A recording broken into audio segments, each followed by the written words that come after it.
I am Li Yun. The world knows me as the #1 peerless banished immortal. This title is mine because I possess a physique that even geniuses would call GOAT. Talking about cultivation, if I put in just 1 hour, others have to grind for 15 to keep up. My cultivation speed is 10,000 times faster than average Joe's, so why even throw hands? This game is already in the bag. If I want, anyone will be sent to the lobby. Enemies will be so shook they'll literally wet their pants. Because I possess Conqueror's Haki. Not only that, I am the leader of the Revolutionary Army. I have survived countless life and death battles. But that was 2 years ago. Now Li Yun, I'm just a regular guy. Nothing special anymore. Last year's uprising took an L and was completely crushed. The new emperor has ascended, and the world is at peace. Now I have an ordinary wife. She's nothing flashy. Her name is Chu Ruoli. Her family isn't rich, but they aren't broke either. Plus, she's a total smoke show. This is the life I've always dreamed of. An ordinary wife, and I'm just an ordinary guy myself. Everything is basic, chill, and peaceful. But this normalcy is only temporary. While vibing on a balcony, I was suddenly startled by a massive explosion echoing through the city. Looking down, I saw a mob of rebels terrorizing the citizens. They want to overthrow the emperor. Heaven bless the great Gon. Long live the righteous army. Long live the banished immortal. What the hell? Those rebels actually have a nerve to start a riot? I witnessed the brutality of the insurgents, slaying innocent civilians, showing no mercy to anyone, whether they were children or the elderly. I looked at Ruoli and saw her gripping the balcony, railing tightly. I knew she was terrified. Damn it, they dare to start a ruckus right in front of me? They dare to scare my wife. I picked Ruoli up, try to act cool and strong. Don't be scared, I'm right here. I won't let you get hurt, I promise. Ruoli looked at me. She didn't look scared. She just coldly said, "These traitors are just vermin.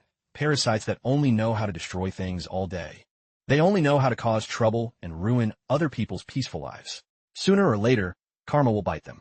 May they get hit by a carriage, choke on water, get a UTI, and stay constipated forever." Ruoli's roasting felt like punches straight to my face. Ouch! Being scolded by my wife hurts my soul. I was sweating bullets and quickly tried to change the subject. All right, let's stop talking about those rebels. The previous emperor was a total clown, clueless and immoral. He pushed an old lady into the sea, violated a pig, and didn't even like the author's story until he got hemorrhoids. That's why there were so many riots. Who knows if the new emperor is a tyrant too? Hearing me say that, Ruoli puffed out her cheeks and glared at me, her eyes sharp enough to spit fire. I didn't understand what I said wrong. Without time to overthink, I carried Ruoli and ran out of the house. The moment we stepped outside, we ran straight into the rebel army standing at our door. I tried to act like a total Rizlord and said to Ruoli, "Don't be afraid, hide behind me." The lead soldier pointed at me and started yapping like a lunatic. The heavenly king covers the earthly tiger. The leader didn't understand what he was saying and barked in frustration. "What are you looking at? You think I won't kill you? Hey, big bros. Chill. We can settle this peacefully. If there's a problem, let's just talk it out. Stay humble. Don't you understand the code? These two are fakes. They have no chi in them. Just two peasants. Kill them and be done with it. Kill them now. Just looking at them is annoying. You can tell they're broke just by their looks. There's no loot here. Killing them will just be for venting. You kill him, he's an eyesore. As for the women, leave them there. Once we're finished, I'll take my time enjoying them." As soon as he finished speaking, the whole mob of rebels lunged forward like hungry tigers, their aggressive aura looking to tear Su Tian apart. Su Tian thought to himself, "I hid my chi so well, and these noobs still recognize me? Guess I have to flex my true identity this time." But right then, Ruoli suddenly grabbed Su Tian's hand and bolted out of there. "We can't make such a big scene. Otherwise, my business in the capital will be exposed," Ruoli whispered, her voice full of anxiety. Su Tian immediately gathered spiritual power into his fingertips and pointed it at the pursuing rebels. It was a gentle attack, no sound, no trace. But this kind of gentle was terrifying. The entire street was completely demolished by Su Tian's tiny bit of spiritual power. Su Tian slumped to the ground, blaming himself. "Why am I so cracked? I didn't mean to go that hard." Su Tian tried to keep his cool, turned to Ruoli and asked, "Are you okay? Looks like some hidden master stepped in to help us." Talk about luck. A moment later, the Imperial Army swarmed the scene to investigate. "Search thoroughly. Arrest everyone suspicious nearby. Move it." Su Tian thought to himself, "Welp, I'm definitely doing time now." An Imperial official leaned down and picked up a stone. In an instant, the black tortoise stone crumbled to dust. Who could have done this? Could it be that person? He looked up, and when he saw Ruoli, He broke into a cold sweat and quickly ordered, "Separate the men and women for individual questioning." Su Tian was escorted away by the soldiers. Ruoli hurriedly said, "Don't be scared. I'll come find you ASAP." After Li Yun was taken away, the remaining officials stood before Ruoli. Suddenly, Ruoli knelt and performed a formal salute. "Greetings, Your Majesty. The recent incident has startled Your Majesty." Chen Hai stepped forward and asked the Empress, "Are these all the people present at the Lantern Festival?" "That's right. Not a single soul was missed. But I was clearly there. Yet I failed to detect who made the move, Your Majesty. The identities of those rebels have been clarified. They're just local thugs from the capital. Someone hired them to pose as rebels. If my hunch is correct, the great families are up to their old tricks. Your Majesty, you've just ascended the throne, and the great families are still very powerful. We cannot afford to move recklessly. If the rebels were sent by the families and their leader is also in the capital, where would he be hiding?" Scene cuts to the Six Fan Gates. After being taken to the Six Fan Gates, Li Yun was invited for tea and released immediately after. "Take care, Mr. Li. Drop by whenever you're free. Thanks for the hospitality today. That's weird. Why was the Six Fan Gates so chill with me? They didn't even interrogate me. They just hosted me and let me go. Is it because I like this video?" As soon as Li Yun walked out the door, he saw Ruoli waiting. "What took you so long? Were you in there flirting with some girl?" My bad for making you wait.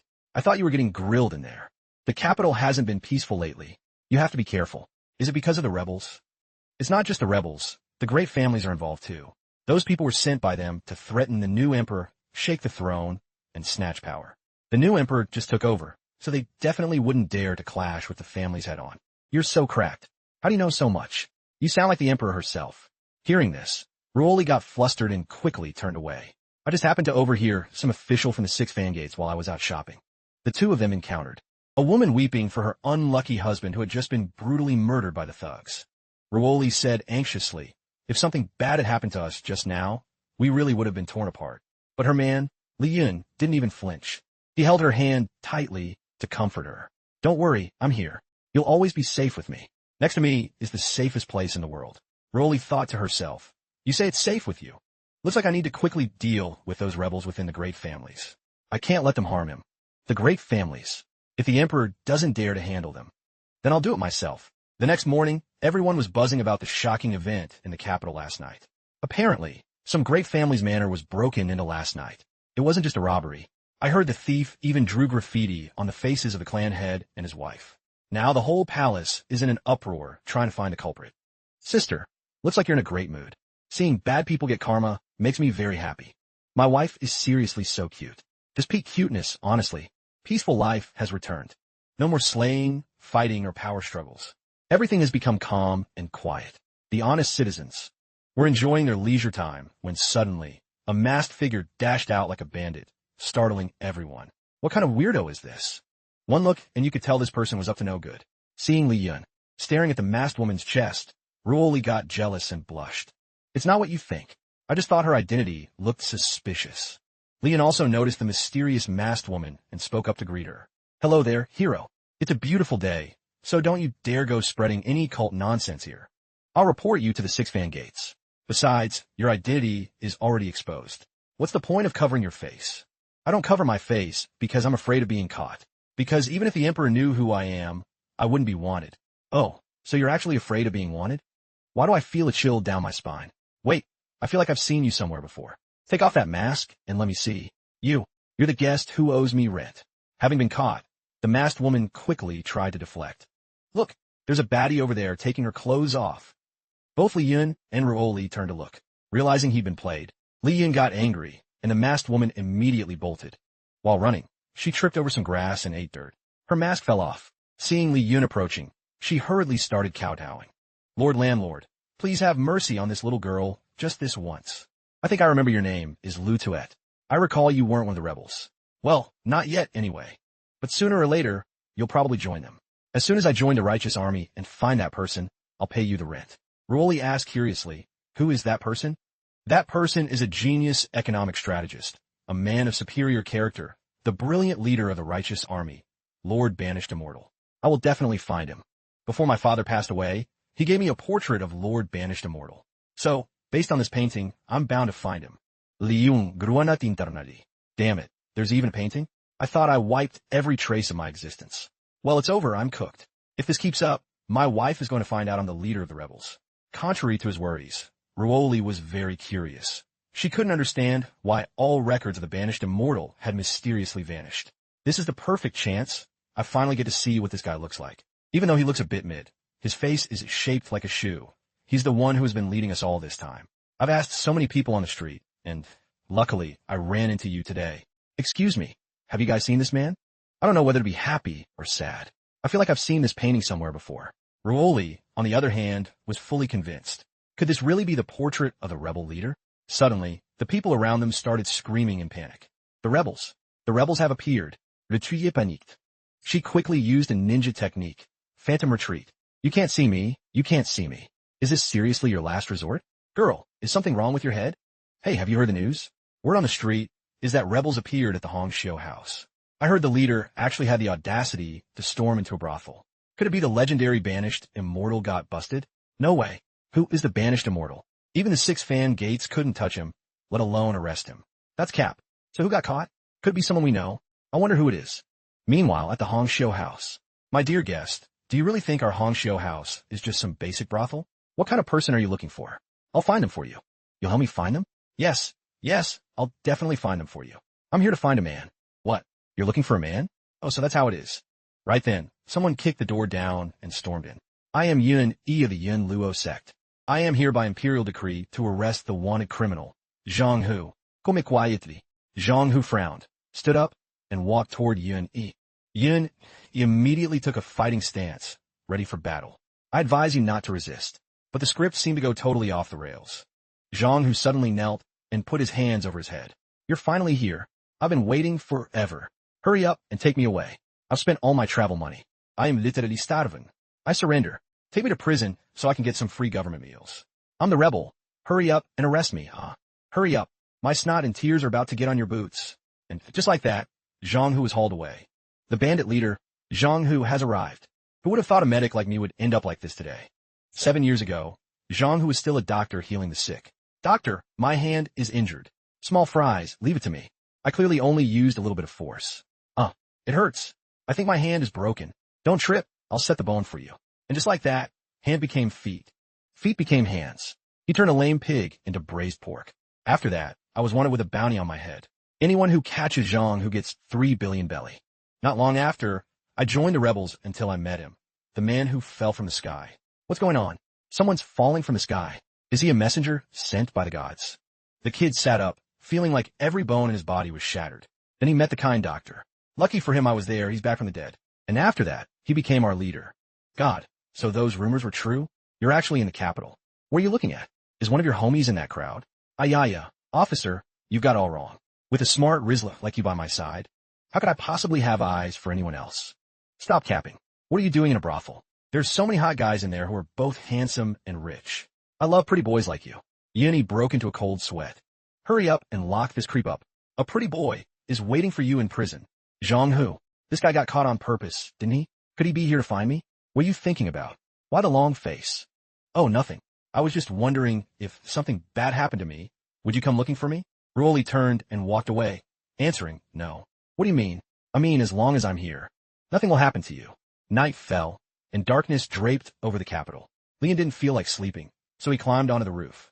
Hopping around like a monkey, he nimbly leaped toward the Great Gone Imperial Prison, moving stealthily, intending to visit his old friend who was currently locked up.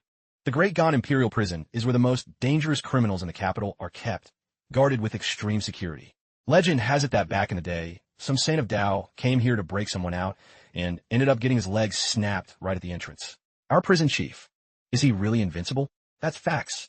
Let me tell you, if anyone dares to trespass here, I swear, my wife will cheat on me. The guard was talking big, but he had no idea that Li Yun had already slipped inside. I knew it. I knew you'd come looking for me. Long time no see, boss.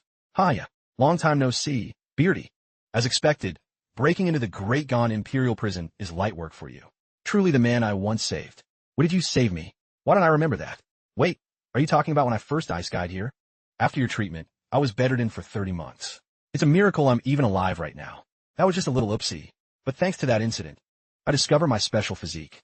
After recovering, I found out I could absorb chi to regenerate my body. My cultivation speed is cracked. One day for me is like a whole year for others. That's how I became this OP so fast.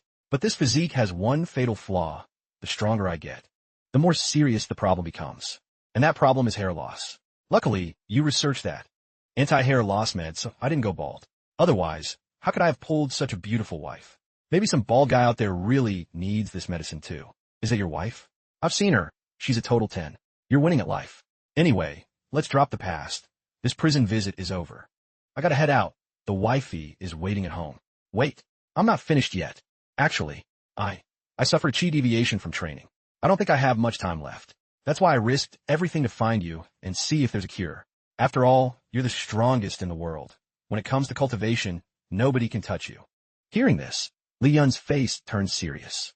He offered some advice. You should try drinking more water. Man, shut up. Are you kidding me?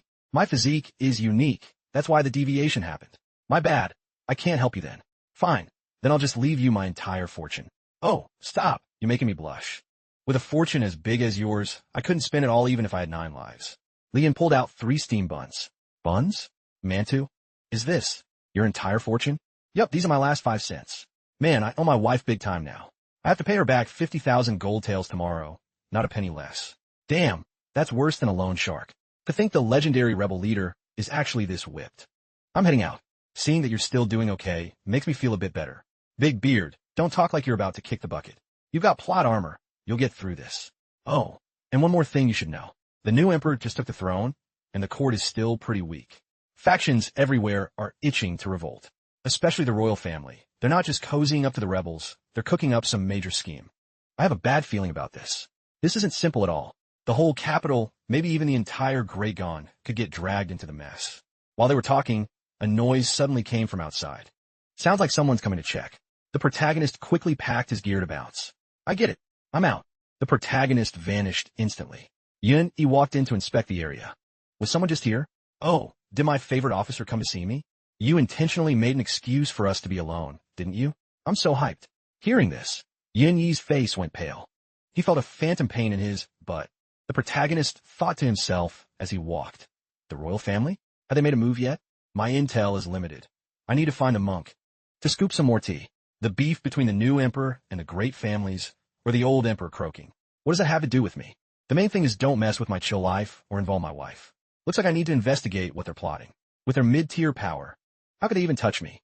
The next morning at Longshan Temple. Longshan is the most popular temple in Great Gon, always packed with people. The abbot is Master Kong One, a high-ranking monk with a massive reputation. Every year, Master Kong One helps out beggars, and through them, he's built a massive intel network. Because of this, he's the most in-the-know person in the capital. Early this morning, Lu Tuet came to the temple to consult Master Kong One.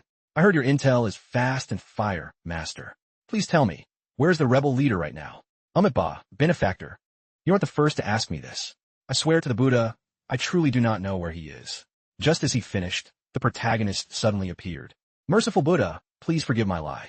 Master, what are you two doing here? Sister Chu, you actually believe in this stuff too, sis? I heard the wishing tree here is legit. My wife and I can't hang a prayer tag. Sister Chu, hearing the wife's surname, the old monk Kong One suddenly panicked. Chu, that's the emperor's surname. The emperor? What is this? When the new emperor was crowned, this old monk was in the palace leading the ceremony. There is zero chance he's mistaken. Am I dreaming? The legendary rebel leader that the whole world fears is married to the Empress of Great Gon? How is this even possible? We've made our wishes. We'll take our leave now. Wait, you two benefactors. This old monk doesn't untangle cursed fates. Both of them listened, but had no clue what the old monk was yapping about. It's nothing. Just an old man going senile and talking nonsense. Looking at their reactions, the monk thought, do they really not know each other's secret identities? The old monk led them to a massive tree and introduced it. This is the wishing tree of Longshan Temple. People say the wishing tree here is really effective. So many pilgrims come here to pray. Speaking of which, I must thank Benefactor Lee. The protagonist turned around and saw a few warrior monks hustling people. Benefactor, I see a dark aura between your brows. I fear a great disaster will befall you in the coming days. Only sincere prayer can help you escape this fate right now. Our prayer service is currently on a special promotion. For just 9.9 gold taels, your whole family, young and old, will be safe and sound. For only 9.9, no disasters, no scams. What are you waiting for? Hearing that, the guy totally fell for it. Then I'll make 10 wishes. Here's 100 gold taels, keep the change. Warrior monks upselling regular folks. Who dare say no? The other two quickly wrote down their wishes and hung them on the tree. Both looked up at the tree, knowing exactly what they wanted to write. May anyone watching this video like and subscribe to this channel. Master, actually, I have one more thing to ask. What is the royal family up to? This old monk doesn't know what they're plotting. I only know about the Dang Sheng grain shop. If you want to know more, you should go check it out. That's enough. Thank you. What a strange twist of fate for these two. How on earth do they end up as husband and wife? If there comes a day when they discover each other's true identities, what kind of choice will they make? Will they turn into enemies and go for each other's throats? If so, this beautiful moment right now would be a damn shame. The two wooden prayer tags on the tree both read, I hope we stay together forever. Scene cuts to the Great Gone prison. At this moment, Chen Hai and Yun Yi are interrogating Zhang Hu. I'm asking you again, where is the leader of the rebels? Who knows? Maybe he's lurking somewhere deep in society. Haven't I already told you guys all the details? Why keep bringing this up? In the moment of greatest peril, he can transform into a giant mecha over 2,000 meters tall, master all kinds of ninjutsu, and almost became a pirate to find the One Piece. At the same time, he has a harem ranging from busted beauties to lowless. He's the enemy of the wicked and the friend of the righteous, the chosen one who gathered all 7 Dragon Balls. Yin Yi read the testimony, absolutely fuming. What kind of brain rot is this? Only a child would come up with this stuff. With your mid-tier intellects, how could you possibly understand such peak content? I don't even know. That Li Yin guy just keeps yapping nonsense, but it's enough to scare people anyway. Mr. Chen Hai, I think we should use torture, then give it a shot. You think we're scared? Go bring a pack of wolves. Give them some booze and let them in here. Zhang Hu's face went pale, feeling a phantom pain in his butt. Oh no. I'll talk. I'll tell you everything. Then tell me, who gave you the steamed bun you ate? How did you know I ate a bun last night? I remember eating every single crumb. I inspected your waist very thoroughly, even tasted it. Definitely a bun, no doubt. That was the flavor. That's wild. As expected of Mr. Chen Hai, never missing a single detail. Eating. Wishes to find clues. That's next level. Zhang Hu is absolutely terrified. These guys are psychos. The 6 fan gates are full of lunatics. Are these dudes on meth while solving cases? The food we gave you these past few days didn't include any buns, so someone must have snuck it in. Who else could enter and exit the Imperial prison undetected besides the rebel leader? I'm asking you, is he hiding in the capital right now? Zhang Hu stayed silent, not knowing what to say. Your expression just sold you out. That's enough to confirm my hunch was spot on. If I were you, I wouldn't put all my focus on the banished immortals people. What do you mean? Why do you think the great families have been so flex lately? They must have enough military power to act this cocky. Some factions in my rebel army do intend to revolt. But if he hadn't disbanded the entire army, what do you think would have happened? Scene cuts to the Imperial Palace. Chen Hai enters to report everything to Ruoli. From the fact that the rebel was given a bun, it's clear he's broke. Furthermore, he went to the prison but didn't stage a breakout. This proves he has no intention of rising up for now. However, it's possible he's camping, waiting for the right moment. The subordinate boldly shared his theory. Maybe he disbanded the rebels because he wanted to return to a normal life. For example, maybe he got married and has a family, so he can't keep doing risky stuff anymore. According to the prisoner's info, most great families are colluding with the rebel remnants. However, the leader definitely isn't that person. Well done, Minister. You're on the level of Conan. Conan? Who is your Majesty talking about? Nothing, just a brilliant young man. A specialist at cracking tough cases. Li Yin tells me about him every day. Does such a person really exist in this world? Since I have your Majesty's favor, I will definitely give my all to my work to repay your Majesty's kindness. Dismissed. Your servant takes his leave. Li Yun is married. Wants to return to a normal life? This search range is way too broad. Like my Li Yun, he's that kind of person too. Speaking of him, Li Yun was currently secretly scouting around the Dang Shang grain shop. I can't just barge in with brute force like before. I have to find a way to sneak in. I can't make a scene, or my wife will worry about me. While thinking of a way to slip in, Li Yun suddenly spotted the people from the 6 fan gates. A thought flashed through his mind. Merchants are terrified of the government. It's the same no matter what world you're in. By now, Li Yun had slipped into the shop, meticulously observing his surroundings. Suddenly the lookout rushed in, panicking and shouting, "Manager, we got a situation. The mole reports that the 6 fan gates are heading our way. They probably know we're keeping Catgirl Lowless in the basement." What? The manager hurriedly handed the lookout something. Take this and go now. You must deliver this to the clan head. Everything was going exactly according to Li Yun's plan. He stealthily tailed the lookout. A moment later, Chun-Hai and his squad arrived at the scene. Surround the grain shop. Lock this place down. Don't let anyone escape. Search every nook and cranny. Leave no stone unturned. Arrest everyone involved with the Catgirl Lolis. Report, sir. We didn't find anything suspicious. Who provided this intel anyway? The informant says he's an undercover agent the Empress planted among the people. Calls himself Imperial Secret Agent 007. But he vanished right after. The Empress's man? Could this be a direct order from Her Majesty? Chun-Hai leaned down, closely examining the floor. He discovered a strange crystal. This is crystal meth. They're manufacturing ice. Scene cuts back to Li Yun. By this time, Li Yun had successfully snatched the item from the lookout. As expected, just one report and the job's done. The 6 fan gates are so easy to bait. These NPCs are actually useful. I'm starting to low-key admire the Empress. Let's see what they're actually plotting. January 20th. Royal Consort went to Mr. Chen's house. Left after 10 minutes. January 21st. Royal Consort went to Mr. Liu's house. Left after 20 minutes. January 22nd. Royal Consort. What the hell is this? Is this a cuckold's diary? Saving it for revenge later? Using your own infidelity as a secret code. Now that's savage. Wait, no. The ledgers clearly show they're hiding something. Let's try using Qi. Li Yun concentrated his spiritual power, channeling it into the mysterious book. The writing in the book began to warp and transform into different characters. So that's how it is. Li Yun exclaimed, using Qi-infused minerals to write a book. Talk about high tier.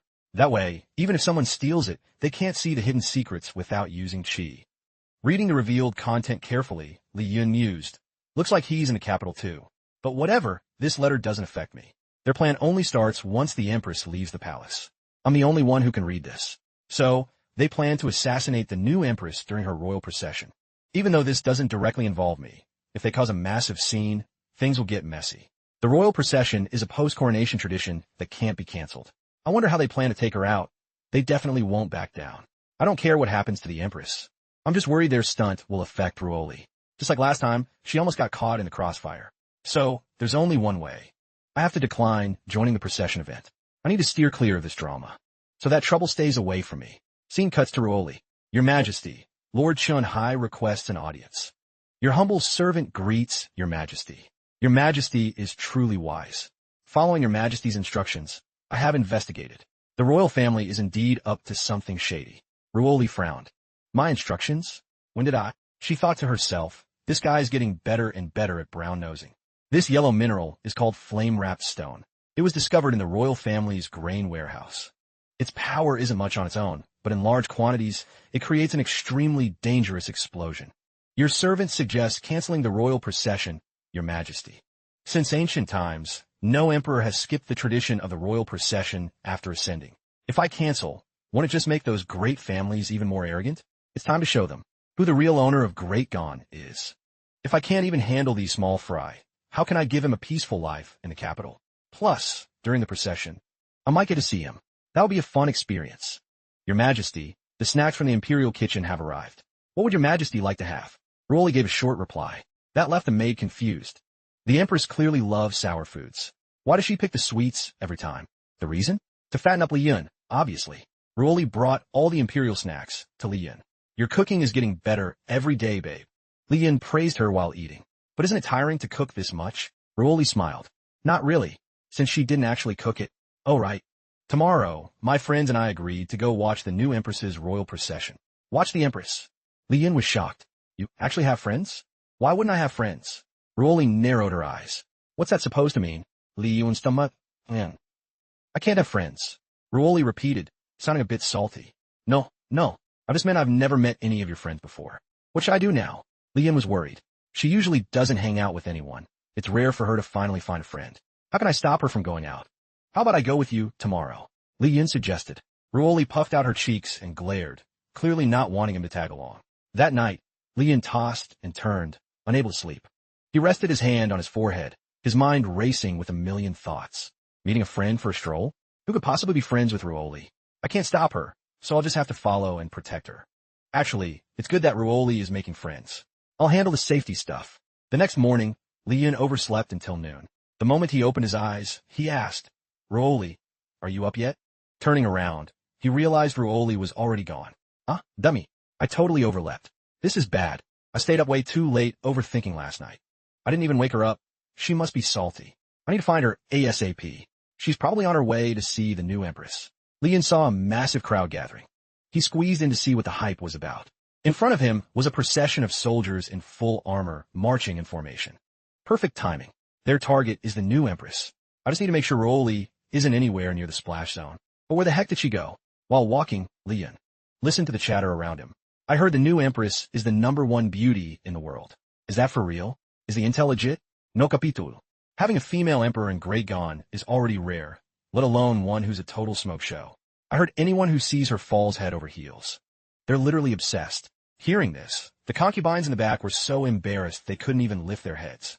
Isn't she just an Isekai version of Wu Zetian? At most, she's just a cruel, cold-hearted woman. I've been walking for half the day, and there's still no sign of Ruoli. Where did she run off to? I seriously don't get it. He spent the whole day looking for his wife, not knowing she was right next to him. Inside the carriage, Ruoli peeked through the curtain, her eyes playfully watching Li Yun. With his cultivation, being the best in the world, Li Yun immediately sensed someone was watching him. The moment he turned around, Ruoli quickly dropped the curtain. Was she looking at me? Am I really so handsome that I caught her eye?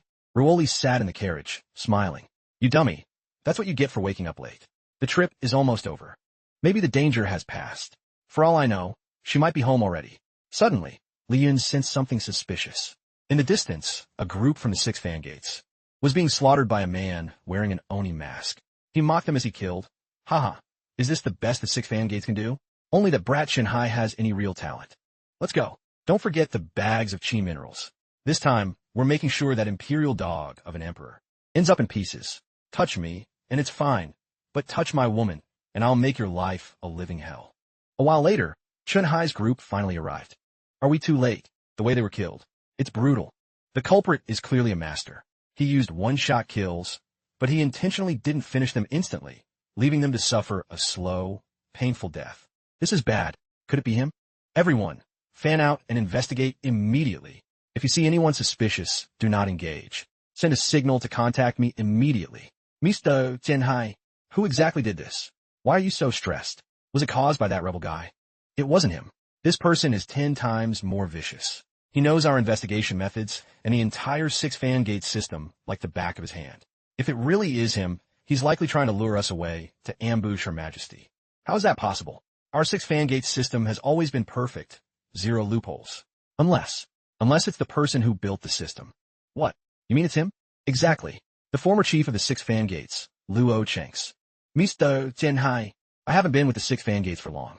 I've only heard whispers about Luo Chengshue's brutality. Just how strong is he? If it were just based on my strength, I never could have become the chief of the 6 fan gates. It all started back then. The rebel forces were so massive that the late emperor was terrified. To prevent the great families and the citizens from revolting, the emperor appointed Luo Chengshue as the new chief and gave him full authority to tighten security in the capital. Luo Chengshue was naturally a monster. He immediately enforced a set of draconian rules.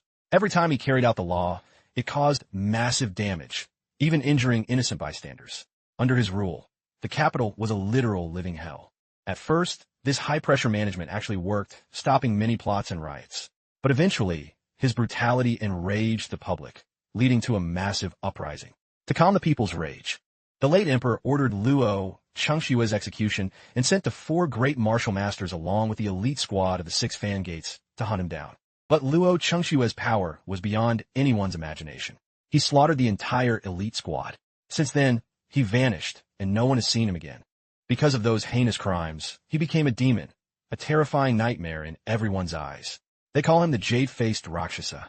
While he was in the middle of yapping, Lutuet's face suddenly popped up. Greetings, Mr. Landlord. I wondered who it was. Turns out it's you. Did Mr. Landlord come here to score some free food too? Today the Empress is on her royal stroll. So a ton of shops are having special promos with free treats. Don't tell me that pile of stuff behind your back is all food. Facts. This is all my food stash for the new year. As expected of you. You really are the most thick-skinned, shameless person in the universe. #1 in the world, Mr. Landlord. I see you still don't get the full picture. I'm nothing. There are people way thirstier than me. They were carrying a huge bag like this, packed with yellow chi minerals. Must be worth a fortune. Yellow chi minerals? Could be flame-wrapped stones? Which way did they go? I just saw them in that alleyway. Looked like they headed east. Are those idiots out of their minds? Carrying that many flame-wrapped stones. Do they plan to blow up the whole street and turn this place into rubble? Damn it. Why did I let them slip away? If I keep searching like this, I won't make it in time. The guy gave a slight kick and soared high into the air. From above, he could scout the entire area. His gaze swept through every corner and quickly locked onto Luo Chengshue's crew. Instantly, he dived down and landed right in front of Luo Chengshue with a totally riz-filled pose. Hello, my dear friends. Assassinating the Empress is your business, but you shouldn't use mass destruction weapons with this much overkill damage. Seeing a stranger yapping in front of him, Luo Chengshue swung his big, long heat downward, but the guy dodged it with zero effort. He tilted his body slightly, letting the blade slam into the ground. Rocks and dust flew everywhere, causing a mini earthquake. Oh, you actually dodged my attack. Got some skills, I see. Look, take my advice. Don't do anything stupid. I have no intention of stopping you from assassinating the Empress. Luo Chengshue didn't listen to a word he said. He lunged with another strike, but this time the guy didn't dodge. Instead, he caught the blade directly with his bare hand. Don't use such dangerous weapons. It might affect others, especially my beloved wifey. Looks like I have to teach you guys a lesson. What did you say? Teach me a lesson? Are you high? Do you even know who I am? Do you know who my father is? Against someone like you? I am a jade-faced Rakshasa. Did you hear that, punk? Did you hear me? Right after he finished talking, the guy threw a kick straight into the weak spot of a lackey standing next to Luo Chengshue. The man collapsed to the ground in agonizing pain. You bastard, how dare you cheap-shot me? I didn't even get to move yet. Have you no honor? Please, bro. Who told you to leave so many openings? This move is called no fucks given. Take notes. You need enough experience, knowledge, and exposure to pull this off like me. Luo Chengshue was so mad his face turned red. He started swinging his weapon around like a madman. The guy was still dodging easily, but because he got a bit cocky, he took a hit from Luo Chengshue. The guy was sent flying 10 meters away. Luo Chengshue sneered. Is that all? I was just warming up. Scared now, huh? I only used 10 of my power. Go home and change your diaper, kid. Luo Chengshue kept yapping, but the guy didn't even care. He was only worried about his shirt. This shirt cost me 10 months' salary. Don't ruin my fit. My wife bought this for me. Still worrying about a shirt? Next, I'll show you my real strength. I'll show you the meaning of brutality. Luo Chengshue laughed triumphantly. But before long, a hand suddenly appeared and lightly tapped his shoulder. Luo Chengshue was smashed into a wall. Before he could realize what was happening, stop capping. You think I don't dare to go all out? Always thinking you're the best in the world? That's a disease, delusions of grandeur. Let me cure you. A moment later, Luo Chengshue was beaten to a pulp. He couldn't even recognize his own face. Our boss is a legendary figure. In front of this guy, Luo Chengshue had zero chance to fight back. Who the hell is this person? This is bad, let's bounce. They tried to run, but the guy had already spotted them. Where do you think you're going, young man? Nodope? Well, I guess this will have to do. Seriously, a bunch of morons who don't listen to reason. Go sit in the corner and reflect on yourselves. The young man walked toward the minerals. Leaving this dangerous stuff to the 6 fan gates lackeys doesn't feel very safe. Right, I've got an idea. Let's set off some fireworks. The young man threw the minerals into the sky, making them explode into fireworks. Happy New Year. Hope everyone escapes the forever alone life this year. Wait a minute. What holiday is it today? How come I didn't know? Anyway, the fireworks are actually fire. I wonder who put on such a grand show. And where did that idiot run off to? I wonder if Rolly saw these fireworks. After everything was over, the 6 fan gates people. Did the 6 fan gates finally arrive? So slow. It's the same in every world. Always showing up only after everything is already settled.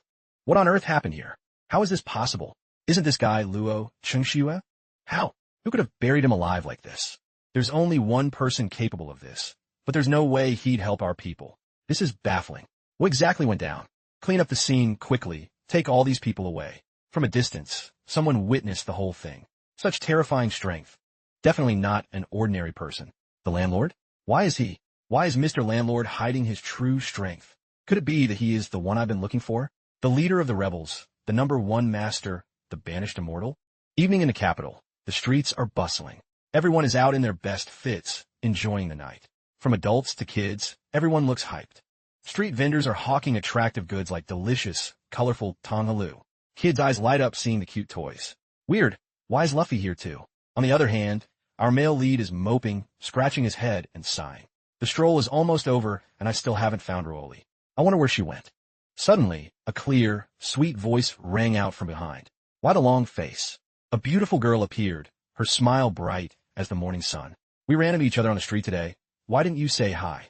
The male lead asked happily. For real? You're not trolling me, are you? Did we really pass each other? I've turned this whole capital upside down and still couldn't find you. The girl replied playfully, well, I guess you were too busy checking out some other girl. Like the Empress today, for instance. Rumor has it she's the most beautiful woman in the world. The guy blushed and quickly cleared his name. No way. How could the Empress be as pretty as you? My wifey is the #1 beauty in the world. Besides, she was hidden behind a curtain during the procession. How would I even know what she really looks like? Suddenly a hand went up and someone shouted, I know a girl. A girl ran over from a distance. Even though her stomach was stuffed, her cravings weren't satisfied. It was the famous detective Lou Tuet. She spoke while eating. Let me tell you about it. She put on her glasses and pointed forward, acting mysterious. There is only one truth. The other two remained expressionless. They thought, she's having another episode. But I was telling this to my wife. How do you know? Lou Tuet leaned down and pointed at the landlord. Right, Mr. Landlord. He's so clueless, he still hasn't realized the new Empress's true form.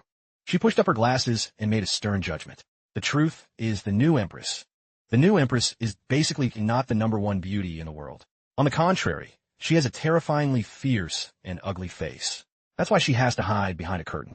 Our new Empress was so triggered by that blunt remark, she was speechless. Lou Tuet suddenly flinched, breaking into a cold sweat. Weird. Why did such a scary murderous aura suddenly appear? I have a bad feeling about this. Exactly, because the new Empress is actually fuming. Lou Tuet, you dummy. After that day, all the food Lou Tuet stashed for the new year was confiscated by the 6 fan gates and put into the public treasury. Rolly puffed her cheeks and explained crossly, they're capping. I saw the new Empress today. She wasn't fierce at all, and definitely not scary ugly. The male lead narrowed his eyes at the girl, thinking to himself, to think I'd run into the new Empress here. Rolly explained, I was with a friend today. It wasn't convenient to meet you. The guy was surprised. No way. Suddenly what caught their eyes was a stall selling colorful, fragrant tonghalu. The guy quickly bought a skewer and held it out to Ruoli. Eat some tonghalu to cool off, Ruoli. Ruoli, still pouting, turned her head away. Eat it yourself. It's too sweet. The guy scratched his head, confused. Oh, you don't like the sugar coating on the outside? With that, the guy carefully bit off the outer sugar layer and handed it back to Ruoli. Is this okay now? The hawthorn is sweet and sour. It's fire. Give it a try. Ruoli looked at the peeled tonghalu. She couldn't resist and leaned in to take a gentle bite. He thought to himself, women are so hard to read. Leon smiled and asked, the taste is pretty goat, right? Ruoli was busy enjoying the sweet and sour hawthorn in her mouth. Suddenly, she remembered something and turned to ask Lou Tuet, by the way, where did you get those glasses, sis? Lou Tuet shared excitedly. A little kid just fell from the sky. He said a lot of weird things I didn't get. Then he ran off in a hurry and left his glasses on the ground. From a distance, guards shouted, out of the way. Make way. There's been a murder. Don't obstruct official business. Leon watched the guards and thought, no way. If that's the case, the 6 fan gates is going to be busy again. Ruoli's gaze suddenly stopped at a large goldfish tank. Everyone was having a blast trying to scoop up those pretty little goldfish. Seeing the excitement in Ruoli's eyes, Li Yun spoke up, want to give it a shot? Even though her eyes were literally sparkling with interest, Ruoli turned away and acted all nonchalant. This is for kids. I'm not interested. Li Yun grabbed Ruoli's hand and pulled her along. Seeing Ruoli blushing, Li Yun gave a big grin. I want to play, so play with me, okay? Ruoli shyly nodded. The two approached the tank. Ruoli stared intently at the goldfish swimming around, holding a small paper net. Li Yun stood beside her, Ganti coaching her. Aim carefully before you make your move. Ruoli took a deep breath. She swung the net hard at a fish, but she used way too much force, and the mesh ripped right open. Water splashed all over Ruoli's face. She puffed out her cheeks, totally tilted. Li Yun quickly calmed her down. You're being too hasty. Don't be so impatient. Then, the guy gently took Ruoli's hand. He stood behind her, guiding her through the game. Man, this scene is straight up romantic. Li Yun slowly lowered the net, waiting for the exact moment a goldfish swam into range. The moment he lifted the fish out of the water, Ruoli squealed with joy. Ah, I caught it. She held the goldfish in her hand, her face glowing with pure satisfaction. Li Yun looked at Ruoli and smiled. I thought you only cared about money. Didn't know you could be so kid-like. Ruoli looked at him, slightly annoyed. I've just never played this before, so I was a bit curious, that's all. Li Yun suddenly pulled out a handkerchief and gently wiped the water droplets from Ruoli's hair. Oh, your clothes are all wet. Let's head home. Seeing Li Yun being so attentive and caring, Ruoli couldn't help but be touched. This is definitely the face of someone in love. The two walked home, hand in hand. Suddenly, Li Yun frowned, feeling a bit suspicious. That's weird. I still haven't met Ruoli's friend. Plus, Ruoli said her friend saw me, which means that person didn't want me to see them. That means, Li Yun suddenly exclaimed. Wifey, your friend is definitely not mid. Ruoli quickly reassured him, don't worry, Li Yun. I won't let any danger get near you. The scenery slowly faded into the silent night. Inside a grand and magnificent manor, a man was trembling on his knees. Huang Lu, the head of the Huang family, asked with a cold, stern face, do you have any idea how important that ledger is to us? If it falls into the Empress's hands, we're all cooked. Huang Duanzi, the eldest son of the Huang family, cupped his hands respectfully and replied, I understand, father. I've already sent people to investigate. It's the one ranked 9th on the Great Gone Assassin leaderboard. On a high rooftop, a beautiful girl was quietly observing, her face cold as ice. Her sharp gaze looked down below. In a cozy room, the atmosphere suddenly got a bit sus. The two faces were slowly drawing closer. Li Yun cried out in surprise, Ruoli. Ruoli had climbed on top of Li Yun, her face as red as a ripe JC fruit. Why is Ruoli being so proactive today?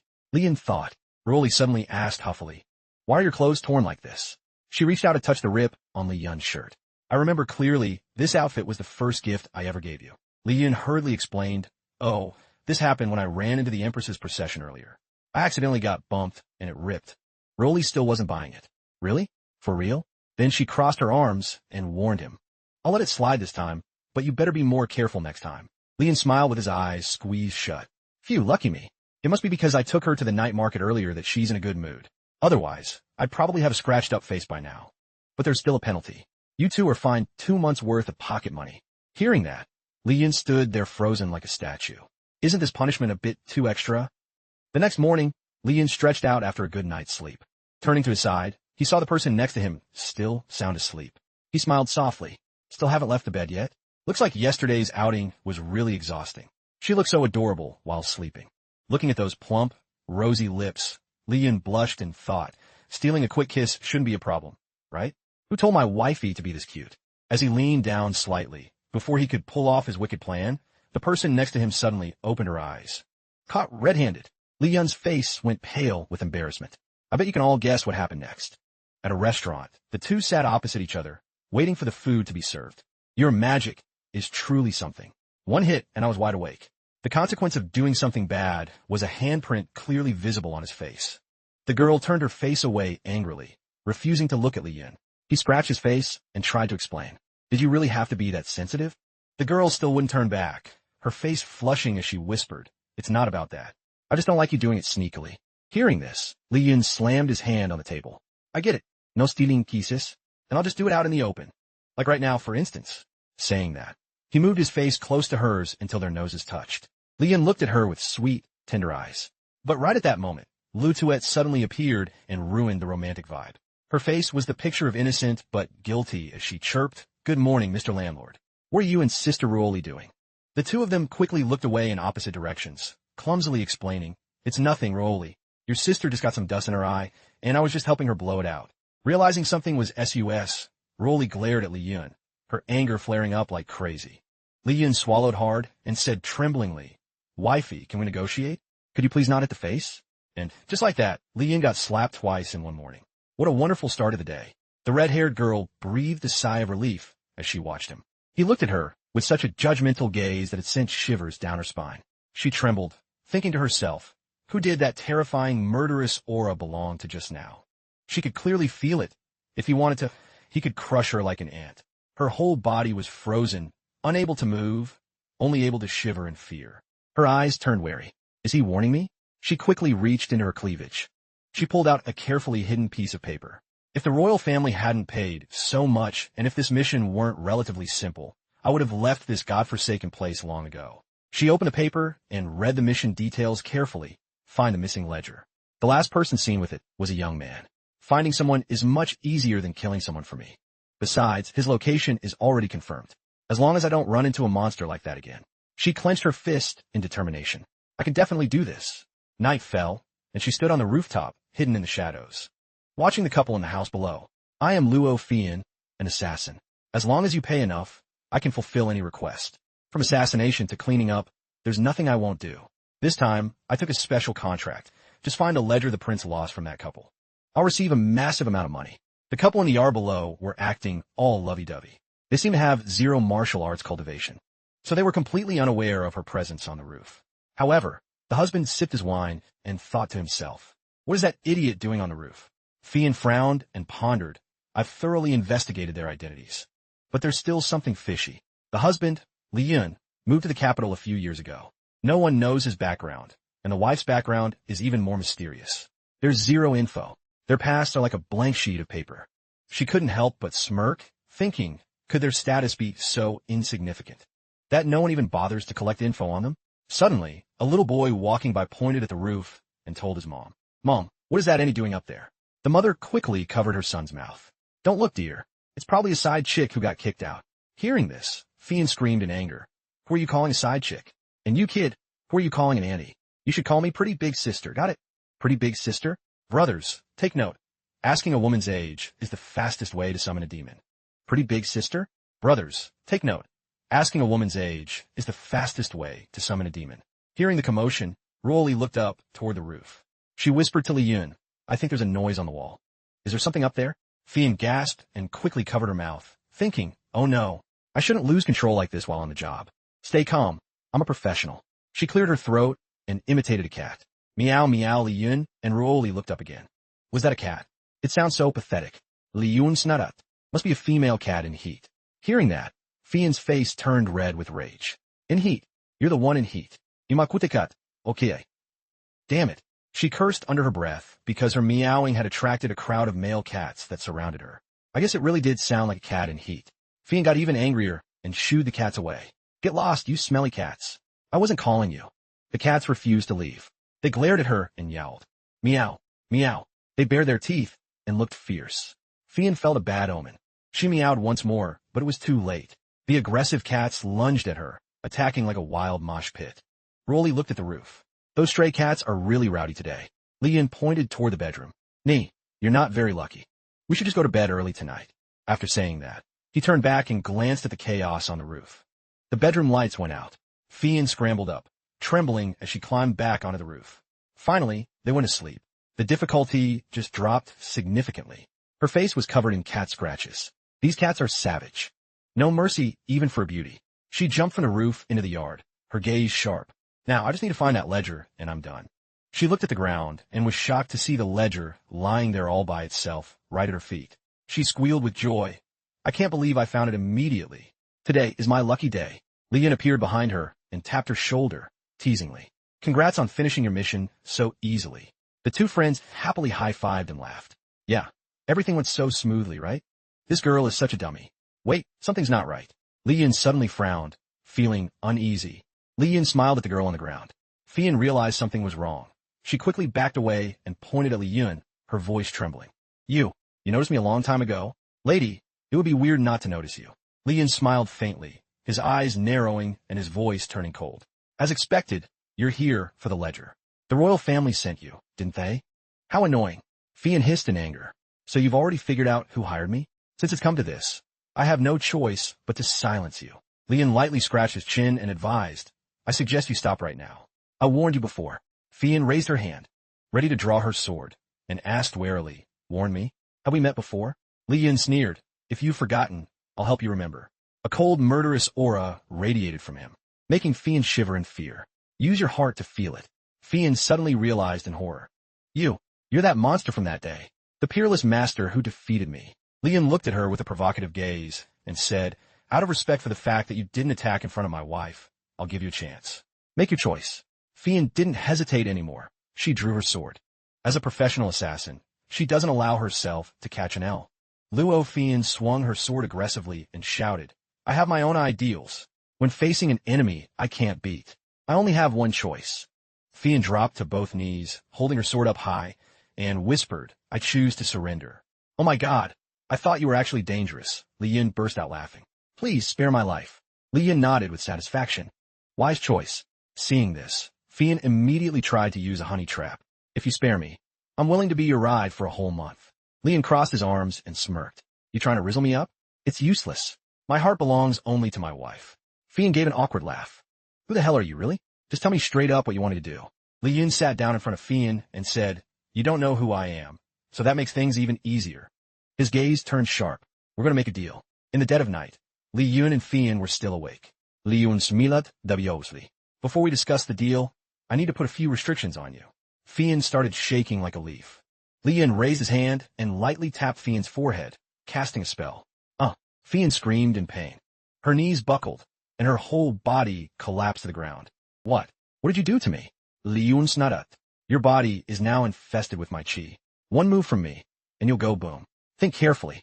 After you go back, how should you report this to your master? Fian trembled and said, tell the prince. Li Yun doesn't have a ledger. He's just a bystander. Plus, he has connections to the court, so they won't dare touch him. Don't worry. They'll definitely believe the ledger fell into the court's hands. Li Yun smilat kuntantabli. Exactly. Kids are so easy to teach. Fian hurriedly asked, so, can I go now? Li Yun's face turned serious. Go where? You're working for me now. Your mission is to find out who the rebel leader colluding with the royal family is. Yes, sir. Fian quickly obeyed. If there's any news, report back to me immediately. Li Yun looked at Fian with a sharp gaze. Final question. Did you come here only for the ledger? Fian felt the terrifying, murderous aura radiating from Li Yun. She thought to herself, this is bad. If I give the wrong answer, he'll kill me instantly. Fian replied, yes. The prince told me the ledger might have been picked up by a local. They don't know who it was. If they knew that person's strength was this terrifying, they wouldn't have sent a mere thief like me to steal it. Suddenly, Lu Tuet appeared out of nowhere from behind. Li Yun looked at her in shock. What did she get here? Did she hear everything? Turns out Lu Tuet was sleepwalking, mumbling tonghalu, braised pork, lion's head meatballs. Li Yun burst out laughing. This girl is way too obsessed with food. Realizing there was nothing to worry about, Li Yun turned back to Fian. That's that. You can go now. Don't forget what I said. I can detonate that chi from a distance. Don't try anything funny. Otherwise, you'll pay the price. Fian nodded obediently. She then nimbly jumped onto the roof and vanished. Li Yun watched her silhouette and mumbled. It's been a while since I played the villain. Hope I scared her enough. Morning came, and Li Yun stretched, yawning. Stayed up all night, didn't get enough sleep. Back in the day, I would have just pulled up and finished them all. But now that I'm a family man, I gotta chill a bit. Rolly should be awake by now. Li Yun happily walked into the house. Today, I'm gonna go above and beyond. I'll make breakfast myself and give her a surprise. A while later, Rolly looked at the dish on the table and asked curiously, what is this? On the table was a hamburger, but Rolly had never seen anything like it. She wondered, it looks like a bun, but it's not a bun. Li Yun explained, this is called a hamburger. It's a new dish I invented. See if it's fire. Rolly took a bite, her face lighting up with satisfaction. Li Yun said proudly, this is my special recipe, combining fresh veggies and fragrant chicken to give you a taste of food heaven. Rolly ate while saying, the flavor is amazing. You should make this popular in Great Gone. While eating, Rolly suddenly asked, where did you go last night? You didn't come back to the room. Li Yun stammered, oh, a thief broke in last night. But don't worry, I chase him off. Rolly said worriedly, something happened at night last time, too. Looks like we need to beef up the security at night. I can't let you be in danger. Li Yun took a sip of water and reassured her, don't worry, Rolly. Not a single penny was lost. Rolly blushed. I wasn't worried about the money. I was worried about you. Li Yun lauga. Usually, you're so strict about managing the cash. Rolly crossed her arms and said, even though money is important, the person making the money is more important. He snorted and thought to himself, wifey is actually the most important person. She admitted that nobody hates a money-making tool, then said softly, so don't go looking for trouble on your own. If money's lost, we can earn it back. But I absolutely cannot let anything happen to you. So promise me, you'll protect yourself first, okay? Back at the royal manor, Fian had returned to report. A woman sat arrogantly in the head chair and spoke. Did you complete the mission smoothly? Fian replied cockily, yup. I kept watch all night and didn't see anything sus. Fian leaned her cheek on her hand and said, it's just an ordinary couple. The guy collects rent and the woman manages the books. I tossed their whole house, but didn't find the ledger anywhere. The royal head looked at Fian with suspicious eyes. I heard your organization has a bad habit, surrendering when you can't win. Even though his suspicion was facts, Fian wasn't stupid enough to snitch on herself. She sneered funny. You don't trust my skills? In this world, how many people can actually beat me? But in her heart, she thought this old fox is sharp. The royal head didn't push further. Fine, whatever. Keep looking for that thing. As for that couple, keep an eye on them. If there's no issue, you don't need to care about them anymore. Fian played with her knife and asked, you guys aren't actually planning a coup, are you? I heard you teaming up with the rebel remnants. The royal head's face darkened. Some things are better left unknown. Curiosity killed the cat. You're a human, not a cat, right? Fian slowly stood up and replied, yeah, I got it. No need for the funeral face. She walked toward the door. Waving goodbye, she said, this lady's heading out. No need for a send-off. But honestly, Fian was low-key losing it inside. This Huang family head was no pushover, and neither was that guy. The job she was hired for turned out to be way more dangerous than she thought. Talk about bad luck. I guess there's no such thing as a free lunch. Huang Duanzi asked his father. Still no luck finding it? It looks like most of the ledger has already fallen into the hands of the new empress. The Huang head's eyes turned cold. Since it's come to this, we have no choice but to speed up the manufacturing of that thing. Once we have it, why should we fear that little brat who's still wet behind the ears? Empress, let's see what you've really got. Huang Duanzi frowned. But father, I heard the banished immortal is currently lying low inside the city. So what? That might actually be a good thing. That man is a plague to Great Gon. That brat will probably lower her guard because of him. Is it even possible for the Empress of Great Gon to share a bed with the rebel leader? It's practically a joke. The Huang had clenched his fist with a confident smirk. Once I finish manufacturing that, Great Gon will belong to my Huang family. At a large grassy field in the city, a vibrant golden kite was soaring through the blue sky. The string was being let out further and further. Li Yun and Ruoli were hand in hand, controlling the kite together. They were flying it side by side. The scene was so romantic. Ruoli gave a happy smile and said, "This is the me and you world I've always dreamed of. It would be more perfect without all these beefy guys around." Suddenly, a bunch of massive, muscular men holding weapons appeared out of nowhere. They looked pretty intimidating. The two were sandwiched in the middle of this buff crowd. Li Yun observed them and realized they were all martial artists in disguise. Is there a plot brewing?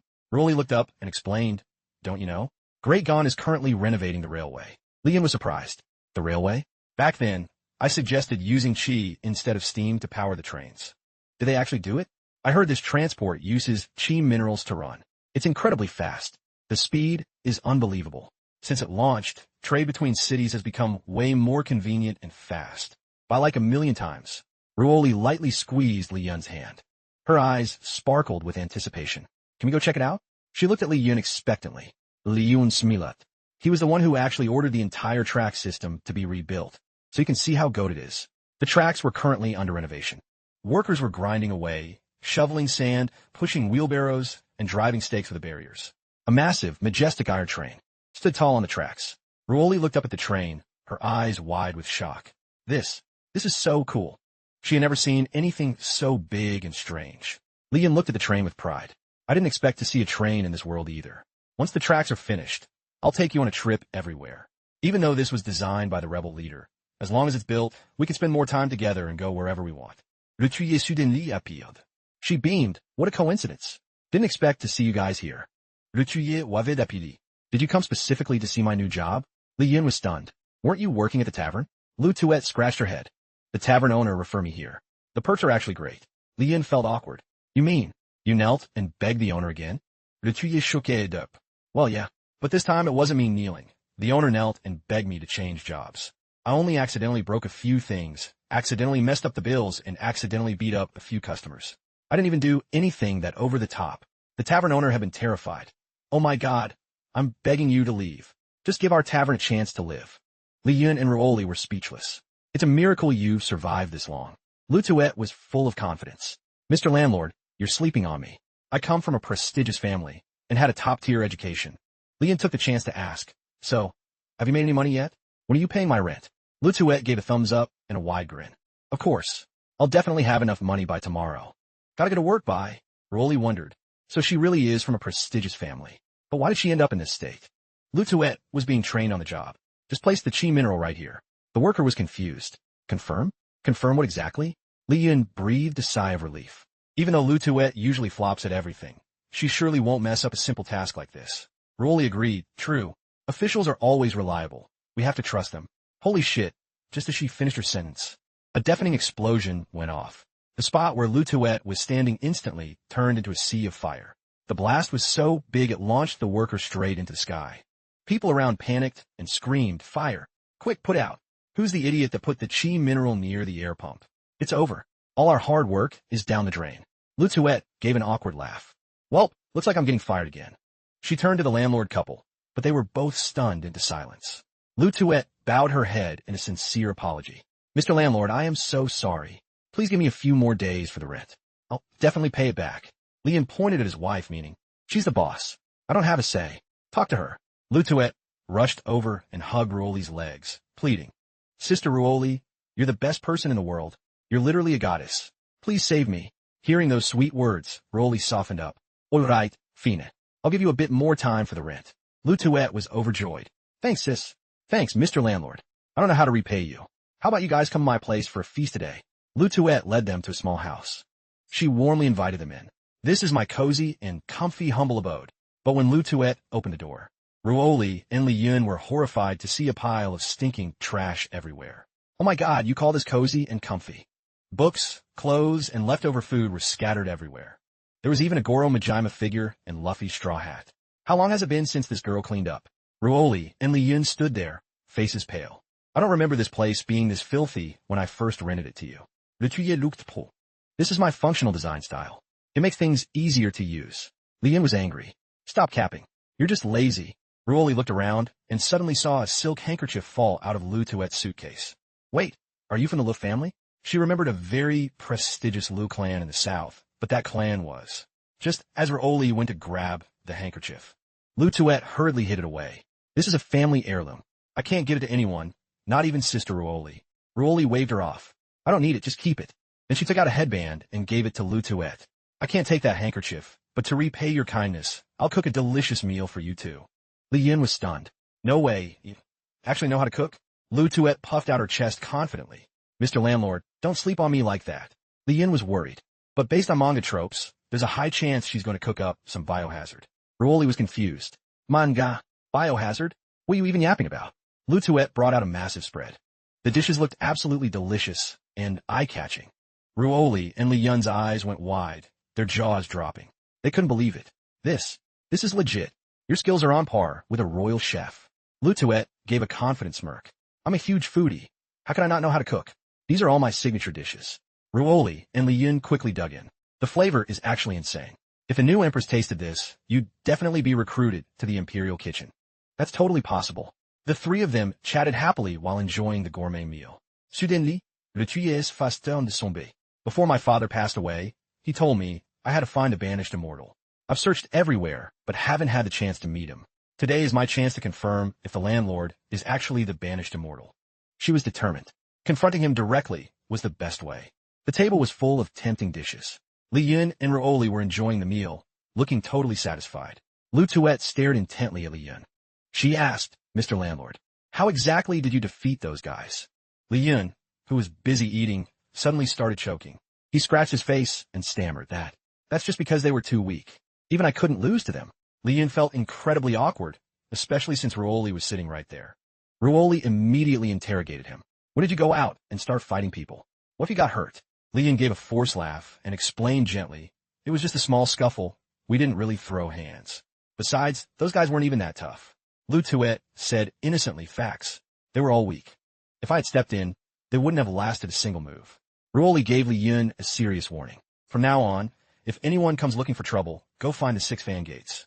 Don't try to handle it yourself. Li Yun scratched his head and replied obediently. I got it, wifey. I'll listen to you. Whatever you say goes. Lutuet wanted to change the subject. She asked, Mr. Landlord, why did you come to the capital anyway?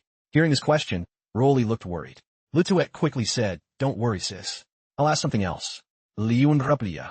I didn't have anywhere to go before, so I came to the capital to crash for a while. Originally, I planned to leave after a bit, but then I met Ruoli, so I decided to stay. I don't ever want to leave her.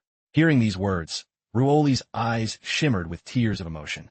Lutuet slammed her hand on the table and said seriously, Sister Ruoli, isn't your current relationship more important than anything else? Isn't it more important than the wish that thousands of people dream of? Li Yun answered honestly, well, how should I put it? I really want to go home before, but now I can't just abandon her and leave. Li Yun gently took Ruoli's hand and said tenderly, to me, Ruoli is my everything. His eyes were full of love as he looked at her. Lutuet was touched by their bond.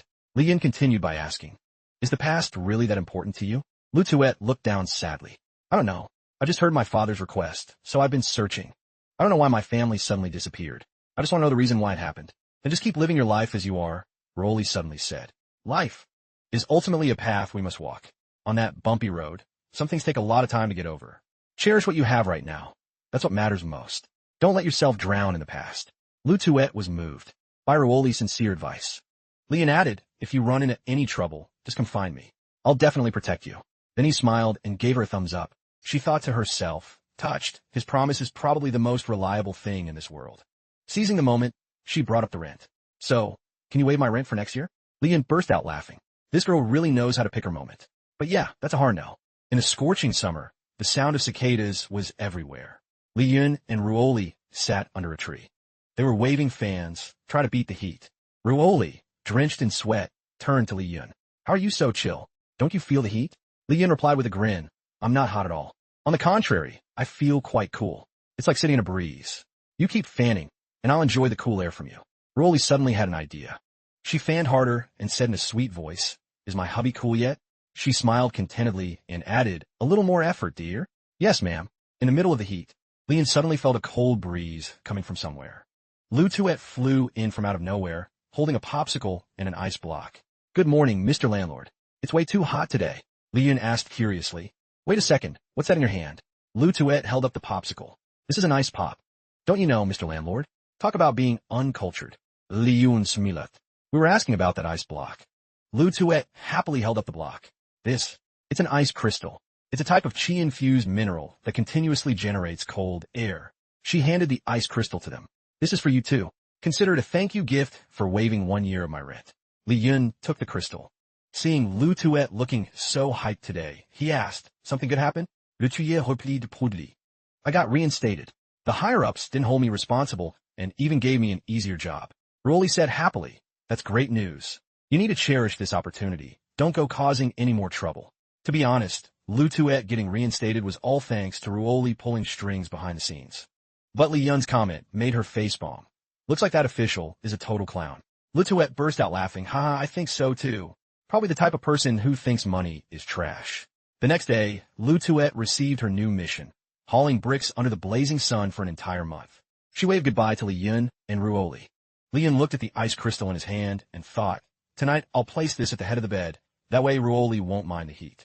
It's just that the feng shui there is so vibe-heavy and perfect for resting. I didn't expect such a strange thing to happen. Ruoli saw her husband giggling to himself. She asked curiously, what are you thinking about that's making you so happy, hubby? Li Yun scratched his head and smiled. Oh, it's nothing. Just that a lot of fresh things have been happening lately. Life is getting better and better. I feel really at peace. Ruoli gave a bright smile and replied, that's a given. Great Gone is very different from before. Isn't that all thanks to the Empress's great governance? Li Yun handed her the ice crystal and said gently, here, take this. Even though it's just one crystal and the cold air can't spread too far, it's enough to keep you feeling cool. Ruoli stared at the crystal with wide eyes. She touched it lightly, and a wave of cool air spread throughout her body. Li Yun said tenderly, you silly girl, as long as we're together, that's enough. Why worry about the heat? Xiao Ji hid behind the trees, giggling. Look at them being all lovey-dovey again. Li Yun and Ruoli sat hand in hand under the shade, enjoying a moment of peace amidst the sweltering summer heat. Meanwhile, in the bustling heart of the capital, Fian was strolling through the crowded streets. Even though she had been in the capital for a while, she hadn't had the chance to enjoy a proper gourmet meal. She decided to treat herself today to make up for all the hard work lately. Fian stopped in front of a luxury tavern, hands on her hips, thinking this is the spot. There's no way I'll run into that Li Yun guy in a high-end place like this. As the saying goes, the most dangerous place is the safest place. The tavern staff gave a friendly smile and warmly invited her. Please come in, honored guest. Please pick a seat. Fian smirked. Looks like that Li Yun guy isn't exactly loaded. Last time he ate here, he probably had to save up all year just to afford one meal. Only a few days have passed. He definitely doesn't have the cash to come back. Just as she said that, Fian suddenly heard a familiar voice. Server, give me another round of food and another order of spicy, stir-fried chicken. Fian gasped in horror. Oh my god. Oh my god. Why is he still here? How can he be laughing and chatting so happily with his wife like that? Fian was in a total panic, filled with anxiety and fear. Very soon, the food was served. Fian ate in a state of unease. No way. Could this tavern be owned by his family? Li Yun saw Fian and walked over with a smile to greet her. Oh, what a coincidence. Are you here to eat too, miss? My work was finished, so I dropped by for a bite. Fian stammered, that. My work is still, one step away from a major breakthrough. Li Yun clasped his hands and smiled. Oh, so good news is coming soon. Why don't you tell me a little about it? Fian's face turned serious. Li Yun, don't play me for a fool. It's obvious you're planning to dip out quietly. Fian looked at Li Yun and sighed. Fine, I guess it's just my bad luck. You told me to investigate the rebels' whereabouts, but I've got 0 leads. Do what you want with me. Slash me or kill me, it's up to you. Li Yun acta disappointa. Wow, looks like I overhyped you. Mississippi Fian nodded quickly. Yes, I'm useless. Li Yun smilat. In that case, I'll switch you to a different mission with a lower difficulty level. Once you complete it, I'll let you go. Fian sighed. I already caught an L anyway. Do I even have a choice? Li Yun said calmly. Do you know Longshan Temple? Go there and find Mungkong 1. Tell him the current situation. Tell him things have reached the later stage. Then, have him write down the information he knows. Then just bring that back to me. That's it. Fian slammed her hand on the table and shouted. Are you trolling me? Everyone knows Mungkong doesn't care about worldly affairs. No one can get info out of him. Do you think I'm stupid? What makes you think he'll talk to you? Li Yun raised his hand, signaling Fian to chill. Just tell Mungkong this. The person who wants to see him is me, Li Yun. That'll do it. Li Yun returned to his table. Rolly asked curiously, where did you just go, hubby? Li Yun smiled and replied, nothing much, just saw an acquaintance and said hi. He pointed toward the door and asked, shall we head out? I heard the West District just got a bunch of new arrivals. Rolly acted like she wasn't that hyped, but inside she was totally excited. New arrivals? The West District is so far, though. Li Yun laughed. Then how about I give you a piggyback ride? Rolly pouted. Do you think I'm a kid? The tavern staff saw the guests out. It was pouring rain outside. The weather is so bipolar today, the staff mumbled. The waiter smiled and quickly brought an umbrella. Thank you both for being regulars. Please take this umbrella as a gift. Oh, you're so thoughtful. Li Yun exclaimed. Is this restaurant under your care? Li Yun happily took one umbrella and told the waiter, one is enough. The rain continued to drizzle. The two shared the umbrella, chatting as they walked. The weather is so weirdly rainy. Why did you forget to bring an umbrella? Rolly asked. Why are you sighing? Rolly wondered. Is something bothering you? Did something happen? It's nothing, Li Yun replied. The rain just makes me feel a bit, main character, sentimental. I never thought I'd have a life like this. Why is that? Ruoli's eyes rounded with curiosity. Li Yun looked up at the rainy sky, reflecting on the past. My life used to be trash. If I had met you back then, I probably would have missed my chance with you. Back then, I was so self-centered, thinking everything I did was righteous. I was so blinded, thinking every move I made was right. My hand was stained with blood. I committed so many crimes. But looking back now, I realize I was wrong, dead wrong. The people I considered comrades with the same goals weren't actually walking the same path as me. As a result, I ended up completely alone. Rolly put her hand on Li Yun's face and pulled him closer. But you're not alone anymore. Because I'll always be by your side. Li Yun gently took Rolly's hand. I know, and I'll never let you go. Rolly blushed and teased, yeah. Just being with you makes me this anxious. If you ever dare to betray me, I'll catch you and lock you up. Li Yun lo pili. I'll never abandon you. Look, your cheeks are blushing. You say that. The two of them continued their conversation. I've never heard you talk about your past. Turns out you actually have friends. Of course I do, Li Yun replied. It's just that I have no way of reaching them. Rolly said, if you ever get in touch with them, you definitely have to invite them over for a visit. Haha, I'll tell you when the time comes. Maybe we'll see them sooner than you think. On the snowy mountain, who will be the one collaborating with the royal family? Is it a swordsman or just a pawn? Hope it's you. A tall man with a necklace made of bones walked with a blue-haired girl. Otherwise, things might get pretty annoying. The girl's face remained cold, showing zero emotion. In the dead of night, a dark shadow flickered across the rooftops. This figure looks familiar.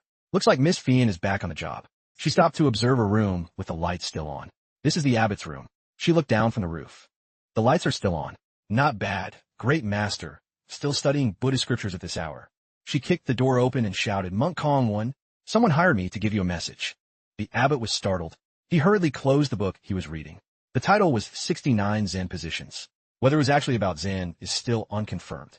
Fian looked at the book with a horrified face. The monk broke into a cold sweat. She pointed at him and said, Master, aren't you supposed to be a high-ranking enlightened monk? Why are you reading this? Benefactor, you've got it twisted. The monk cleared his throat. This is simply a method to practice one's willpower. With that, he burned the book over a candle. Amiba, I have once again successfully resisted temptation. My Buddha nature has reached a new level. But inside his heart was bleeding. I didn't even get to the climax yet, he thought. Fian spoke up, Master. The monk looked over. What is it? Fian said nonchalantly, Your hand is on fire. Only then did the monk feel the pain and scream, his voice echoing through the temple. A moment later, the monk sat down, one hand carefully bandaged. May I ask who commissioned you to deliver this message? Fian took a sip of tea. She recalled, if I remember correctly, his name is Li Yun. Hearing that name, the monk immediately spat out his tea. Him? What does he want? The monk asked in fear. He wants the master to tell him about the current situation in the capital. How does his name have so much power? Fian wondered and took another sip of tea. Young lady, please wait a moment, the monk said as he took out a brush and paper. Fian was confused, looking at the master's reaction. Who on earth is he? The monk quickly rolled up the paper and said, Buddha teaches that I cannot say. Rest assured, if he hasn't silenced you yet, he won't harm you later. Fian leaned in and whispered, why did you give it to him? Even if they're the same kind, not everyone carries a murderous aura as heavy as his. The master looked at the girl, his eyes showing clear respect. That's because, in his heart, he always carries compassion. The girl clapped her hands. Right. Sending people straight to hell for reincarnation. That's definitely great compassion. What a saintly heart. The master handed the girl the finished letter and said gently, please, return now. The girl looked at the letter and frowned. With such a heavy murderous aura, what kind of person is he really? I've never heard anyone described like that. Could he be with the rebels? Early the next morning at Li Yun's house, Li Yun just woke up and stretched. Today's weather is fire. He yawned deeply. Maybe I'll sleep a bit more? Looking at the floor, Li Yun saw Lu Tuet sprawling out and snoring. He had no idea when she fell asleep there. This girl's sleeping posture is straight up tragic. Li Yun shook his head, came over for free food last night, and just crashed here. Li Yun reached down and pinched Lu Tuet's cheek. Wake up, Lu Tuet. Lu Tuet tossed and turned. Not only did she stay asleep, but she also started talking in her sleep. I can still eat. Don't stop me. Don't stop me. Seriously. All she knows is eating. Li Yun felt a presence around the house. Turns out it was Fian. He went to open the gate for her. You're fast this time. Fian beamed at the compliment. Of course. I'm a professional. Here's the intel you wanted. She handed the master's letter to Li Yun. After reading the letter, it clicked for Li Yun. So that's it. The royal family wants to team up with the elite clans to take down the new empress and sneak some rebels into the mix. And the leader of this group is a total mystery. Tianxiang Pavilion, backed by the royal family, is their meeting spot. Fian watched Li Yun's expression closely. Suddenly, Li Yun spoke up, don't look at me like that. I'm a married man. You have no chance. Fian screamed, what do you mean? You're just a bit stronger than me, a bit more handsome, and a bit richer. Without those, what do you even have? What more do you want, gorgeous? Li Yun smiled dubiously. Style and wealth, I've got it all. He shrugged, praising me this much. You want a favor, don't you? Fian immediately switched to a flattering tone. Exactly, master. I just took a new mission and might have to stay in the capital for a while. If I run into any trouble, I hope you can step in and help. Li Yun said proudly, don't worry. The Great Gon, Zhuke Gate, Northport, 36 Caves. I've got connections everywhere. If you're in trouble, just shout my name. Fian cupped her hands. Thank you, master. I really don't know how to repay you. She moved as if to throw herself at Li Yun. So I can only offer my body to repay your kindness. BAM. Fian took a direct kick to the face. Are you dreaming or what? Fian laughed it off. Ha, just trolling. A master as divine and brave as you. I'm not worthy. If you weren't stronger than me, I'd definitely beat you to death, Fian thought to herself. Li Yun turned away, bragging about his wife. How could you even compare to my wife? She's the prettiest. Fian gave him the middle finger with a look of disdain. Yeah. What's a pretty face good for anyway? At least my skin is thicker than yours. Li Yun opened the gate and walked into the house. He saw her Oli and Lu Tuet sitting down for breakfast. Lu Tuet, holding 2 buns in both hands while eating, said, Mr. Landlord, you actually know the way home? You're covered in women's perfume. Women's perfume everywhere. Li Yun scratched his ear and explained. You saw that? That lady just now. I was just giving her directions, and she just wanted to thank me. That's all. Ruoli gave a flowery smile. You don't need to explain it in such detail. Li Yun lauludli. My beloved wife truly trusts me. But for real, isn't she actually low-key triggered right now? Li Yun thought to himself. Le tuye grind. What about me then? I'm considered a pretty young girl too, right? Sister Chu, don't be mad. Ruoli nonchalantly pointed at Lu Tuet. Looks like you're still healthy and vigorous. Le tuye grimaced. Healthy? Is she encouraging me? Why do I feel like she's talking about livestock? Ruoli crossed her arms and said sternly. From now on, don't let yourself get scammed just because someone's pretty. If you let those beautiful girls deceive you. Li Yun asked curiously, then what? Ruoli pointed right at Li Yun's face. They'll find out that you've already been scammed by me. Fian stood before the Zhuke Gate of Grey Gon. She wondered. Li Yun said his 36 friends are here? Fian sneered. Looks like the people Li Yun introduced must be legendary masters. I hit the jackpot this time. She pushed the door open and shouted. Brothers, I need your help. Li Yun sent me here. He said only you guys can help me. At that moment, inside the dark room, terrifying shadows loomed. A man with pitch-black skin grinned, revealing white teeth. Don't worry, Mississippi, leave this to us. Fian frowned. Such a powerful aura. Plus, they blend into the surrounding shadows. I can't see them clearly. Could these be the legendary for heavenly kings of darkness? For men hoisted a chest onto their shoulders, singing as they walked. May we ask if a father or mother has passed? We are professional pallbearers, guaranteed to satisfy. We have a promo right now. Buy a full package for the whole family to use when someone kicks the bucket later. Fian stood frozen, literally spitting blood. Li Yin, you bastard. You dare to troll me. Everyone knows the Huang family is the biggest powerhouse in the capital's entertainment industry, and the Hongqiu Pavilion is their pride and joy. Some arrogant, rich young master shouted. I spent 100 silver taels and still didn't get to see Lady Hualien. Then what's the point of my meat stick anymore? I have to see Lady Hualien no matter what. A fat woman standing by the door said with disdain. Only 100 taels, and you want to see Lady Hualien? Did you come here for a soup kitchen? Besides, Lady Hualien sells her art, not her body. Another girl sneered. If you've got no cash but still want to see her, there's a way. Come work for us as a servant. Poof. Li Yin had already leaped onto the windowsill and quickly climbed inside. He looked around and mumbled, this is the Tianxiang Pavilion those baldies mentioned. I heard the Huang family people meet here secretly every week. The door moved. Someone's coming. Li Yin's gaze was sharp as a knife. The door opened and two men walked in. The first one spoke. Brother, Hualien will be here soon. Don't let her seduce you this time. Don't mess up the big plan. The second man smirked. Relax, I know what's high stakes and what's mid. The first one frowned. The mission father gave us is vital. We can't let the old man down. Plus, we have an ace in the hole this time. We must convince the rebel army to ally with us. Li Yun, who had been eavesdropping, suddenly spoke up. An ace in the hole? Tell me about it. Go on. I'm dying of curiosity. The two men screamed, Who are you? Why are you here? Lady Hualien, why did you hide a man in here? The second man pointed at Li Yun. You dare to flex on the Huang family's turf? You have a death wish, don't you? Li Yun narrowed his eyes, his gaze piercing. If you really want to know who I am, I'll be merciful and tell you. I'm here to take out the Huang family's trash. Suddenly, painful screams echoed from upstairs. Servants looked up curiously. So noisy. Could it be the two young masters of the Huang family? They must be fighting. Another servant countered. What do you know? This is called brotherly love. They're probably sword fighting with each other. The two men who were arrogant earlier were now battered and bruised, teeth knocked out. Li Yin crossed his arms and looked down at the beaten subordinates. Quite the tough guys. Beaten to this state and still won't spill any tea. Li Yun Siga. As soon as he got home, his wifey Ruoli scolded him. Why are you just getting back? Where are you wandering off to again? Li Yin scratched his head and gave a forced laugh. I didn't mean to be late. I want to buy fireworks to play with you. He held out a bundle of sparklers and 2 shimmering candles. Ruoli looked at her husband and said softly, I have something to tell you. Something very important. Her eyes watched the sparklers burning brightly. I want to tell you the truth, but I can't say it just yet. Even though I'm keeping things from you, I never intended to lie to you. If one day you find out the truth, I hope you won't divorce me. Li Yin held his wife's hand and said firmly, never. From the very beginning, I never once thought about divorcing you. Ruoli blushed and gave a shy smile. Me neither. Lord Huang roared in anger. Someone dared to touch my Huang family people? He totally disrespects me. Young Master Huang said calmly, Father, the meridians of the second and third brothers have been severed. I'm afraid they'll be crippled for life. That guy's truly cruel. Inside, he was secretly rejoicing. The family estate is mine now. You old geezer should just kick the bucket soon too. Big brother has the skills to build his own empire. Suddenly, a deep voice came from the door. Lord, calm your anger. Leave this matter to this old man. Lord Huang was shocked. Elder, you've finished your secluded cultivation? The elder walked in, radiating a murderous aura. Correct. My divine technique is complete. Just in time, I need a target to test it.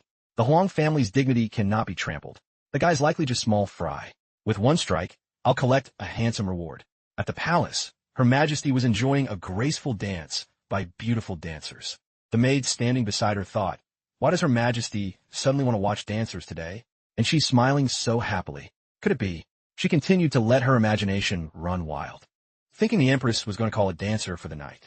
So Her Majesty likes women? My chance has come. From now on, I'll reach the peak of my life. She was so excited, she gave herself a nosebleed from her own fantasies. The Empress looked at her, confused. Actually, the Empress was just thinking, oh, so that's how that dance move goes. When I get back, I have to perform this for that idiot. It was late afternoon. Rolly spun around and asked shyly, what do you think, hubby? Is it pretty? Li Yun grinat. Of course it's pretty. My wifey looks good in anything. But the best part is yet to come. It's time for you to see the results of my practice these past few days. Roly started spinning and spinning. Li Yun looked at his wife with a confused face, 1,000 question marks in his head. Wifey, why do you keep spinning around? Are you dizzy? Roly said huffily, ugh. I am dancing. If you're so good, why don't you get up and dance for me? Li Yun laughed it off. So it's dancing. But I only know the dances from my hometown. The choreography there is quite special. It requires 2 people. Li Yun took Roly's hand and put his other hand on her waist. Roly blushed as Li Yun continued. It's called the waltz. Li Yun began to guide Roly, their footsteps graceful and full of passion. At the Huang Manor, 2 guards were gossiping. Old Wang, I really can't take it anymore. The madam keeps trying to rizzle me up. What should I do? The other one advised, do you even have to ask? If the Lord finds out, he'll throw us to the dogs. Suddenly, someone was thrown from the sky, landing right in front of the 2 guards. What the? The 2 guards shouted, but their faces immediately darkened. Isn't this the guy on patrol for this area? Li Yun stepped out from the dust and smoke, saying coldly, You disrespectful brats, call your master out here to face me right now. The 2 guards hurriedly drew their swords and barked. Who do you think you are? How dare you strike someone from the Huang family? Li Yun glanced at them with cold, piercing eyes. I'm your daddy. Lord Huang was sitting back, leisurely reading a book. His wife rushed over and asked anxiously, You've worked so hard, hubby. Come to bed and rest for a bit. I've specially stewed a bowl of tonic for you. It's still piping hot. Drink it before it gets cold. The madam spoke gently to the child. Here, quickly bring this tonic to your father. The cute child babbled Papa and handed the bowl to Li Yun. But something was off. Why does the kid look like that? Imperial son must be a Qilin reincarnated. But it seemed the old man didn't notice. Li Yun happily took the bowl. Sorry to trouble you, madam. Heavens have truly blessed me. Not only with a virtuous wife, but also with a chubby, adorable son. The madam caringly fed the medicine to Li Yun. Hubby, let me feed you. Good boy to Huang, take your medicine. While the couple was sharing this tender moment, a guard ran and panicked. This is bad. A thief has broken into the Huang Manor. A thief? But he's cracked. Everyone who crossed him got their faces absolutely cooked. The old man's veins popped as he roared. You useless trash. What's with the panic? Where's your dignity? You're this scared of just one thief? Don't kill the vibe of our happy time. Can he really flip my whole manor upside down? The guard thought to himself. He didn't just flip it. He's already demolished half of it. Lord Huang said with a stern face. Over the years, I've recruited countless elites. My house is full of masters. What can one measly thief even do?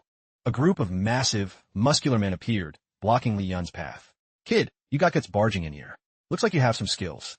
Too bad for you. You've met our 6-man clan. Legend says the strength of the 6-man is so great that even Chun Hai would shake in his boots just hearing the name. The whole mob charged at Li Yun. Li Yun's eyes flashed with a sharp chill as he let out a roar. Screams of ah echoed throughout the Huang Manor. In the room, the madam and Lord Huang waited impatiently. That arrogant brat deserves it. How dare he break into my manor? I'll chop him into 100 pieces to satisfy my rage. If I'm not mistaken, he's probably dealing with that thing right now. The madam wondered, but could that thing be a threat to the emperor? Didn't you say it was only one part? Lord Huang glanced at her. Once this is finished, forget the emperor. Even that rebel leader will be easily wiped out. The madam gestured for silence. Ugh, shut up for a second. I heard that rebel is hiding in the capital. Lord Huang laughed confidently. The guy's been missing for a year. He's probably dead in some ditch by now. Boom! A strange object flew into the room where the couple was whispering. What the? Is it an assassin? All the elites Lord Huang had hired were now sprawled out in the room. Not a single one was left standing. Lord Huang gasped. These are the top masters of Great Gone. How could they be defeated so pathetically? Li Yun clenched his fist and asked, What exactly did you create that's got you so hyped? Could it be an atomic pill? A pale blue hand descended from the sky. Bam! A whole floor of the Huang Manor exploded. A midget mage had arrived to rescue Li Yun. Li Yun used just one hand to block the old man's attack. The old man stepped forward. Young man, you seem to be a top-tier martial artist. If you don't want to die here, leave quietly.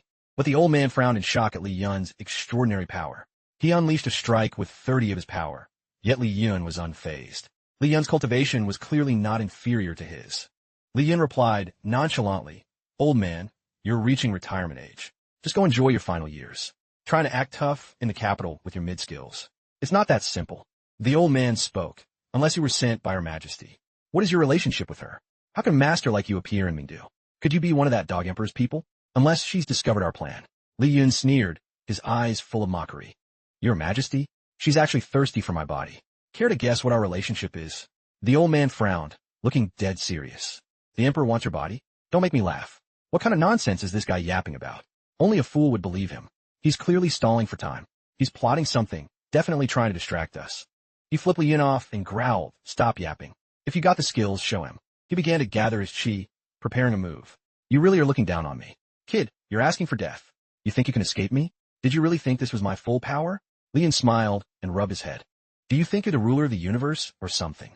The old man roared in fury. "Let me show you that there's always a bigger fish. I'll make you regret ever disrespecting me." Li Yun's gaze turned ice cold. "I see you no different from Chun Hai. Just another arrogant idiot." Somewhere else, Chun Hai suddenly started sneezing nonstop. The old man suddenly transformed, his body growing several times larger. He unleashed a devastating strike directly at Li Yun. But Li Yun didn't flinch. He looked at the old man with disdain, the smile on his lips growing brighter. With just one move, Li Yun threw a palm strike. A powerful gust of wind surged, blasting the old man right off the roof. The old Lord Huang froze like his pressure points were struck, falling to the ground unconscious. Li Yun turned back to the remaining two and asked coldly, "What were you saying just now?" The two immediately switched up their attitude, voices trembling. What we meant was, how could we ever be rude to you? That old geezer deserved that beating. He's got no manners. Li Yun glared and barked Neil. The old man was startled, and before he could react, a terrifying murderous aura crashed down on him. "Thud kneel for me." Li Yun glanced at them with cold eyes.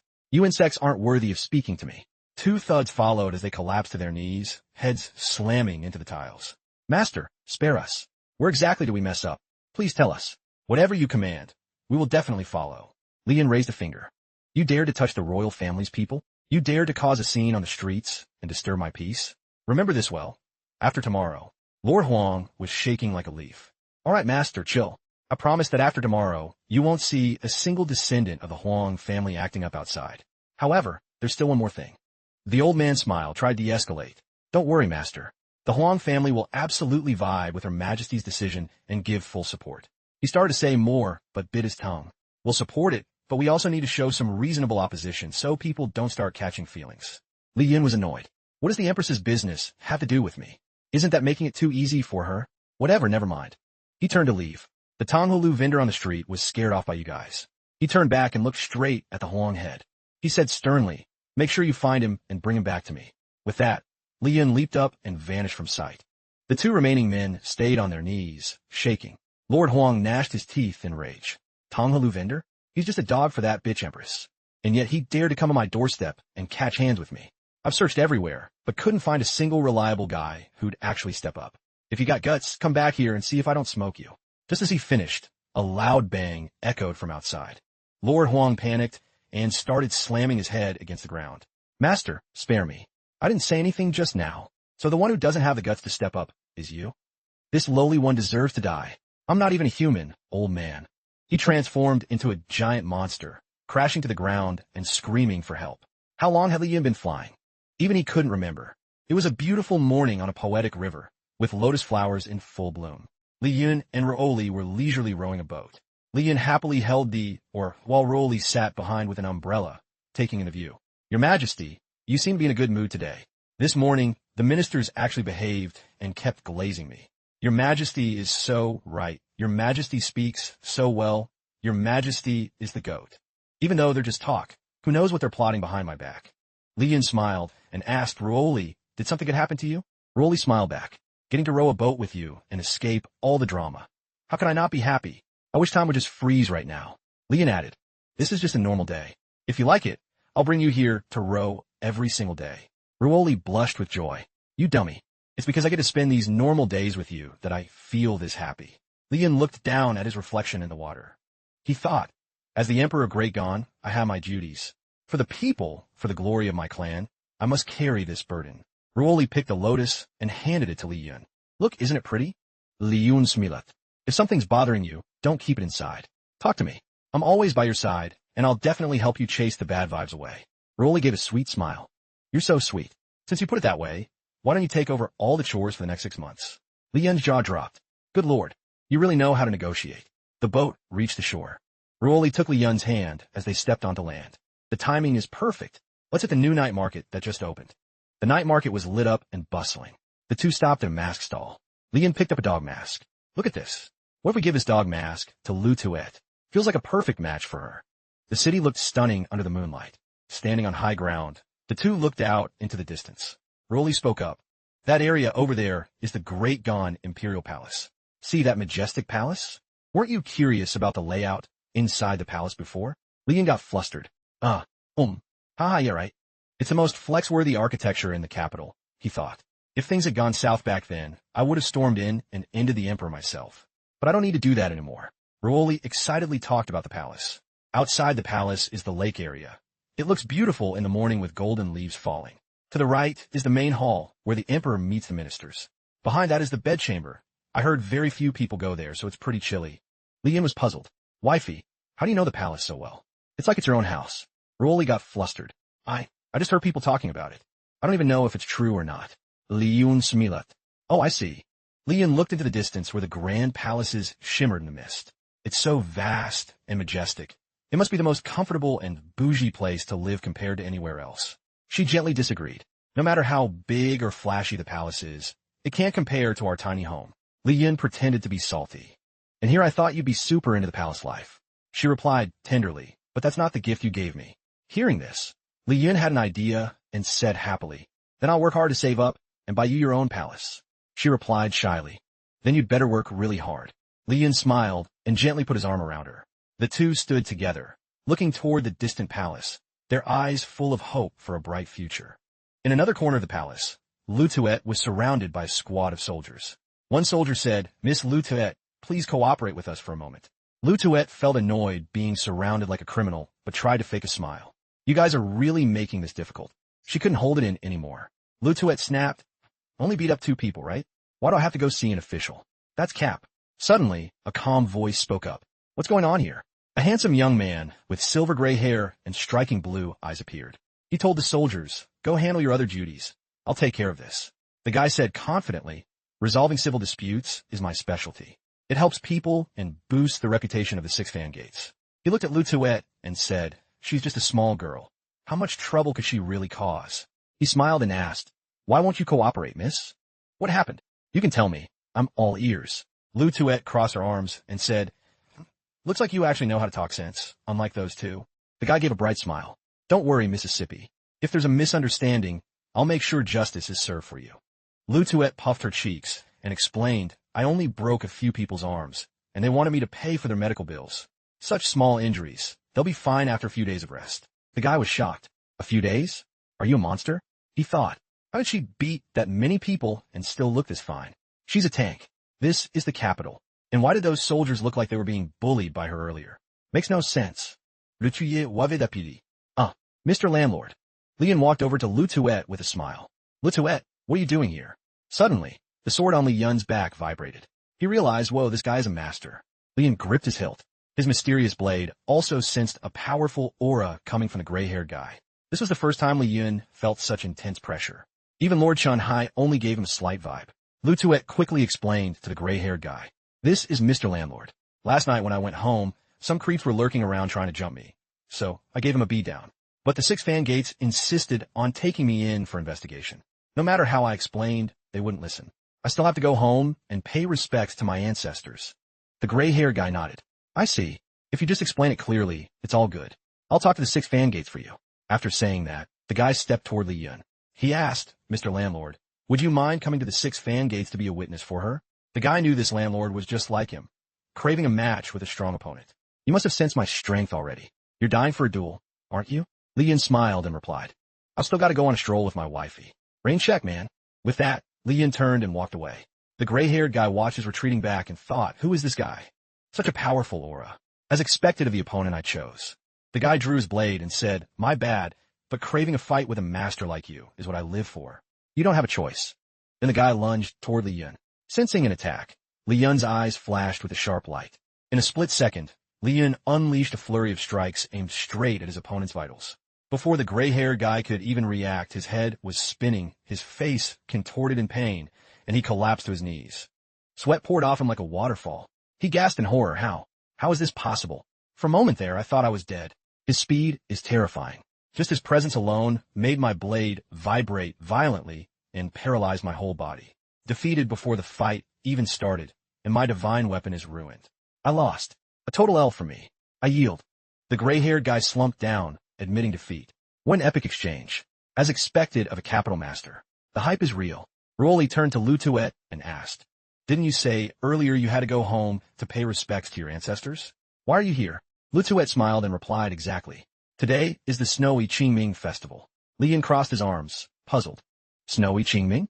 Speaking of Qingming, it reminds me of that famous poem. As Li Yun recited the poem, a guy wearing a robe with an 8 trigrams pattern and carrying something massive on his back overheard him. Beautifully recited, little brother. Li Yun looked at him and realized he was the Taoist coffin seller from before. The guy laughed. "I do it for the hustle, what else?" Then he asked, "Pardon me, but does that poem have a next line?" Li Yun replied, "The traveler on the road is heartbroken, his soul shattered." The guy frowned and mumbled, "Heartbroken, soul shattered. Interesting. Truly heartbreaking." Lutuet, now dressed like a shaman, began chanting a string of weird spells that sounded like a wizard's incantation. Covered in bells, she danced around a fire, jingling loudly. Li Yun and the coffin seller watched, Lutuet, speechless. Li Yun couldn't hold back and asked, "Your ritual style is pretty fire. You're not summoning an evil god, are you?" Lutuet replied proudly, "A Lu family Qingming ritual has to be fire, duh." Remembering something, Lutuet turned to Roly. "I just remembered, sis. Don't you have any relatives to honor?" Roly replied, "No, I have no one left to remember." She went silent. Born into royalty, I had to cut all family ties. Only the power struggle remains. Li Yin comforted her. "That might be for the best. You should smile more. You look prettier that way." But then he gave a forced laugh and said, "If I kick the bucket one day, make sure you offer me some gourmet food." Ruoli teased her husband. "Are you really worrying about that right now?" She smiled brightly and said, "You dummy, I won't let you die." Back at the palace, the emperor spoke. "So you are the sect leader of the Lingyun sect. I've invited you here hoping you can help me investigate the backgrounds of all the masters in the capital, especially the emperors." Looking at the coffin-selling guy, he said, "Oh, you're here too?" The guy replied, "Say no more. Anything involving the emperor, I'm in. But first, I need to find someone." The emperor wondered, could it be the rebel leader? "I heard your top disciple died on the battlefield. That's a debt that needs to be settled with him. Rumor has it he's hiding in the capital, but we haven't tracked his movements yet. Rest assured, the royal family will back you up." The guy laughed. "Interesting. No need for the lord to worry. I know what to do." The emperor looked down at the coffin at his feet. The guy whispered, "Speaking of which, is this coffin meant for that traitor?" The Lingyun sect leader replied, "Originally I wanted to sell it, but no one's buying." Hilarious, right? Who buy a coffin? Then a playful look appeared on his face as he said, "Just consider it prepared for me." Then, leaving the palace, the guy's face darkened as he grumbled, "Damn it. To investigate all the top masters in this city, shouldn't I just go to the 6 fan gates and check the residency records? Why am I so aesthetic, but have zero sense of direction? I can't go back and ask for directions now. That's embarrassing." Wondering if this guy is related to that bald dude earlier. At that moment, Li Yun accidentally spotted the coffin seller and called out, "Taoist master. What coincidence, meeting again." He waved and asked, "It's Qingming today. Aren't you going home to honor your ancestors?" The guy replied, "No need. Might be reuniting with the whole family in a few days anyway." Then he asked, "By the way, little brother, do you know where the 6 fan gates is?" Li Yun pointed north. "Go straight for 500 meters, then hang a right and head west." The sect leader gave a soft laugh and turned to walk away. "Thanks, kid. I'm off." Li Yun yelled in frustration, "That's the wrong way. Are you training in the 3-sword style or something? Whatever. With your sense of direction, how about I just take you there?" The brother scratched his head and laughed. "Then I'll trouble you, little brother." On the way, Li Yun asked, "Going to the 6 fan gates this late? You up to some shady business? You got injuries too? Must have just been in a scrap." The brother replied, "Nothing much, just sneaking a peek at the residency records. Trying to find info on the rebel leader. Heard he's a real beast." Li Yun turned to him. "Why are you looking for him? Does he owe you money or something?" The sect leader frowned. "My younger brother died in that rebellion. Even though I know he didn't pull the trigger himself, I swore to avenge him. My time is running out, so I have to go all out. But now, at the peak of my martial arts, I'm covered in injuries. I might not be a match for him. That coffin earlier? It was for me. Li Yun Shukulat. Plenty of people want to catch smoke with me for revenge. But you're the first one I've met who's actually chill about it." In a flash, they reached the 6 fan gates. Li Yun introduced it. "This is the place." The brother replied, "Thanks, kid. Wait here, I'll be right back." With that, he vanished like smoke. Li Yun thought, his movement technique isn't mid at all. Suddenly, a scream erupted from inside. "Stop, thief! There's an intruder." Li Yun broke into a sweat. Caught that fast. The sect leader came sprinting out, soldiers hot on his heels shouting, "You dare rob the 6 fan gates? Don't let him get away." Li Yun stood outside, cursing under his breath. Why are you running toward me? Damn it. Just act like I don't know him. I'm just a passerby. Don't drag me into this. To his surprise, the sect leader yelled, Brother, run. We're busted. Li Yun barked back in rage. Who's your brother? You're absolutely hopeless. The sect leader grinned. Go brother, what now? I'm lost. He ran forward and turned right. The soldiers behind yelled, right turn, right turn. But when they turned right, the sect leader was nowhere to be found. Did he just vanish? The two were hiding on a roof, looking down. The soldiers split up to search. Search over there. We can't let those two thieves escape. Li Yun spoke up. Yo, with your movement skills, how did you get spotted? And your sense of direction is a disease that needs curing. The sect leader laughed. I haven't eaten since I got to the capital. My stomach growled too loud just now. Forget it. I'll just follow you, little brother. By the way, I'm curious. While we were escaping, I noticed your movement technique can outpace mine. There aren't many people in this world who can beat me in speed. He turned to Li Yun with a sharp gaze. Could it be, you're the banished immortal? Li Yun froze, his expression turning serious. Then the sect leader burst out laughing. Huh, look at you all scared. I was just trolling. His smile slowly faded. Actually, I only wanted to find and ask if he ever met my brother. I want to know if my brother was handsome. Li Yun cleared his throat. I don't really have an impression of him. Anyway, it was total chaos back then. People were everywhere like ants. The surrounding air suddenly became deathly silent. The sect leader abruptly leaped back a good distance and shouted, I didn't expect the enemy to be right in front of me. He narrowed his eyes at Li Yun. Make your move. Li Yun Shukulat. You're a pretty interesting guy. As soon as he finished speaking, he flicked out 2 silver coins. The sect leader was startled, watching the 2 coins before quickly catching them. He frowned at Li Yun. A dignified, banished immortal using hidden weapons? You're really letting me down. Li Yun defended himself. Are you hallucinating, bro? He opened his hand to show the sect leader. These 2 coins are my entire net worth. Take them and go buy some steam buns. You're injured and your stomach is growling. Eat something before we duel. That only fair, right? The sect leader clenched his fists, frustratedly cursing under his breath. My martial arts aren't up to par, and I lost in character too. I'm so salty right now. He turned back and shouted, I'll give it to you, you're legit. Since you seem like a good person, our grudge is squashed starting now. Li Yun felt sluggish. I've met plenty of people who admit defeat over the years, but someone as extra as you is a first. At Li Yun's private home, he was enjoying bliss with his beautiful wife when he suddenly frowned. I've used too much inner power lately. My old injury is flaring up. Ruoli asked worriedly, Deep Nin, do you feel any better? Or does it still hurt? Deep Nin gave a forced smile. Don't talk like that. You're making me sound like I'm crazy. Ruoli lowered her head. She looked at Deep Nin with tender eyes and said, Normally you don't give a money-hungry woman such a flattering smile. Deep Nin looked up at Ruoli and smiled. Why shouldn't I smile? Where else in this world could I find a wife as good as Ruoli? Zuli Lighty Falik Dai Ning Sha Fohet. You naughty boy, get up now. Deep Nin looked up at Ruoli and thought, looking at her from this angle makes me want to catch a nosebleed. Ruoli smiled and said, I heard the residency records of the 6 fan gates were stolen last night. Everyone has to go re-register today. She thought to herself, the rebel leader is still hiding in the capital. With everyone coming to re-register, we can smoke him out. At the 6 fan gates, crowds of people were jostling each other to re-register. An official and a gray-haired young man were busy recording everyone's information. The gray-haired guy thought, too bad I forgot to ask for that master's name the other day. I wonder when I'll see him again for a rematch. Suddenly, he spotted Li Yun standing in line. It's him. He's here to re-register too? The guy hurried to report. Lord Qinhai, the man who terrified my divine sword yesterday, is here. Qinhai's eyes turned sharp. Is that so? Then I must go introduce myself. Is he really that strong? I've been in the capital a long time and never heard of such a character. Unless, he's the one we've been hunting all this time, the banished immortal. Qinhai stared intensely at Li Yun. If the banished immortal is hiding among the commoners, he'll definitely follow the rules like a normal person. I've stationed plenty of guards here. Just catch anyone acting suspicious immediately. This time, let's see where he can hide. According to what that guy said, this fellow probably has some skills. Once I give a signal, have everyone jump him to test his strength. If he really is the banished immortal, he'll definitely slip up. Then, Her Majesty will surely reward me handsomely. Rolly stepped forward and said, you could just sign up here. Wait, why is Her Majesty here? The gray-haired guy looked at Qinhai and asked, My lord, why haven't you given the signal yet? Suddenly, the guy's eyes lit up. He looked at Qinhai as if to say, I get it. I should handle this small matter myself, so my lord can stay chill. Qinhai Bani, wait, what are you doing?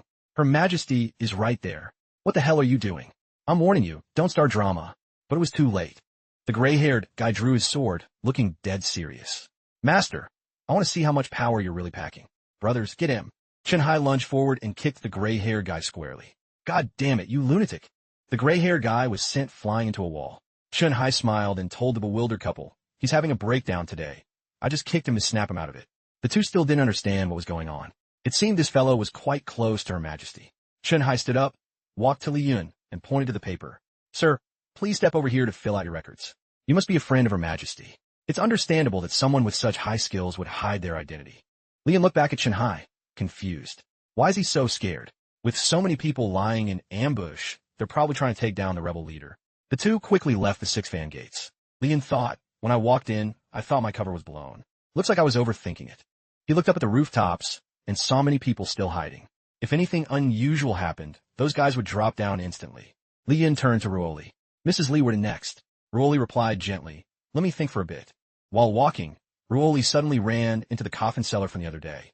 She was startled, and the brother was just as shocked, his steamed bun frozen halfway to his mouth. His face turned gloomy. Why is that guy here? He just robbed the 6 fan gates last night, and now he's showing up here? Talk about being bold. Well, I might as well help him out one last time. I should give this brother a heads up. It looks like he has no idea the 6 fan gates have an ambush set up here. Li Yun smiled and looked toward the man. He pointed to the sky, signaling. There are people above. Be careful. Don't use your inner energy. But the man completely missed the point. He even shouted, so you want to fight me? Fine. Bring it on. Don't think I'm scared of you. Suddenly, a group from the 6 fan gates leaped down from the roof. It must be the rebel leader. Brothers, get him. They attacked the man relentlessly. The sect leader was beaten to a pulp, crying out in agony, officers, there's been a misunderstanding. I'm just a civilian. Then he looked at Li Yun as if it finally clicked. Oh, so you meant there were people above me?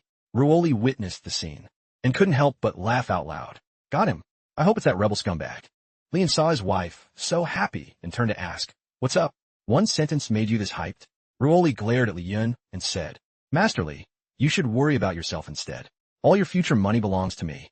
Li Yun smiled tenderly and replied, it's fine. Whatever you want, I'll give it to you. Ruoli continued, there's one thing you can't give right now, and that's your life. Can you give that to me? She really knew how to shoot her shot at the right moment. Li Yun narrowed his eyes and asked, you want that?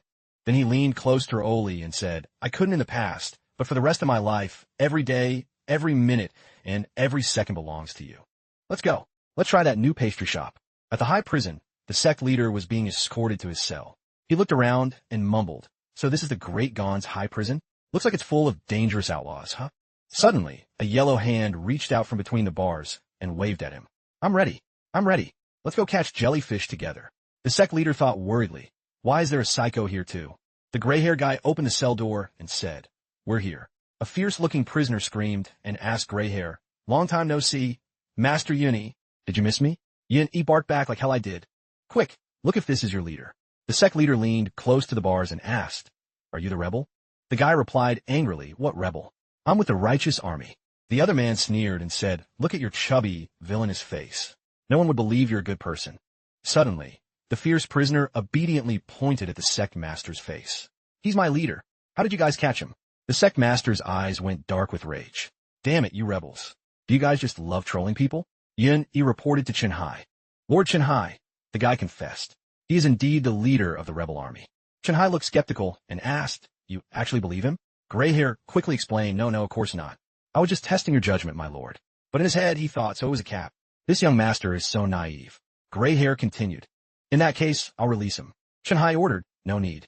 Even if he's not the rebel leader, he's up to no good. His movement style is almost identical to the thief who stole the records last night. Keep him locked up. Chen-hai's gaze turned serious. The residency records for the capital are all finished, yet there's still no trace of him. Where on earth is he hiding? Could someone be helping him cover his identity? Who would be that ballsy? In another scene, the young couple Li Yun and Ruoli were acting all lovey-dovey. Li Yun gently for Ruoli. Is it good, wifey? Ruoli gave a sweet smile. Anything you feed me tastes delicious. Ruoli said while reading the news, lately, a lot of people have come to visit Great Gon, including descendants of elite clans. These people used to be so arrogant and uncontrollable. Now they're so well-behaved, Ruoli smiled. It proves the new emperor's management is actually effective. Li Yun wondered, you've been praising the new empress lately. You seem to really like her, huh? Ruoli explained, people say she's beautiful and exceptionally capable. She even launched a new policy system that's great for Great Gon's growth. I heard she recently restored the imperial examination system. Why don't you give it a shot? Who knows? You might become the top scholar. Li Yin gave a forced laugh. Forget it. I'm so handsome, cool, and funny. Passing will be light work. But if the Empress falls for me, I'd have no choice but to elope with you. Ruoli rested her chin on her hand and smirked playfully. You're right. If the Empress saw you, she'd definitely catch feelings instantly. Li Yin was confused. Wait, why aren't you roasting me today? Am I really so handsome that the Empress would fall in love at first sight? Just then, Lu Tuet came running from nowhere. Landlord, Sister Ruoli, the girl said excitedly. I heard the flowers in the North City are in full bloom. It's a majestic sight. Ruoli was confused. What does that have to do with us? Le Tuet grinned. Because you love seeing beautiful sights like that with the landlord, sis? Ruoli blushed. What is this child yapping about? Lu Tuet stubbornly countered. Tuetni isn't talking nonsense. Sister Chu definitely loves the landlord. Not a day goes by where I don't have to eat dog food, PDAs. Usually, you sneak glances at him and smile shyly. It's obviously love. Ruoli blushed and stayed silent. Li Yin took Ruoli's hand. With such beautiful scenery, of course we have to enjoy it together. Will you come with me? Ruoli acted shy. If you want to see it that badly, I guess I'll reluctantly tag along. It wasn't until late at night that the three of them arrived. The surrounding landscape was shrouded in darkness, with only the stars twinkling in the sky. Lu Tuet was happy, but Li Yin and Ruoli looked bummed out. Looks like we're late. It's pitch black. What is there to even look at? Lu Tuet said crossly. Isn't it because you two were busy being all lovey-dovey that we lost track of time? Li Yin argued back. Don't put that on us. Weren't you eating nonstop the whole way? You ate from the South City all the way to the north. Your stomach is round as a drum. Le Tuet puted. Wasn't it because the landlord kept buying food for Tuetni? Li Yin said blankly. Saying it like that is totally misleading. Besides, Ruoli paid for it. But then Li Yin realized, wait, that came out of my allowance. Too much. Suddenly, countless fireflies flew in from everywhere, lighting up the flower field. The scene became poetic and magical, even more beautiful than during the day. Li Yin smiled at Ruoli. Looks like the heavens couldn't bear to see you disappointed. How many points would you give this view? Ruoli shrugged. It's mid. 1 point. Li Yin was flustered. I thought you'd be satisfied. Ruoli took the chance to confess. If I add you to the view, I'll reluctantly give it 10. Li Yin felt slumped. Isn't the scale out of 100? Ruoli laughed playfully. You dummy, the scale is out of 5. At the snowy mountain, soldiers in bronze armor shouted in unison. Kill! Kill! Kill the rebels. The gentleman and the blue-haired girl showed no fear. In the blink of an eye, the army was sliced in half. They turned to walk away. Are these the ones you killed? Wuai Musaid. Looks like that banished immortal fellow isn't all that great. The girl slowly pulled down her hood, her gaze cold. Kaihan, our power compared to his is like a firefly's glow versus the moon. His greatness is far beyond what we can imagine. Wisdom, talent, character. He is top tier in everything. No one compares. Taehan turned to leave, her voice cold. I don't care about that. If he defeats me, I'll follow him. But if he can't, I'll end him myself. She stopped. And don't forget, in the end, he abandoned you all. Wu Ai Mu quickly defended him. That was only temporary. He saved me from a brutal battlefield and taught me the meaning of dignity and respect. To me, he is a god, the lord of this world. Now we finally have news of him. The girl turned back with a determined look. Let's go. Let's find our god. Li Yin went to the prison to visit those two, bringing some food. The bearded man looked at the piece of cake and exclaimed, truly a good brother. Thank you. The sect master shook his head in disappointment. What a waste of a wait. Since you're here, why didn't you bring some Tianshan Snow Lotus for me to rinse my mouth with? Liu Shuja. I'm just a regular guy. I've never even smelled a Tianshan Snow Lotus. Where would I find one for you? The coffin seller looked at Li Yun with a suspicious gaze. Wait a minute. Where's that scent of Tianshan Snow Lotus on you coming from? Only someone who eats it regularly would have that scent linger. But then again, precious things like snow lotuses are managed by the royal family. Only the emperor can enjoy them. Guess I smelled it wrong. The bearded man asked curiously, by the way, I heard people mentioning the royal family and some old official from the righteous army are collecting 10 fragments to heal your injuries. You'd better be careful. Li Yin put his hand to his chin, deep in thought. So that's how it is. No wonder the Huang family head was so arrogant before. If he gets 10 fragments, he really could restore his power. The bearded man added, I also heard the guys at the 6 fan gates gossiping that communication with the border guards in the North Barrens has been lost. Looks like someone raided the place. Great Gon is about to descend into chaos. I wonder if the new empress can handle it. Li Yin turned to the coffin-selling brother. How about I break you out today? The coffin seller sneered. Forget it. At most, I'll just be locked up a bit longer. If you save me, I'll become a wanted criminal. Denied. Li Yin could only turn away. Goodbye then, I won't stay long. I've still got to go window shopping with my wifey. At the shopping district. Lu Tuet was dragging her feet listlessly. Lian happened to run into her and asked, "Hey, Lu Tuet, what's up with you?" The girl looked up at Li Yun with a tired face. Seeing Li Yun walking hand in hand with his wife, Li Yun smiled. "What's up? Just got off work? How was the job?" She sighed and replied, "Don't even get me started. I feel like life is moving too fast, like a whole lifetime passed in a flash. Why do humans have to work so hard anyway?" Li Yun made an okay sign and said, "Looks like you made a decent amount. Huh? So, can you pay the back rent yet?" Her eyes suddenly lit up, and she looked refreshed. Clearly trying to change the subject, she said, "Rent? What's that? Never heard of it. Mr. Landlord, do you want to find a concubine? How about I be your concubine?" He frowned. "Stop joking. If I dared to say yes, Sister Roly would finish me. She wouldn't let me slide." Roly said nonchalantly, "I think she knows that very well." Lu Tuet pointed excitedly and said, "Let me tell you guys something. Today the train was taken out for a test run, and something really weird happened." Lian asked happily, "Something weird? Like an alien appearing or a zombie attack?" Lu Tuet clenched her fists and said seriously, "It's some ghost stuff. The test tracks had abnormal vibrations. There were 0 issues before. This weird situation only happens when 2 trains run at once. The readings go haywire. It might be a ghost train." He put his hand to his chin, thinking, "A ghost train? Where does that test track lead to?" The girl replied, "That line is in the North Barrens sector." He thought to himself, "As for the North Barrens, Lord Huang mentioned a scout team when MIA there under mysterious circumstances. Could these 2 things be related? Even though I could milk her for some solid intel, my goal is to live a quiet life. Getting info from her would only put me in the line of fire." Roly said irritably, "Are you done staring? Is it ever enough?" He smiled with narrowed eyes. "I was just thinking about how my wifey is so gorgeous. No matter who they are, no matter how much people simp for them, they can't hold a candle to you." She puffed out her cheeks. "And yet you still stared at me for that long." He pulled her close and looked straight into her eyes. "Then from now on, I'll only have eyes for you. When I eat, when I sleep, I'll only look at you, okay?" Roly still wasn't over it. She puffed her cheeks and turned away. "Oof, who wants you staring at them all day? Shameless." From a floor above, a lady in red along with her maid looked down. The lady in red thought to herself, "I felt like I just saw someone familiar." She ordered the maid, "That's enough. Let's head back. I must have misidentified him." As she was walking down the hallway, a blue-haired man stepped forward and spoke. "You finally returned. You kept me waiting quite a while." The man was dressed in a violet outfit, his face covered in scars. Sadly, his eyesight had been cruelly snatched away by someone. The elegant lady calmly ordered her trusted maid, "You may step down first. I need a private word with this guest. I have important matters to discuss, so please give us some space." It seemed the royal family had lost their patience. The situation must be urgent for them to rush someone here to pressure her. They're clearly pressed. The man suddenly flashed a cryptic smile, his eyes seeming to pierce through her soul. "The moment we've been waiting for has finally arrived. The timing is perfect. That genius standing behind you, the grandmaster we all respect. I wonder if he's ready to make his move?" The girl smiled slightly. She replied with a confident tone, "You used to be so arrogant and look down on everyone. You used to talk smack, saying we were just a minor nuisance not worth worrying about. Have you forgotten all that, blue hair?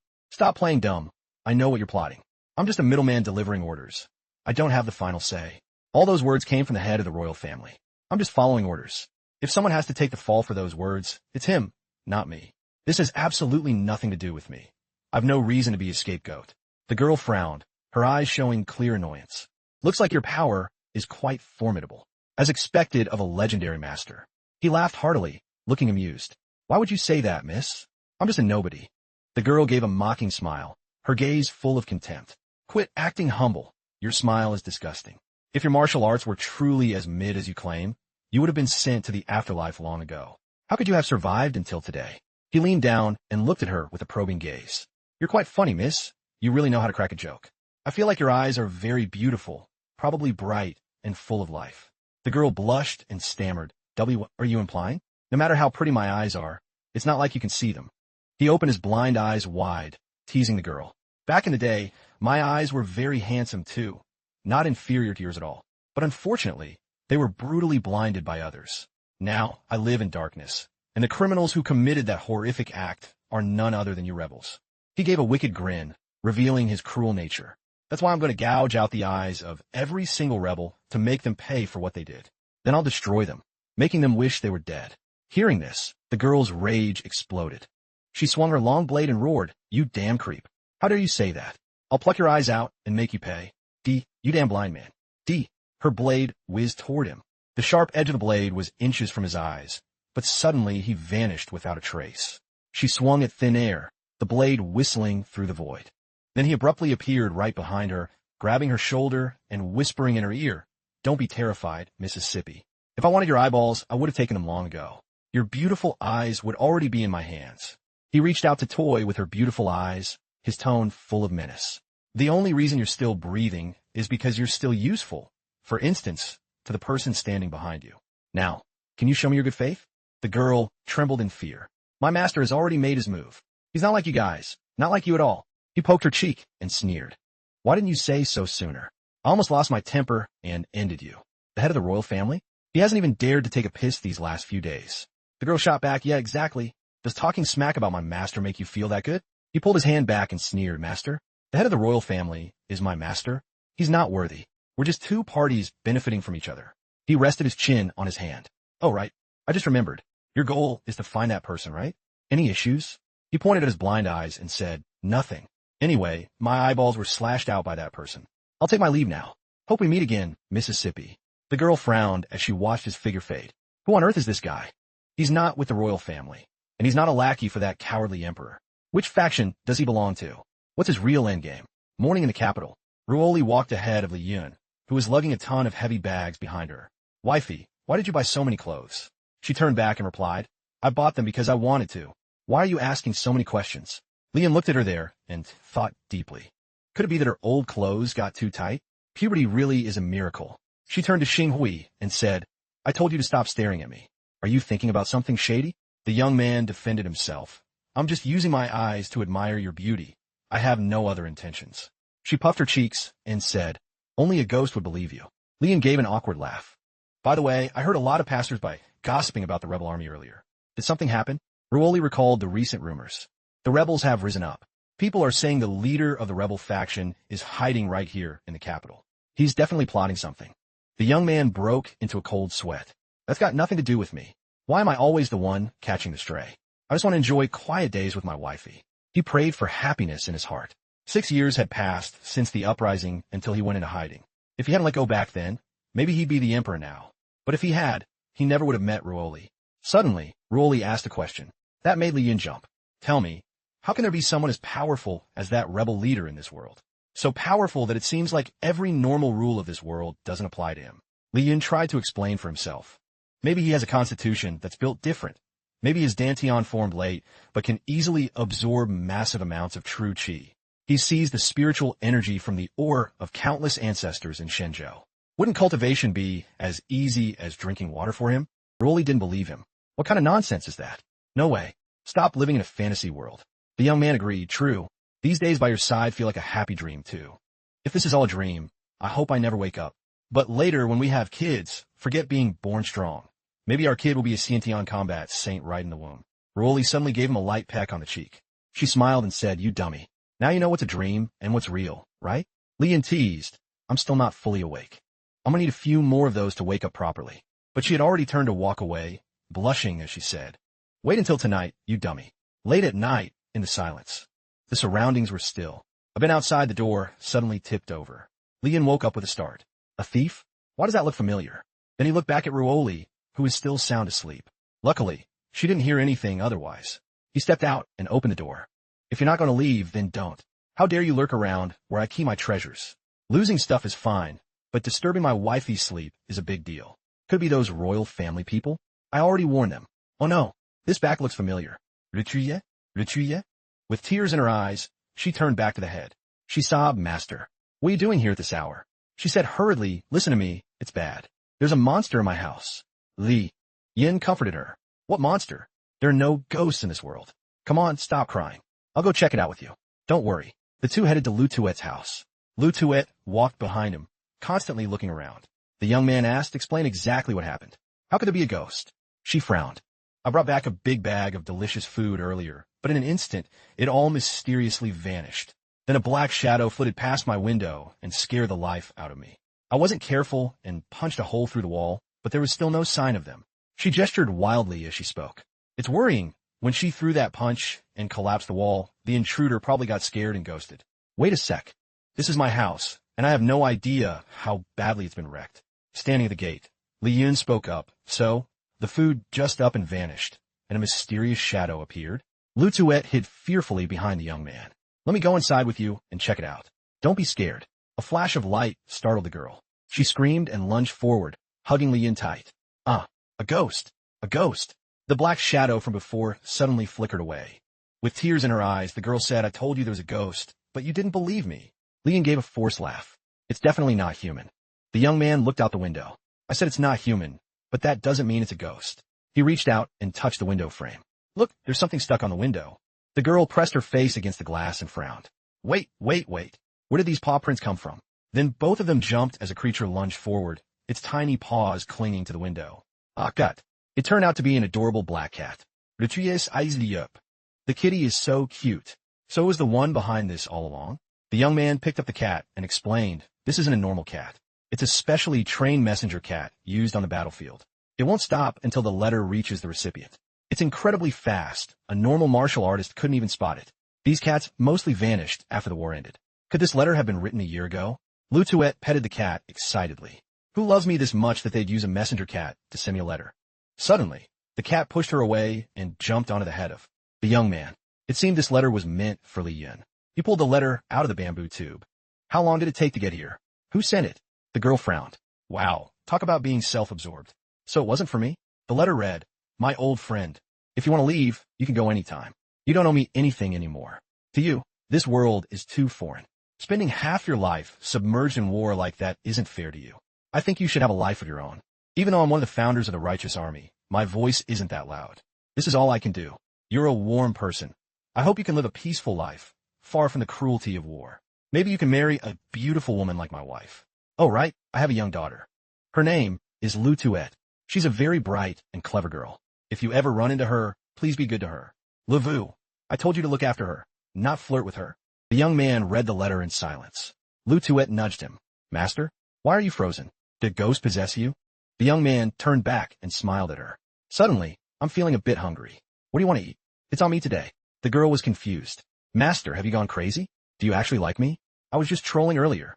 Don't worry. My friend warned me never to touch his beautiful 16-year-old daughter named Lu Tuet.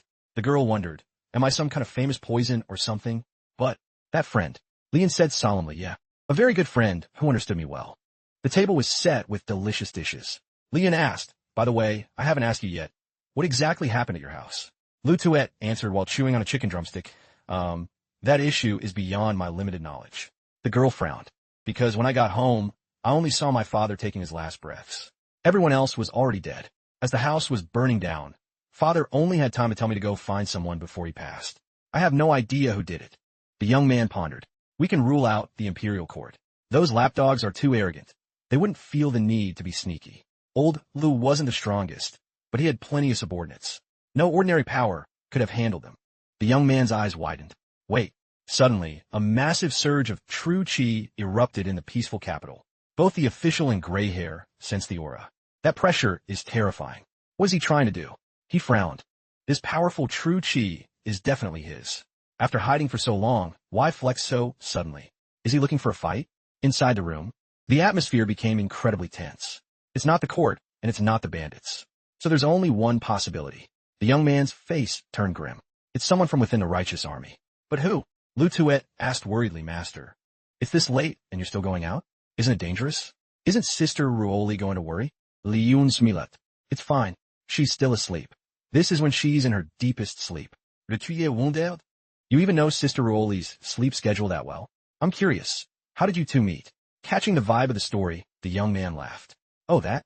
Obviously, it was thanks to my good looks. She fell for me at first sight. The girl frowned, annoyed. Stop capping to me. Just tell me the story. But the young man quickly stood up and waved goodbye. It's a long story. I'll tell you when there's a chance. Don't worry, I'll help you settle this. It's late. I'm heading home. The girl thought to herself. He was just raging a second ago, and now he's asking me all these questions. Looks like that letter revealed something. This Lu Tuet girl is quite the enigma. Walking alone on the street, Li Yun reflected. Still missing some info. I'll have to go to the Hong Tu house and ask the Oiran. Once I settle all this, I'll get right back to my peaceful life. Returning to his gate, he pushed the door open to a surprise. His wifey was already waiting for him. Ruoli asked, didn't you say you were going somewhere? She pouted. When I didn't see you in the middle of the night, I got so worried. Lian scratched his head and explained. I thought you were asleep. Lu Tuet said there was a ghost in her room, so I went to check. Turns out it was just a cat. She gave a long yawn. Oh, really? The young man picked her up. Why did you run out here? No need to sit out here. What if you catch a cold? The girl replied, I didn't feel you on the bed, so I woke up. She leaned against his chest. I can't sleep without you. The young man pressed his cheek against her hair. Can you sleep now? The girl happily replied, yeah. The next morning in the capital. Your Majesty, the investigation into the snowy mountain is complete. But you don't look so good. Do you need some rest? The girl rested her face on her hand. It's fine. Give me the details. It was all because of Li Yun that she tossed and turned all night.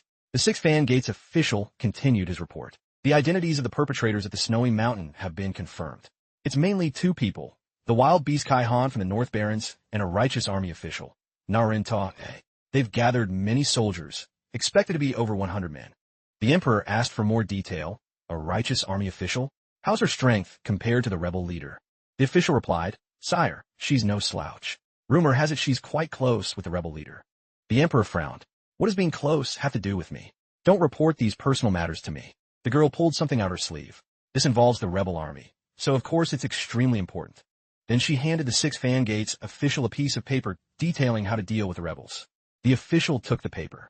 Your Majesty is wise. The official read aloud. I dislike calling the weak brave, yet calling the warrior cowardly. Love is the fire of life. Without it, all will sink into darkness. The Emperor gasped, her face turning beet red. Wasn't this the love letter Li Yun wrote to her back then? She must have been so tired last night, and woke up so early that she grabbed the wrong one in a rush. How embarrassing. The Six Fan Gates official frowned. Your Majesty, this is... While Her Majesty was still flustered and unsure how to explain, the official suddenly shouted, You are truly magnificent. You want to use love to reform those rebels? Such profound righteousness. This is the true path of a sage. He then knelt down and swore, I vow to remain loyal to Your Majesty, even in death. The Emperor gave a forced laugh. Ha, precisely. Only you truly understand me, my dear official. Thinking, this guy's quite the actor himself. At an eatery, Lu Tuet blurted out, What? Lian held a cup of hot tea. Not in Tua? The girl was busy eating a steam bun. Yeah, she appeared in the capital's morning paper today. Something about the snowy mountain. Are you too close or something? The young man immediately shot it down. Nonsense. Actually, I'm not really that close to her. Lu Tuet's gaze was full of suspicion. How is that possible? If not, why are there rumors? Liun smilat bitarli. They're not lying to you. It's just that every time I was working, she just happened to show up. For example, when I finished practicing my sword, she just happened to pass by to hand me a towel and take my clothes to wash. When I was at the table discussing battle strategy, she'd sit quite close to me. Besides, in sweltering weather, anyone's face would get red. Lu Tuet laughed out loud. So that's how it is. Total coincidences, ha ha. Exactly, the girl grimaced. Do you think she'll come looking for you? The young man looked up at the sky pensively. Maybe, but she has no idea I'm here. Plus, no one has the skills to sneak into the capital. Basically, she can't show up here. Meanwhile, Kai Han and Narin Ta, they stood before a ship. Ta spoke up, Behold the miracle I've created. Her face was stone cold and expressionless. This miracle will be the key clue to finding him. Hong Tu House. Living up to its name as the top brothel in the capital, it was packed with customers and buzzing with laughter. The crowd was diverse from all walks of life. Even white-haired old men sought out this playground. Right now, one old-timer was grinning ear to ear, happily hugging two beautiful ladies. Lian stood on the balcony. Looking down at the lively scene, he couldn't help but comment, Old Spices are the hottest. The young ones only dare to hug one, but that old guy's got two. The older the age, the stronger the riz. In the room of the Hong Tu House Oiran, Hualien, the most beautiful courtesan in the capital, was frowning in annoyance. She wasn't happy that Li Yun was looking at other women while sitting in her room. But truth be told, in Li Yun's eyes now, only Chu Ruoli was the most beautiful. Compared to her, Hualien was no different from anyone else. Hualien gave a soft huff and got straight to the point. If you want to lead them in an uprising, I'm afraid the forces behind her won't just stand by. Li Yun shrugged and replied, I've been investigating something lately and wanted to get some intel from you. Hearing this, Hualien immediately refused. Li Yun persisted, smiling as he said, Don't be so quick to turn me down. I have some info to trade with you, too. Info to trade with me? Hualien frowned, thinking she lacked for nothing here. But the info Li Yun was about to drop was completely unexpected for Hualien. It was info about the rebel leader, his goals, and even his type in women. Upon hearing the question, Hua Yin reacted violently. She blushed and screamed in shock. You're saying that he already has someone in his heart? The man she and Na Ren Tua adored most. Could he already belong to someone else? Wait a minute. Are you misunderstanding something? Lian thought to himself, I never cared about dating back then. And now, I only have my wifey in my heart, so I'm totally clueless about romance except for her. Hua Yin realized she had slipped up. She coughed awkwardly. Even if you say you have info on the rebel leader, I won't believe it that easily. After all, extraordinary claims require extraordinary proof. Lian didn't expect Hua Lian to ask for evidence. But since she asked, he decided to be upfront with the truth. Tajda. Lian laughed loudly with a smug look on his face. I am the rebel leader. So, wouldn't I know everything about him? Hua Yin looked at Li Yun with total contempt. She snorted coldly. As if you're worthy. If you're the rebel leader, I'd rather be reincarnated as a pig in my next life.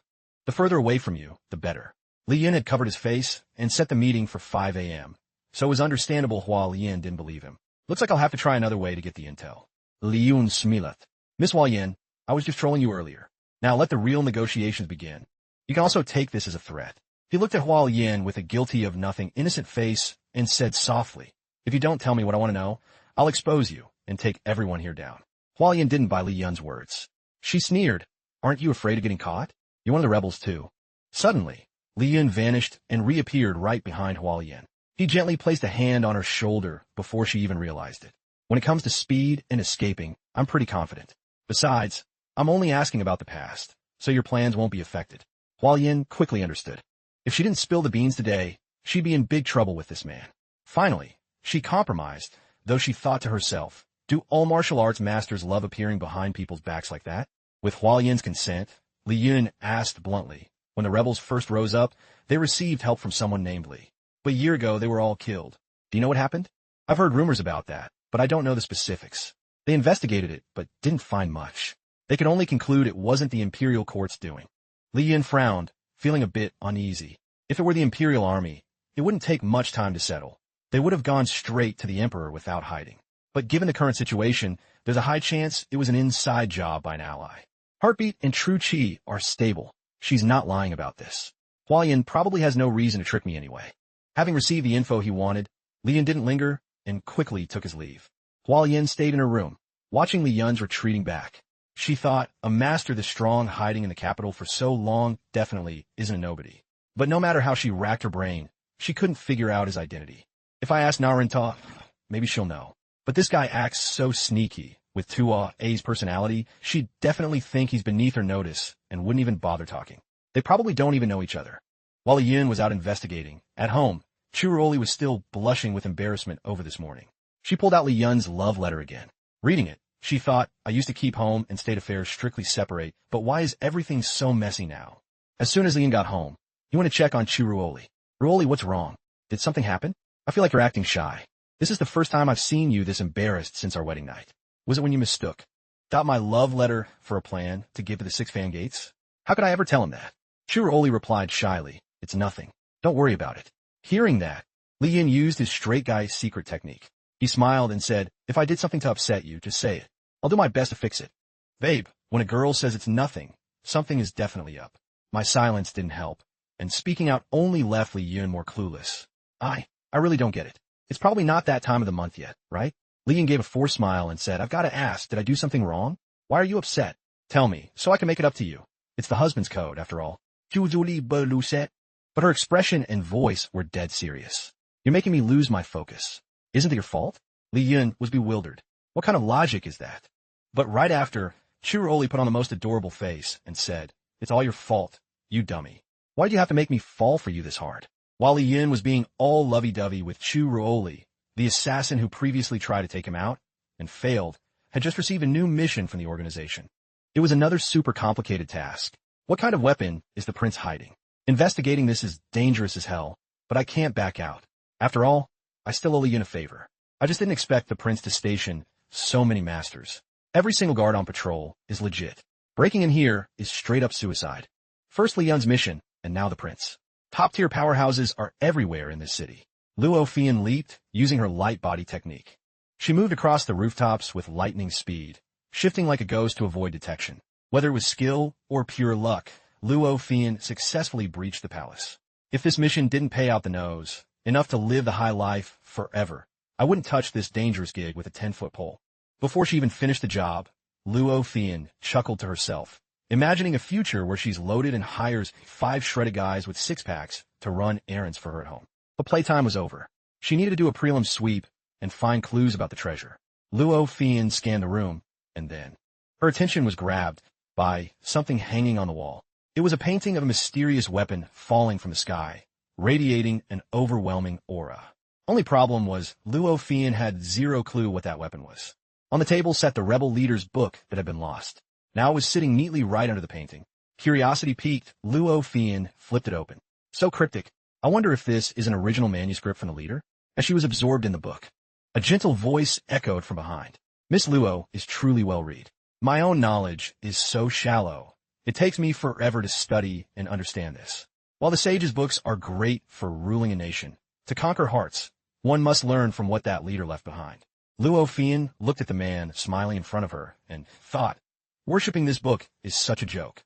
The man countered that worshipping gods was the real joke. He had appeared out of thin air, all smiles and talk. Definitely not a good guy. Luo Fian frowned and prodded, have we met? You look like you're from the royal family. The man kept smiling, but his eyes flashed with killing intent.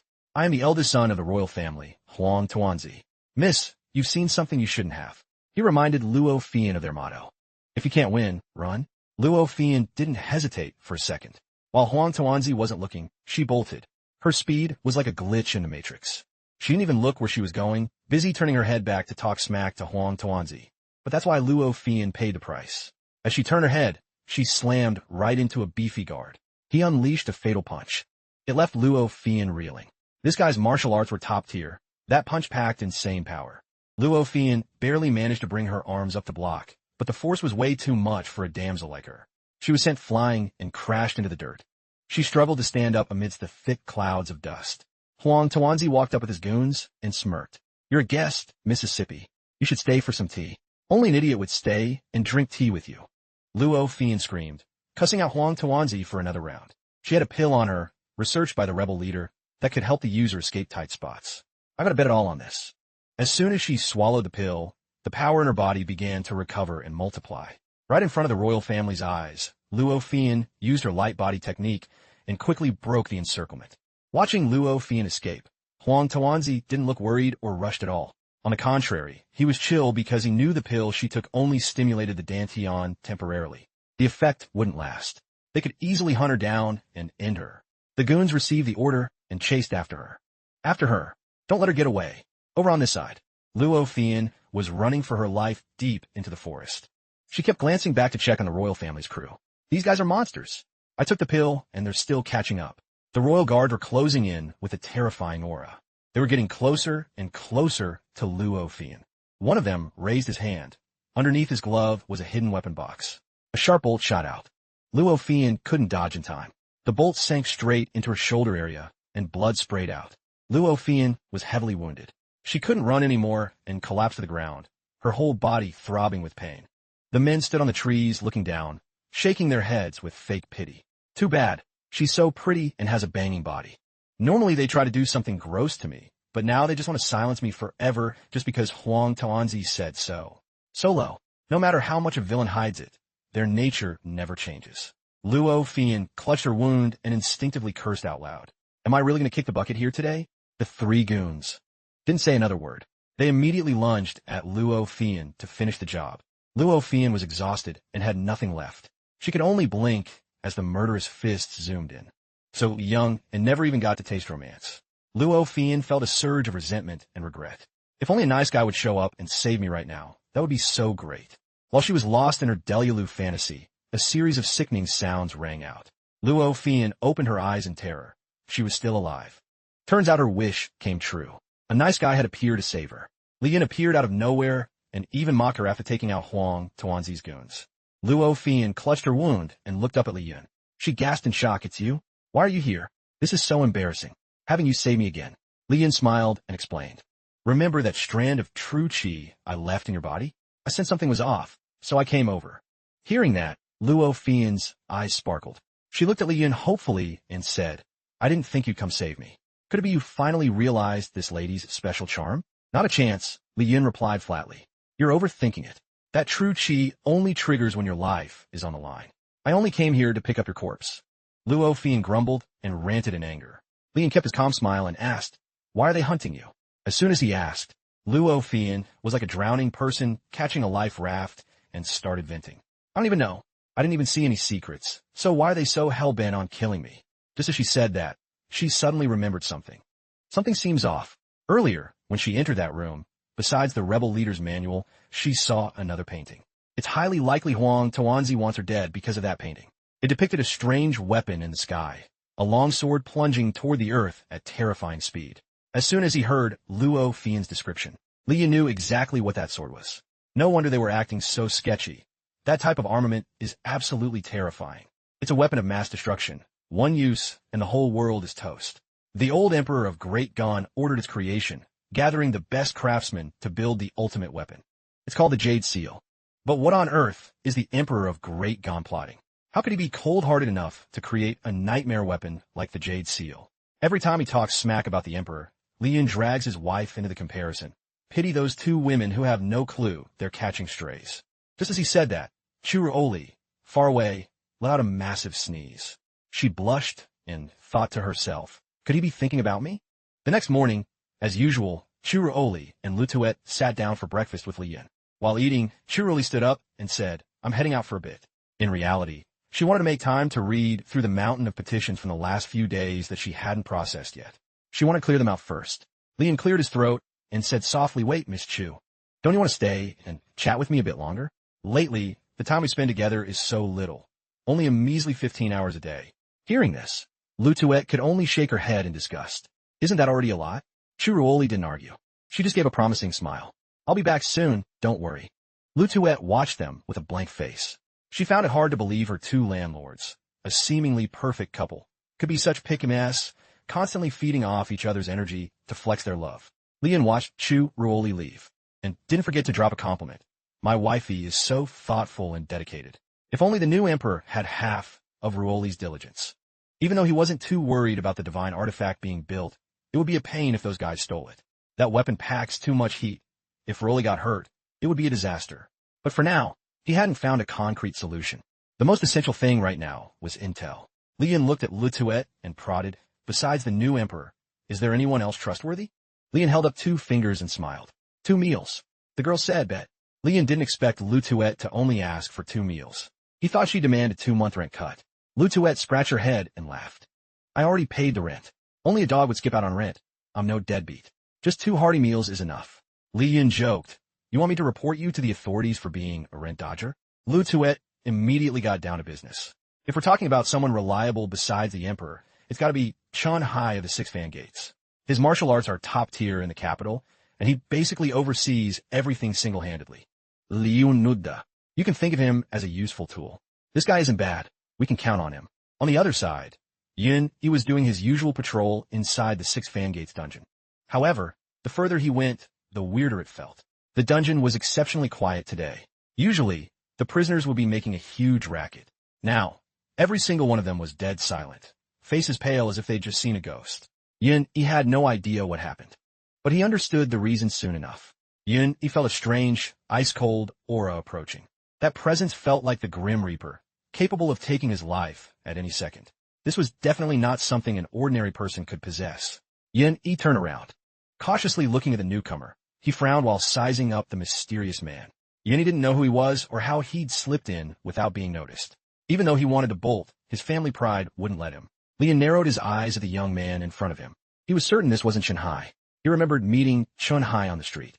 Zhang Hu, who was locked up nearby, immediately explained to Li Yun, "He's Yun Yi, one of Chun Hai's subordinates. This kid's got some grit, standing firm even against such heavy, killing intent. If he weren't Chun Hai's man, I definitely wouldn't let him off so easily." "Whatever." Li Yun laughed with a casual air. "I'm here for Chun Hai. No need to be so stressed." He drew his sword, his gaze sharp and cold. Looking at his stance and vibe, anyone could tell he had zero intention of letting Li Yun see Chun Hai easily. Truly energetic and full of fire, but sometimes. Chun Hai shook his head, "That you don't know your own limits." He channeled his chi into the blade, making it vibrate intensely. "The move I'm about to use," he said coldly, "might leave you bettered for 3 or 4 days. But I don't have time to waste on you." Yun-E gripped his sword tight, let out a roar, and lunged at Li Yun with insane speed. The sword strike was as powerful as a dragon twisting through the air, ready to tear its prey apart. A normal person would have been terrified by this move, but Li Yun was different. Facing the sharp blade aimed straight at him, Li Yun just stood there, completely unfazed. He didn't even move a finger. Yun-E's powerful move was neutralized effortlessly by Li Yun. He wasn't even scratched. Yun-E witnessed the whole thing, and he couldn't hide his shock. Surprise was written all over his face. Li Yun crossed his arms and casually complimented, "Your swordsmanship is okay. Almost as good as my first 6 months of training." It wasn't clear if that was a compliment or a roast. Yun-E had clearly trained hard for 15 years, yet he was being compared to someone else's first 6 months. Right then, Chun-Hai appeared. He ordered his subordinate to keep attacking Li Yun. Facing Chun-Hai's move, Li Yun still didn't flinch. He simply raised his hand, meeting Chun-Hai palm to palm. Li Yun's aura was powerful and overbearing, not losing to Chun-Hai at all, as if by prior agreement. Both of them leaped backward. Chun-Hai seemed to struggle a bit more, but his outward injuries weren't too serious. Li Yun narrowed his eyes and thought, the Emperor's bodyguard actually has some skills. His martial arts are solid, but Great Gon doesn't have many powerhouses like him. After trading blows, Chun-Hai confirmed this man was the rebel leader. He asked, "What are you doing here?" "Li Yun Shuja. I came here in good faith to report crime. Believe it or not, it's up to you." Hearing that, Chun-Hai's anger flared. He shouted, "Good faith? Your palm strike almost made me cough up blood." "Fine, I'll let that slide for now." Li Yun got straight to the point. "I'm here to report about the Jade Seal. That's all." The Jade Seal was stolen from the palace. Chun-Hai's group obviously knew how important the Jade Seal was as a treasure, and how immense the royal family's power and authority were. Moreover, the rebel leader had personally come to tip him off.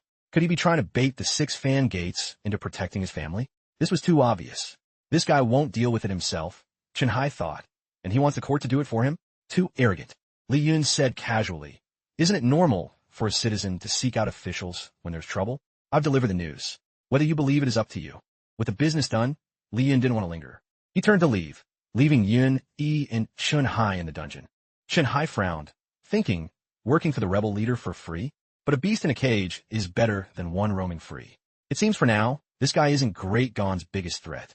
As soon as he got the news from Li Yun, Chun-Hai immediately went to the palace to report to Emperor Chu-Ruoli. The young emperor, after hearing Chun-Hai's report, couldn't help but be surprised. She didn't expect the rebel leader to dare show himself. It seems he really loves his wife. Chu-Ruoli thought to herself. Chun-Hai didn't care about that. Right now, he needed to worry about the stolen weapon. He requested Chu-Ruoli's permission to handle the matter. "Don't even bring it up. It's a headache," Chu-Ruoli sighed. "I have no idea what the old emperor was thinking, leaving such a massive mess for me." Having just settled affairs of state, Chu-Ruoli couldn't help but think of her personal life. She wondered what Li Yun was up to. She had clearly promised to be home early, yet she had missed the date. However, royal family matters had to be dealt with. If Li Yun ever got hurt, she would be heartbroken. Immediately after receiving the report, the 6 fan gates swung into action. The Huang residence was engulfed in a sea of fire, the fierce flames incinerating everything.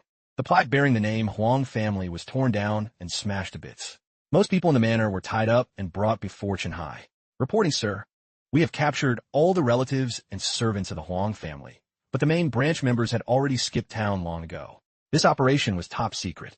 If they manage to escape, there's definitely a mole in the 6 fan gates. It seems someone has been colluding with the main family." While the 6 fan gates were on their mission, Li Yun stood on a rooftop, silently watching the raging fire. So the emperor finally moved against the Huang family? Looks like this emperor actually has some sense. While he was busy watching the blaze, Li Yun suddenly heard Chu-Ruoli calling him. "What are you doing up there? Come down and rest already. Don't make me lose more sleep." Li Yun felt his wifey was just too precious. He praised her in his heart. "I'm coming down right now." The next morning, news of the Huang family's massacre spread throughout the capital. Meanwhile, Li Yun was casually strolling the streets. As he walked, he frowned and thought. Today was the anniversary of the first time he met Ruoli. Li Yun was debating what gift to get her. In the midst of his thoughts, Lu Tuet suddenly ran up from somewhere, her face beaming. "Master, sir." Li Yun stopped and asked, "What's the matter?" He initially thought it was something major, but it turned out Lu Tuet just wanted to brag that the Huang family had all been busted. It was a total mood booster. Li Yun was slightly puzzled. Lu Tuet used to be from an elite clan, yet here she was celebrating like this. Lu Tuet laughed and replied, "That's in the past. Now, I'm a glorious member of the working class." After bragging about the Huang family, Lu Tuet remembered the main point. "Actually, last night I found a corpse. On his chest was a lotus sword wound, exactly like my father's. Li Yun narrowed his eyes. Lu Tuet had clearly said before that there were no notable clues. Lu Tuet replied gloomily, I was a bit flustered then. I only remembered once I saw another body. Li Yun could only shake his head. Classic Lu Tuet. He really didn't know what went on inside her head. Regardless, he needed to make a trip to the 6 fan gates to investigate that corpse. But first, he needed to find a gift for Ruoli. Li Yun asked Lu Tuet for her opinion. What are women into these days? Le tuye en sweld honestly, probably lipstick. Li Yun laughed and asked lipstick. Does ancient lipstick not have different shades? In my time, even a basic pink had 10 different shades. Li Yun and Lu Tuet quickly made their way to the 6 fan gates. But one thing bothered Lu Tuet. Master, I feel like we're being a bit too much. Too much. You said we were investigating the 6 fan gates. Doesn't that mean sneaking in? Yet here we are, walking right into the 6 fan gates in broad daylight. If we get caught, we're dead meat. Lu Tuet really was a bit of a dummy. Li Yun gave a soft laugh. Before entering, he had already used his true chi to scout the area. Currently, all the energy of the 6 fan gates was focused on the Huang family case. No one cared about this morgue. Inside the room, corpses covered in white sheets lay in rows.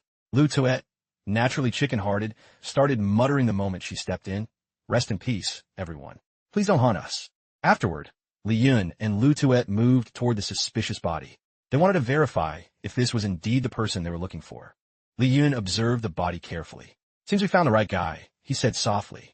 He gently pulled back the sheet covering the chest. It really was a lotus pattern. However, he paused in thought. Li Yun felt this lotus pattern looked familiar, but he couldn't quite remember where he'd seen it. He'd have to check the records. He opened the file and read. This person was killed by a member of the Black Tiger Gang. The lotus tattoo was the emblem of the Black Tiger Gang. They took assassination contracts every year. Li Yun frowned and thought. That's right. Back then, the rebels also commissioned them to assassinate the Lu family. As expected, there was a mole colluding with them. Li Yun turned to look at Lu Tuet. Should we kill them? Kill them? They murder my father. Lu Tuet was resolute. I have to have my revenge. But Lu Tuet was kind-hearted by nature. She said that after all, they were just hired guns doing it for a paycheck. She knew how hard it was to make a living. So she said, let's just cripple them and leave them a way to live. Hearing this, Li Yun gave her a thumbs up. Wholesome. The sun was high, casting bright rays over an ancient temple. The temple looked dilapidated, abandoned for who knows how long. At this moment, the Black Tiger Gang members were gathered in the main hall, sitting around a campfire and resting. They had no idea disaster was about to strike. Li Yun walked in and asked with a smile, Are you guys with the Black Tiger Gang? Seeing their reaction, Li Yun was certain. They couldn't believe someone had the guts to barge in here. A large bald man stepped toward Li Yun and threatened, Kid, this isn't a place for you. Scram if you don't want to die. What a shame. Li Yun replied, I didn't come here to find death. I came to deliver it to you. Li Yun flicked his finger, and a stone flew out with terrifying speed. The force was just right, fast and powerful enough to drop the big guy instantly. From the moment he stood before Li Yun to the moment he fell, he didn't even have time to react. The Black Tiger Gang finally realized Li Yun's intent. He dared to openly barge in and kill their brother. After killing the big guy, Li Yun tossed a few stones in his hand and smiled. Looks like I found the right place. Today, I'm sending you all to the afterlife. Try to be good people in your next life. The Black Tiger Gang, of course, wasn't going to let a stranger kill one of their own. They roared in anger and lunged at Li Yun with their weapons. But Li Yun didn't flinch. He snorted coldly. Frogs in a well, like an ant trying to stop a carriage. In an instant, the leader of the Black Tiger Gang realized what a true powerhouse looked like. He was trembling, cold all over, and drenched in a cold sweat. He hurriedly knelt down and said shakily, Hero, spare my life. I was blind not to recognize you. Please spare me. I'll give you whatever you want. Li Yun looked at the man kneeling before him, but he didn't strike yet. He had one thing to clarify. Speak. Who commissioned you to assassinate the Lu family? If you tell the truth, I'll spare your life. The leader trembled and blurted out, Sir, I really don't know. We're just hired muscle. We take the money and do the job. We never look into the client's background. I only vaguely remember the guy had an eye injury. He seemed to be a blind man. A blind man. Li Yun muttered to himself. He looked at the Black Tiger Gang leader, who was trembling and begging for his life. He believed the man was telling the truth, but such cold-blooded acts of murder for hire, that could never be forgiven. Li Yun had no intention of overlooking the atrocities the Black Tiger Gang had committed. The leader died without even having time to utter a final word. The trail seemed to go cold here. The client was a blind man. Li Yun couldn't recall when such a character had ever existed within the Righteous Army. With the business settled, and it still being early, Li Yun took the opportunity to buy a gift to bring back for Chiruoli. He presented a small, delicate pastel pink box that looked absolutely adorable. Li Yun smiled and said, "Today is the anniversary of the first day we met. I specifically chose this gift for you." Looking at Chu Ruoli's expression, she seemed very surprised by the gift. Chu Ruoli was someone who usually didn't care for makeup. The only time she had ever worn powder and rouge was on her wedding day with Li Yun. This meant she had no intention of actually using the gift. Li Yun gave a wry smile and said, "I just wanted you to remember the old days on this occasion." Unexpectedly, Chu Ruoli puffed out her cheeks and turned away in a huff. "I don't want to remember that," she said. Li Yun gave a goofy grin and replied, "To me, it's the most beautiful memory. If we don't look back often, what if I forget? How about I apply a little rouge for you, so you can remember more clearly?" Li Yun's tongue was certainly getting smoother by the day. Chu Ruoli couldn't resist his sweet talk and simply gave in. With a blushing face, she said shyly, "You're too much. Fine, I'll listen to you. But remember this. Beautiful memories don't just exist in the past. My most beautiful memory is this very moment." The scene shifts to the Imperial Palace. Chu Ruoli is currently discussing state affairs with Chun Hai. The remaining assets of the Huang family had been inventoried, but she wasn't sure how to handle them yet, so she called Chun Hai for his opinion. Chun Hai waited respectfully for Chu Ruoli to make her decision. Chu Ruoli looked at the asset list and said, "There's something here called Jade Agala. It seems to be a rare item. Lately, Li Yun hasn't been sleeping much. Plus, with all the 1,000-year deer antler, top-grade ginseng, and supplements, I wonder just how weak my husband's constitution really is. This time, I'll give this precious item to him." Chu Ruoli smiled at Chun Hai and said, "I have a mission to entrust to you." Time flew by quickly. In a small corner of the garden, Li Yun was busily crafting something. Sweat drenched his forehead, and he felt a bit exhausted. But finally, he completed a very lovely swing set for his beautiful wife. Li Yun pointed at the swing and asked with a smile, "Want to give it a try?" Chu Ruoli rested her chin on her hand and pouted. "I'm not sitting on something that ugly." Seeing Li Yun's dejected face, Chu Ruoli felt a burst of joy. Afterward, she and Li Yun sat side by side on the swing. Their lovey-dovey intimacy was enough to make the sun itself jealous. Li Yun smiled happily at Chu Ruoli. Truly, the ultimate truth of the world is the law of reverse psychology, especially with her. While sitting on the swing, Chu Ruoli mentioned that the court wanted to give gifts to the people. Since the Huang family had fallen, the government chose some households to receive gifts. The gifts might be delivered here later. Li Yun was surprised to hear that. When did the Great Ghan court become so kind? Toppling the royals and then giving gifts to the commoners? In reality, Chu Ruoli just wanted this excuse to give presents to Li Yun. There weren't actually any other families getting gifts. Li Yun rubbed his chin, wondering what kind of gifts are they? Deep down, he didn't believe the emperor was that nice. Had his true identity been leaked? Was the emperor sending a bomb to his house? Little did he know, Chu Ruoli is the emperor. She was still happily listing the gifts she wanted to give Li Yun. Ginseng, deer antler, jade agala. There definitely weren't any bombs or poison gas. Li Yun looked at Chu Ruoli in shock. "With so many good things, you're not capping, are you? Is someone trying to be my sugar daddy?" Chu Ruoli frowned and countered, "I'm the one who tricks others. I'd never let someone trick me. I even finessed Li Yun in a marriage. Who could possibly play me?" As she said this, Chu Ruoli blushed, looking gentle and adorable. "Li Yun lo waludli. See? I feel like I'm the one who got the better end of the deal." Master Li certainly knew how to smooth-talk his wife. Hearing this, Chu Ruoli's mood brightened. Not only did he get a good deal, but it was a total steal. Just as they finished talking about the gifts, there was a knock at the door. Li Yun thought to himself, they got here fast. If this guy isn't working as a shipper, it's a waste of talent. A pile of large chests was stacked in Li Yun's yard. So many they were hard to count. Li Yun excitedly opened each box, not noticing Chu Ruoli smiling playfully behind him. "Why is this all just health supplements?" The 6 fan gates men looked at Li Yun and said, "Delivery complete. We'll take our leave now." Li Yun gave a forced smile. The friendly attitude of these guys made him feel a bit guilty. He had slaughtered the Great Ghan army before, and now they were treating him so well. It was awkward. Meanwhile, on a distant rooftop, Chun Hai stood watching, his eyes full of doubt. "Your Majesty, what are you doing? The mission you gave me is done. But that man is the one who was with Her Majesty last time. They seem very close. It's not strange for her to give him so many good things." Chun Hai raised his binoculars to keep watching. The distance between them seems way too intimate.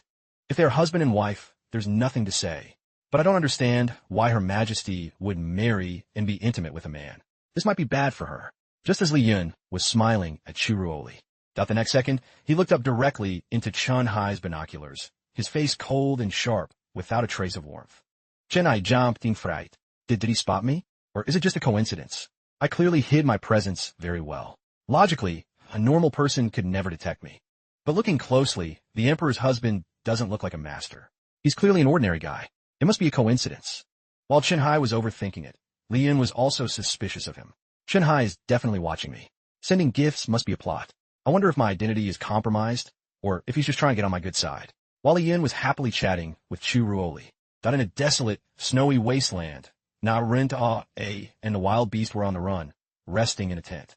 The inside of the tent was quite luxuriously decorated and warmer than they expected. They had just received news that the Huang family had fallen. The wild beast sneered. I knew they were useless. One swing of my axe would have been enough to take them down. In contrast to the wild beast's arrogance, Na-rin-ta-a spoke calmly. The Huang family weren't scrubs. Without them, we wouldn't have this comfortable life. Besides, only some were captured. The core members were treated safely. Otherwise, they wouldn't have sent us word. They value us. This intel came from Hua Yin.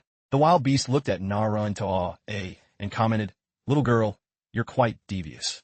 Na-rin-ta-a replied coldly, I call it strategy. Li Yun is too strong. I can't help him with brute force, so I use my head. Helping him with all my might is helping myself. The wild beast remained arrogant, believing he wasn't much weaker than Li Yun. He wanted to test his skills against Li Yun and asked Na-rin-ta-a, if I chop him down, would you be mad? Na-rin-ta-a burst out laughing. She didn't believe Kwang Shu could defeat Li Yun. If he actually pulled that off, she wouldn't even have the energy to care whether she was mad or not. With Na-rin-ta-a's assurance, Kwang Shu became even more arrogant. He talked big, saying, wait until I meet him. I'll give him a taste of my axe and see if he breathes. How long until we start the plan? Na-rin-ta-a put on her fur hat and replied, in about 20 days. In reality, her heart was thinking, only 20 days left until I see my beloved again. With his personality, is he still as lonely as before?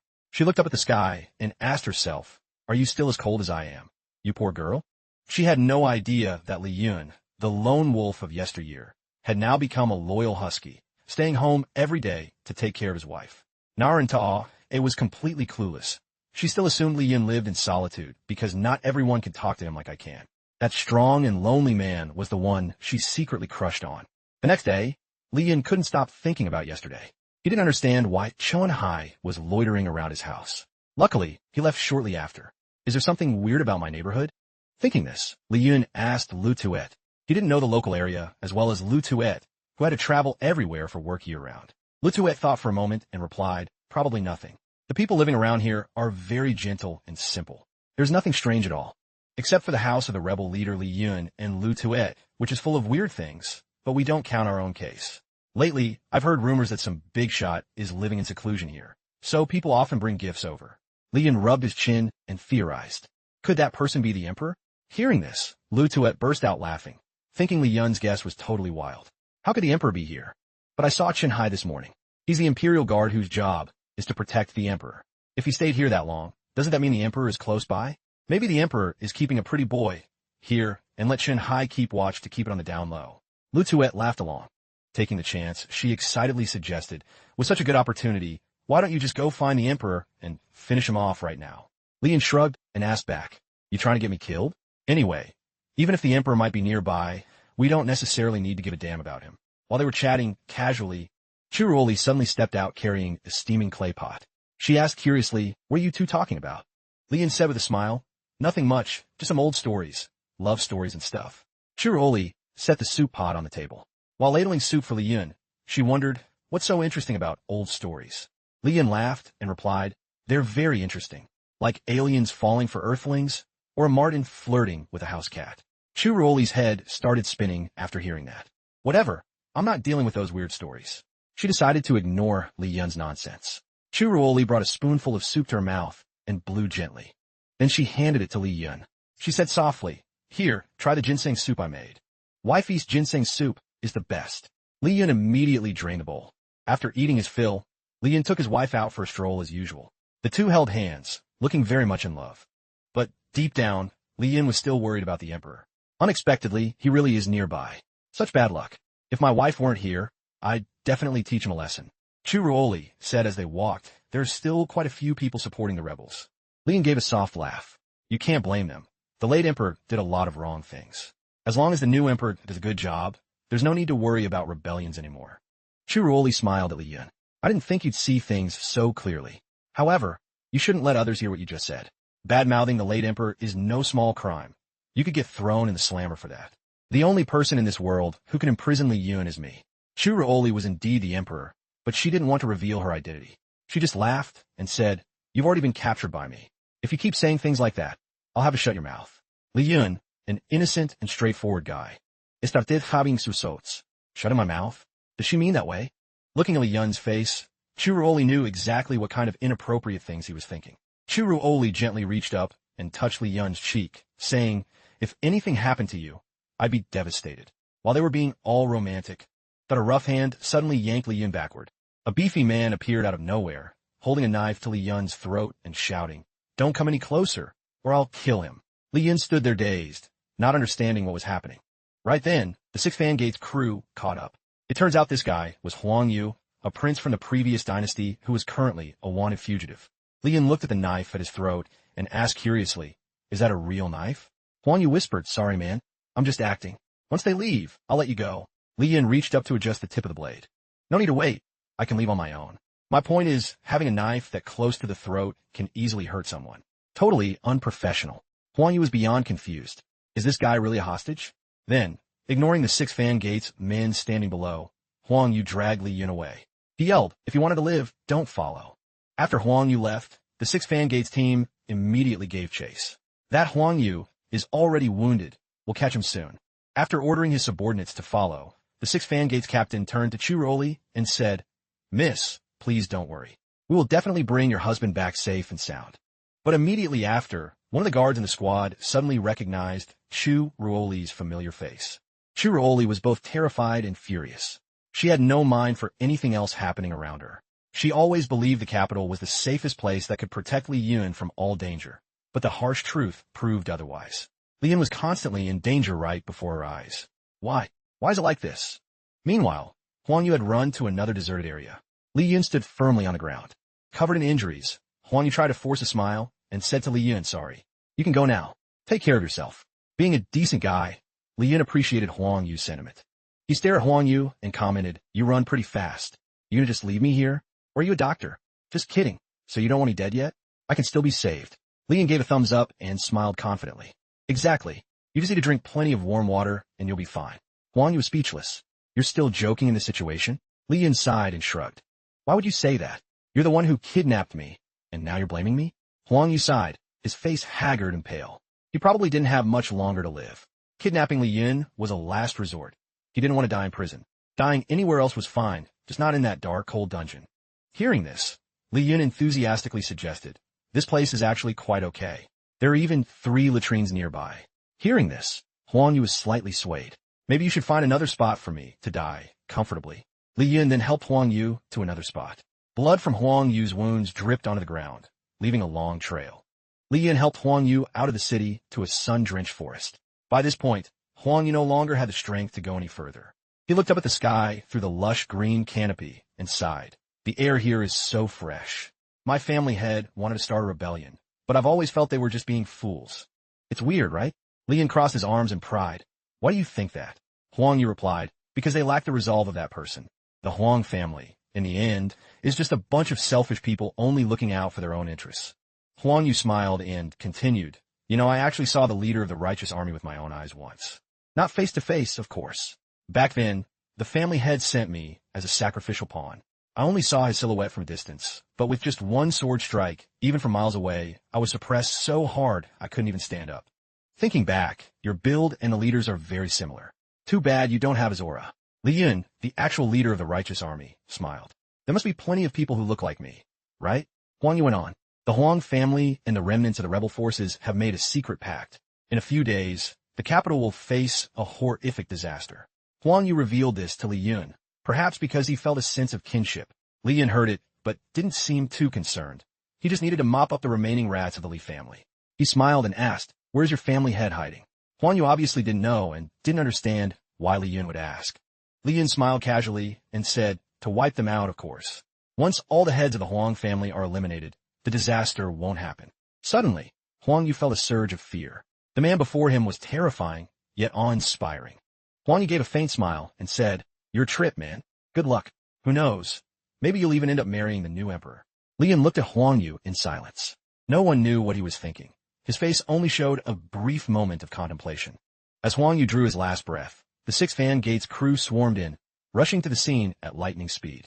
Li Yun's soul nearly left his body at the sight. It was just one dying man. Why mobilize so many masters? Had his identity been compromised? Were they here to arrest him? If he fought back, it would trigger a full-scale war between the righteous army and the court. That wouldn't be good for anyone, especially Churuoli. Li Yun just hoped they wouldn't back him into a corner. For Churuoli's sake, he could even storm the palace and slay the emperor. But the next second, Li Yun was stunned. He couldn't believe his eyes. The 6 fan gates officers were surrounding him, but it seemed like they were protecting him. Li Yun felt the world had gone crazy. Were they really here to save him? Since when was a commoner's life in Great Gone so precious? The 6 fan gates crew kept their perimeter while the captain moved to check Huang Yu's status. Huang Yu had completely stopped breathing by now. The 6 fan gates captain checked Huang Yu's pulse and finally confirmed he was dead. The heart has stopped, but who knows if he's practicing some secret art. To be safe, we'd better finish him off properly to avoid any future trouble. As the captain was about to draw his sword for the finishing blow, Li Yun spoke up. He's already dead. Let him have his dignity. It couldn't be denied that Li Yun felt a bit of sympathy for Huang Yu. Furthermore, the 6 fan gates men were under Churuoli's direct orders to rescue him, so they couldn't go against Li Yun's wishes. The captain had no choice but to sheathe his sword and gave a respectful cup fist salute toward Li Yun. Li Yun was beyond confused. He just blurted that out on a whim. He didn't expect them to actually listen. Something felt very off. A moment later, Chunhai arrived. He walked up to Li Yun with a bright smile and praised him. You did great. Great Gone will never abandon any of its citizens. We came for you, but it seems you handled everything yourself. Li Yun thought to himself. Yeah, right? Like you actually came to save me. Unless the Emperor and I are besties or something. But Li Yun kept that to himself and said with a smile, I didn't kill this guy. He committed suicide. Chunhai laughed. No need to be humble. For elite citizens like you, we always have rewards. Here is your bounty. The more Li Yun heard, the more confused he got. He looked at the gold in the box and thought, is this the same Great Gone I know? If things were actually this good, why the hell did I start a rebellion? Li Yun's mind went blank, unable to figure out what game these guys were playing. Chunhai maintained his friendly vibe and smiled. The capital is a bit chaotic lately. It's best you don't wander off. You can go home now. And so, Li Yun headed home to his wife, clutching a box of gold. The more he looked at it, the less he understood. Chunhai was acting super weird today. Why the sudden concern? Did he know something? Meanwhile, Churuoli, that had been waiting anxiously. The moment she saw her husband, she ran over to check on him. Li Yun laughed and said, don't worry, babe. Ordinary people can't do anything to me. Churuoli said sadly, but those were martial arts masters. It's all my fault. I'm so sorry. Li Yun laughed, a master suddenly appearing. But how is that your fault? Besides, the court gave a huge reward. It's all for you, so don't be sad anymore. As if Churuoli lacked any of this. To her, Li Yun was more important than all the gold and jewels in the world. If anything happened to him, what would be the point of any of this? Being cared for by his wife made Li Yun feel incredibly warm inside. He comforted her gently. Relax. I'm perfectly healthy. Robust, even. No issues at all. The box of gold in Li Yun's hand suddenly hit the dirt, gold coins rolling everywhere. Churuoli suddenly threw her arms around Li Yun. She burst into tears. You dummy. Do you have any idea how worried I was? Not about you. Perhaps because she had bottled it up for so long. Seeing Li Yun safe and sound finally broke the dam. Her tears wouldn't stop. Li Yun smiled tenderly and pulled Churuoli into his arms, soothing her. Don't worry, dear. Nothing like this will happen again. He reached out to wipe the tears from her face. Churuoli smiled back. Nothing will happen again, I promise you. Li Yun laughed. What are you even promising? Let's not talk about that anymore. You feeling better now? Churuoli frowned slightly and said, I'm better, but still a little scared. It feels like so much has happened this past year, yet also like nothing happened at all. It's like a long, long dream. I just have this bad gut feeling. Li Yun didn't overthink it. He laughed heartily and said, don't get in your head. Of course a lot happened. Otherwise, why would you sleep until noon sometimes? Churuoli pouted in mock annoyance. Isn't it because you're always trying to take advantage of me? You must be pretty happy living with me, huh? Li Yun laughed joyfully and admitted it bluntly, of course. And you're happy living with me too, right? Churuoli didn't expect her husband to be so thick-skinned as to admit it so openly. She puffed her cheeks and said, it's all right, I guess. Li Yun didn't let it go and kept pressing. How all right is all right? Churuoli smiled and said, all right enough that even if someone offered me all of Great Gone, I wouldn't trade you. She said it confidently because all of Great Gone already belonged to her. Time flew by, and Churuoli had to head to the palace for a meeting. Chunhai was there as well. According to the 6 fan gates report, Huang Yu died from untreatable injuries. So, Was Li Yun really just a commoner? Having someone like that by Her Majesty's side was an insult to the royal family. But Her Majesty surely had a deep strategy and her own reasons. Churuoli only wanted to protect Li Yun, the man who, in her eyes, is just a commoner. She asked, I wonder if Master Chun has encountered any issues dealing with the royal family's main branch? Chunhai replied, of course there are no issues, but regarding the emperor's safety. Chunhai still hesitated slightly. Churuoli snapped back, if things can go wrong right here in the capital, then Great Gon is on the brink of ruin anyway. Furthermore, she absolutely could not let Li Yun face danger ever again. To achieve that, the royal family had to be pulled out by the roots. Seeing Churuoli so resolute, Chunhai was overjoyed. This was the true emperor, domineering and looking down upon the world. This was the true caliber of a monarch. That girly attitude from before would never appear on this person again, no matter what. Meanwhile, Li Yun had returned home and recounted everything to Lu Tuet. He casually mentioned the afternoon's events. Lu Tuet shrieked in horror, what? Master, you went and kidnapped someone? I knew this day would come. Everything I feared is finally happening. Li Yun felt helpless, thinking to himself, what the hell is going on in Lu Tuet's head? What kind of person does she think I am? I was clearly the one who got kidnapped. Lu Tuet clutched her head in a panic, crying and yelling, oh my god. Was the opponent some bald monster? Is the world ending? No way. How could anyone kidnap someone as talented as the rebel leader? He must have 3 heads and 6 arms. Li Yun sighed, trying to explain. What bald monster? I don't know, but your brain is seriously beyond help. The truth is, that guy took me hostage. Rolly was right there with me, so it wasn't a good time to flex. I had to let him kidnap me. Besides, even though he's from the royal family, his character isn't half bad. He even mentioned that the capital is about to face a major disaster soon. I'm afraid the royal family already knows how to use the Jade Seal. Hearing this, Lu Tuet suddenly remembered something. Lately, she had also heard news about the royal family's 7th branch fleeing. They're currently hiding in the outskirts. It seems the capital is aggressively hunting them down for fear of being implicated by the royal family. Li Yun didn't care much about that. Let them do whatever they want. For his wifey's safety, he was determined to wipe out these pests this time. After finishing her work at the palace, Churuoli returned home. As she opened the door, she saw Li Yun busy messing with something in the kitchen. Seeing Churuoli, Li Yun smiled and said, you're back? Look, I'm making something delicious for you. Churuoli looked at Li Yun curiously, wondering what weird dish this guy was whipping up now. Li Yun laughed and said, just you wait. I'm a genius chef when it comes to using dark ingredients. Very soon after, Li Yun finished making a serving of fresh ice cream that looked incredibly beautiful and sophisticated. Churuoli looked at the ice cream and recognized it immediately. It wasn't anything new. Isn't this the ice cream being sold all over Great Gon? Li Yun scooped a spoonful and held it toward Churuoli, saying, just try it and you'll see. This isn't your average fresh ice cream. Churuoli opened her mouth to take the spoonful Li Yun fed her. The ice cream melted instantly in her mouth. Churuoli immediately noticed the difference. She smiled and said, why is it so tangy? I love this flavor. Li Yun explained with a grin. I used yogurt to make the ice cream and added special dried plums. Don't you always complain that the store-bought stuff is too sweet? But wifey, you came home so early today. Was it because you wanted to see me sooner? Churuoli replied, do you really think that's possible?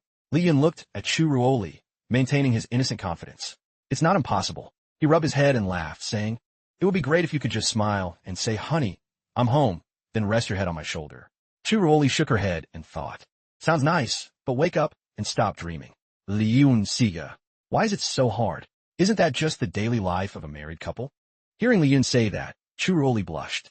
So that's what a couple's daily life is like. But that's too much of a win for Li Yun. I'll have to try it next time.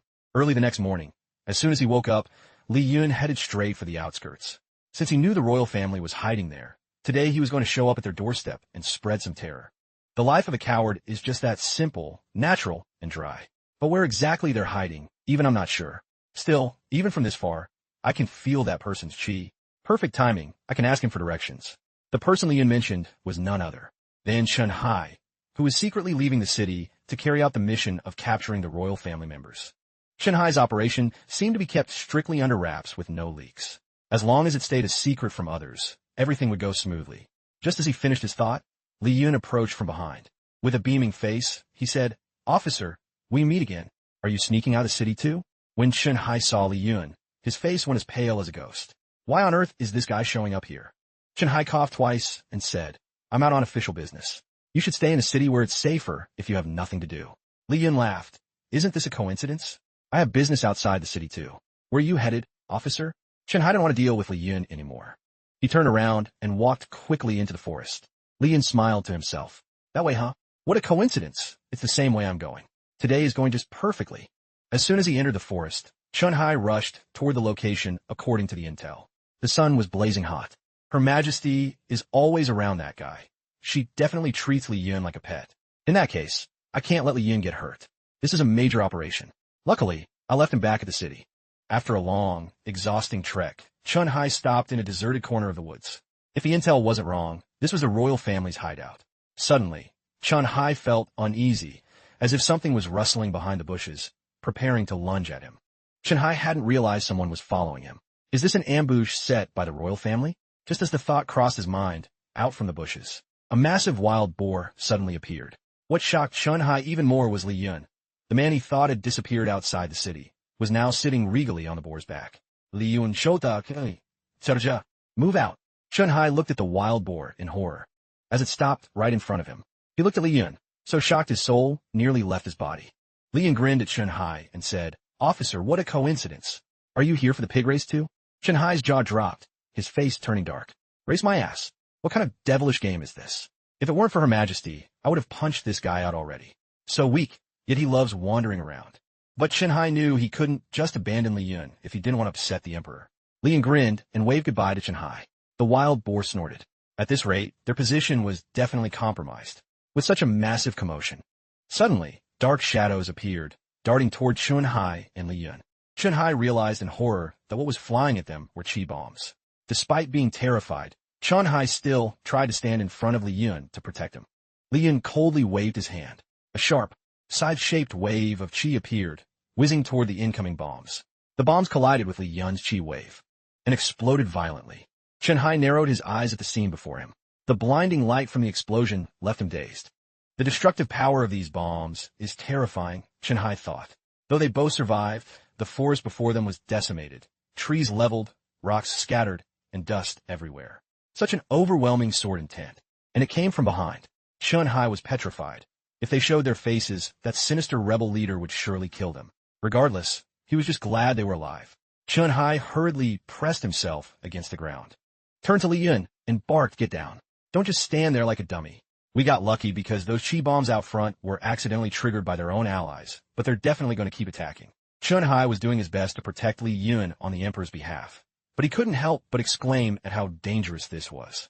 How could this woman stay so calm? Seeing Li Yun just standing there unbothered, Chun-Hai wanted to smack some sense into her. Finally, Li Yun humored Chun-Hai's weird behavior and dropped to the ground. Chun-Hai couldn't help but glance at Li Yun with a suspicious, judging look. This girl has some serious nerves. She didn't show a hint of fear in such a life-threatening spot. If she were a normal martial artist, she would have been suffocated by that earth-shattering chi, yet Li Yun had zero reaction. Is it possible only warriors can feel the pressure of sword intent? Chun-Hai wouldn't. Meanwhile, Li Yun found Chun-Hai's presence annoying since he kept getting in the way. That sword intent should have been enough to scare him off. Chun-Hai turned back to Li Yun, dead serious. Miss, you probably don't realize the gravity of the situation. Someone is intentionally cornering us here. The goal of that sword intent was to force us to scout the path for them. That person is so crafty. It's a waste of talent that they aren't a detective. Wait, isn't Chun-Hai from the Six Fan Gates? Li Yun thought. Eventually, Chun-Hai gave up on abandoning Li Yun and went ahead to scout, carefully warning her, stay right here. Don't wander off if you don't want to get hurt. The two traveled a bit further until they reached a small village. It looks like the remnants of the Huang family are hiding out here. They probably haven't noticed me or Li Yun yet, Chun-Hai thought. And that goes for the 6 branches as well. Chun-Hai prepared to enter the village to investigate, but first, he turned to caution Li Yun. Miss, stay put. Absolutely do not go wandering around. Even though she really wanted Chun-Hai to get lost, Li Yun had no intention of letting him go. She stepped forward and said with a smile, Officer, wait a second. There's something sus about that house. That house looks lived in, but there's no smoke from the chimney. Even if they aren't cooking, wouldn't they be drying clothes? It's been damp lately, and clothes get moldy fast if they aren't aired out. How can they wear them unless they change into new clothes every day? Chun-Hai looked at Li Yun in surprise and asked, how did you notice something that specific? Li Yun scratched her cheek and replied, just personal experience. Chun-Hai mused, maybe Li Yun is so observant because she's always doing laundry and cooking for Her Majesty. Something fell off, but now wasn't the time to dwell on it. He needed to focus on the mission. Chun-Hai laughed loudly and said, Miss, you've got sharp eyes. You've done a great service. Once we get out of here, I'll definitely report your contribution to Her Majesty. Li Yun smiled, though she didn't give a damn about any reward. As they were talking, Chen-Hai suddenly spotted something unusual. Looking closely, there were signs of recent digging here. Chen-Hai curiously brushed away the dirt, revealing a secret door. He pushed it open, and a hidden passage appeared. So the village was just a cover-up. The real secret lay down here. Could they have already detected us? Chen-Hai Wadi. Regardless, we have to go down and check it out. Chen-Hai told Li Yun to stick close. Remember, stay right behind me. Step exactly where I step. Li Yun nodded and replied, yes, sir. I'll follow your lead. There were people in the secret passage, but they seemingly hadn't realized they had intruders yet. Who has the balls to talk smack about me behind my back? In their dreams, they never expected the Emperor's lapdog to crawl down here. Humph, a truly loyal hound of the Emperor. He's probably already been poisoned to death by the toxic gas in that trap by now, huh? The two were so busy trash-talking and gloating that they completely missed Chen-Hai appearing right in front of them. An irritated Chen-Hai quickly knocked the two out. Trash! How dare you be so insolent? Plotting out loud like this, did you really think your plan would succeed? If Li Yun were here, he'd definitely make you eat those words. On the other side, guards are watching a secret room. No one knew what secrets were kept inside. To find out, one only had to open the door. Behind it was a massive chamber filled with scrolls and countless design blueprints. Li Yun and Chen-Hai immediately recognized them. These were the blueprints for the Jade Seal. Chen-Hai had thought the Huang family only had theoretical drawings, but it seemed they had been quietly renovating this place.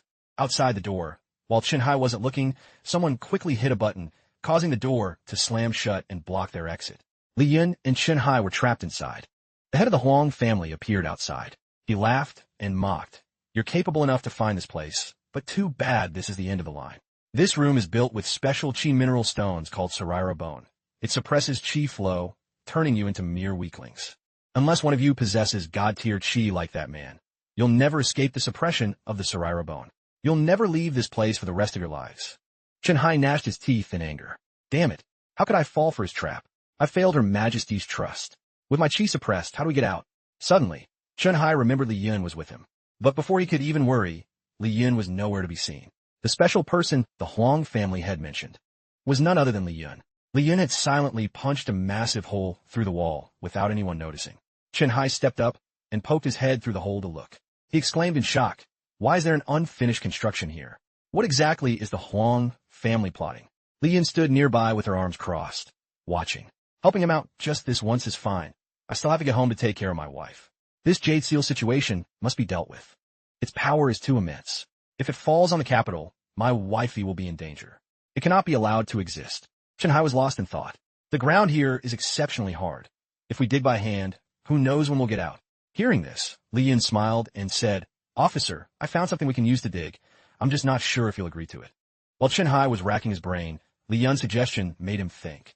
This person is surprisingly resourceful. The precious sword I spent 3 years' worth of salary on, and now I have to use it to dig dirt? My heart is breaking.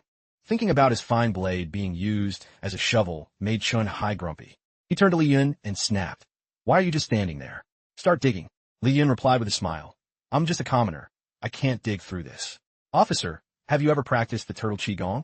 As soon as he heard turtle qigong, Chen-Hai looked disgusted. I'd rather die than practice such low-tier martial arts. Li Yun laughed and said, then we're cooked. The air in here is running out. We might actually kick the bucket. Officer, you should probably breathe less. At that same moment, Chu Ruoli was still at home, patiently waiting for Li Yun's return. She was practicing a warm and cute welcome, just as Li Yun wanted. Something like, welcome back, honey. Do you want to rest your head on my lap? At the mention of Li Yun, Chu Ruoli puffed her cheeks, looking annoyed. I wonder if he went to the red embroidery pavilion or something. He's been gone forever. Chu Ruoli sat silently looking out the window where the sunlight was streaming in. The space was quiet, with only the soft sound of the wind. After saying it out loud, Chu Ruoli rolled around on the bed in embarrassment. Talking to the air like this was cringeworthy. Right now, she missed Li Yun even more. She wanted to tease her husband, but she couldn't find anyone to bully. Back to Chen-Hai and Li Yun. The two were still crawling through the dark tunnel. Li Yun asked curiously, why haven't you practiced the turtle qigong? Don't all great gun soldiers know it? How else would they play dead on the battlefield? Li Yun wouldn't dare say the real reason was that they were terrified of encountering him. Chen-Hai Wen. Nonsense. My duty is to protect Her Majesty. Even if it costs my life, I've never once thought about being a coward just to stay alive. Chen-Hai continued, you seem to know quite a bit about battlefield tactics. Li Yun laughed and replied, I've been through some trouble because of the war before, so I had to learn a thing or two. Chennai silently re-evaluated Li Yun. It seemed he had overestimated this man before. With Li Yun's grit and street smarts, it wasn't so strange that he stayed by the Emperor's side. It was just a pity his cultivation was a bit mid. Meanwhile, somewhere underground, the royal family members were gathering masters. They huddled together, plotting their rebellion. Moreover, they firmly believed their biggest obstacle, Chen Hai, had been eliminated and no one could stop them now. The speaker was the first prince's chief steward. Currently, he served as the first prince's butler, but he harbored dreams of becoming the prime minister later. Just then, the wall behind the first prince suddenly made a strange noise. The first prince felt uneasy, a vague sense of dread rising in his heart. The wall gradually cracked, followed by a massive explosion that sent dirt and rocks flying everywhere. Chen Hai stepped out from the ruined wall. Dug for so long, finally out. But I have no clue where this is. Whether they were still in the royal family's secret base or not didn't matter right now. The moment he stepped out, Chen Hai saw the first prince. Not only that, he recognized him as the one who had conspired with the fake emperor. Being called out so suddenly, the first prince jumped in fear and scrambled backward. He ordered the mob he had brought 1,000 gold pieces to whoever brings me Chen Hai's head. Before this, Chen Hai had warned Li Yun, "Hide well, I'll handle them." With those words, Chen Hai unsheathed his sword and charged into the fray. He fought heroically. Suddenly, Chen Hai felt a murderous aura heading toward his back and raised his sword to parry. Sure enough, they were trying to jump him. Furthermore, the people here were no pushovers. At that moment, one of them leaped toward Chen Hai, intending to split his head open. How could Li Yun let that guy get his way? He flicked a pebble in his hand, hitting the guy square in the cheek. The man spat blood and crashed to the ground. The sword in his hand accidentally skewered another person fighting Chen Hai. In the blink of an eye, the two had accidentally offed each other. Chen Hai stared blankly at the two who had just died such pathetic deaths. What has happened? Why did they kill each other? Witnessing all his top masters being killed, the first prince grew even more terrified. He knew Chen Hai was strong, but these masters were supposed to be legit. Yet all of them were taken down by Chen Hai. In reality, it wasn't just Chen Hai.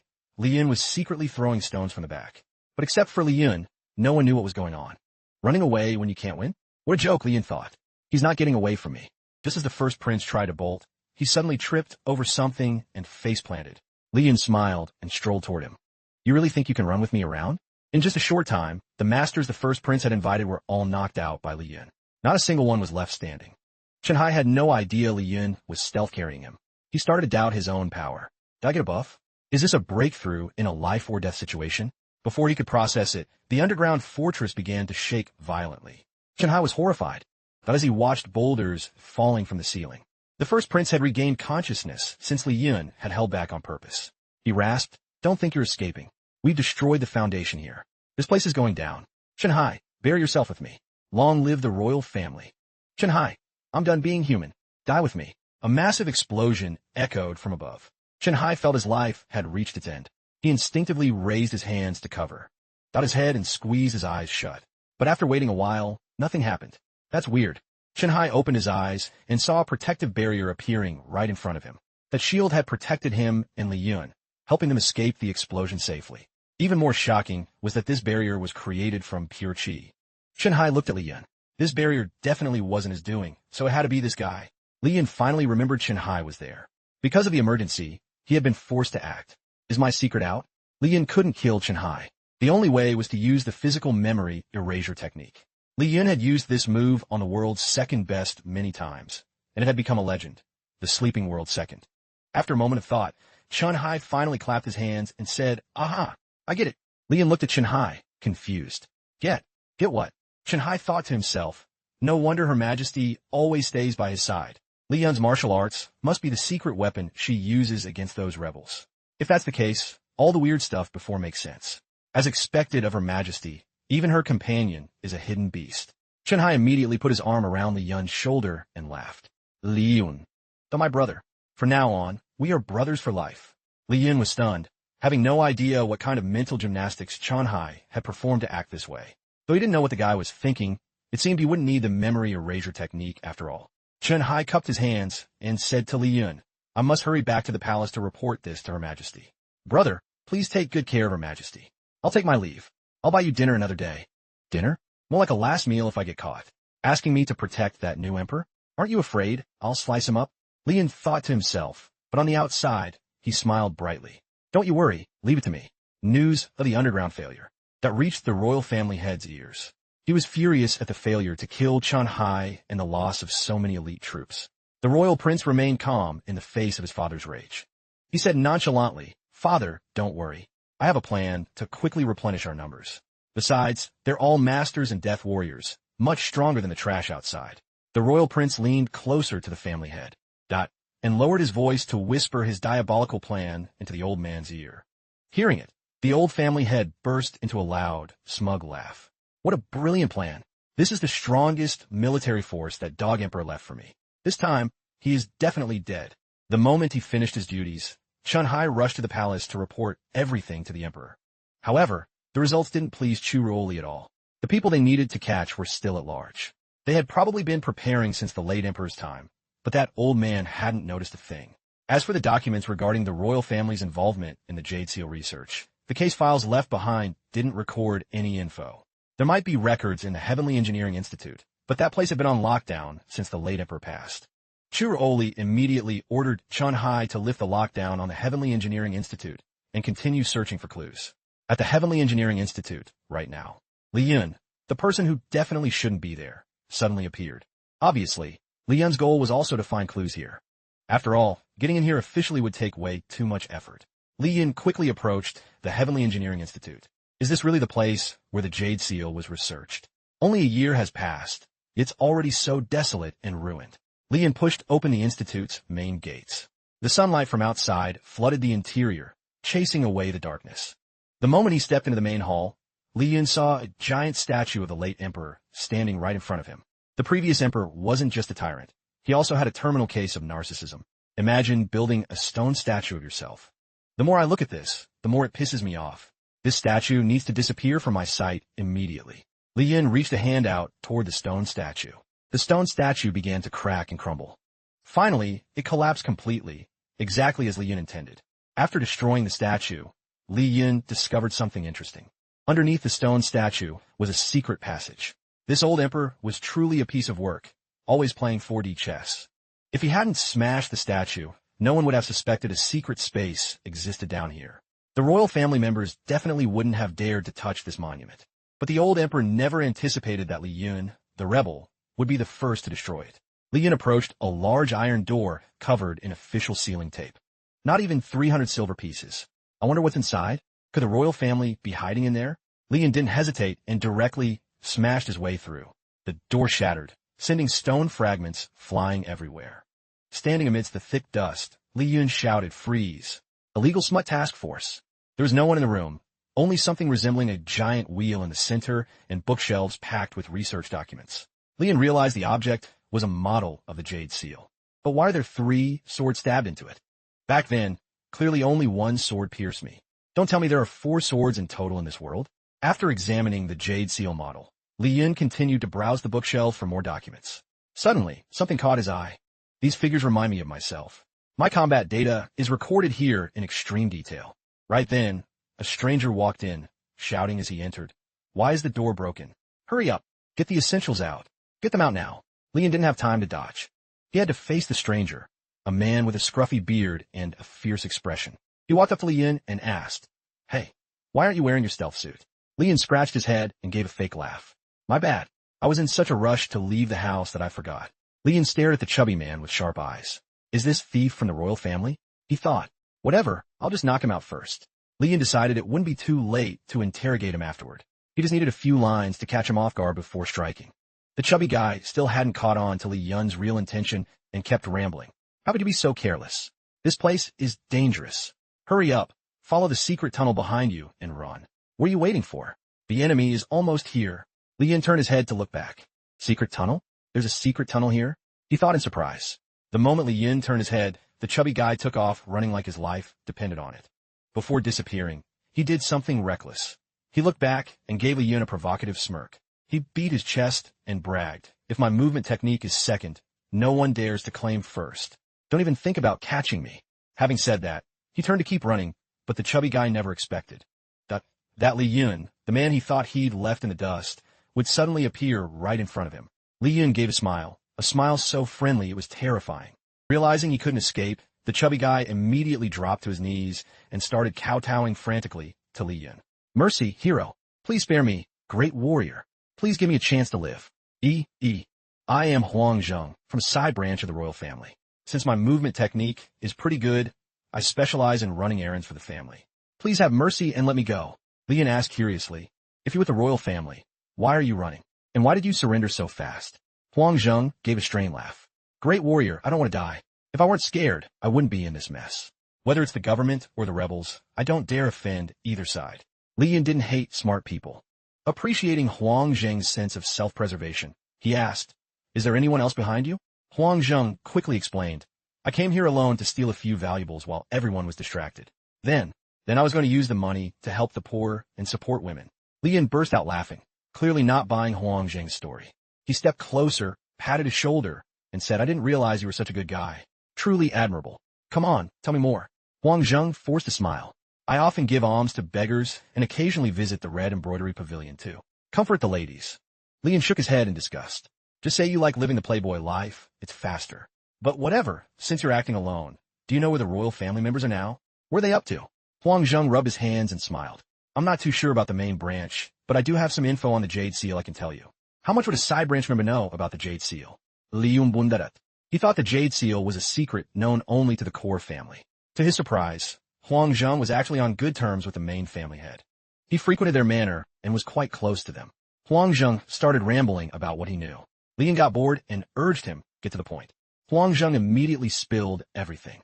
The royal family wasn't originally part of the Jade Seal research, but after the battle, an artisan from the Heavenly Engineering Institute fled to the palace seeking asylum. He revealed many secrets to the main family head. He also mentioned that when the institute was locked down, he had secretly dug a tunnel. Li Yun finally put the pieces together. The tunnel Huang Zheng mentioned was the path the royal family used to recruit talent and quickly master the techniques for building the Jade Seal. Huang Zheng carefully observed Li Yun, seeing him lost in thought. He tentatively asked, you must be the leader of the rebels, the legendary hero, right? Actually, Huang Zheng was nervous because he could hear the footsteps of government officials approaching. Just as he thought that, Chen Hai appeared with a squad from the 6 fan gates, each one looking aggressive and full of killing intent. Huang Zheng glanced at Li Yun and thought, sorry, great warrior, but I want to live. While Li Yun was still surprised, Huang Zheng rushed over to Chen Hai and shouted, I'm with the royal family. I'm willing to confess everything. The rebel leader is right here. Catch him quickly, he's the mastermind. After the previous battle, Li Yun had completely cleared his name as the rebel leader in Chen Hai's eyes. Chen Hai thought that Huang Zheng had finally dug his own grave. He was handcuffed immediately as 2 6 fan gates officers escorted him away.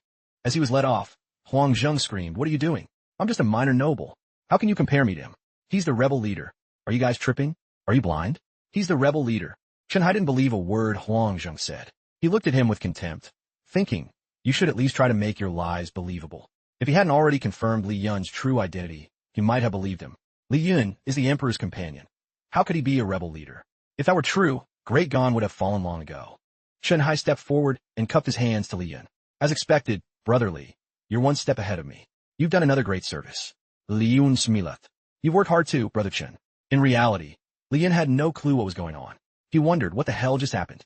When Li Yun finished his business and returned home, it was already dark. Everything has been so weird lately. Does Chen Hai want to defect to my side? But I'm not even a rebel anymore. Chu Ruoli saw Li Yun return and ran to ask, where did you go? Li Yun rubbed his head and smiled. I went to protect the capital. Chu Ruoli clearly didn't buy it. Why would the capital need you to protect it? Li Yun lauga. Because for you, no matter how hard it gets, I want to be the big hero who saves the capital. Li Yun really has a silver tongue. Hearing that, Chu Ruoli was on cloud 9. She grabbed Li Yun's hand and teased, you're just full of hot air. Hurry up and eat. I made this myself. You have to eat it all, my big hero. Li Yun and Chu Ruoli headed into the room. A lavish dinner table had already been set. Li Yun asked curiously, did you really make this whole spread yourself? Chu Ruoli smiled and said, of course I did. I don't even know what the imperial kitchen is. Li Yun trusted Chu Ruoli completely. He thought to himself, since when did she become such a good cook? She must have been practicing in secret. But the royal family issue remained the top priority. While being fed by Chu Ruoli, Li Yun pondered, the late emperor knew me inside out. As for this new emperor, word is they're keeping some young boy as a pet. I hope the new emperor doesn't let that kid run wild, or Great Gon is doomed. It's settled. I'll sneak into the palace tonight to check things out and see what kind of person this new emperor really is. On a high tower within the great gone imperial palace, a dark figure sat perched. It was Li Yun. How ironic. In 5 years of rebellion, I never set foot in the palace. Yet here I am today because of a new emperor. Ridiculous. Li Yun glided effortlessly across the rooftops. This is definitely the palace. The warriors guarding this place. They're all famous masters. Any average fighter would be walking into a death trap. Can't underestimate them. After running for a while, Li Yun finally reached the new emperor's imperial study. At this hour, the emperor of Great Gon should be grinding away at official scrolls, right? A wise king like you must be worrying about the people and working for the country's prosperity. Li Yun smirked as he kicked the door open and shouted, "Inspection time." But inside, the study was empty. Not a soul in sight. The room was neatly organized. Everything was in its place. Did this new ruler clock out early? Already tired of running a country, Li Yun walked over to the emperor's chair. He sat down casually to check the scrolls. This chair is simpler than the ones I have at home. This emperor knows how to save money. The scent in the room seemed somewhat familiar. It was just like the fragrance she wore. Does this new emperor use the same perfume as her? Seems like this ruler has some taste. This scent is so pleasant. It makes me miss her. Li Yun picked up a memorial to read. A fair number of them had already been reviewed. So the emperor is a hard worker, after all. But where did they go? Not in the study. Could they have gone to meet those young boys? At that same moment, Chun Hai and Yunji were patrolling the palace. They were headed to the imperial study to help tidy up. Her Majesty is already exhausted from state affairs. As her servant, how can I, Chun Hai, let such trivial matters waste Her Majesty's precious time? Even though Li Yun heard Chun Hai's footsteps approaching, he remained calmly seated in the imperial study, waiting for the imminent encounter. Furthermore, Li Yun flashed a friendly smile and waved at Chun Hai and Yunji as if they were old friends catching up. The moment they saw Li Yun, Chun Hai and Yunji's faces turned grim. Yunji dashed forward to shield Chun Hai, saying, "Master Chun, let me stall him. Go get reinforcements." Chun Hai remained strangely calm. "Even if we call for more men, it'll just mean more bodies on the floor." Chun Hai walked calmly toward Li Yun and said, "If you're here to see Her Majesty, I suggest you give up. You'll never find her.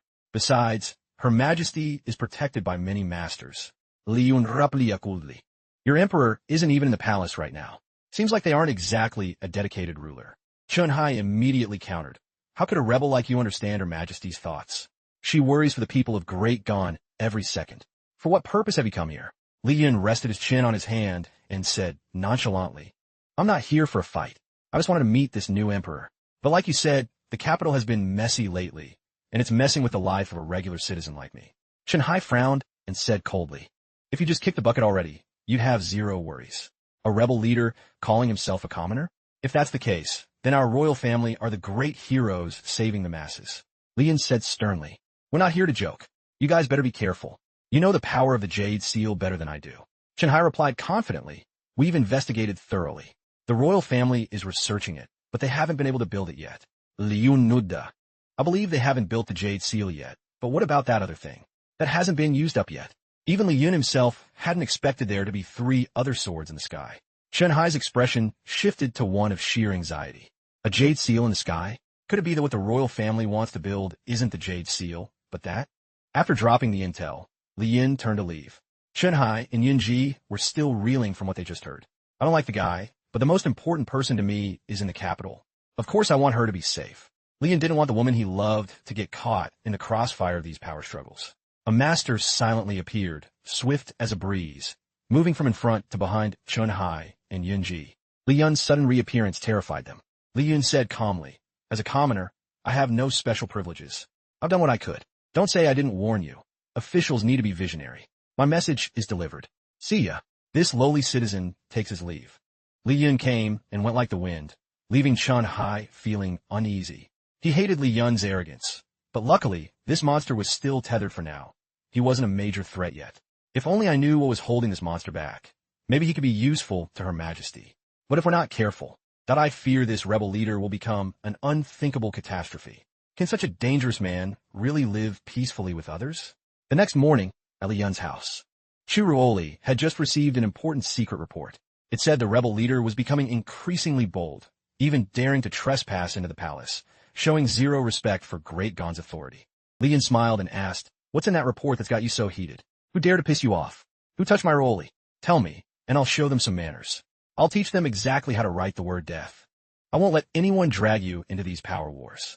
It's all that rebel leader's fault. He's a dead man. Chiroli laughed softly and replied, "It's nothing, honey. Don't worry about it." Li Yun said tenderly, "If you don't want to say, that's fine. But if you have any trouble, you must tell me. I might be a bit slow, but I'll always protect you." Li Yun suddenly remembered tomorrow was their wedding anniversary. He smiled and asked, "Madam Wifey, do you have any plans for tomorrow?" Chu Ruoli rested her chin on her hand and replied shyly, "What plans? Just like any other day. I don't need to specifically memorize those dates." Li Yun asked innocently, "Oh, don't they say women love celebrating anniversaries?" Chu Ruoli stammered an explanation. "That's because every day I spend with you is an anniversary." Li Yun tapped the table, lost in thought. Everything was peaceful for a year. Then this past month, problems started popping up like crazy. I used to be a rebel leader. Now I'm just a regular Joe, no savior of the world. Why am I attracting so much drama? All of this started after the new emperor took the throne. Figures, it's all her fault. Right now, the court can't handle the royal family, especially since they've teamed up with the rebel remnants. Li Yun suddenly had the urge to move to avoid the trouble. After all, he didn't have much attachment to the capital. He only stayed because Raoli was here. If they could avoid the mess, moving away wouldn't be a big deal. Running away might be a bit beta, but it's effective. While he was muttering about moving plans, Chu Raoli returned from the palace. Li Yun quickly put on a bright smile to welcome her. "Let's go for a walk in the city today, okay? You promised me." Chu Ruoli nodded in agreement. Noticing Li Yun's hesitation, she asked, "What's up with you?" At that moment, Li Yun was racking his brain for a way to bring up moving to Ruoli. Chu Ruoli quickly caught his odd behavior. She frowned and asked, "What's wrong? You're being so hesitant. Is going for a walk with me that much of a chore?" Li Yun forced a laugh and replied, "Of course not. Let's go. A disaster might be coming." But the capital was still bustling, especially the street where Li Yun and Chu Ruoli usually hung out. The two walked hand in hand down the crowded street. However, Li Yun couldn't focus on the romance. He kept thinking about how to broach the moving topic. While walking, Chu Ruoli suddenly pointed ahead and asked excitedly, "Hey dummy, remember this spot?" She was pointing at a massive old tree. Li Yun could never forget. It was under this tree that they first met while seeking shelter from the rain. It was pouring that day, and neither had an umbrella. Li Yun had carried Chu Ruoli as he ran through the rain. It was a perfect feeling, both romantic and warm. Eventually, the rain got too heavy, and they had to hide under that old tree. It wasn't just this spot. Every corner of these streets was etched with sweet memories of Li Yun and Chu Ruoli. Over there was the diner where they had their first breakfast together. Across the riverbank was where they used to fish and cook meals together, watching the sunrise and sunset together. This was where they shared the simplest yet happiest moments of their lives. You could say that, without even realizing it, the capital had become their shared home. Chu Ruoli was incredibly perceptive. She only needed to see a slight change in Li Yun to know he had something on his mind. Li Yun gave a forced smile and replied, "I was a bit worried just now, but I'm fine now." While the two were immersed in the romantic atmosphere, a flower girl suddenly appeared, approaching them with a pitch. "Excuse me, travelers. Are you two out here serving dog food to everyone again?" The one saying this was none other than Lu Tuet, who was all too used to witnessing the couple's PDA every day. Lu Tuet had to eat her fill of dog food daily. Today, her job was selling flowers. Lu Tuet's life was truly colorful. In just a few months, she had cycled through several different jobs. But this flower-selling gig was just a side hustle during these hard times. Who knows what kind of business Lu Tuet was running, but she ended up giving the flowers she was supposed to sell to Li Yun and Chiroli for free. Li Yun laughed and asked, "Giving away flowers like this? Careful, or your boss will chew you out." Lu Tuet smiled optimistically and replied, "It's fine, the boss can't touch me." Setting the flowers aside, Lu Tuet started spilling the tea. She excitedly said, "The capital has been messy lately. A lot of people have already dipped. If so many people are leaving, why haven't you?" Li Yun asked, curious. Lu Tuet thought for a moment and said, "At first, I didn't care about the capital at all. But since meeting you two, Master Li and Miss Chu, I felt a sense of attachment. I really like you both, so I want to stay here in the place that holds our beautiful memories." Lu Tuet's answer left Li Yun deep in thought. He had never considered protecting the capital because he had always opposed Great Gon. That hostility still lingered, making it hard for him to accept protecting the city alongside the new emperor. But now he realized the person he wanted to protect wasn't the emperor, it was Ruoli, and the place that held their beautiful memories. It was his capital, even though running away seemed like the safer bet. Ultimately, he would lose something very precious. Chiruoli saw Li Yun lost in thought for a long time. When he suddenly smiled, she asked curiously, "What are you smiling about?" Li Yun scratched his cheek and replied, "Nothing. Just suddenly felt the capital is pretty lit too." Chiruoli laughed. and said, "Of course it is. This capital is what I've worked so hard to protect and build. And more importantly, this is the city Chu Oli meticulously prepared for Li Yun, a place that would keep him safe and happy by her side for the rest of his life." At the same time, at the Great Gan Imperial Prison, the royal prince had led 2 subordinates to take out the guards and begin his dark plot. They were able to infiltrate easily because the court had deployed all elite troops to the outskirts to hunt down the 7th branch. Who would have thought they'd have the balls to attack the imperial prison directly? The royal prince flashed a sinister grin and said, "Initiate the plan." While things were chaotic outside, inside the cell, Lang Yun was in a heated roast battle with Zhang Hu. These two together were always noisy enough to keep anyone from getting bored. Zhang Hu didn't back down from Lang Yun's energy. He barked back, "If you're looking for your dad, aren't you just my long-lost son?" Lang Yun stuck out his tongue and said, "Look at you. How could you have a kid? You're straight up delusional." That comment hit a man's pride where it hurts. Just then, a loud boom echoed from a distance. Lang Yun turned and cursed. "Holy crap. Your boss is attacking this place." Zhang Hu shook his head. No way. If he wanted to attack, he'd hit the palace first. Zhang Hu knew his leader well, but the one who arrived was actually the royal prince. He stood before the cell and asked, "Do you want your freedom?" "This bottle in my hand. That contains a rare poison called the Smiling Underworld Pill. If you take it, I'll release you, and I guarantee I'll provide the antidote periodically. But from now on, you all must obey me. Become my loyal dogs." One prisoner sneered, "You're hilarious. You think we'd sell our souls for a tiny bit of freedom?" The royal prince wasn't angry at all. He just gave a cold laugh and said, "I didn't expect you guys to have some standards. I was originally going to pay each of you an ounce of silver a month."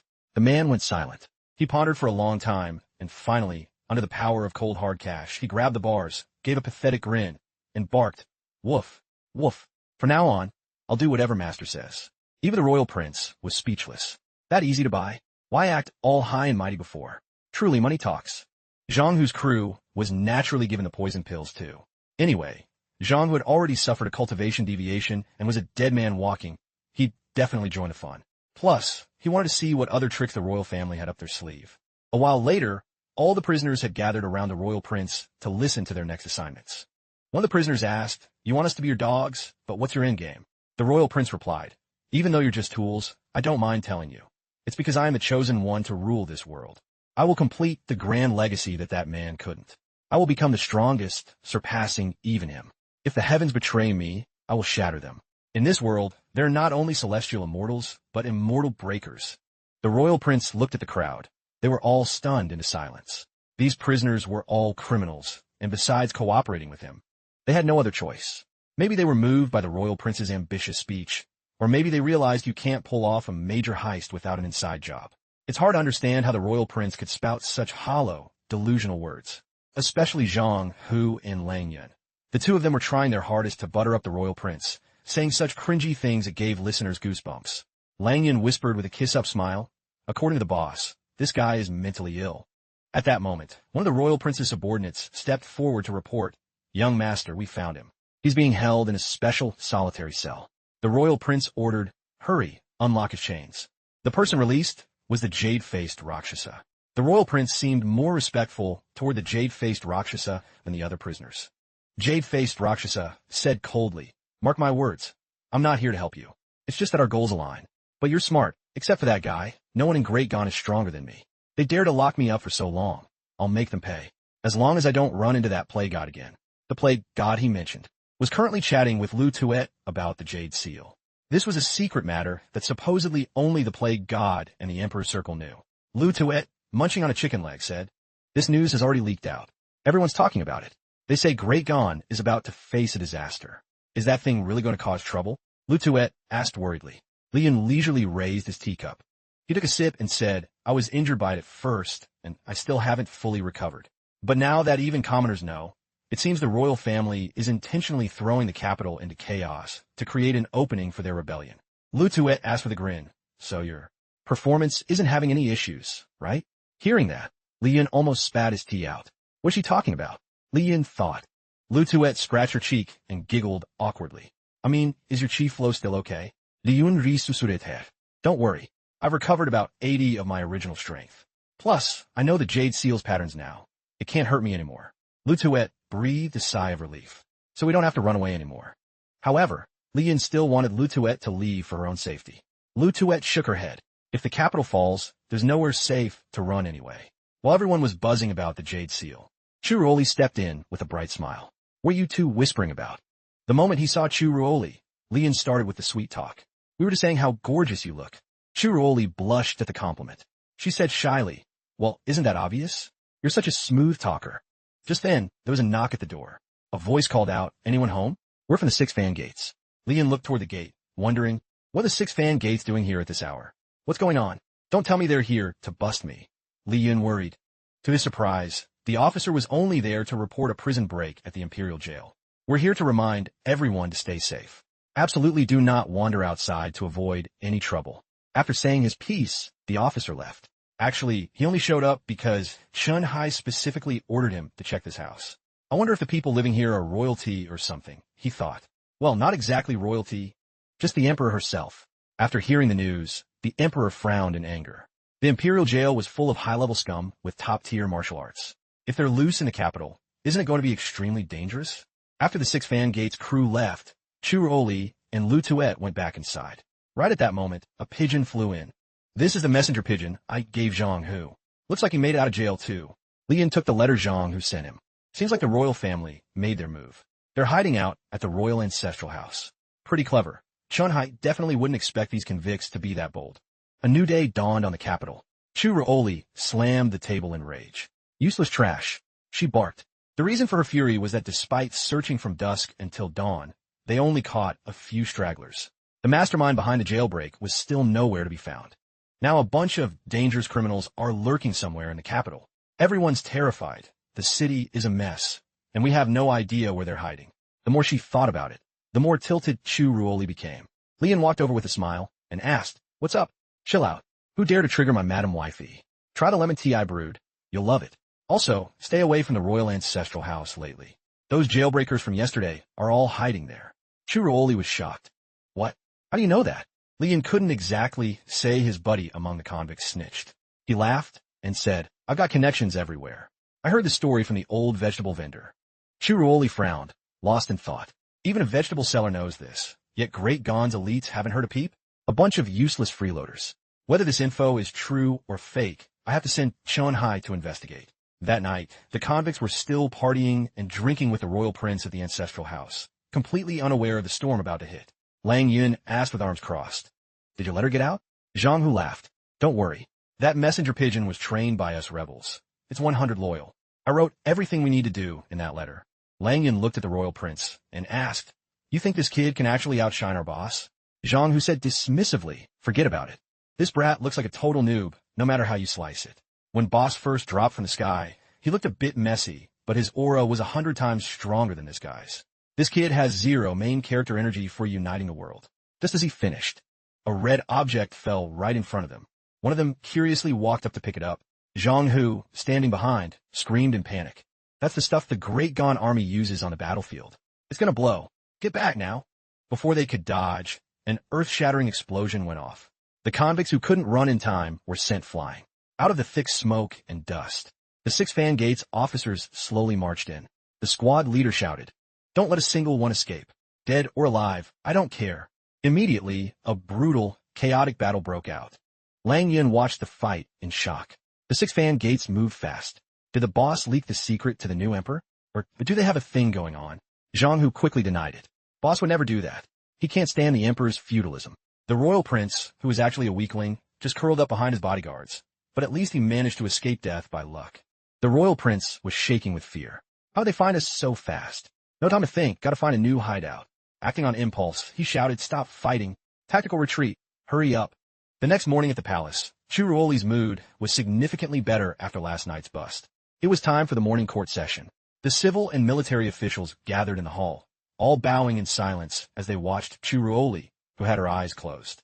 They were all thinking about how terrifying the Empress was. In less than a night, she found the hideout and wiped out a chunk of the gang. Her power and control were scary. Chun Hai stepped forward, cupping his hands. Your Majesty, I worked poorly and failed to eliminate them all. The mastermind and a few others escaped, but we successfully crushed their morale. Churuoli said nonchalantly, it's fine. Continue to ramp up patrols. Don't give them a single opening. She hadn't expected them to be hiding there either.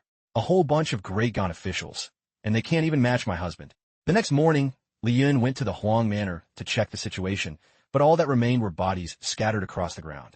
This emperor is actually pretty legit, even faster than me. Li Yun scanned the area and found some lines carved into a pillar. This is a rebel code, definitely left by Zhang Hu. They're hiding in the ruined temple to the west now. Besides the meeting spot, Zhang Hu added a cryptic question. Do you have something sus going on with the new emperor? They started suspecting he leaked their location. Unbelievable. How could they think I'd collude with the emperor to set them up? He couldn't stand the insult. But he had promised his wife to go for a walk in the outskirts tomorrow morning. Whatever. Let the court and the royal family handle their own mess. In a sun-drenched forest on the outskirts, Chu Ruoli was sitting on the grass, meticulously setting up food for their picnic. She laid out some sweet, beautiful pastries. All of them were delicacies from the imperial kitchen. Once everything was ready, she waited for Li Yun. A moment later, he appeared. Li Yun gave an apologetic smile. My bad, I'm late.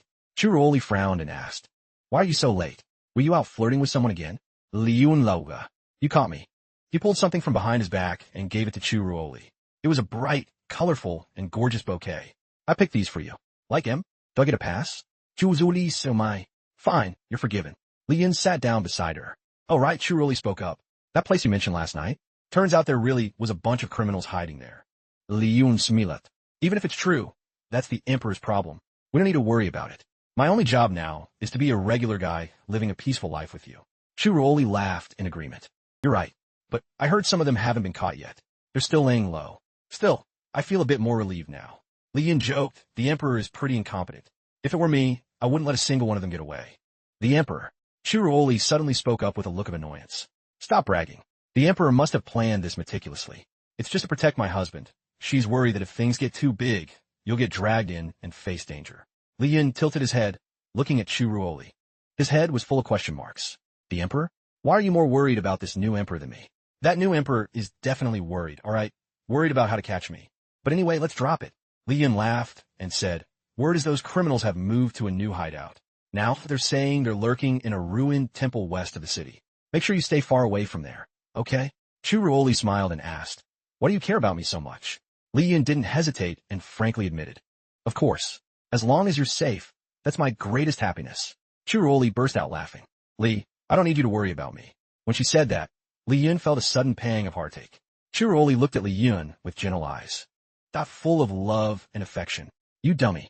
People always say a husband and wife should protect each other. By that logic, I should be the one protecting you 24/7. Without my permission, you're not allowed to care about me more than I care about you. Li Yun Lauga.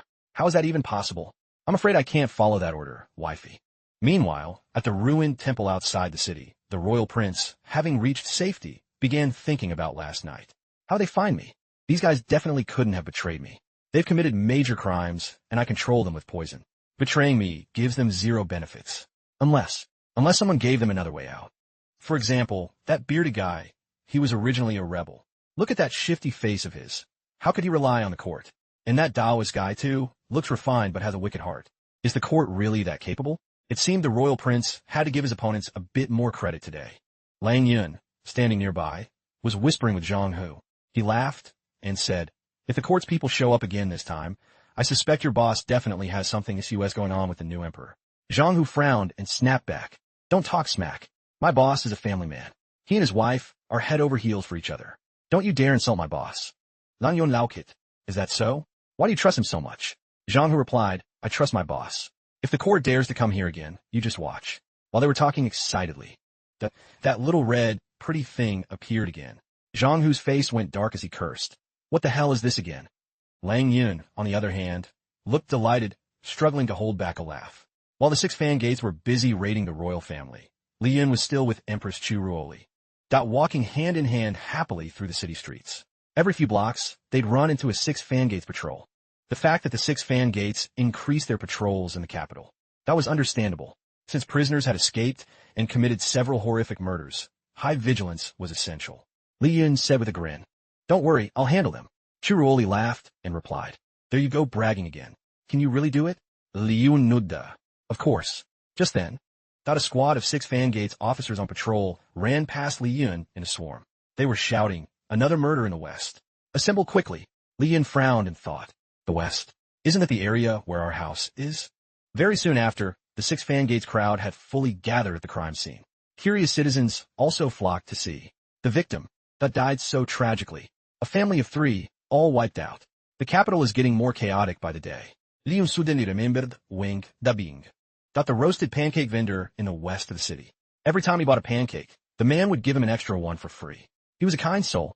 Seeing Li Yun's mood drop, Churuoli said, "Don't go sticking your nose in other people's business. Those prisoners are very dangerous. Let the 6 fan gates handle it. The emperor will protect you." Li Yun was holding hands with Churuoli, comforting her when suddenly a stone flew out and hit him in the head. Li Yun rubbed his head, turned around angrily, and barked, "Who was that? Who dares to ruin my romantic time with my wife?" Zhang Hu and Lang Yun that had somehow managed to sneak out, but their look was a total eyesore. 2 big, bearded dudes were actually dressed up as women. Li Yun stood frozen, his face darkening. He thought, what kind of monsters are these? Are these 2 cosplaying? Li Yun quickly met up with Lang Yun and Zhang Hu in a nearby alley. They had been looking for Li Yun all day and finally found him. Li Yun asked curiously, "Why did you 2 leave on your own?" Zhang Hu replied, "After our base was exposed, the royal family scattered their forces to cause chaos everywhere. We took the chance to come find you." Lang Yun took the opportunity to snoop into Li Yun's business. "You and the new emperor, you really don't have a special relationship? How could they find us so accurately? It's like they already knew we were there." Li Yun answered straight up and honestly, "That's ridiculous. You think I'm the type to collude with the new emperor? Besides, how could a new emperor be as pretty as my wife? Not in a million years." Moving on. The problem is these prisoners are scattered everywhere committing crimes. The court probably can't handle this mess right now. If the court can't handle it, then let this Li Yun do it. No big deal. He laughed and said, "I have a way to round them all up, but I'll need your help." "What way?" "We'd love to see it." By now it was dark. The prisoners had just finished a brutal battle with the 6 fan gates. The blonde guy laughed loudly. 6 fan gates are just trash. As long as Chunhai doesn't show up, there's nothing to fear. If they're so tough, send the whole Great Gon army here. I'll handle them all at once. While he was flexing like that, a group of people suddenly loomed behind them. They had just mentioned Chunhai. Could it be that Chunhai actually showed up? This formation. But they quickly realized the newcomers weren't Chunhai, but the bearded guy from the rebel army, which gave them start. The blonde guy stepped forward to ask, "What are you guys doing gathering like this?" Zhang He replied, "The boss told me to assemble everyone for something big." The blonde guy got excited instantly. "Something big? Perfect. With so many high-tier martial artists from the Imperial Jail, we could even take on an army." At this moment, the jade-faced Rakshasa, hiding nearby, poked his head out and said, "Count me in. I want to see what this something big is." "Is it a palace heist?" The group had no idea Li Yun was about to appear. They all naively followed Zhang Hu and Lang Yun to the Huang family ancestral manor. The people following Zhang Hu looked at the place with confusion. "Isn't this the royal family's house? Why are we back here? Is there really something fun happening?" Zhang Hu gave a mysterious smile. Glancing at the prisoners behind him, he said, "Of course. This hell tour is a once-in-a-lifetime opportunity." Just as Zhang Hu finished, Li Yun stepped out from the house and laughed. "Good work, everyone." Jade-faced Rakshasa didn't understand why, but he heard a familiar voice, as if he had heard it somewhere recently. Li Yun made a throat-slitting gesture and sneered, indiscriminately killing the innocent. "Your time is up. I'm here to send you on your way." Zhang Hu and Lang Yun immediately backed off. They figured they'd leave the fighting to Li Yun. It was every man for himself. The blonde guy had no clue what was coming and kept flexing. "Where'd this brat come from? You want to die that bad? You think sending one random kid out here is going to scare us?" Meanwhile, jade-faced Rakshasa turned pale, sweating buckets while the blonde idiot kept barking. Before the blonde guy could finish his sentence about fighting Li Yun, jade-faced Rakshasa had already vanished. He screamed as he ran, "This has nothing to do with me. I'm just passing through. Do your thing, Your Excellency. Just spare my life." The other convicts felt a total buzzkill seeing jade-faced Rakshasa bolt like that. Calls himself the jade-faced Rakshasa, but pisses his pants at the sight of kid? Who's got the balls to take this guy out? Step up. A massive, fierce-looking convict who looked like a gorilla stepped forward, acting tough. "I'll deal with him. He looks pretty chubby, but his meat is tender. I love eating fresh little brats like this." Before he could even react to his own words, his head was already off his shoulders. Li Yun casually held the convict's head, his expression cold and unfazed. The remaining convicts witnessed the horror and were scared out of their wits. "This monster. He's too brutal." He popped that head off like it was nothing.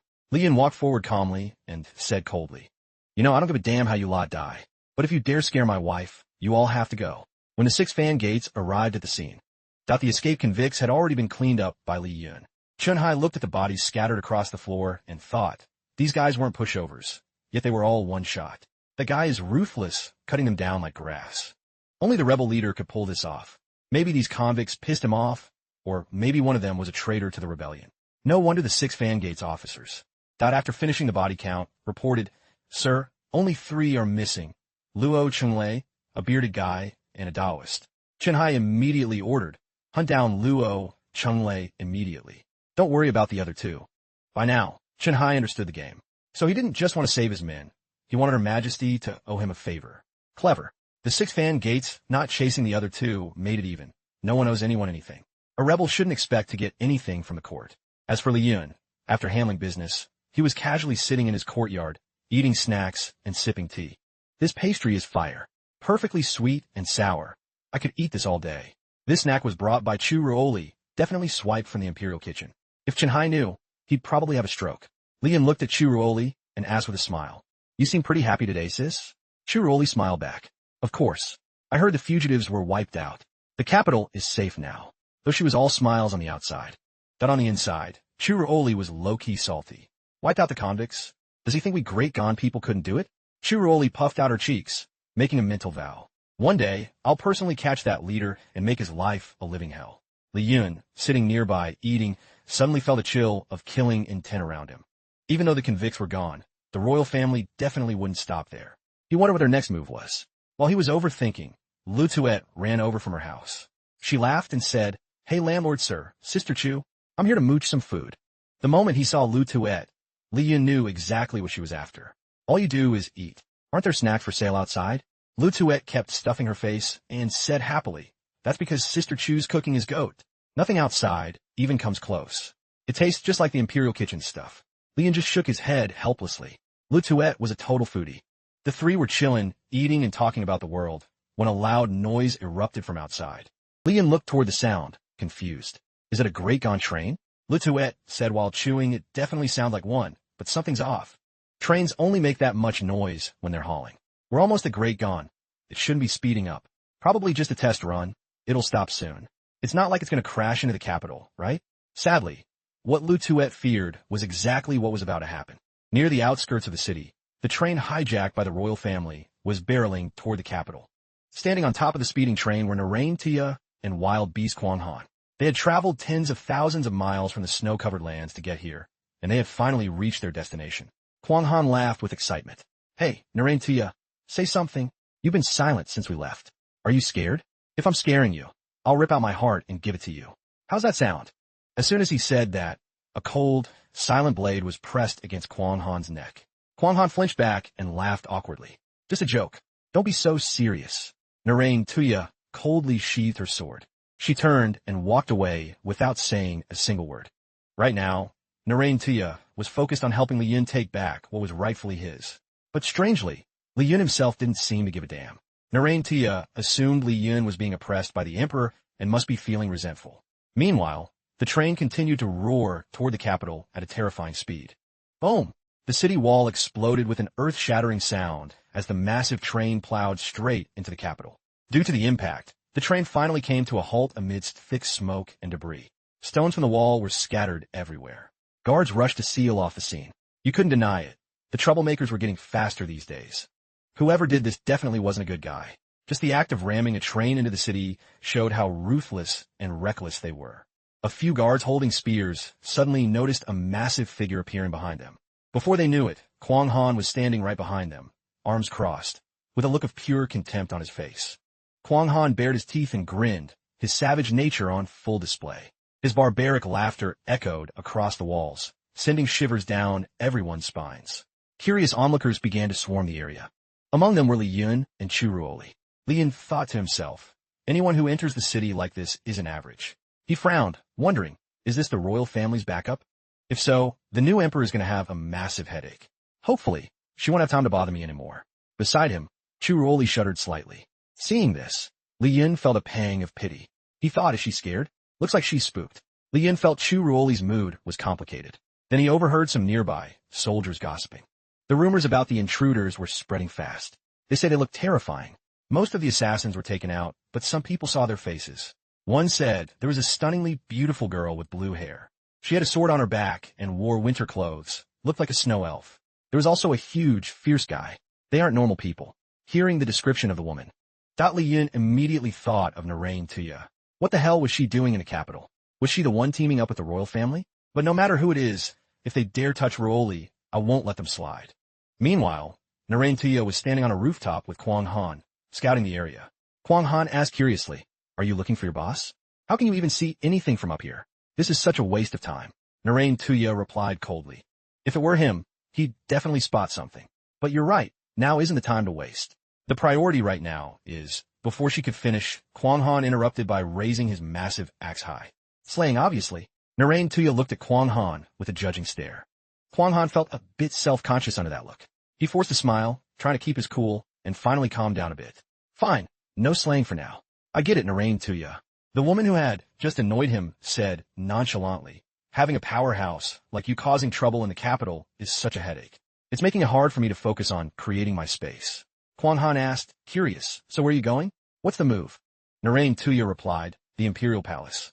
I'm going to meet the new emperor. As soon as he heard that, Kwang Han felt something was off. It's not like you're meeting a lover. Why go all the way to the palace?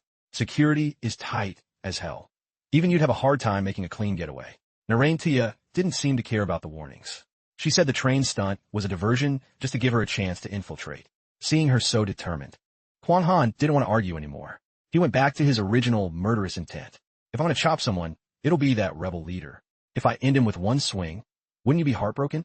After saying that, Kwang Han suddenly realized something major. If that leader dies, wouldn't that be my chance? Fueled by passion and the resolve to win over Narain Tuya, as well as a thirst for victory, Kwang Han looked up at the sky and roared, "You, rebel leader, just you wait. I'm coming for you."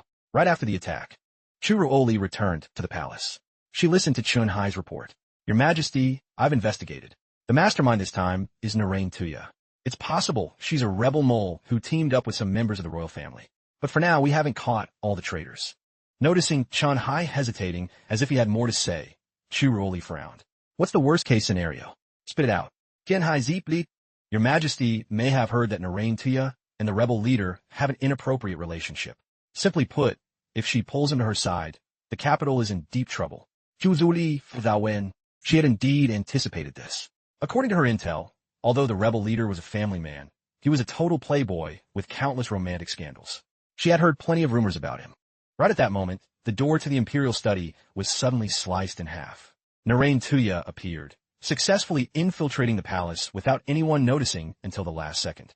Chun Hai immediately drew his sword and shouted, "Assassin! Your Majesty, watch out!"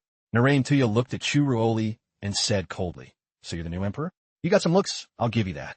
Seeing Narain Tuya so calm and composed, Chun Hai barked angrily. "How dare a rebel trespass into the palace? You won't leave here alive today." Churuoli looked at Narain Tuya and asked, "Are you the sword maiden of the northern barons, Narain Tuya? Is everyone from the north this disrespectful?" Narain Tuya replied, "I don't need to show manners to the emperor of Great Gone. I came here today to see how you differ from my boss. Now it seems you're far beneath him. You don't deserve his throne." Churuoli gave a light, mocking laugh. "No matter how great he is, the fact that you lot were abandoned by him says it all." Her words were as sharp as a blade, stabbing right into Narain Tuya's weak spot. However, Narain Tuya kept her cool and shot back. "That's only temporary. Soon, I will bring him back, and you will be the one kneeling before him." Churuoli found this even more hilarious. She wasn't laughing because her position was threatened, but because of Narain Tuya's blind simp energy. When Narain Tuya heard that, her face turned beet red, and she stammered, I don't have those kinds of feelings for him. I just respect him. He's just someone I look up to." Juzuli Sumai. "First, you're spilling the tea without even being pressured. Second, you're straight up playing yourself." From Narain Tuya's reaction, Churuoli could tell she and the rebel leader definitely had something sus going on. That scumbag. How could his wife be so weak? If it were me, I'd have dealt with him on the spot. A moment later, a massive force of Imperial guards swarmed in to surround her. Realizing she was at a disadvantage, Narain Tuya didn't want to risk a fight. She decided to fall back for now to stay in the game.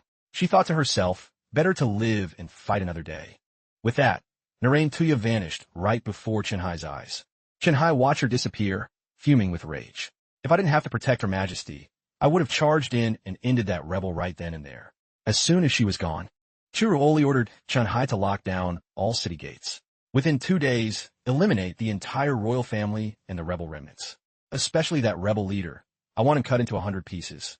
Meanwhile, a certain rebel leader was still casually strolling through the streets when he suddenly let out a massive sneeze. Li Yun rubbed his nose, wondering, why am I sneezing again? Is it a habit now, or what? He originally wanted to find where the royal family was hiding, but there had been zero news lately.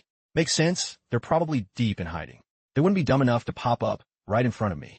Just as he said that, only a few buildings away from where Li Yun was standing, a massive explosion rocked the area. People nearby panicked and fled, screaming, "Help! Call the guards! A northern barbarian is on a rampage." Hearing northern barbarian, Li Yun's spirits lifted instantly. He was just moping about having no leads, and now a lead delivers itself to his front door. Amazing.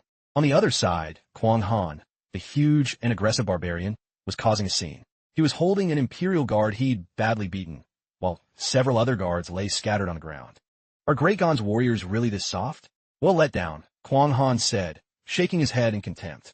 Li Yun approached and asked, "From the look of you, you must be from that train. From the north, right?" Seeing Li Yun approach him directly. "You got an eye for this, kid. Want a piece of me?" Li Yun smilat. No, I don't want to fight you. It's late. Fighting will just annoy the neighbors." Annoy the neighbors? Kwang Han didn't catch the vibe. Is this kid here to lecture me into stopping? You're a loser, just like the rest of them. Actually, I think you're looking for trouble. You want to die? However, in the very next second, Kwang Han's arrogance evaporated. He scrambled to block a powerful punch from Li Yun with his axe. Lucky I reacted in time. Li Yun smilat. You blocked one of my punches. Your reflexes are pretty decent. Your weapon is mid though. Kwang Han finally felt real fear. But he tried to keep a straight face, forcing a laugh. My axe was forged from northern divine iron. It's the hardest thing in the world. Unbreakable. Your fist is definitely shattered. Li Yun replied flatly. Northern divine iron? Huh? No wonder it looks familiar. I've smashed a few axes like this before. As soon as he finished, cracks began to spread across Kwang Han's axe. Next, Li Yun unleashed a lightning-fast punch, lightly tapping the axe. With just that gentle touch, the axe shattered into pieces, and Kwang Han was sent flying back, helpless. He was punched right into a stone wall, the rubble crumbling around him in a cloud of dust. Luckily, he was still breathing. Kwang Han was terrified. Is this guy a monster? He didn't even use any chi. Were all the people I beat before just trash? Why did such a powerhouse suddenly show up? Unless they were all acting just to make me lower my guard. He roared. And you dare say you weren't looking for a fight? You Great Gon people are so shady. Full of lies and sneak attacks. Li Yun, still smiling, replied. I never said I was looking for a fight. I wasn't lying. Kwang Han heard this and became even more confused, failing to grasp Li Yun's point. But just 2 seconds later, Li Yun explained, a fight is when two sides both throw hands. This is just me one-sidedly beating you up. How can you call that a fight? Kwang Han instinctively blurted out. What the hell? How is that even logic? Yet, he had to admit Li Yun's reasoning kind of made sense. Realizing he couldn't win, Kwang Han turned tail and ran. The two chased each other all over the capital. They did 12 full laps, but Kwang Han still couldn't shake Li Yun off his tail. Actually, the reason Li Yun kept up the chase for so long was because he hoped this idiot would lead him to their hideout. But it seemed he wasn't as dumb as expected. Can't waste any more time, Li Yun thought. I've got to get home to my wife. Acting on the thought, Li Yun leaped up and, fast as lightning, appeared right behind Kwang Han to deliver a finishing blow. This demonic punch carried terrifying power, nearly taking Kwang Han's life right then and there. Kwang Han took the hit and slammed into the ground with a massive thud. The earth around him cracked into a perfect circle, as if it had been prearranged. Kwang Han struggled to get up. His face was a mess of wounds and blood. His whole body throbbed with pain, making every movement a struggle. If not for the tiny bit of chi he had left to protect himself, his martial arts would have been completely crippled. Li Yun slowly upruka. He looked down at Kwang Han and asked coldly, "Be real with me. What are you and Narain Tuya doing in the capital?" Kwang Han was still dazed. He couldn't understand why the guy who just wrecked him knew Narain Tuya, let alone called her name so casually. But he still answered, "She came to find someone, and I came to slay people." "Who are you trying to slay?" Li Yun pressa. Kwang Han laughed and replied, "Whoever Narain Tuya wants to slay, I slay. And that's the useless leader of the rebel army." Hearing this, Li Yun chuckled. "I'm that useless rebel leader you're looking to slay." Kwang Han went dead silent.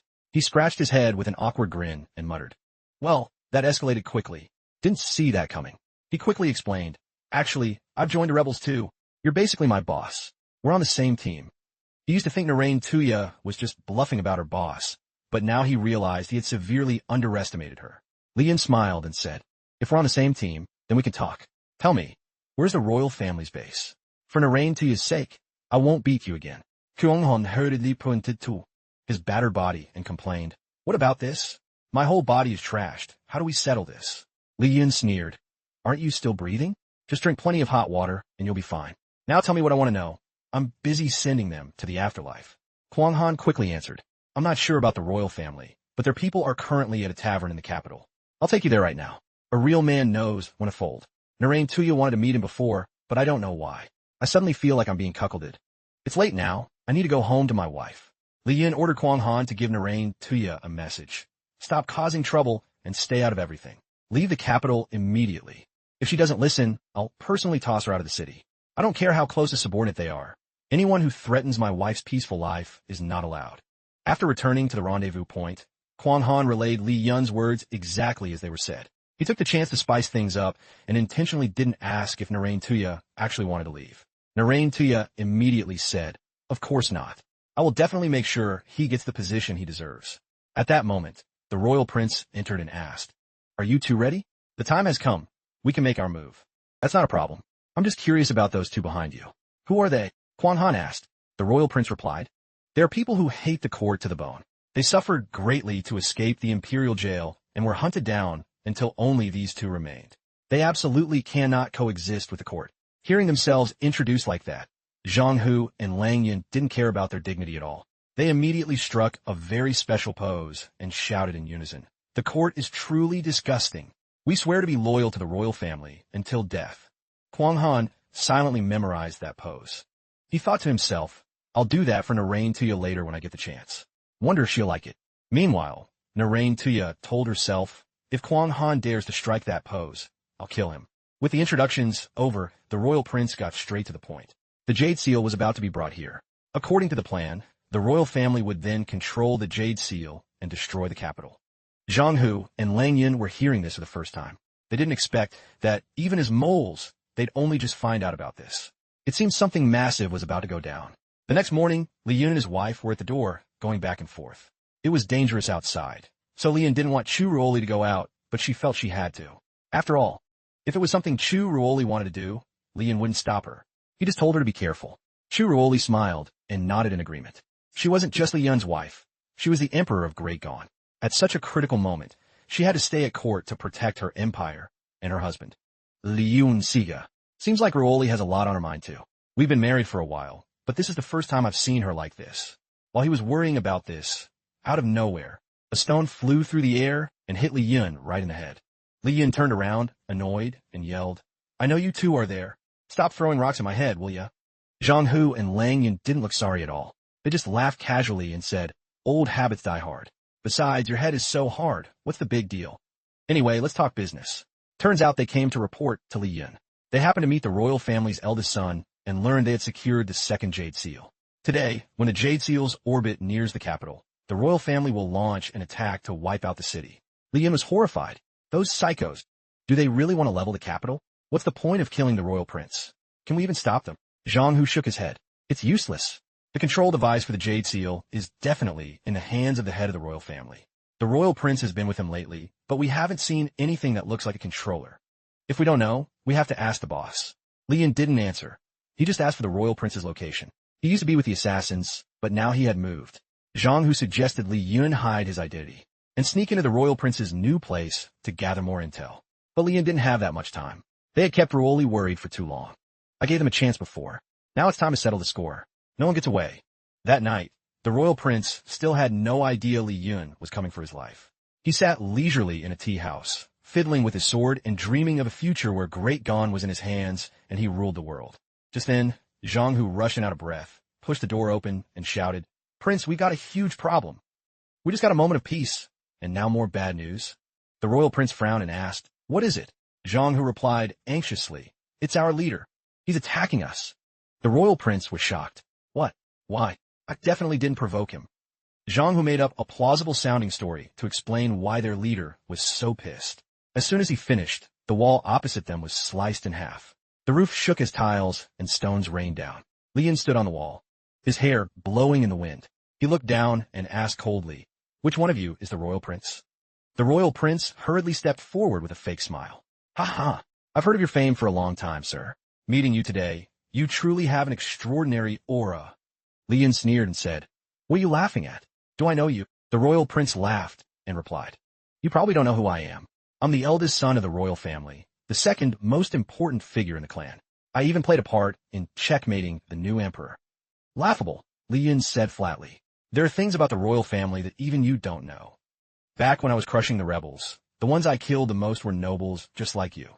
As soon as he finished, the sword in Li Yun's hand moved again. He swung several times, slicing through the air around the tea house. The building couldn't withstand the sheer power of his strikes and collapsed completely. Now, only stone walls and splintered would remain. Lang Yun and Zhang Hu took this chance to spice up the story. Lang Yun said, Prince, we need to find the head of the family fast. Only the Jade Seal can stop him. This guy is a rebel. What if he hurts you? By now, the royal prince was scared spitless by Li Yun. He was breaking out in a cold sweat and couldn't think straight anymore. He followed the two and Lang Yun to find the emperor and grab the Jade Seal for protection. The royal prince ran headlong, screaming, Protect me! Li Yun stood calmly amidst the dust and smoke. He watched the royal prince go. It seemed the kid had no clue he'd been played. Zhang Hu and Lang Yun's acting was top tier. They totally deserve an Oscar. Zhang Hu and Lang Yun chased after the royal prince. The three of them ran a long way. Holy crap, my hemorrhoids are acting up, Lang Yun yelled from behind. Prince, where's our secret base? This is an emergency, no more secrets. The royal prince stayed silent. It seemed their base was tucked away pretty well. The three finally reached a wall. Zhang Hu recognized the spot. It was right near the 6 fan gates. The royal prince pressed a hidden spot on the wall. He explained, This is the most dangerous place, but also the safest. The secret mechanism was triggered. The heavy cellar door slowly opened. This secret base is linked to the 6 fan gates, which is why we can easily steal intel from them every day. Just then, Li Yin caught up. Zhang Hu immediately shouted at the top of his lungs. Taoist, escort the prince inside quickly. I'll stay behind and fight to the death to hold him off. Now is the time to repay the prince for saving my life. He talked a big game, but there was no way Zhang Hu would actually risk his life against Li Yun. He could get ended any second, not to mention he was actually Li Yun's man. Li Yun asked with a smile, So it's here? Zhang Hu replied. The Taoist already went in. He'll coordinate with us from the inside. Li Yun approached the secret stairs. This place was full of complex traps. Searching it would take forever. If he didn't want to waste time, there was only the simplest, most savage way. At that moment, the royal prince dashed into the base, screaming in a panic. Father, that rebel leader is right behind me. The head of the royal family slapped the prince hard across the face and barked. You idiot. He didn't find us on his own. You led him straight to us. The royal prince held his face and said worriedly, Father, I had no choice. Father, use the Jade Seal to take him down. The more the head heard, the angrier he got. How did I raise such a moron? Don't you know the time isn't ripe yet? We still need more time to prepare. Besides, this base is complex. He won't find us anytime soon. Following the usual path would indeed be hard, but Li Yun just smashed through the floor, creating a massive hole leading straight down. He didn't have time for hide and seek. He'd just destroy everything and see where they could hide then. Zhang Hu said awkwardly, Doing that is going to make a lot of noise. The 6 fan gates will be here in a heartbeat. Boss, you've been in the capital this long without getting caught. Do you really have a thing going on with the emperor? Li Yun whipped around and snapped angrily. What kind of nonsense are you spitting? In my heart, Chu Oli is my one and only Madam Wifey. Zhang Hu thought to himself, True. How could a rebel leader have a thing with the emperor? Wait, the last name is Chu. The emperor's last name is also Chu. No way. My boss married the new emperor? I must be high on something to even think that. The royal prince and his subordinates took another path, crawling out of a secret tunnel that was hidden from Li Yun's sight. Lang Yun immediately turned toward Li Yun and yelled, Head of the family, Prince, the rebel leader is right there. Don't even think about escaping. The prince and the head cursed their luck. They turned back and barked. Who told you to yell that loud? The moment Li Yun heard Lang Yun's voice, he vanished. He lunged toward the head of the royal family, hand on his sword, ready to strike. Suddenly, a sharp wave of sword intent flew at him. Li Yun hurriedly raised his blade to block. This intent felt too familiar. It had to be her. Narain Tia stood on a rooftop, looking down at Li Yun. We meet again, boss, Narain Tia said. She really knew how to play it cool. It was impressive. Meeting her crush after all these years, and she could stay that calm and detached. He just stood there looking down, as if she were a total stranger. The boss below spoke to the beautiful girl above. Narain Tia, it really is you. I recognized you from the start. Stop this mess. Drop it. Stop right now. Narain Tuya frowned and shot back. Even if you've forgotten me, I will make sure you get exactly what you want.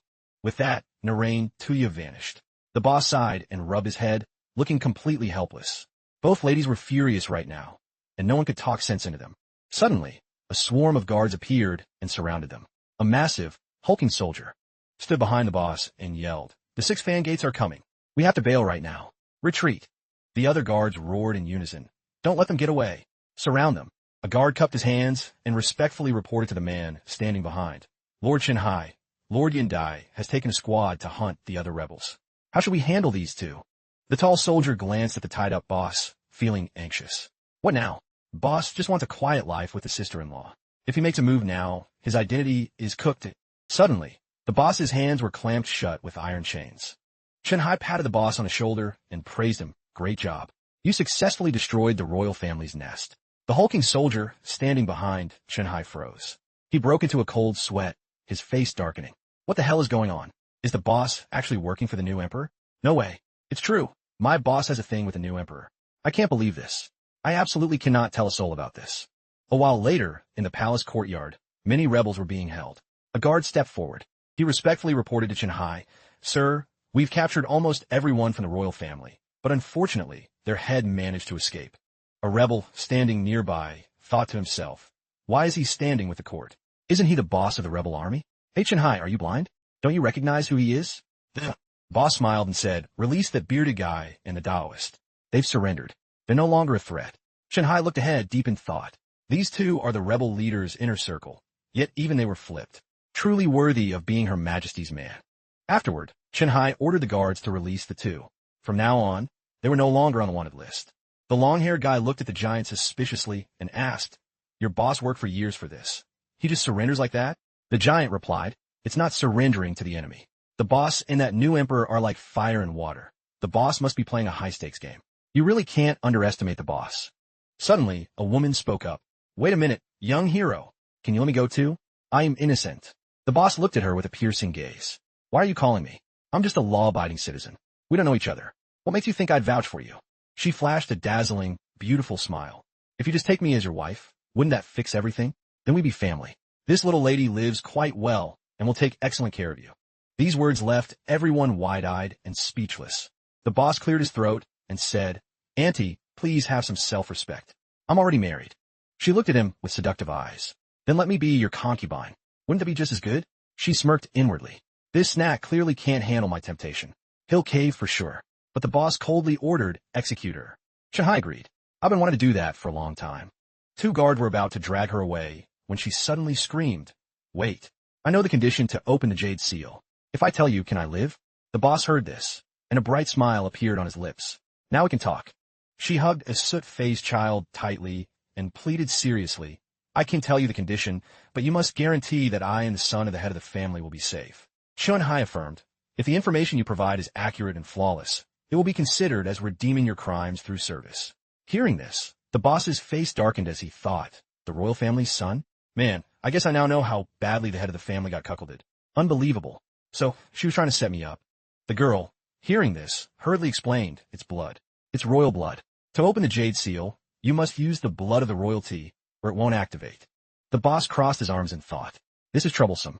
I didn't expect the key figure to be the emperor herself. I can't stay by the emperor's side to protect her forever." Luckily, their main target is the emperor, not her. Shinhai frowned in contemplation. With his trusted brother by Her Majesty's side, ordinary people definitely can't do anything. But he just said he's married, yet he's sticking to Her Majesty all day. Thinking of this, Shinhai smiled at the boss meaningfully. He gave a thumbs up and praised, "You truly are a great loyalist, staying by Her Majesty's side to protect her instead of being with your wife." The boss looked at Shinhai, confused.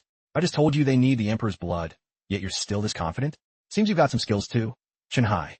The camera then panned elsewhere. The boss stood alone on a bridge, watching flower lanterns floating down the river. Releasing lanterns. I wonder who he's missing. The emperor suddenly appeared behind the boss, her face slightly sad. So many innocent soldiers and citizens have died. Seeing the emperor, the boss smiled. "Sis, you're back late. Didn't expect to run into you here. What special occasion are you commemorating with these lanterns today?" The emperor explained, "Today is the anniversary of the war with the rebels. That battle claimed countless lives. Some lost fathers, some lost children. The survivors can only use this way to remember them and pray for a better future. The boss agreed. Yeah, that war was ultimately just a power struggle for greedy people's personal gain. In the end, it's always the innocent citizens who suffer. The boss mused, it was because I saw through the nature of those meaningless wars that I chose to leave. He comforted the emperor. Don't worry, sis. As long as I'm here, I won't let any disaster reach us. The emperor shook her head and looked at the boss affectionately. You dummy. You're the one who needs my protection. The boss laughed loudly. My wife really is the best. For example, today a beautiful girl wanted to be my concubine, and I rejected her instantly. The emperor, hearing this, threw shade at him. Then her taste must be pretty bad. How could she be into you? The boss wasn't angry. He still smiled brightly. If you say her taste is bad, doesn't that mean your taste is bad too, sis? The emperor turned shy. My taste isn't bad at all. I got a sharp eye for everyone. Like you. You dummy. You don't look very bright, and you don't even know when I'm trolling you. The boss froze, thinking, the emperor called me a dummy? The emperor burst out laughing. It's because she didn't realize that you're already mine. Then came the camelot evening. Shanhai was reporting to the emperor. Under your brilliant leadership, everyone except the head of the family has been captured. Your strategy was extraordinary. I'm truly in awe. He praised inwardly. As expected of Her Majesty, she discovered the royal family's hideout early and sent brother Sen Shu to wipe them out. The emperor looked at Shanhai and asked, Did you find any leads? Shanhai felt guilty. How could I? Shanhai, let all the credit fall on me. I even wanted to reward him. Shanhai said seriously, under our intense interrogation, they confessed everything. The key to opening the Jade Seal is Your Majesty's blood. The head of the royal family is still at large. Tomorrow, you will preside over the ancestral sacrificial ceremony. Isn't that the perfect opportunity? If their target is Your Majesty, then we just wait. When the time comes, we will round them all up and root out these dangerous pests once and for all. In another part of the palace, the villain strategist, a guy with a dog head mask, was discussing plans with Narain Tuya and her subordinates. Tomorrow is the day that Emperor performs the sacrifice. He will travel by palanquin. You and the royal family's people will split into 2 teams to intercept and kill that emperor. Is the plan clear? Narain Tuya, looking sinister and mysterious, shook her head. If my friend hadn't recommended you, I would never cooperate with you. The strategist affirmed confidently, Thank you for your trust, miss. Rest assured, our goals are the same. Narain Tuya turned away and said coldly, I'll trust you this once. But if you dare lie to me, don't blame me for being heartless. The person sitting behind spoke up, voice filled with worry. Our royal family has suffered heavy losses. Can our plan really succeed? The dog-headed strategist affirmed, Don't worry, I've set everything in motion. Just wait for the right moment to pull the net. Narain Tuya's subordinate remained skeptical. That strategist always makes me feel uneasy. Do you really trust his plan? Narain Tuya sneered. Trust him? Only a fool would. Who knows what they're actually plotting? The big blue-haired guy nearby sighed with regret. Our boss is very strong. If you were willing to cooperate, things would be much simpler. Narain Tuya asked back, Tell me, why did he become our leader? Didn't you dislike him before? The blue-haired guy coughed and replied, How could that be? I'm totally sold on him. But why did he become so powerful? Narain Tuya analyzed calmly. Actually, in the beginning, he wasn't that strong. Back then, he was even younger than me. He was so weak he couldn't beat any enemy. Every time he returned from a fight, his body was covered in wounds, but he never yielded. He constantly pushed through the physical pain and grew stronger day by day. Because I wanted to fight by his side, I never stopped training my swordsmanship. But even after achieving some success, I was still nothing compared to his lightning-fast speed. Just like that, he matured through every battle and step by step became the powerhouse he is today. The blue-haired guy nodded as if he understood. So that's how it was. Narain Tuya continued. That's why even if he thinks everything I do is wrong, I still believe he's the only one worthy of the most powerful position in this world. No one else deserves it. As for you, you're just living a better life by clout-chasing her. Meanwhile, in the palace, the boss and Her Majesty were lying next to each other. The boss asked worriedly, I feel like you've been a bit out of it lately. Are you worried about something? Don't be scared. I'll always be here to protect you. Her Majesty shook her head. It's nothing. I just had a random thought. If I disappeared tomorrow, what would you do? The boss brushed the question off. Don't talk about such bad luck. Absolutely nothing is going to happen. Her Majesty turned away. Maybe I'm just overthinking.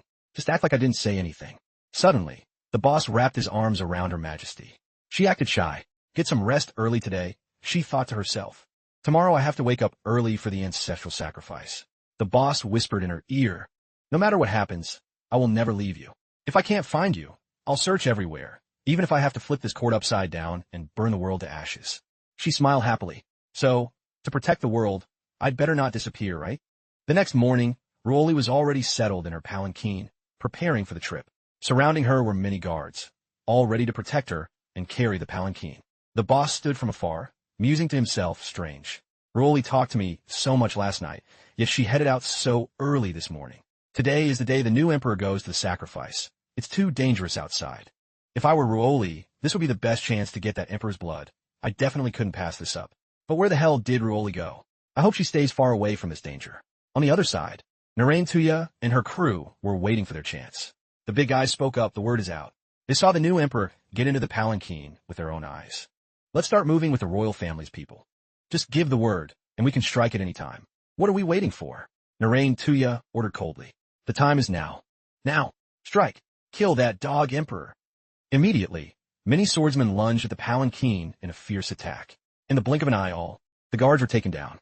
One surviving guard ran for his life, screaming at the top of his lungs, Tashalang! Tashalang! The boss stood in the distance, feeling restless. Why do I have this bad feeling? Is something sus about to happen? After surrounding the emperor's palanquin, Narration looked at the subordinate next to her. She ordered, go get the emperor's blood. He glanced back and saw the boss. So you showed up after all. You want to stop me? Why haven't you made a move yet? Her Majesty suddenly appeared from nowhere, blocking the boss. This nerd woman is very dangerous. Stay back. The boss was surprised by Her Majesty's appearance.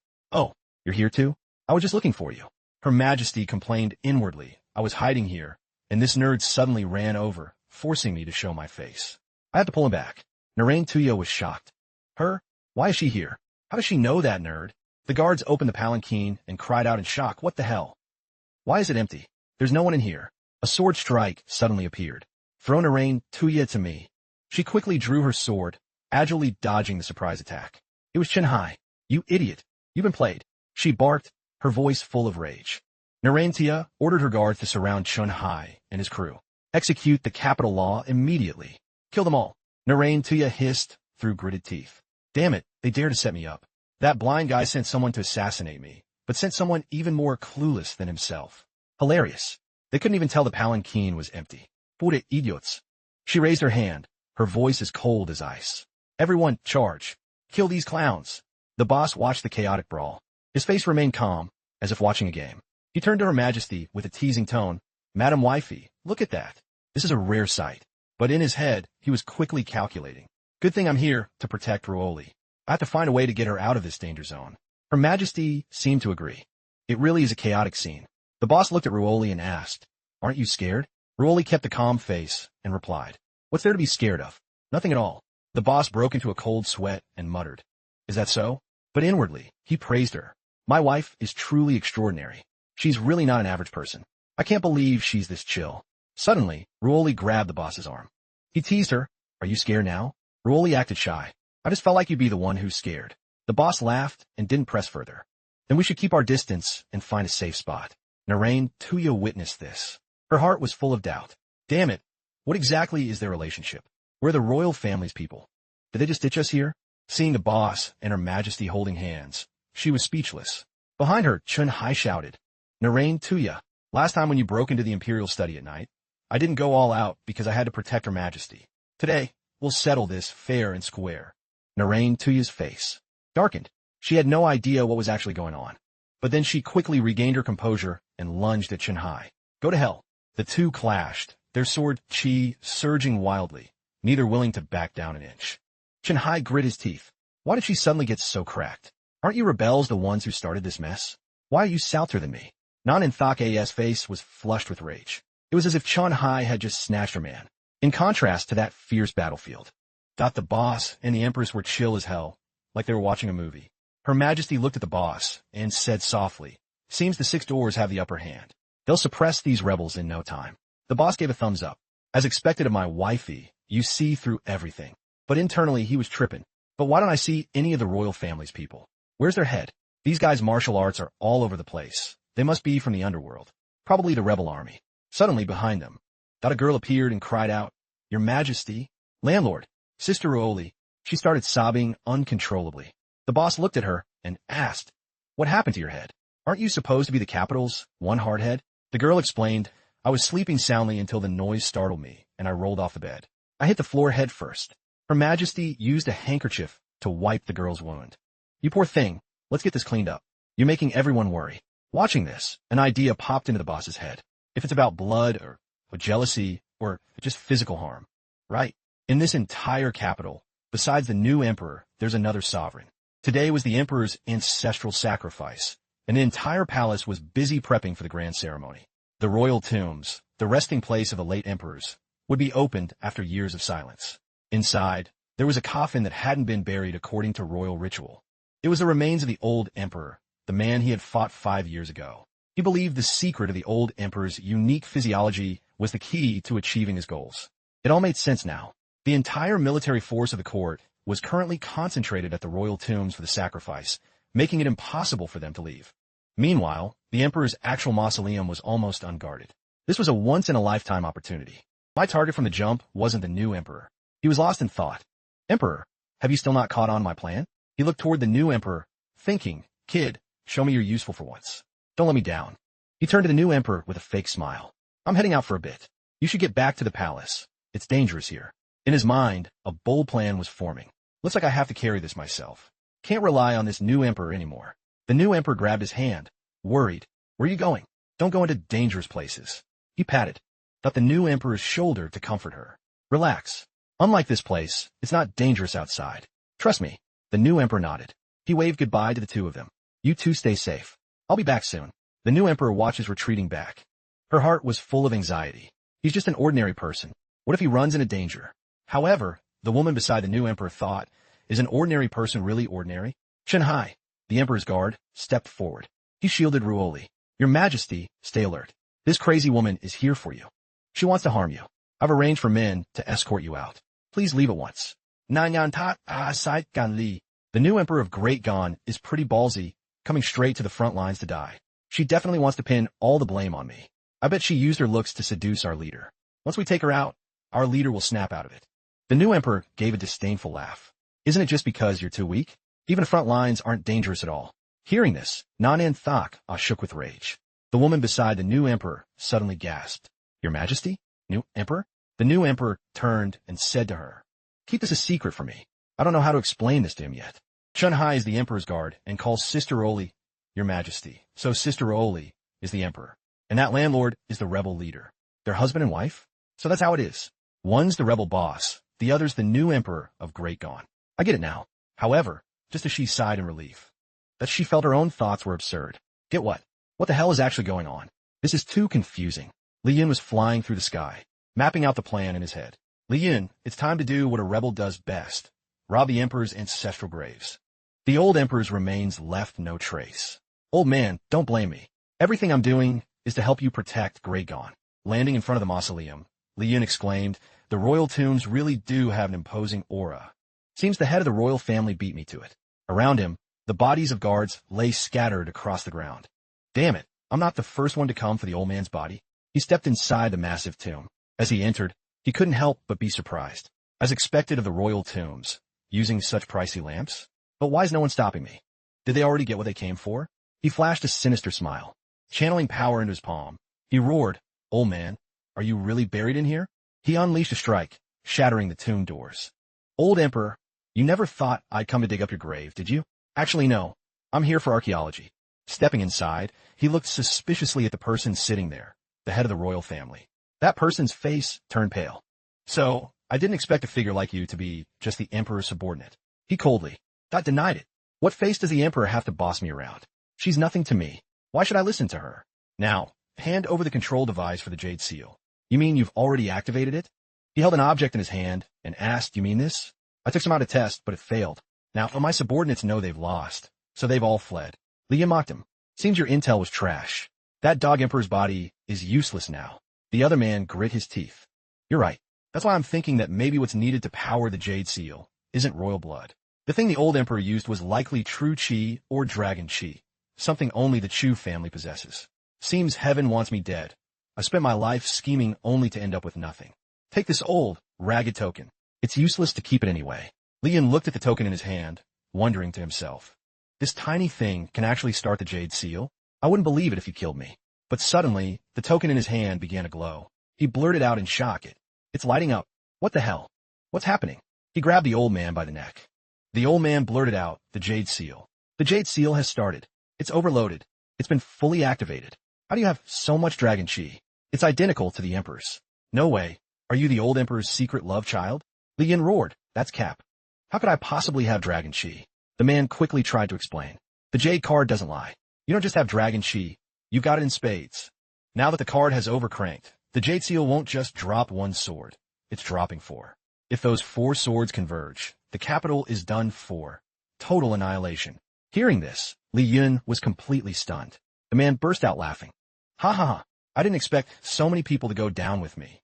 Within 100 miles of the capital, no one, except me, will be lucky enough to survive.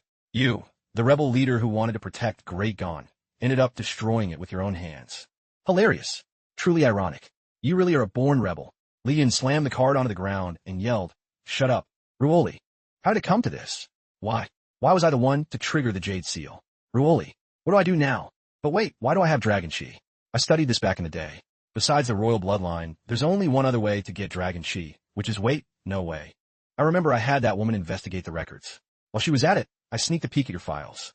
Your name is Li Yun, and your wife's last name is Chu." "Chu." He started laughing. "I thought I was the smart one, but I never thought of snatching Great Gon like that. You're playing 4D chess, man." Li Yun looked at him with pure disgust. "What kind of brain rot are you talking about?" He explained, "If you've already conquered Great Gon, why hide it from me? I plotted for years, only to end up a clown in your presence. You rizzed up the new emperor of Great Gon. You're the first person in history to pull that off." Li Yun's hair stood on end. "What the hell are you saying? Is your brain fried?" The man slumped down and said, "Why keep up the act? This whole setup must have taken so much effort to arrange, right?" Li Yun was getting more and more confused. "Married to the new emperor? Is this guy trying to mess with my relationship with my wife? I'm already being nice by not messing with the old emperor's corpse. If I wasn't such a stand-up guy, the Jade Seal would have targeted his daughter long ago. Right now, the priority is dealing with this Jade Seal and protecting my wife." The scene cuts to Churuoli. The fight between Narain Tia, Chun Hai, and the Empress wasn't over. Both sides were on edge, but the woman beside the Empress was struggling with her own thoughts. Should I tell Sister Ruoli about the landlord's real identity? Why was such a huge secret revealed to me first? Suddenly, Narain Tuya sensed beams of light emitting from the towering pagoda. The Empress also saw it, her face turning grave. The Jade Seal has been activated. The woman beside her panicked. Is the Jade Seal about to drop? Genhai et Lai. It's not the seal itself, but the swords atop it. The Jade Seal is a legendary god-tier weapon created by the late Emperor. With one move, everything within 15 miles is wiped out. The late Emperor said it was too dangerous and destroyed the Jade card. I didn't think anyone could restart it. The woman worried. So what do we do now?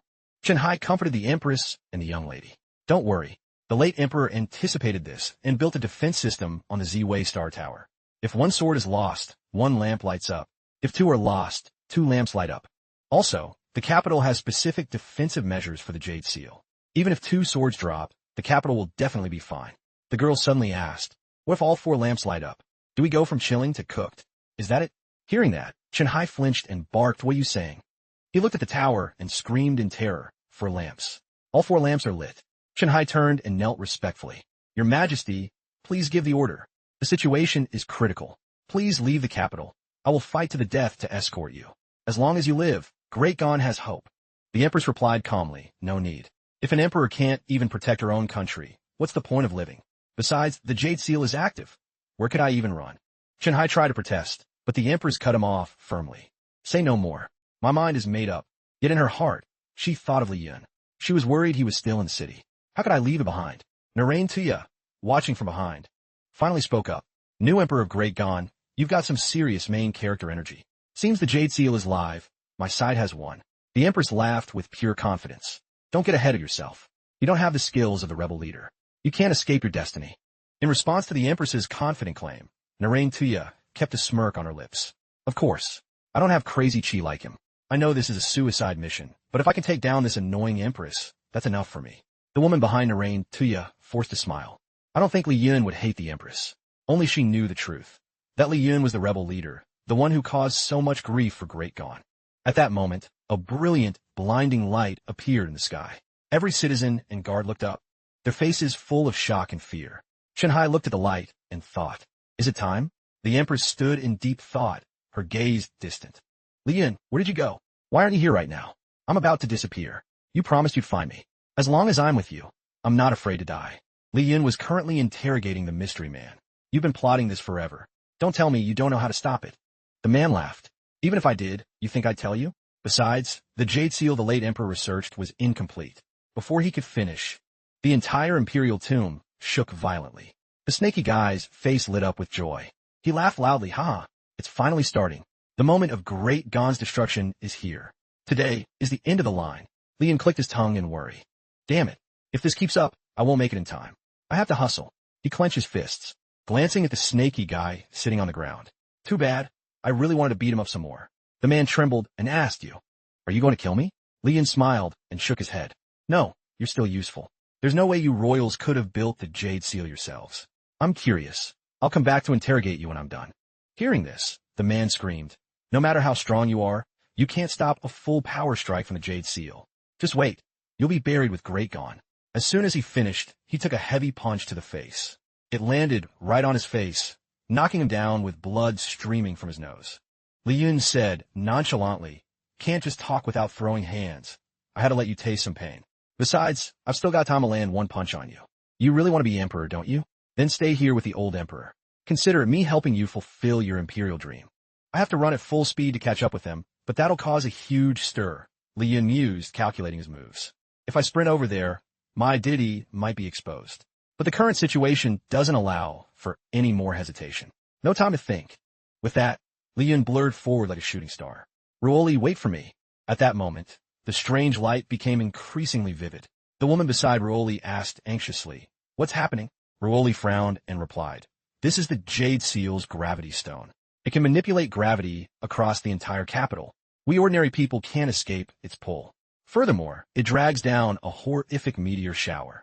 Humanity can only stand by helplessly, waiting until total annihilation.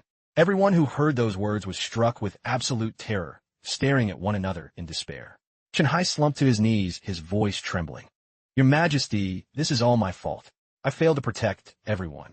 But Ruoli only stared straight ahead. Her eyes were resolute and calm. Pull it together, Chen Hai. Your only mistake was not evacuating the civilians before this happened. Other than that, you've done well. Ruoli flashed a gentle smile, thinking to herself, where on earth has he gone? I still have so much to tell him. But if I say it out loud, it'll be so embarrassing. If he doesn't come back soon, he'll never get to hear it for the rest of his life. Don't blame me for catching an attitude then. Maybe right now, I'll find a way to fix this. Ruoli suddenly looked at everyone with a confused expression. Why are you all looking at me like that? Don't we still have someone who can handle this? Chen Hai went silent for a moment, thinking, then looked up and asked, do you mean the rebel leader? That rebel. He probably fled a long time ago. How can you let your Majesty worry about him like that? Ruoli analyzed calmly. Even if we ignore his status as a rebel, he has no reason to risk his life to save us. Hearing this, Chen Hai immediately countered, no, that's not right. You are the most important person in the world to him, and the person he loves most. As soon as he finished, Li Yun appeared, flying from behind them straight toward the jade seal that was emitting a terrifying gravitational force. Li Yun drew his shimmering sword, unleashed a powerful strike, and shattered that massive energy stone into pieces. The gravitational pull vanished, and people immediately scattered to escape the danger. No one lost their life. Li Yun stood there, turning back to smile at Ruoli. Sorry I'm a bit late. Don't dock my allowance, okay? Everyone stared at Li Yun in speechless amazement. Li Yun laughed out loud. Ha ha, why is everyone staring? You're making me blush. He chuckled, thinking to himself, in the moment of greatest danger, Chen Hai stood up to protect Ruoli. No wonder I have dragon chi. I think I've figured it out. Ruoli also seemed to realize something. She didn't laugh or cheer, but said softly, come closer. She thought to herself, they say the rebel leader in the capital has a wife. No wonder I couldn't find any trace of her despite my investigations. That wife was me. Li Yun approached Ruoli. She looked up at him and asked, what are you afraid of? Li Yun smiled and replied, of course I'm afraid of you scolding me. Are you okay? Are you hurt? Ruoli quickly bandaged the wound on Li Yun's hand and spoke gently. I'm Fine. Why would I scold you? I was just worried about you. Li Yun beamat. What could possibly happen to me? My wife really loves me the most. Chen Hai's jaw dropped in shock.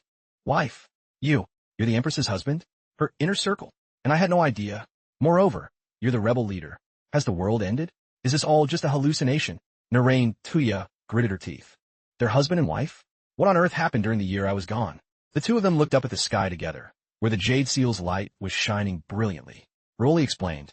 That was just the activation anomaly. Now comes the real attack from the Jade Seal. It's almost here. Leon didn't flinch. He smiled. Easy peasy. Wait for me. I'll wrap this up in a second. I promised you, I will protect you. Wait for me, I'll be right back. Chunhai suddenly spoke up. Wait. Take this sword. It's very precious to me. Use it to fight. Leon didn't hesitate to take the sword from Chunhai. Thanks, man. I actually needed a weapon. Seeing Li Yun take the sword with a grin, Chunhai frowned. Don't thank me and don't get it twisted. I'm only lending you my strength to deal with the Jade Seal. The capital's automated defense system will also activate to support you. Narain Tuya approached Li Yun and asked, Why do you want to save Great Gon? Why did you choose to side with the new emperor? Have you forgotten what happened before? Have you forgotten how much Great Gon made you suffer? Li Yun Rablia. The Great Gon of the past was indeed the root of all evil. But we can't hold on to grudges forever, otherwise we'll stay trapped in hatred and only create more chaos. Honestly, I only just found out Ruoli is the new emperor, but I don't care about her title. No matter who she is, as long as she's by my side, that's enough. I know you're still resentful toward Great Gon, but the innocent people living here don't deserve to be punished. They're just like you used to be, with families and friends. They're just regular people living a simple life in this city. I'm not forcing you to drop your anger. Use it to face the ones you truly hate and do the right thing. After speaking, Li Yun drew his sword, preparing to battle the Jade Seal. Ruoli said worriedly, Please be careful. Li Yun gave a confident smile. Don't worry. Your man is a beast. With that, he soared into the sky. He used every ounce of his power to confront the Jade Seal. The citizens below witnessed the scene in awe. What is that? Is that a god? A deity has come to save us. Li Yun gritted his teeth. This is bad. Even if I were a god descending to Earth, I wouldn't be able to block the combined power of the four-sword alone. Right after. With that, Li Yun's sword shattered into a million pieces. The massive energy surged toward him, pinning Li Yun to the ground. He struggled to lift his head. Chunhai's old sword was totally useless. Where was the capital's defense system? Why wasn't it working? I need a sword. No, not just a sword. I need all the weapons in the capital. I need all the power this city has. With that, Li Yun cast a spell. Energy radiated from his body, drawing in every weapon from the citizens below. They swirled together to create a massive vortex. The surging energy converged, forming a gigantic sword of light. Li Yun gripped the hilt and roared. Witness the power of this blade. For her sake, I will protect the lands of Great Gon. He swung the blade with everything he had toward the Jade Seal, unleashed a terrifying wave of energy. Finally, everything returned to normal. Li Yun touched down safely on the ground. Ruoli rushed to his side. Li Yun looked at Ruoli and smiled. In the end, I didn't let you down. Ruoli asked anxiously, Are you okay? Li Yun comforted her. Your man kept his promise. I've never lied to you. This was light work, so don't worry. Ruoli pouted. Who's worried about you? I'm just heartbroken over the land and buildings of Great Gon. You break it, you buy it, you're going to pay for the damages. Li Yun was stunned. Wait, I have to pay. My wife manages all my pocket money. Besides, I just saved the whole capital. Don't I get a reward? Ruoli stepped closer to him. Of course you do. Close your eyes first. Li Yun closed his eyes, thinking to himself, Is she going to kiss me? She has to be. I didn't know Ruoli could be this bold. Suddenly, a loud clank rang out. Li Yun opened his eyes to find his hands tightly bound. Confused, Li Yun asked, Miss Ruoli, don't you think this reward is a bit too kinky for us? I don't recall having this specific fetish. Ruoli crossed her arms sternly. The rebel leader is Great Gon's most wanted criminal. If I don't arrest him, who else would I arrest? If you're so tough, why don't you just break those chains and run away? Li Yun shukala taukuarli. Wifey, even if I had the balls of a lion, I wouldn't dare do that. If I'd known your identity sooner, I'd have gently slipped off these chains and carried you to bed to take proper care of you. Ruoli puffed her cheeks out and snapped. Umph. You're getting old, but you're still a chatterbox. Do you realize your mistake? Li Yun quickly apologized. My bad, Madam Wifey. How do you plan to handle me? Li Yun plotted in his head. At first, he thought he could just smooth talk his way out, but it seemed things weren't that simple. This was pretty serious after all. Ruoli leaned her face close to Li Yun's and grilled him. How dare you hide your true identity for so long?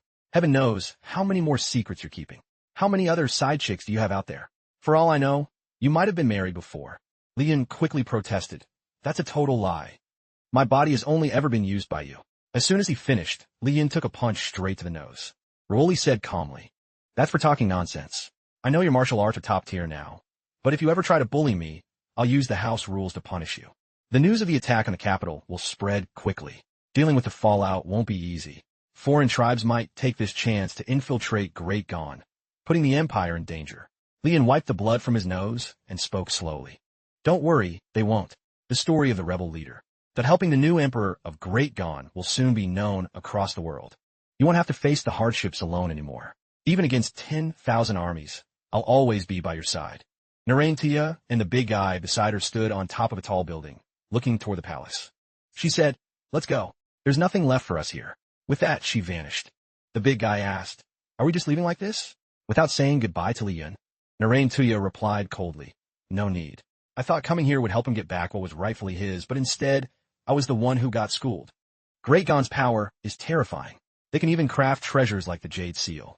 Plus, they have that monster Lian now. Just then, a figure suddenly appeared, blocking their path. The two quickly landed on a roof and stared at the white-haired man standing before them. The big guy sized up the opponent. A court official? He feels extremely dangerous. His power level is way higher than Shinhai's. Does he want to stop us? Narantia didn't flinch. She said calmly, no need to worry. He's Sanwu. That's what Li Yun usually calls him. He also goes by another name, the Rebel Swordsman.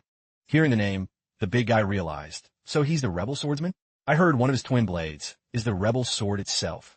That sword is always in his hand, never leaving its scabbard. No one knows the secret hidden inside, and countless people want to claim it. That's why his fame has spread across the 4 seas. Narantia didn't seem to care about the rumors. She simply asked, Sanwu, why are you blocking our path? The white-haired man remained silent. The atmosphere between the three became eerie and tense. Even 2 hours later, no one had spoken. The big guy finally snapped. Old man, what's your deal? Are you messing with us? Just then, Sanwu finally spoke. I was just thinking about how I should greet you guys. The big guy thought, this guy is definitely nuts. Narantia said, you're looking for Li Yun? He's in the capital right now. Sanwu nodded. I know, but now isn't the time to see him. Besides, I'm not some kind of simp or anything. Narantia frowned. Then what are you doing here? She thought to herself, this guy is just as arrogant as ever. Sanwu said, you'll definitely find this interesting. Remember how the rebels almost made peace with Great Gon before, but someone sabotaged it? Since then, the two sides have been irreconcilable enemies. Well, I've finally found a lead on that person. Narantia immediately looked intrigued. Who is it? Sanwu's expression remained unchanged as he continued. What happened a year ago stems from a certain Lu family that had ties to the rebels. Shinhai stood before the ruins, surrounded by numerous corpses. He thought to himself, no wonder the defense system didn't activate. I didn't expect someone to actually dare destroy this place. I had arranged so many men to guard it. If it weren't for that guy, the capital would have definitely been destroyed. Looking at the wounds on the bodies, he realized these people all fought to the death. The strike patterns are identical. It must have been done by one person. This person's strength is extraordinary. Could it be someone from the royal family? No, if it were them, they would have shown their faces long ago. Who on earth is this? The scene suddenly shifts to the blind man, the dog-headed strategist, standing with his hands behind his back, smiling to himself. This must be his doing. Inside a tea house, 2 men were chatting. One said, I heard the Li family kid is the one who once fought the late emperor. The other replied, probably just a rumor. Yesterday, he protected all of Great Gon by himself. The first asked, I heard the rebel leader is ruthless. How could he save the people of Great Gon? A bearded man lifted his cup and said, whether he's the rebel leader or not, I don't think he's as scary as the rumors say. The other countered, the rebel leader is the top traitor in the world. How could he not be scary? The bearded man explained, hearing is half lying. Seeing is the truth. That Li kid is actually a real one. He occasionally comes to my garden and even praises the flowers I grow. Many neighbors have been helped by him. He's definitely not a bad guy. Meanwhile, Li Yun was alone in the royal bedchamber. He thought to himself, I thought I'd be hauled off to the dungeon, but I ended up tied up in the bedroom. How exactly does Madam Wifey plan to punish me? He turned back and said, wouldn't it be more comfortable if I had one more pillow? While he was lost in thought, Rolly arrived. She barked, snapping him out of his daydream. What kind of nonsense are you thinking about now? He quickly denied it. Oh, just thinking about how huge and grand this palace bedroom is. Rolly sat down beside him and spoke calmly. The affected citizens have mostly been taken care of. Most only have minor injuries. The news of the rebel leader helping Great Gon has finally leaked out. But Li Yun suddenly changed the subject. Anyway, there's no helping it. Let's stop talking about that. Did you know there are 4 ways to arrange pillows? Rolly immediately objected. I don't think now is the time to talk about that. Li Yun laughed it off. I'm really sorry for hiding this from you for so long. Actually, Rolly hugged Li Yun and whispered in his ear, It's not about that. What I mean is, I want you to tell me about your past. How did you become the rebel leader? Why did you risk your life for the commoners? Li Yun said gently. If you want to hear it, I'll tell you. But we should move to somewhere a bit more formal. Talking here feels a bit sus. Scene transition. Li Yun and Ruoli were sitting across from each other outside. Li Yun gave an awkward laugh. It feels like it's been forever since I've had a serious talk like this. We're usually so chill with each other. Being this serious feels a bit unnatural. I remember the last time we talked like this was, Ruoli finished his sentence. It was 298 days before we got married. You actually forgot? Li Yun quickly explained. Of course I remember. It's just that our wedding day was so special it made me accidentally blank on this. Everything started 6 years ago. Back then, the late emperor, was cranking up taxes. At the same time, he issued all sorts of harsh policies. It made life a living hell for the people. Then one day, they couldn't take it anymore and gathered to protest against the Great Gone Guards. At that time, I had just woken up and had no idea what was going on. I was clearly at Station B, and then, it turns out Li Yun wasn't from this world. He had Isekai Ed here unexpectedly and randomly became the protagonist of this story. Ruoli interrupted, Wait, what does Isekai mean? Li Yun explained, Yeah, I don't know what happened either. Suddenly, I found myself in midair and then dropped into this world. Ruoli thought for a moment and nodded. So that's how it is. Li Yun quickly asked, You don't doubt my words? Ruoli smiled, her eyes full of love. Are you asking if I trust you? Of course I do. Ruoli took Li Yun's hand and said sincerely, That's why I'll naturally believe you. No matter what you say, I'll trust you. Hearing those sweet words, Li Yun was moved. He leaned in to call her wifey, but she blocked him with her hand. Don't even think about getting close. Keep telling the story. Li Yun cleared his throat and continued. I got swept up in the clash between the people and the guards. Back then, I was still just an ordinary guy. Plus, my leg was injured and hurt like hell. They looked at me and seemingly decided I was the leader of the people. The imagery shifted, taking us back to when Li Yun first set foot in this world. Standing on a high ledge, he looked down at the gathered crowd and spoke heroically, dreams, friendship, and victory. Have you all forgotten your own dreams? In that desperate moment, Li Yun began teaching the people dragon-slaying techniques along with thrilling myths about himself. Li Yun's eloquent and persuasive words left the crowd stunned. They began to see him as a savior, a great leader, and thus Li Yun became the one to guide them, lighting the fire of hope in every heart.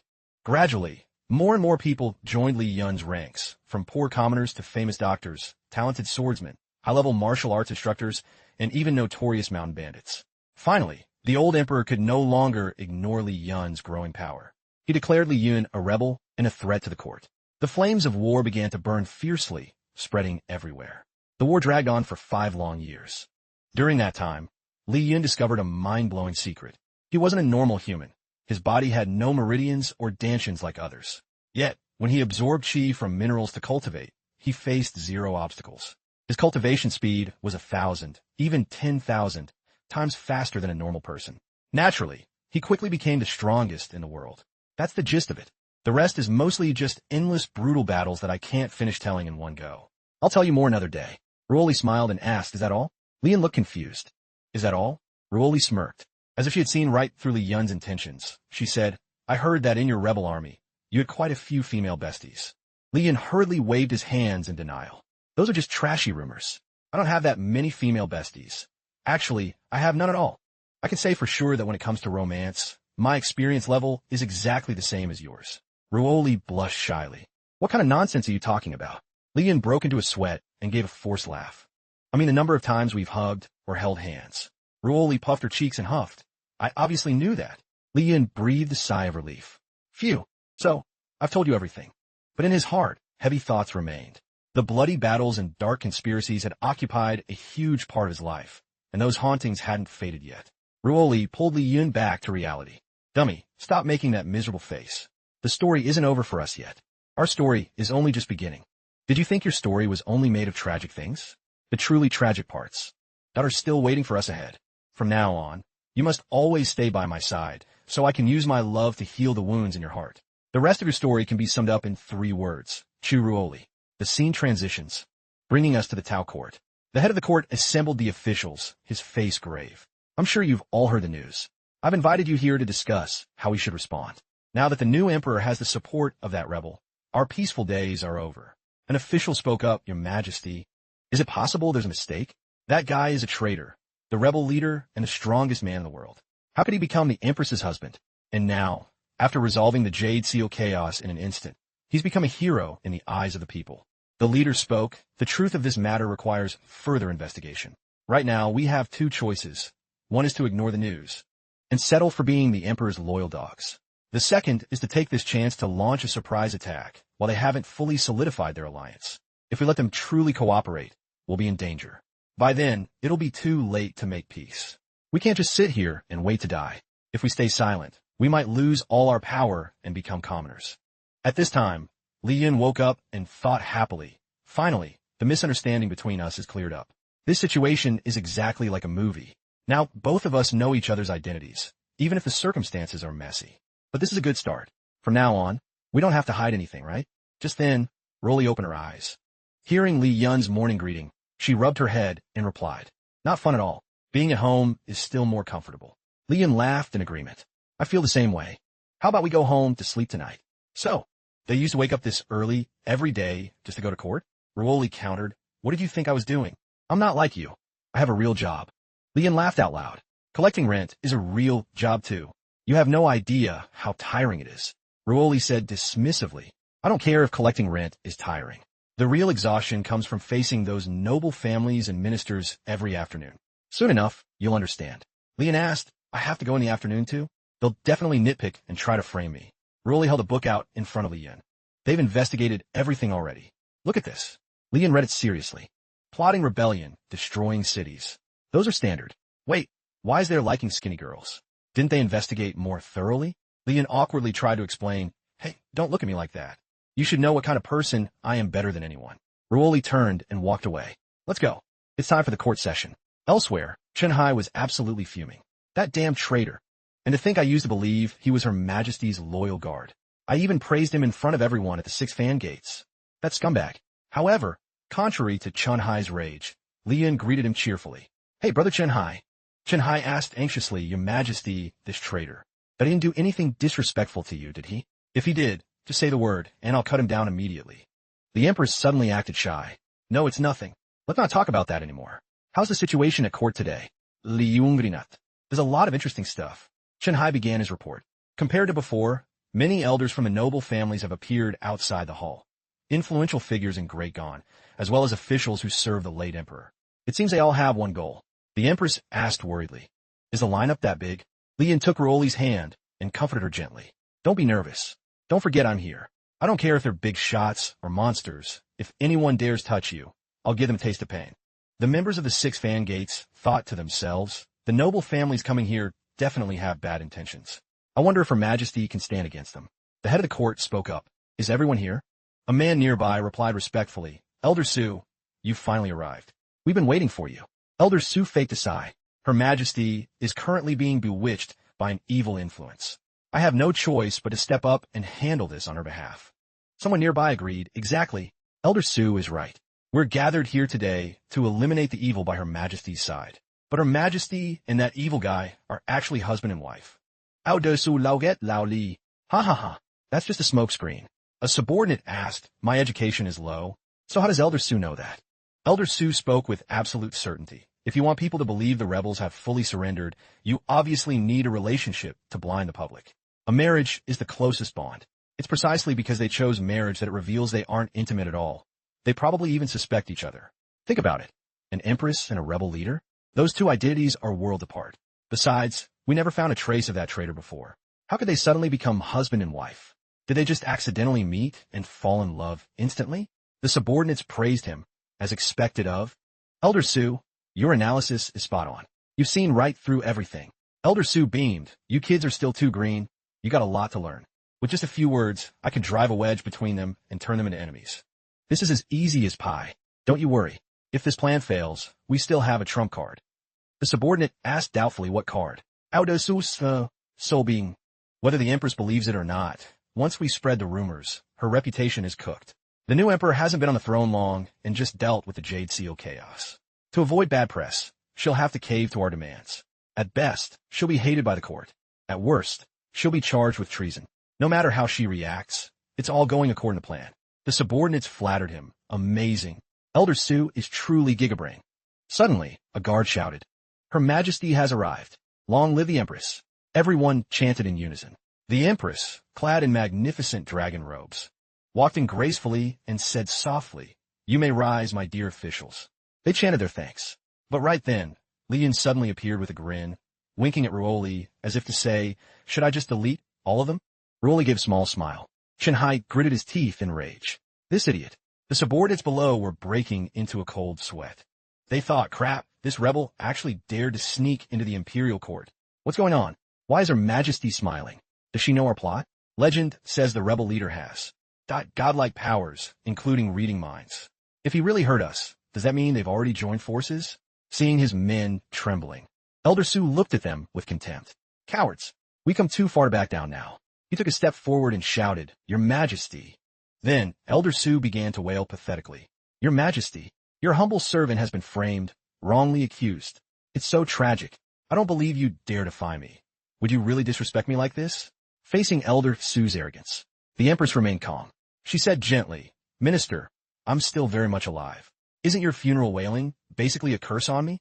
Elder Su waved his hands, stammering, No, Your Majesty. You got it all wrong. I didn't mean it like that." Seeing him stumble, the Empress couldn't help but tease, "Elder Su, don't be so tense. I obviously understand your intentions." Elder Su exhaled in relief. "Your Majesty is wise." But a second later, the Empress dropped a line that left him dead inside. Elder Su must be getting old and hard of hearing to have misunderstood my words. "I won't hold it against you." She turned and ordered, "Guards, take Elder Su for an ear exam and get him some meds." "Elder Su pet in shop." "Your Majesty, but how could you change like this? Do you no longer care about the great affairs of state?" Lian watched from the sidelines. He praised her inwardly. "My wife is a girl boss.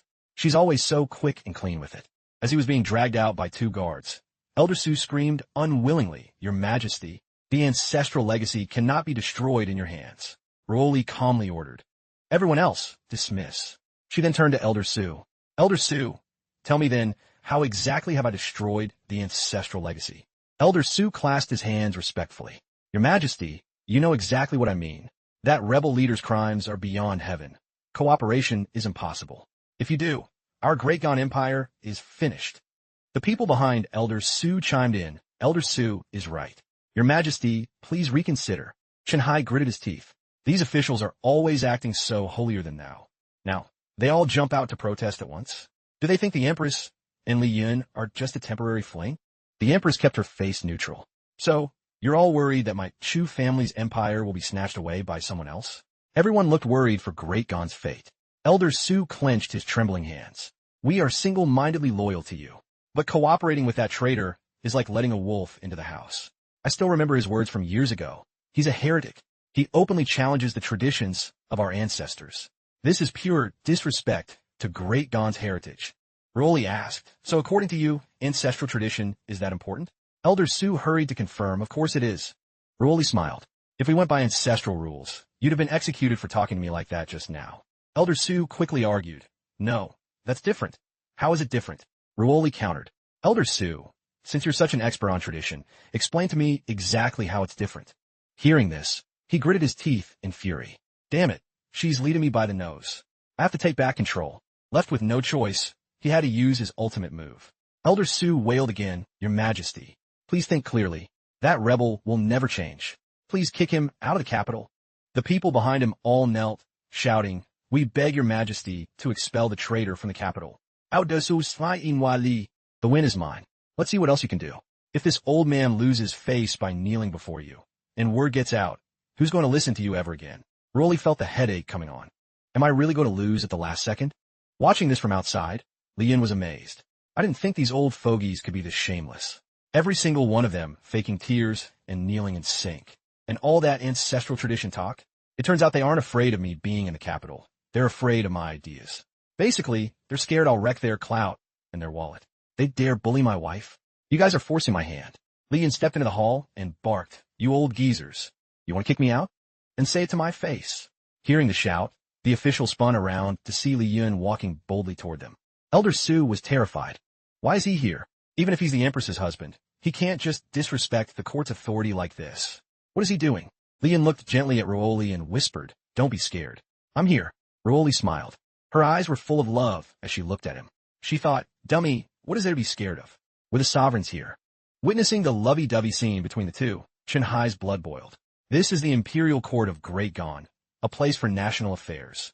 What is this rebel doing? Elder Su spoke up. Your Majesty, this traitor. But seeing Li Yun's nonchalant attitude, he couldn't help but worry. A rebel dares to openly barge into the hall, and the Empress doesn't even look concerned? Could it be? Suddenly, Li Yun snatched a sword from a guard standing nearby and roared. Speak. Why is everyone silent now? If anyone is threatening you, speak up. For the sake of justice, I'll make sure you get a fair shake. The subordinates trembled and hurriedly knelt. We were just about to say, Your Majesty is wise. Truly wise. Elder Su raised his head and spoke boldly. Your Majesty, this old servant has something to say. He glanced at Li Yun, who was radiating pure, murderous intent. The subordinates, seeing Elder Su seemingly fearless, thought with grudging respect, as expected of Elder Su. His aura is unmatched. We really can't compete. With Li Yun's silent permission, Elder Su began his speech. Your Majesty, this move of yours is a recipe for national disaster. If that traitor stays in Great Gon, he'll wreck everything our ancestors built over 1,000 years. Please reconsider. Hearing this, the cronies cheered him on. Go, Elder Su. We're counting on you. Elder. Su pointed at Chun Hai and shouted, I heard some people were bad-mouthing Your Majesty, and it made my blood boil. In my heart, Your Majesty is a brilliant leader. You must have a reason for this. Seeing Elder Su do a total 180-degree flip, the subordinates were so shocked they were left speechless. Elder Su knelt and said, I couldn't stand people mocking Your Majesty, so I infiltrated that group to find the ringleaders. And it was these guys. He glanced at his cronies, thinking, that was close. Luckily I read the room. Based on my experience with my dozen concubines, I'm 90 sure the Empress and that rebel are actually ships. At first I thought they had beef. After all, a traitor shouldn't be moving in with the Empress. But when we threatened her, he jumped in to protect her. If it were just a business deal, he wouldn't bother. They're clearly a real couple. I need to save my own skin first and worry about the rest later. The subordinates quickly joined in. Your Majesty, we were also worried about people framing you, so we purposely spread rumors to bait the snakes out. That old fox. He sold me out. Is the Empress really collabing with a rebel? Li Yun asked skeptically. So, that you're all loyal officials? They replied instantly, of course. We thought Elder Su was the one pulling the strings, but it was just a misunderstanding. We're 100 loyal to Your Majesty. Li Yun's nadat. So all it takes is kneeling and shouting loyalty to be a loyal official? I thought I'd get to cancel a few corrupt ministers today. All the officials chanted together. Your Majesty is wise. We fully support your decision. Rolly spoke up. All right, my dear ministers. If there's nothing else, today's court session is over. Dismissed. It's all your fault. I got dragged into the mess today. I can't even. Why did you bother cosplaying as the bad guy anyway? Li Yun looked at the buzzing crowd and shook his head. You guys get a tiny bit of tea and don't even fact-check it. Hearing this, Ruoli laughed. I told them about our relationship, and they still didn't believe it. It gave me a great chance to flex my power. So satisfying. Li Yun Lowa Ludli. Li Yun was excitedly recapping the session to Ruoli. I actually went to court and still got to hang out. Ruoli nodded slightly. It was okay. At least I'll never use those cheap blackmail tactics to get my way. That's low tier. Li Yun laughed it off. Low tier or not doesn't matter as long as it works. Didn't you see? Not one of them dared to say a word. Ruoli smiled. Seems like you have the potential to be a top-tier official. Hearing the compliment, Li Yun laughed loudly, not denying it at all. Ruoli continued. What if one day you're the one advising me? Would you use those forceful methods too? Li Yun quickly explained it wouldn't go that far. But if I asked sincerely, you'd give me some face, right? Seeing Ruoli's reaction, Li Yun felt a bit nervous. Ruoli turned around. I am the Empress of Great Gon, the supreme ruler. My word is law. How could I be easily threatened by others? Li Yun, of course, had to agree. Ruoli added, but if it's you, it's different. After all, you're the special one to me. Finally, they arrived at their front door. Li Yun sighed in relief. Phew, finally home. Nowhere is as comfy as your own place. As soon as he opened the door, Li Yun saw Lu Tuet sweeping the yard. Li Yun walked over. Well, look at you. You finally decided to learn how to do chores. Lu Tuet looked at Li Yun and Ruoli, her eyebrows twitching. Their relationship is such a mess. We haven't even processed it yet. And in just one day, they're acting like nothing happened? Li Yun asked, is the royal family head still here? Lu Tuet replied, he's been in the small room next door the whole time. He hasn't stepped out once. He said he has something very important to tell you. Hearing this, Li Yun and Ruoli turned around. Li Yun told Lu Tuet his stuff can wait. I need to see him now. Lu Tuet jumped and yelled, wait a minute. They stepped into a room that was a total disaster. Papers were scattered everywhere. Both Li Yun and Ruoli were stunned. Into silence. Lu Tuet admitted sheepishly, "This is because I thought you two would stay in the palace forever and never come back." It turned out she tried to stop them from entering because the room was so messy. Lian pointed at the pile of snacks on the floor. "Where'd you get all this junk food?" Lu Tuet rubbed her head, looking embarrassed. "Yesterday, when Chun Hai brought the royal family head here, I gaslighted him into thinking Sister Chu would be mad if he didn't bring snacks. I'm pretty smart, right?" Both Li Yun and Raoli were speechless. Lian gave Lu Tuet a light flick on the forehead. "Stop with the small-brained energy and clean this room up." Lu Tuet rubbed her head and giggled. "I'm just really happy you're back. I thought you'd stay in the palace, and I'd never see you again. If that happened, I wouldn't know where to go." Lian said, "I married her, not the throne. How could I just abandon my own home?" He turned to Raoli, smiled, and took her hand. "In my heart, you're still the same money-grubbing girl you've always been." Seeing this, Lu Tuet wasn't happy. Instead, she felt a wave of worry. The landlord can be this chill, but what about Sister Raoli? Back then, the old emperor died suddenly from stress and depression, and most of that was caused by the landlord. Raoli suddenly spoke up. "Don't look at me like that. If he hadn't died, how could I have become empress?" Hearing this, both Li Yun and Lu Tuet were shook. They wondered if she was even the old emperor's biological daughter. Raoli cleared her throat. "He died from overworking and his own brutality, not by your hand. Even though he was my father, we were never close. He felt more like a stranger than a dad.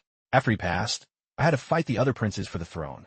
Li Yun asked curiously, "So, where are those other princes now?" Raoli replied nonchalantly, "I sent them all to watch the sands in far-off lands." Li Yun gave a forced smile. "As expected of my wife. If I ever cheat with another woman, you won't poison me, right?" As if reading his mind, Raoli asked, "Are you afraid I'll deal with you like that?" "Relax. No matter what you do with other women, I won't kill you." Li Yun loudly. "I guarantee I'd never do something like that." Suddenly, Raoli's expression turned terrifying. "Killing you is too easy. I should lock you up and use every kind of punishment imaginable." Seeing this, Li Yun was scared witless. "You weren't this scary when I married you. I guess now that your identity is out, your true nature is too. I should probably go interrogate the royal family head first, then hand him over to the court for sentencing." Li Yun entered the royal family head's room. "How's life in here? Still good?" The man nodded. Li Yun pressed further. "There's no one guarding this place. Why haven't you thought about escaping?" "Where would I go?" He sighed. "My clan is destroyed. I've shamed my ancestors, and I'm ready to die. Ask what you want, but I have one condition, or I'm staying silent." Li Yun crossed his arms. "You're in no position to be making deals with me." The man tried to act tough. "I believe the secret I'm about to tell is worth it." Li Yun relanta. "Fine. Tell me your condition first." He spoke quickly. "Ensure my wife and child in the capital survive in peace." Hearing this, Li Yun burst out laughing. "Don't worry about her. She sold you out a long time ago and is living her best life now." The royal family head sighed in relief.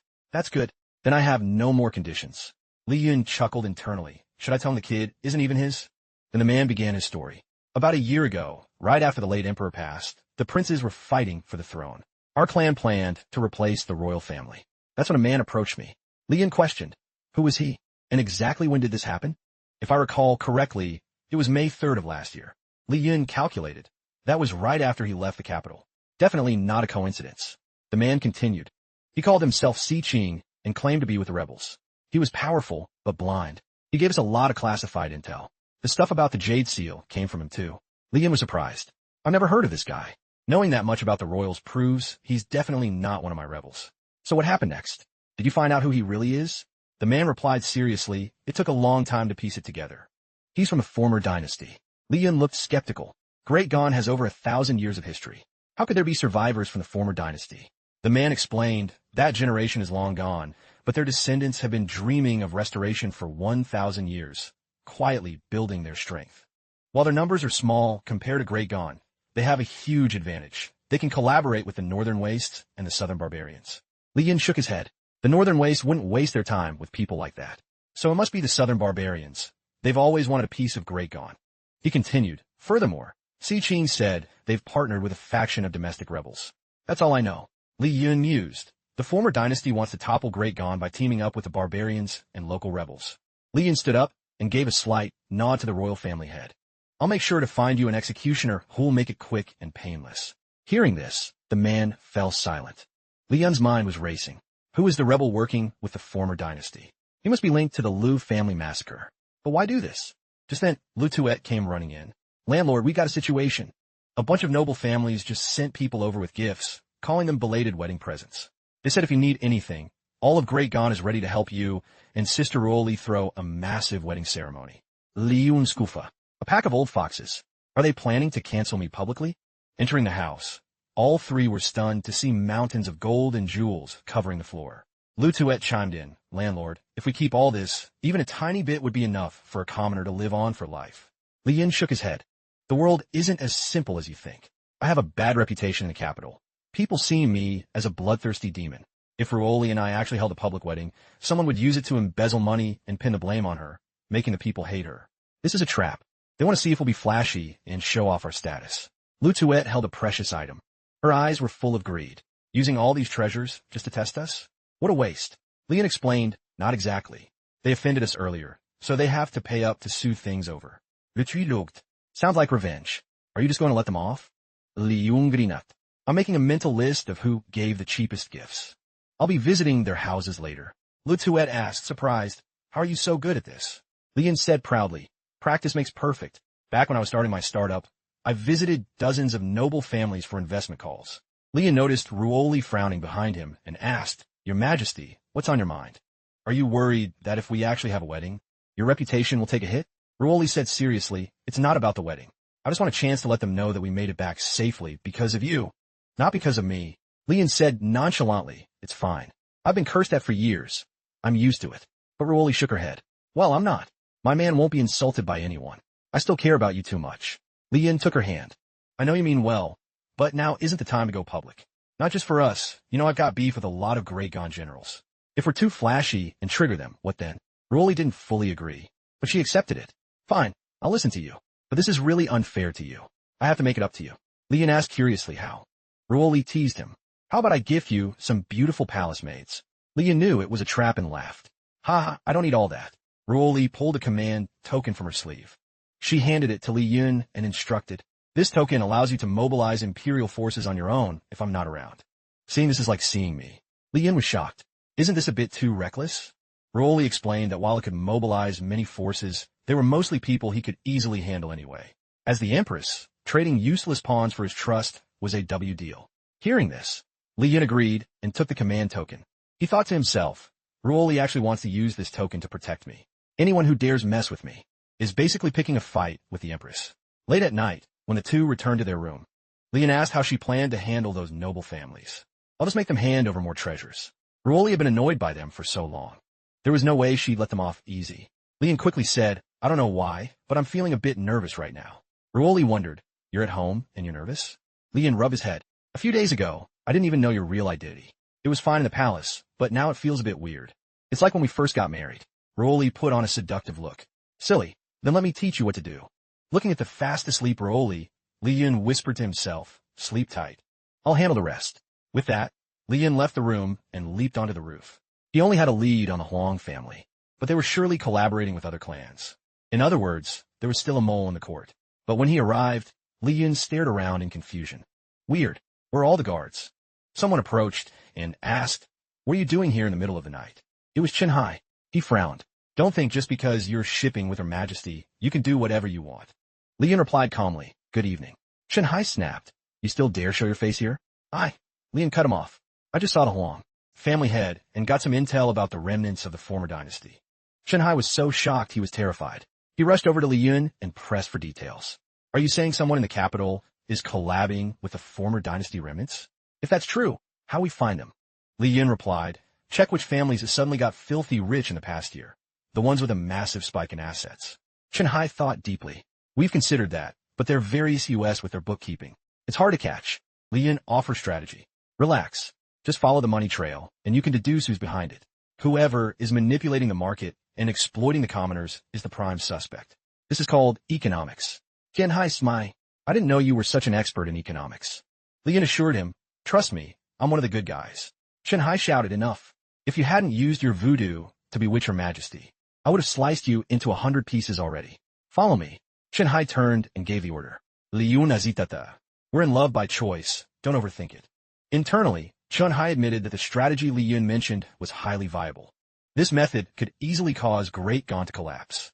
This guy's a big brain. Too bad he's a rebel. What is he hiding? Why do I have this bad feeling? Seeing Chen Hai's cold attitude, Li Yun said gently, "Little Chen, don't be so grumpy. I actually want to be homies with you. Chen-hai replied coldly, shut it. This is the Imperial Palace. Mind your manners. Li-yun nudda rapatavli. I get it. I'm a very polite guy.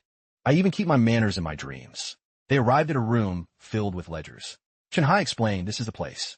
Every trade and transaction in Great Gon is recorded here. The two split up and began searching. Li-yun picked up a ledger and skimmed through it. January 1st. Huang family secretly moved an item into the manor as a gift for the Empress. Why are you recording this trash? Tianhai Hope Fat. All of this is to protect the capital and Great Gon.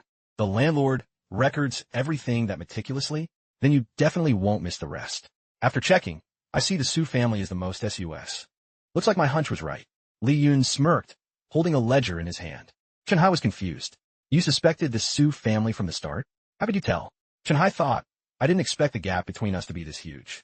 I'm even a few steps behind in making deductions. Li Yun explained that. It's not just because they gave the cheapest gifts. Hearing this, Chen-hai was speechless. Li Yun continued with a serious face. I'm not being petty, but I clearly told them to know their place, yet they still dare to hide things. I need to go have a talk with them. Chen-hai shouted, wait. They're court officials. You need solid proof. Li Yun skufa. Isn't this enough? Even without hard evidence, I still need to pay them a little visit. Chen-hai understood. If they're really collabing with the remnants, you can execute first, report later, and seize their assets. Lian gave a thumbs up. Okay. He arrived at the Su Manor gates. Lian praised. The Su family gate is pretty flex too. Then he kicked the door open and barged in to charge them. You all. That actually set up a formation? Looks like you want to catch these hands. But in front of Li Yun was a group of beautiful women waiting. They all bowed in unison. Greetings, great leader. Li Yun was dazed and confused. Huh, what's the situation here? He frowned, his eyes sharp as he stared at Elder Su, who was standing with a group of beauties behind him. It didn't stop there. The old man actually knelt and clasped his hands respectfully before Li Yun. Leader of the righteous army, your arrival is a huge honor for the entire Su Manor. Li Yun said nothing and kicked Elder Su. Get up first. And what's with this? Are you trying to honey trap me? Elder Su hurriedly explained. Look at what you're saying. These are just my concubines. Leader, if any of them catch your eye, feel free to take them. At that moment, Li Yun seemed to turn into a different person. He reached out and grabbed Elder Su by the collar, his eyes cold. Old man, do you believe I'll wipe out your entire family? Seeing Li Yun's fury, Elder Su quickly tried to soothe him. Leader, chill out, chill out. He then turned and ordered the concubines, all of you, beat it. Then he turned back to Li Yun with a wide grin. Leader, don't be salty. This old man was really just testing you a bit. Our Su family is also willing to sacrifice for the greater good. Please follow me. Elder Su led Li Yun into a room, filled with gold, silver, and jewels. The golden glow was blinding. He said proudly, these items are just a small token of our sincerity, a tiny contribution from the Su family. We want to donate this to the National Treasury. Seeing the scene and hearing Elder Su's brown nosing, Li Yun understood everything. So that's it. The Su family gave so little before, not because they're stingy, but because they wanted to give more and purposely lowballed us first. The main goal was to bait me here. Li Yun asked straight up, why beat around the bush? Just tell me, what's your real angle? Elder Su flattered him. We just want to live in peace. When you and Her Majesty appeared together, this old man knew the meta had shifted. We just want to live quietly and vibe with the new era. Of course, if we can live a little better, even better. Li Yun said indifferently, that's not my call. It depends on what the Empress decides. One more thing. Did the former dynasty people come looking for you? Elder Su replied, they did send someone to find us. But we're different from the royals. We just want a quiet life and don't care about restoring power or whatever. We originally planned to bust them, but that guy was too OP and managed to escape. Li Yun asked, then why did the Su family's income skyrocket this year? What's up with that? Elder Su said proudly, they actually dared to approach my clan. We thought it through and decided to scam them, seizing all their supplies. Aren't all those supplies already turned over to the treasury? Li Yun gave a thumbs up. Nice awareness. Elder Su laughed and said, but I really didn't expect the leader to use this method to enter the capital. Truly deep thoughts. This old man is far behind. Li Yun thought to himself, maybe I should just act like I don't know anything. Then he turned and patted Elder Su on the shoulder. You did good. I'll talk you up in front of Raoli. Elder Su was overjoyed. Many thanks, leader. Elder Su wanted to add more. The leader's existence is not just a huge influence on Great Gon, but being the top figure in world history, there will definitely be people who are salty and jealous. Li Yun felt annoyed. Top figure in history? My rebellion didn't even succeed. Unless he means I'm the guy who married the Empress? Back in his room, Li Yun was still thinking. It seemed the capital had become peaceful again. After all, the noble family's power had weakened significantly. He and Ruoli could have dinner together, and they probably wouldn't say anything. Just then, Ruoli suddenly woke up, rubbed her eyes, and asked, "Did you just go out?" Li Yun lied. "I was just bored with nothing to do, so I strolled around the noble estates to get to know them and chat a bit." Suddenly, Ruoli hugged Li Yun from behind and said, "You don't need to do that. You're my husband, no matter what other identity you have."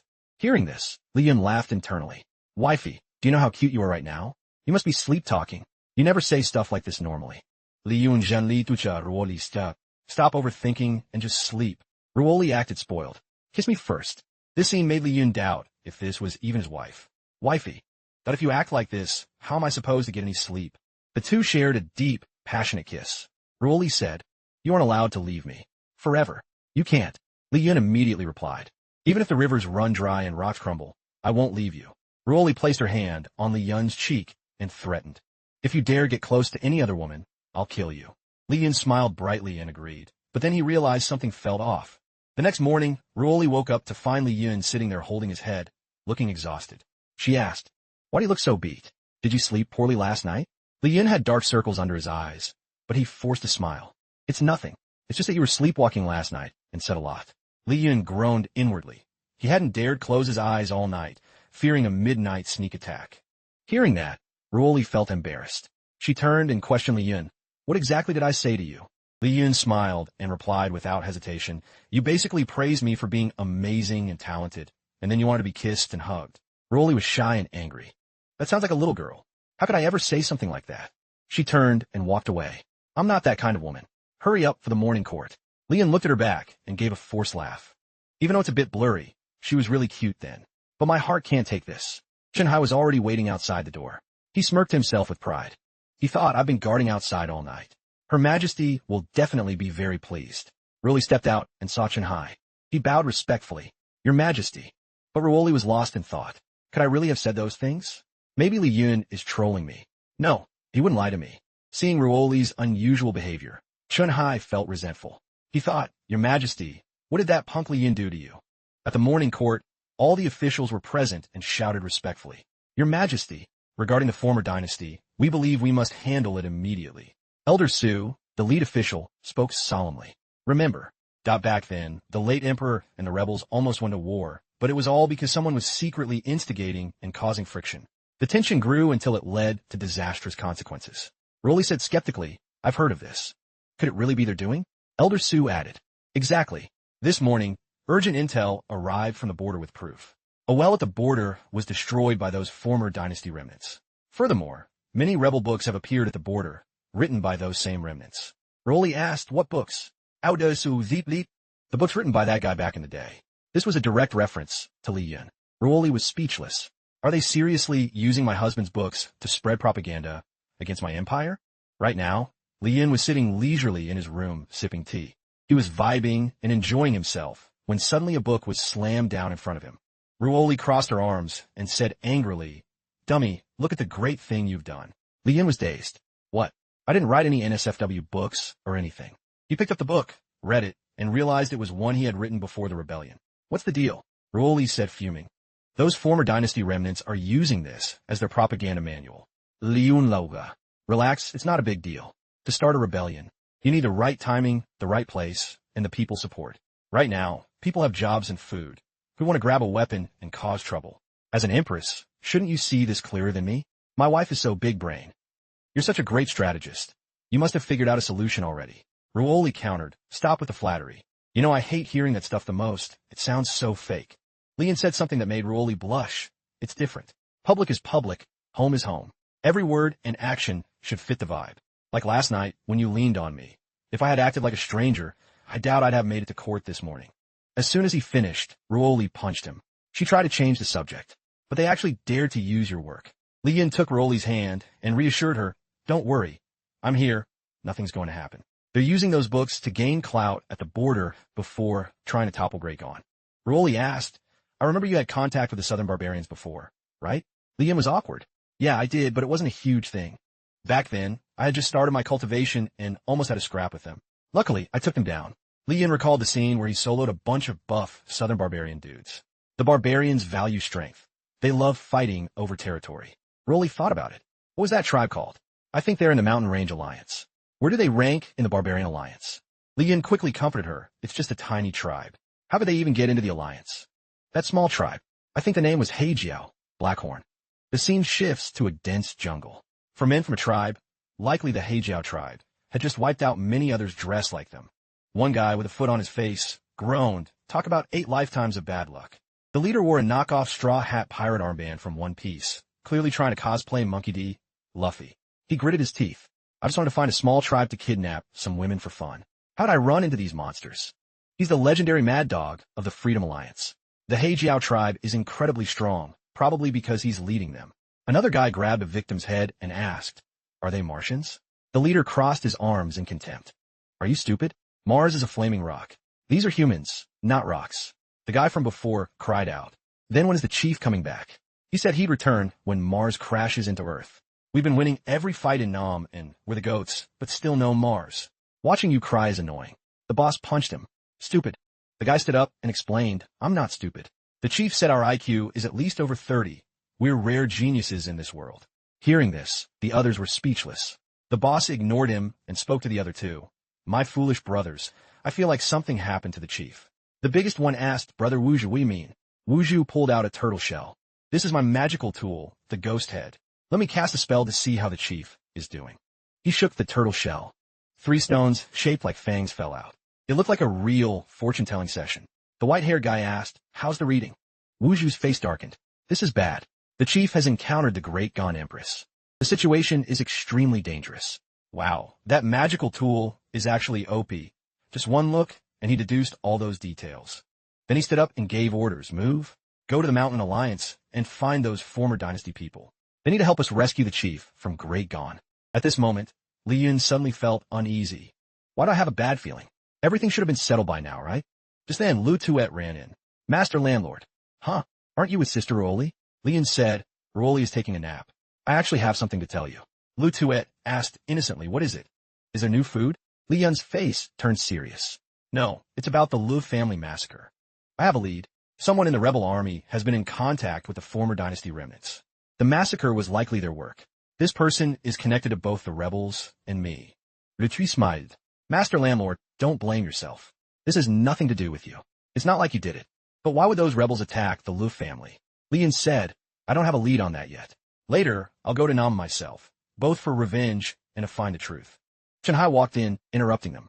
He shouted, "Your Majesty! Where's Her Majesty? Where is she?" Li Yun answered calmly. "She's resting in her room." "What happened?" Chen Hai explained, "Urgent news. The barbarians have teamed up with the former dynasty remnants. They've captured several border cities. We need Her Majesty to decide. Retreat and defend, or attack." Li Yin said, "Let Ruoli sleep. I'll handle this small stuff." But Chen Hai was skeptical. "You? What can a meathead like you even do?" Li Yin immediately pulled out the token Ruoli gave him and said confidently, "Your Empress said I can make the calls." Chen Hai was stunned. "The Empress's token? She gave it to you?" Li Yin said fearlessly, "Relax. I've memorized Romance of the 3 Kingdoms.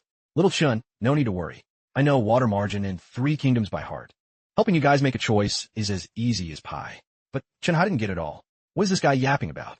When they arrived at the court, Li Yin asked Chen Hai, "Little Chun, you don't think I'm just having a main character moment trying to flex, do you?" Chen Hai turned and countered, "Is there more to it then?" Li Yin replied, "I just feel like you don't need to stress this much."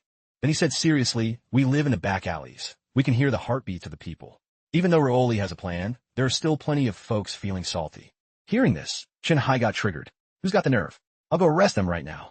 But Li Yin calmly said, "If you actually do that, it'll just make things awkward for Ruoli. People say the royals are cold-blooded, but Ruoli is actually very emotional. That's exactly why some people don't respect her authority." Chen Hai thought for a bit and asked, "So what are you getting at?" Li Yin gave a smirk. "Ruoli has her own vision. My job is to back her up. So just relax and leave everything to me." "Little Chun, do you even know how to simp properly?" He walked into Ruoli's office happily, thinking to himself as he sat down, "I can already smell my wifey's scent. So this is where she spends her 9 to 5? But Chen Hai was still skeptical. "Do you actually know how to process imperial reports?" Li Yun playfully wirlatapen. "It's just reports. You're really lowballing me here." Seeing the mountain of paperwork on the desk, Li Yun felt drained. No wonder so many emperors die from overworking. He picked up a report and skimmed it. Venerating saints, building temples, copying scriptures. Wait, isn't this that guy's report? Shanghai hurried to explain, that's from the Minister of Rights. The Treasury already shelled out a lot of cash for this, but they're never satisfied. If Her Majesty refuses, they'll start cancel culture rumors, saying a woman shouldn't be on the throne because it's against tradition. Hearing that, Lian cursed, Motherf, those absolute dogs. Shanghai gave him a thumbs up. Facts. But then he realized something and said quickly, wait, you aren't planning to write that directly on the report, are you? Lian replied, they dare bully my wife, and I'm not allowed to flame them? Building all these temples is obviously just a scheme to get some kickbacks. Then he wrote 4 big characters on the report. Proposal. Shoot them. Shanghai saw this and hesitated. Writing that feels good, sure, but do you really want to delete them? He thought to himself, shoot them? Like with a gun? Lian pointed at the paper. Check it. Check how much that minister has embezzled. Then charge him and deal with him. Shanghai tried to stop him. We haven't even investigated yet, and you already ordered a firing squad? That's too impulsive. Her Majesty wouldn't do this. Lian asked him why not. Shanghai said with contempt, this guy has a massive clique. If you go too hard, the blowback will be insane. Liyun Lauga. Are they going to rebel? Do I need to teach them a lesson? Don't worry, from now on, nobody's going to disrespect my wifey. Shanghai's brow furrowed at the phrase my wifey. He thought, damn, why does he keep emphasizing your empress versus my wifey? Then he turned to his subordinates. Investigate everyone on this list for me. If they don't have a crime, find one. Lian picked up the pen again, reviewing the next report. Next up, handling the border situation. Using troops like a god, a master of 200 IQ plays. Shanghai saw this and felt a chill, as expected of a rebel leader. Even just leading on paper, he gives off such a terrifying aura. It's like he could solo an entire army. It was getting late. Liyun Stresha. Phew, finally done. Based on my layout, the enemy's stats won't matter. They can't touch us. If it still fails, I'll carry the team myself. Right then, Ruoli opened the door and walked in, looking at Li Yun with a not amused face. You arrested the Minister of Rights first thing in the morning? And now the whole capital is too scared to say a word. What on earth did you do, man? Li Yun quickly asked her. Being Empress is such a grind. Aren't you worried about burning out? Ruoli crossed her arms and said proudly, I know how to balance my life. But seriously, what did you do?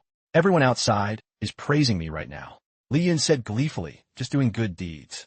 Being praised is natural. Who told them to trash talk you before? Ruoli leaned in close to Li Yun, acting pouting. Since you're so talented, maybe I should just hand the throne to you? Li Yun waved his hands frantically. No, no, no. I won't do it again. Ruoli turned away, her voice a bit huffy. Hard to believe. Then she turned back and said seriously to Li Yun, people using your hardware for their own gain is on them, not you. But some will still try to blame shift to you. I need to show you I trust you completely. But Li Yun didn't really care. It's fine. As long as you understand me, I'm good. I don't give a damn what others say. Besides, isn't my street cred high enough? Ruoli smiled, resting her chin on her hand as she looked at him. Yes, yes, you're the strongest under heaven. Li Yun immediately replied, more like under one person above 10,000. Ruoli said proudly, then doesn't that make me the strongest under heaven? Li Yun played along. Wifey's 100 right. Number one is number one. Who's going to argue? Ruoli laughed and said, am I just flexing your power then? Maybe I should just stick to being my crown princess. Hearing this, Li Yun apologized quickly, my bad, my bad. Ruoli lowered her voice and said gently, silly, I mean, that you don't need to carry all this stress or all these responsibilities. I'm the Empress. Making you happy is my job. Li Yun looked into her eyes and joked. So I'm basically being sugar mommied by you? Ruoli smiled as if to confirm it. You bet. So you'd better be a good boy and listen to me. At that moment, outside the capital, the streets were bustling and the vibe was super chill. Suddenly, a man was sent flying by something. A woman stood on a high point, looking down majestically. You thought that little needle of yours could handle me? Did you think I'm just an easy mark? This girl is Ouyang Qian, the top jade disciple of the Archer Palace. She's known in the underworld as the Fruit Ninja. You're probably wondering why she's here. The story starts a year ago. She accidentally found her master hiding a forbidden book and tried to give some advice. Master, your defenses haven't been breached yet, so why are you reading this smut? As a result, she was kicked from the sect. She became a wanderer. A few days ago, little Qian finally reached the capital. Sadly, she was completely broke. But luckily, a middle-aged woman offered her a job. She accepted immediately. That woman was the madam of the Red Silk House. Young lady, I see your ambition. Just work hard, and your future will definitely outshine Hualien. But right now, that woman is arguing with Ouyang Qian. The woman shouted angrily, are you crazy? These are the capital's elites coming to our Red Silk House. Today we're cooked. Ouyang Qian shot back. Whoever did a crime should do the time. The woman countered, then why won't you just go and apologize to them? Ouyang Qian screamed in rage. It's all your fault. This has nothing to do with me. If you hadn't dragged me here, they wouldn't have tried to violate me. What did I even do for them to treat me like this? The madam ordered her goons. Grab her. Hurry and report this to the authorities. Don't let this brat escape. The henchman chased after Ouyang Qian, who ran while shouting, catch her? Huh. Ouyang Qian panicked, running while exclaiming, is this the capital? Why is everyone so fast? Do you guys do nothing but cardio all day? As Ouyang Qian was fleeing, two men suddenly appeared out of nowhere, blocking her path. She yelled, you two, get out of my way. Suddenly, one of the men vanished from her sight. Ouyang Qian stammered in confusion. Huh? How? How is there only one left? The protagonist suddenly appeared behind her and delivered a swift chop to her neck, knocking her out. He muttered, this girl is having a bad day, running into me. The protagonist noticed a jade pendant on Ouyang Qian and picked it up, wondering, what is this thing? The protagonist read the charges against Ouyang Qian and exclaimed, what a savage. She actually dared to neuter the descendants of those noble families? She's got guts. He also discovered Ouyang Qian's identity. She was the top jade disciple of the Jade Girl Palace, but had been expelled. The protagonist carefully examined the jade, thinking the top jade disciple. There are many rumors about her in the underworld. The seventh prince has quite a bit of data on her too. What an interesting character. The protagonist looked at Ouyang Qian thoughtfully. He wondered, but why is this thing on her? Seeing this, Ruoli gently reminded him, what are you doing staring at that girl like that? The protagonist quickly explained, haha, if you hadn't spoken, I would have thought she was a guy in drag. Ruoli smiled and asked back, really? The protagonist thought to himself, thank God for that narrow escape. Having a jealous wife is dangerous.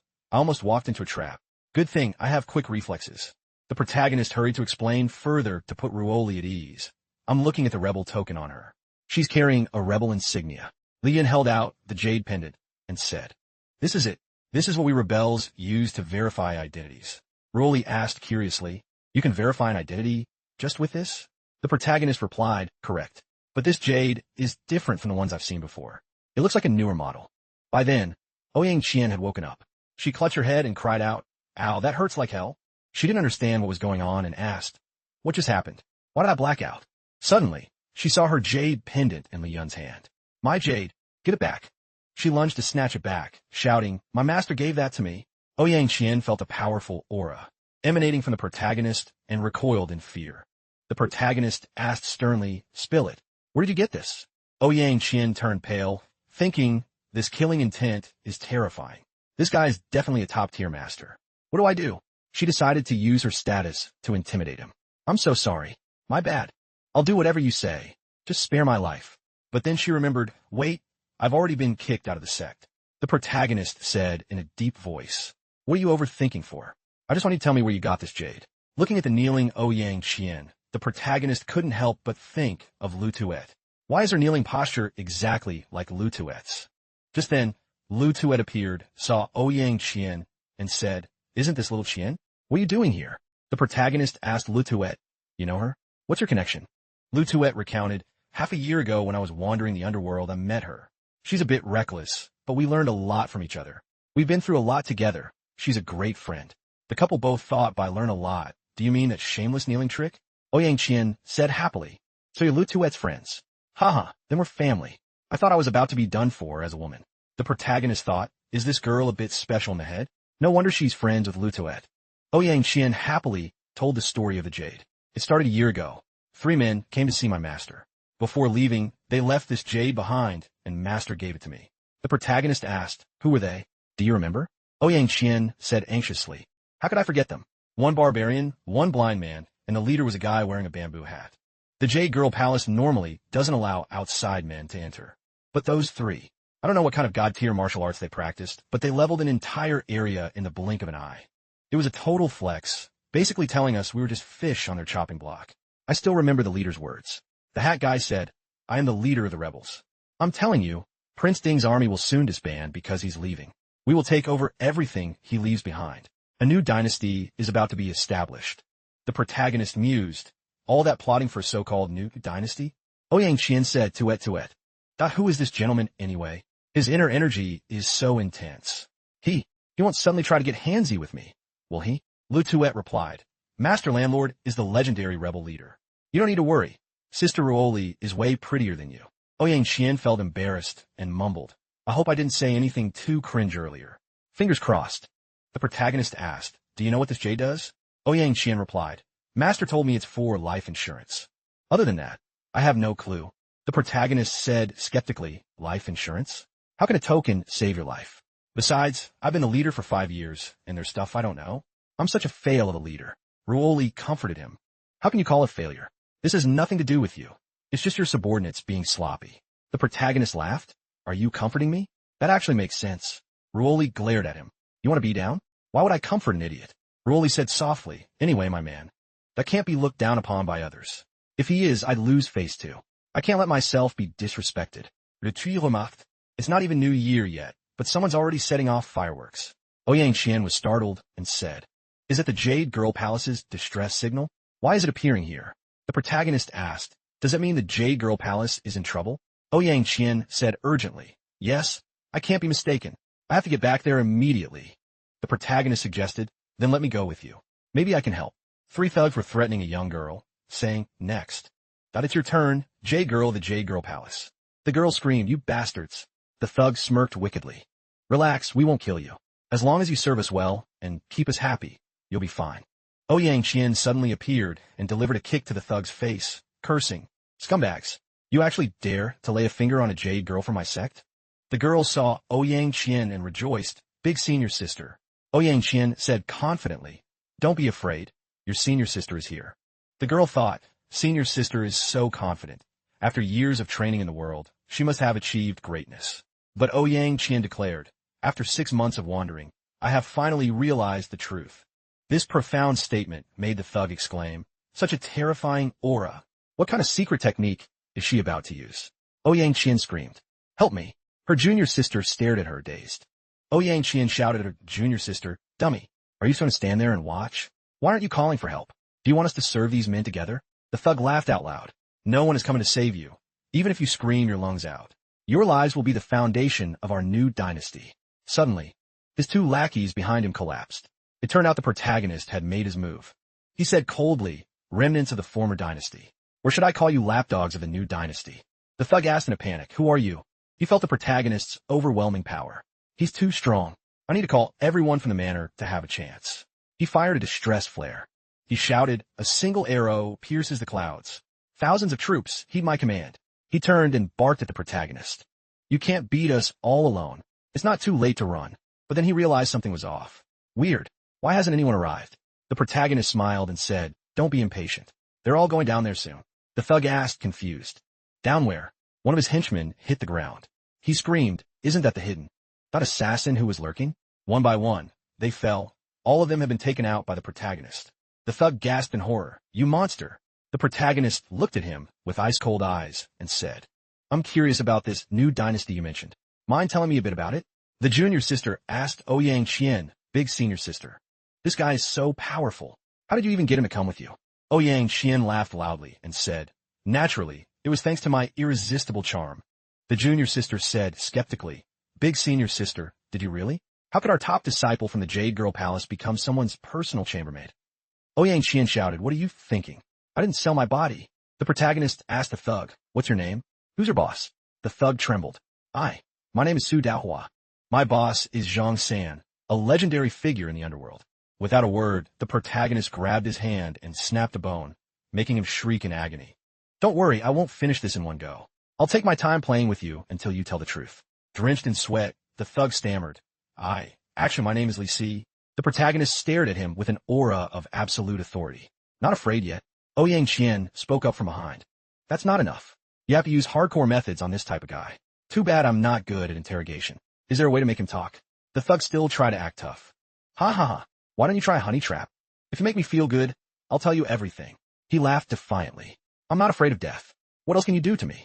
Ouyang Qian eagerly suggested. How about locking him in a cage with a pack of wolves on aphrodisiacs? But he's so stubborn, maybe that won't work. She thought for a second and continued, or we could drop bricks on his toes, then light candles and fireworks right there. She got more excited as she spoke. I have 26 other types of torture ready. I guarantee he'll talk. The protagonist looked at Ouyang Qian with a puzzled face. What was your sect called again? Ouyang Qian replied, Jade Girl Palace. Why? The protagonist gave her a meaningful look. Since the top disciple of the Jade Girl Palace said so, Maybe I should try those methods. The thug screamed in terror. No need. I'll talk. I'll tell you everything. The protagonist asked coldly, what's your objective? Where did you come from? We came from the border, ordered to hunt down underworld sections. The Jade Girl Palace is the third target. The junior sister asked angrily, why do you want to kill us? What do we do wrong? The thug replied, because of the Chi ores. All the Chi ores in the Divine Land are controlled by Great Gon. So, hearing this, Ouyang Qian couldn't contain her rage. You animals. You want to use people with inner energy to refine ores? The protagonist shook his head. No, that's impossible. The conversion rate is too low. For masters like you, it would take at least 25 people to refine a single Chi or Egin unless you found new method. The thug stammered, I don't know. I'm just following orders. Then who is your big boss? The protagonist asked. It's Zhao Chuan, a descendant of the former dynasty. Last question. Who in the rebel army manufactured this jade pendant? As soon as he finished, the thug's eyes suddenly leaked blood. He coughed up fresh blood and collapsed dead. Witnessing this, Ouyang Qian wondered. He's dead? Did he use poison to commit suicide? The protagonist shook his head. It wasn't poison. His life force shifted abruptly, and he died instantly. Even I couldn't detect the technique used by the killer. The protagonist said to the two girls, let's head back to the capital first and have the 6 fan gates conduct an autopsy. The protagonist thought to himself, damn it, such vital intel was right there. Based on his last words, I'm certain an old friend of mine is secretly helping them. But who? Ruoli said worriedly. Look, the situation at the border is getting more chaotic by the day. What's your next move? The protagonist sighed. I just want to know which one of my homies is actually vibing with the former dynasty remnants. Ruoli pouted. What they're doing is clearly causing us a headache, and you still call them a friend? The protagonist explained, I just want to give them some feedback. Are you jealous? Ruoli curled her lip. I'm the Empress of Great Gon. How could I spend all day thinking about romance? Besides, I don't even know if this person is a guy or a girl. Why would I be jealous? The protagonist comforted her. Relax, I'm not upset. I'm just trying to figure this out so we can live our best lives together. Ruoli nodded. MHM, hurry up and wrap this up so we can enjoy life together. At a secret location, a former dynasty subordinate reported, something went south. All the hidden agents are dead. Another added, death was their only option. The person opposite them praised. Your martial arts are top tier. Killing like that, silent and invisible, is as easy as pie. Another voice reminded them, don't forget your mission. Only you can pull this off. Shu Ruoqing, the third prince of Great Gon, spoke up. Don't worry. My sister is too soft-hearted. I'll personally send her to the afterlife. On the roof, Li Yun was cultivating his life energy. He felt something was off and thought, how strange. What's going on? My inner power is almost fully restored to its peak. The injuries from the Jade Pendant have healed, yet I still can't top off the Chi in my body. He thought of Son Goku. In other words, I can still get even stronger. Am I a Scion or something? Do I get a Zenkai boost every time I cheat death? Little Chun walked up below. He purposely coughed to get Li Yun's attention, but Li Yun misunderstood and thought he had a cold. Let me see. Well, I warned you. Got a cold? Drink more hot water. This clueless act made Chin give up. Pipe down. I have something important to say. Even though Her Majesty didn't specifically, that ordered me to tell you. Now that I've got this intel, I decided it's better if you know.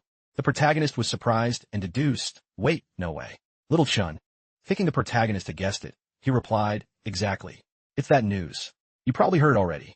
Before he could finish, the protagonist blurted out, she's pregnant?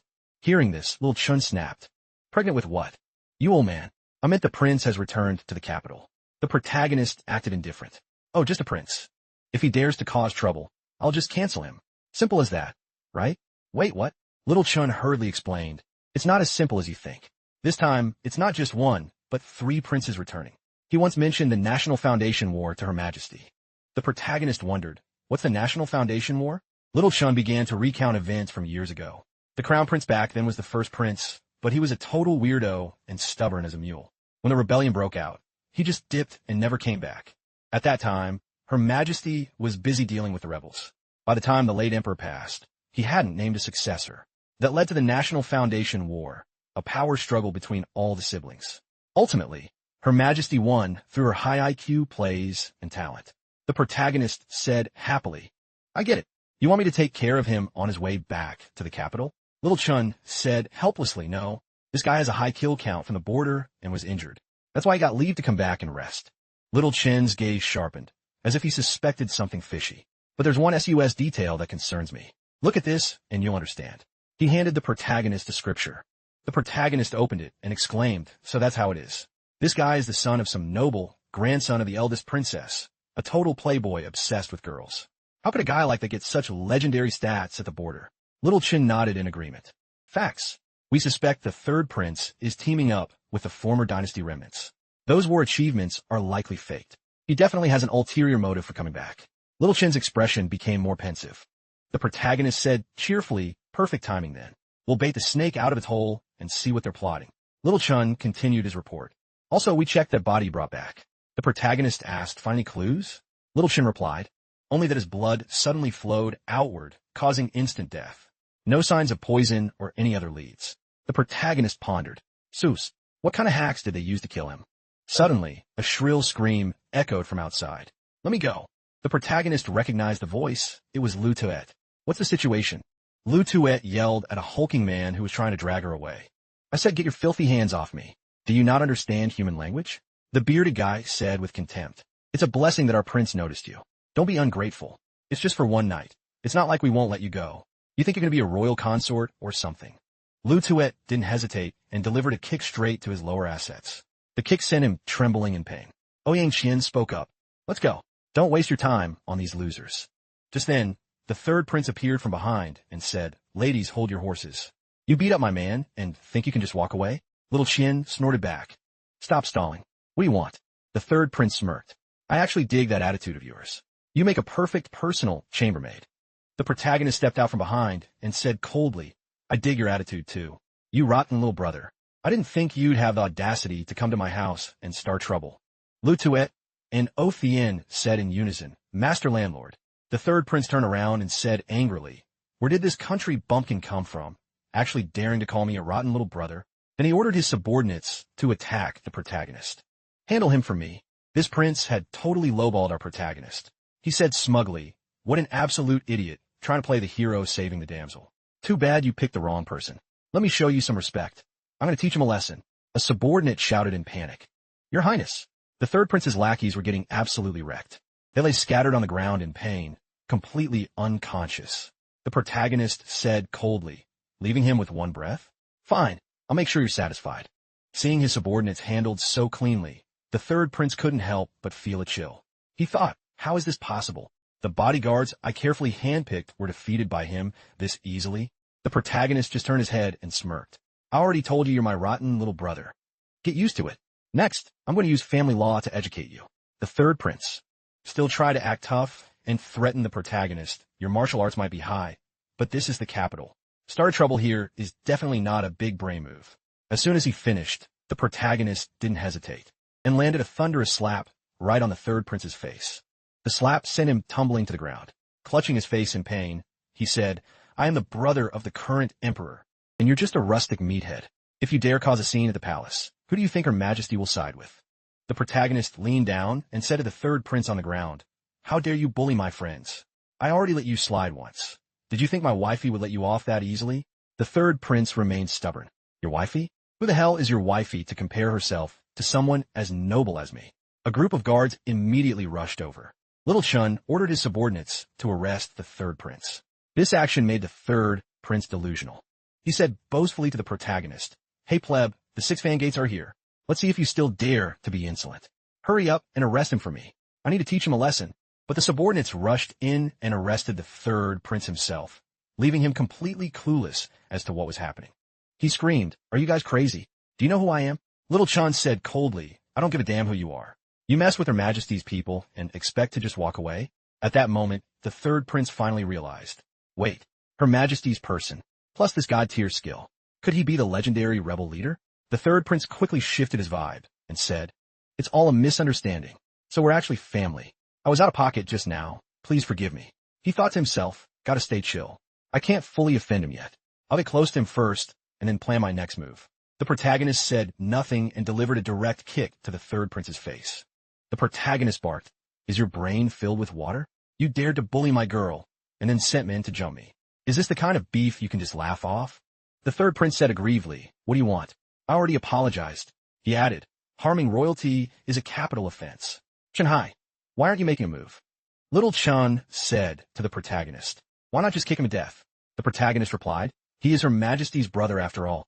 Killing him would just add more charges to my name. The third prince said angrily, "At least show me some respect. I'm still alive right here." The protagonist called the two girls over. "You two, come and get some hits in to vent your anger." "How about it?" Lutuet said hesitantly. "He is a prince, after all." The protagonist said, "You mean this guy still hasn't dropped his looking down on people habit? Do you guys even know my real identity? Stop now, and I won't pursue this." Lutuet didn't say much. She delivered a kick straight to the third prince's head. "I meant as long as we don't kick him to death, it's fine." The protagonist replied happily, "No problem." The third prince's screams of pain echoed through the palace. "Heroine, spare me. Don't hit the face. This look is priceless." Lutuet barked, "Stop being so arrogant and just take it." Lutuet showed no mercy, giving the third prince a beating he'd never forget. Not bad for a prince. He can really take a punch. The third prince's face was beaten so badly his own mother wouldn't recognize him. Lutuet breathed a sigh of relief. Venting complete.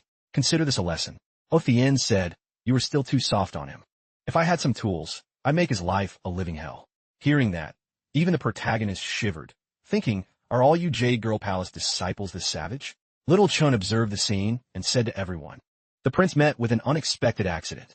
I will investigate thoroughly. You all should head out first." The third prince felt incredibly wronged hearing that.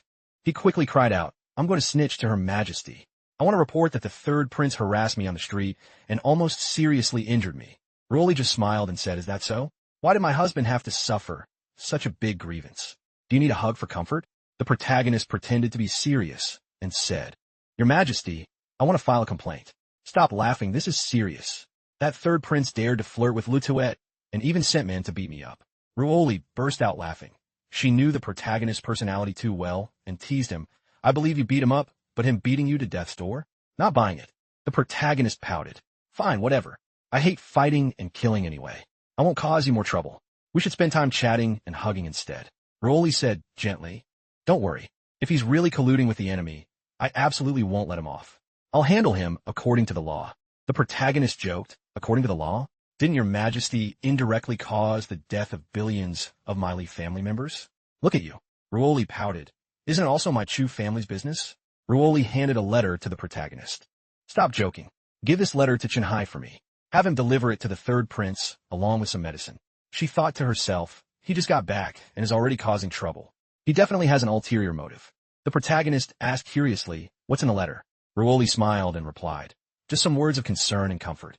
The next morning, the third prince, covered in injuries, was groaning in his room. A servant said, tremblingly, "Your Highness, that person is not someone we can mess with." The third prince barked angrily, "That damn rebel. I was just flirting with a few girls." The close official explained, "He's not just a rebel. In your Highness's eyes, he might be a rebel, but in our eyes, he is an invincible existence, the top figure under heaven." The third prince shouted unwillingly, "Shut up. I don't care if he's number one in the world or whatever. I will definitely make him pay with his life." Just then, someone entered and handed a letter to the third prince. The emperor sent medicine and a letter, wishing your Highness a speedy recovery. The third prince huffed smugly. "Even the emperor has to give me face." He ordered his subordinate, "Read the letter to me." The subordinate read tremblingly, "Your Highness has never been the sharpest tool in the shed. Since you haven't been to the capital in a while, you don't know how the world works. Be extremely careful, or you might end up dead without knowing why. I won't be coming to pick up your corpse." The third prince gritted his teeth. "Damn it. Contact the barbarian witch doctor for me immediately. I swear I'll make that cheating couple pay a heavy price." In the quiet night of the palace, a few guards were gathered playing cards. One said, "Pay up. Don't try to stiff me." Another one asked curiously, "What's this game?" The other replied, "Fight the landlord. The rebel leader invented it. It's all the rage now." One soldier looked skeptical. "But do you guys think this third prince is legit? I want to be on the winning team, not just become cannon fodder." The soldier with the ponytail spoke up, "That's simple. I'll use my chi observing eye. My eye can see through everything." The other soldier was amazed. "You know the chi observing eye? For real?" Ponytail confirmed, "Of course. I learned a few tricks from a wandering Taoist. I only pull it off once in 10 tries, but if there's dragon chi, I can spot it." The other asked, "Then why didn't you check that guy from the former dynasty?" Ponytail replied, "I wasn't thinking about that back then. I just wanted to secure my daily bread." Then he said, "Stop bothering me. Quiet. Let me see if the third prince is a true chosen one." With that, he activated his technique to open his chi observing eye. He saw that the third prince possessed imperial potential. An image of a golden dragon appeared, surrounded by purple mist. "Is this a lucky omen? Wait, there are two phoenixes here too? Hey, stop tangling with each other." What kind of situation is this? The other soldier gasped. For real? Does the third prince actually have such insane luck? The soldier confirmed. How could this be fake? Brothers, we're about to become the inner circle of a true dragon. The three soldiers were overjoyed and shouted in unison. Long live the third prince. The protagonist, standing outside the third prince's window, had watched and heard their entire conversation. He shook his head. It's just a card game. Do you have to be that hyped? But from that talk, it's clear they really are linked to the former dynasty remnants. The third prince, lying in his room, heard a strange noise and bolted up. What's that noise? It's too loud. Before he could finish, the protagonist struck his pressure points, knocking him out and hypnotizing him. Leave family member, stay still for me. The protagonist began searching the room.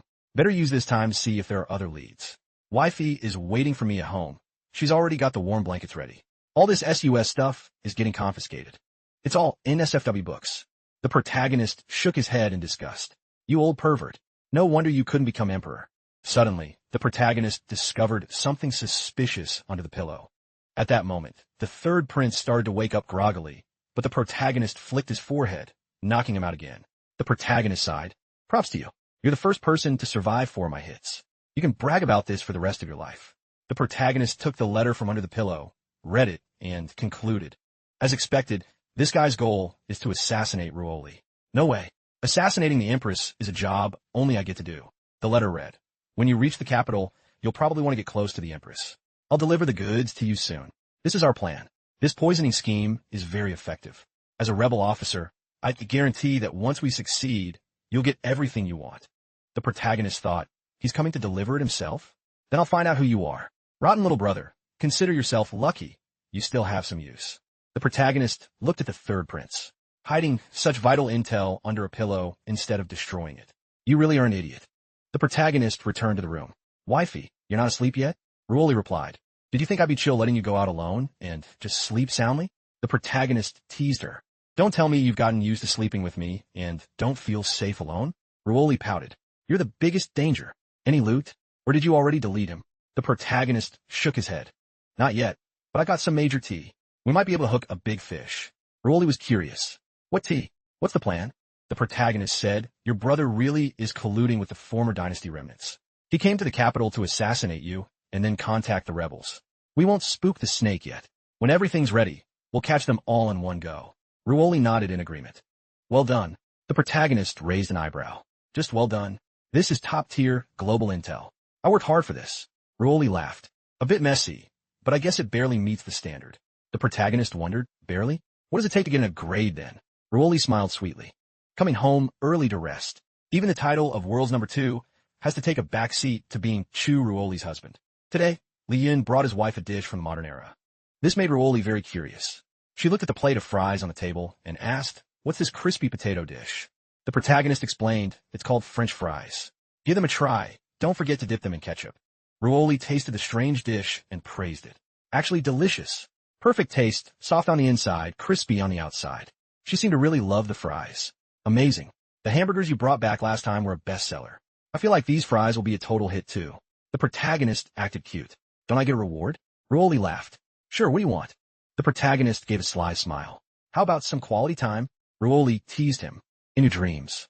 At most, I'll feed you. Open wide. She held a fry between her lips. The protagonist leaned in, gently bit the fry, and casually kissed her lips. Lip to lip. The sweet, romantic scene of the couple would make any reader feel forever alone. Right then, Zeech and Lil Chun walked in, interrupting their private moment. Ruoli felt a bit embarrassed. She asked Lil Chun, what is it? Zeech reported. The third prince has recovered and wishes to enter the palace to see your majesty. He says it's been a while and wants to catch up. Zeech was internally fuming. That damn rebel. Do you think I'm invisible? Ruoli sneered. So he wants to get close to me? Wants to build a good relationship, just so he can assassinate me. The protagonist comforted Ruoli. Meeting him is fine. With me here, the big fish has already bitten the hook. I'll teach him a lesson. Ruoli looked at him suspiciously. What are you up to now? Then she ordered Chun Hai to bring the third prince to the royal study. The protagonist pretended to be innocent. Your husband is so adorable. How could I be up to anything bad? The third prince arrived at the royal study and knelt before Ruoli. Ruoli said indifferently, you may rise. I heard you were injured. Hearing this, the third prince started whining. I ran into a thug in the capital. He was a total beast, worse than a dog. He thought to himself, Ruoli actually cares about me? Looks like she has no clue what I'm really up to. If she's gonna play the concerned sister, fine. It'll make it easier to backstab her later. Suddenly, the protagonist patted his shoulder, making him jump out of his skin, his face turning pale. The protagonist asked, "Why don't you describe what this thug looked like?" Rolly chimed in, "Oh, I almost forgot to introduce you. This is your brother-in-law." The protagonist stepped in front of the third prince. Leon looked at him coldly. "Talk. Who was it that shielded you and stood up to me that day?" Li Yun's menacing look made the arrogant prince shiver. He quickly made up an excuse to dodge the bullet. I must have been hit by a carriage that day. It gave me amnesia. My brain is totally fried." Li Yun continued to troll him. "Or maybe. Nobody actually hit you at all, right?" The third prince could only scratch his head in confusion. Right. My head was definitely glitching out at the time." Li Yun said to him, "How about we put it this way?" The third prince asked suspiciously, "Put how?" Li Yun suddenly turned around and snitched on the third prince to Ruoli. "Your Majesty, he just committed lèse-majesté. He dared to defy you. According to the laws of Great Gon, he should be executed." The third prince panicked and quickly explained, "Your Majesty, I absolutely didn't mean it like that." But Li Yun had no intention of letting him off the hook. He continued to intimidate him. "Tell me, is everything you just said the truth? Yes or no?" The third prince stammered, speechless. Li Yun kept scaring him. "Poor little brother. It's a shame.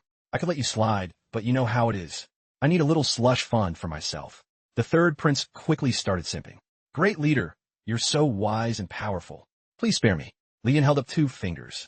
20,000 gold bars, and we'll call it even. The third prince had no choice but to accept.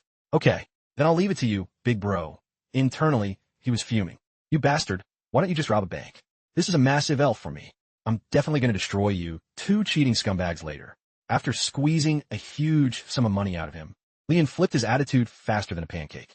He turned to Ruoli and said, "Your Majesty." The third prince was clearly just out of his mind and acted without thinking. "For the sake of brotherhood, please spare his life." The third prince quickly joined in. Yes. "Please, Your Majesty, for the sake of family." Ruoli replied, "Well, since you put it that way. But the laws of Great Gon have always been strict. No one is above the law." Li Yun spoke up. "Your Majesty, the third prince and I just reached an agreement. He wants to sell all his assets and donate them to the court to atone for his sins." Hearing this, the third prince almost coughed up blood. "You animal, what happened to the 20,000 bars?" Ruoli played along perfectly. "Since you're so repentant, I won't pursue this further. Your Majesty is truly wise." The third prince, with tears in his eyes, kept bowing his head. "I am willing to serve Great Gon until the day I die." His heart was bleeding. "Looks like they spared me, but the price was insane."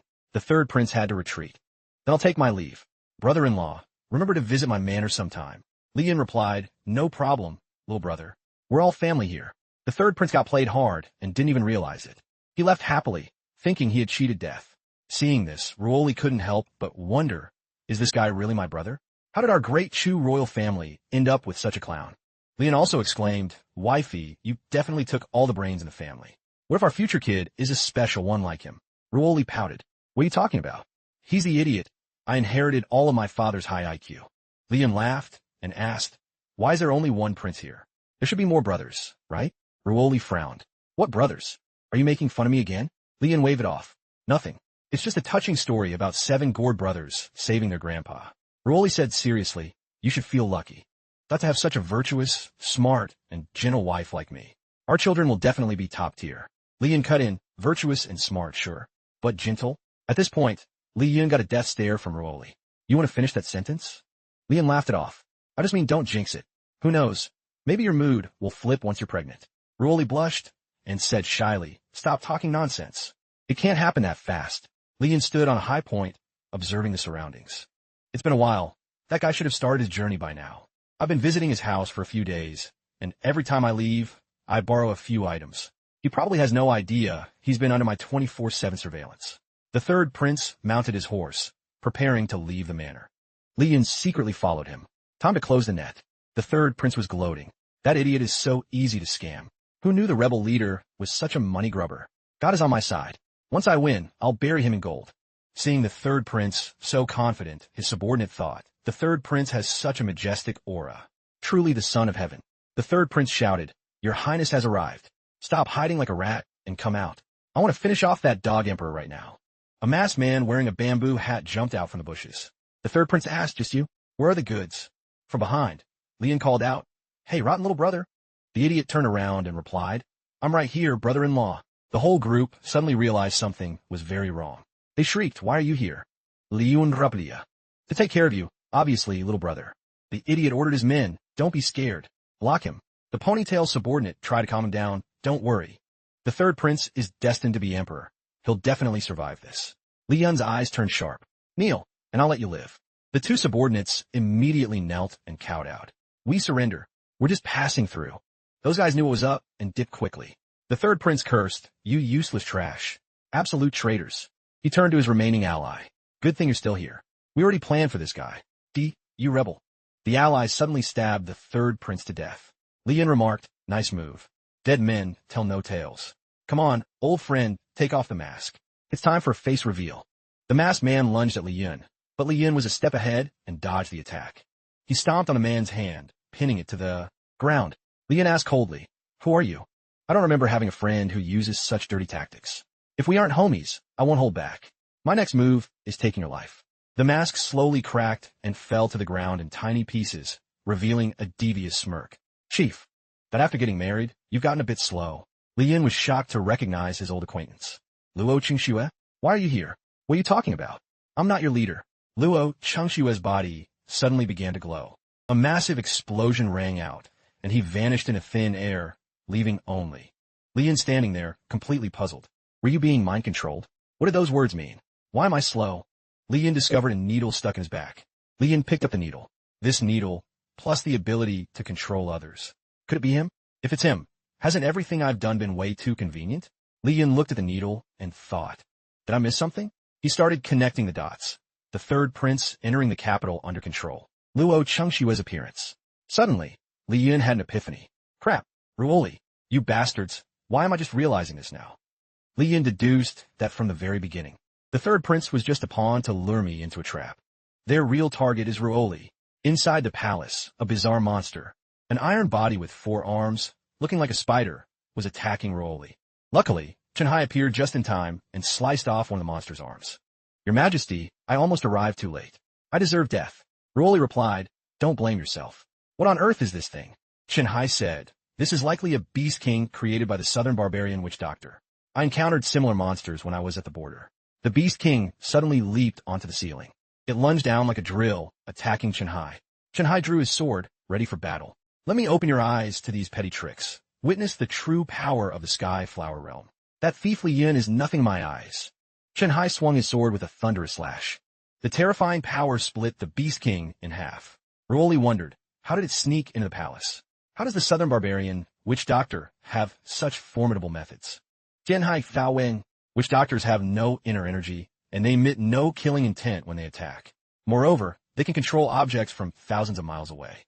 Even top-tier masters find them hard to detect. He felt smug internally. Of course, a master of my level can't be hidden from.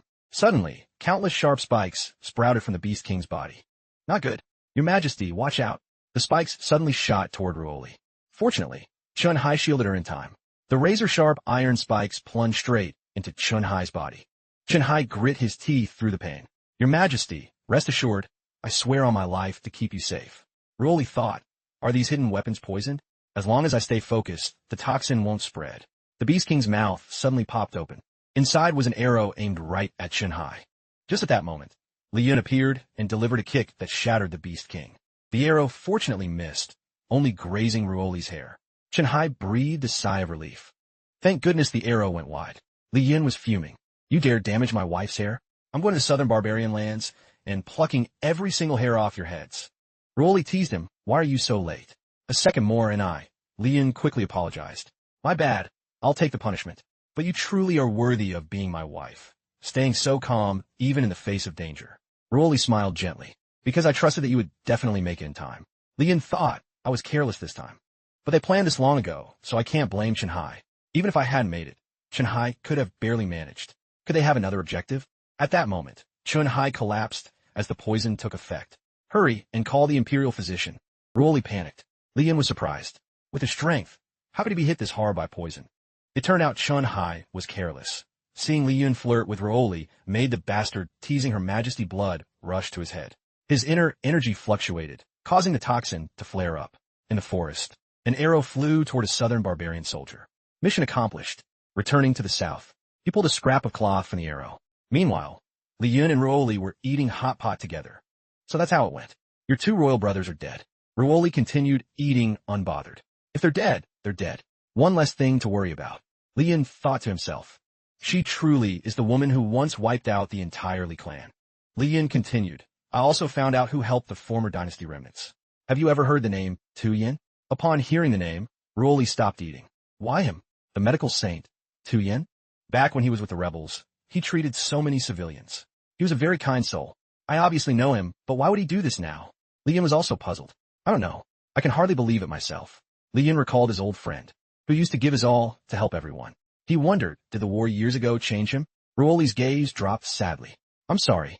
This period has given you so much to worry about. The situation with Tu Yin must have really hurt you. Li Yun comforted Ruoli. It's a small thing. As long as I can help you, I'm happy.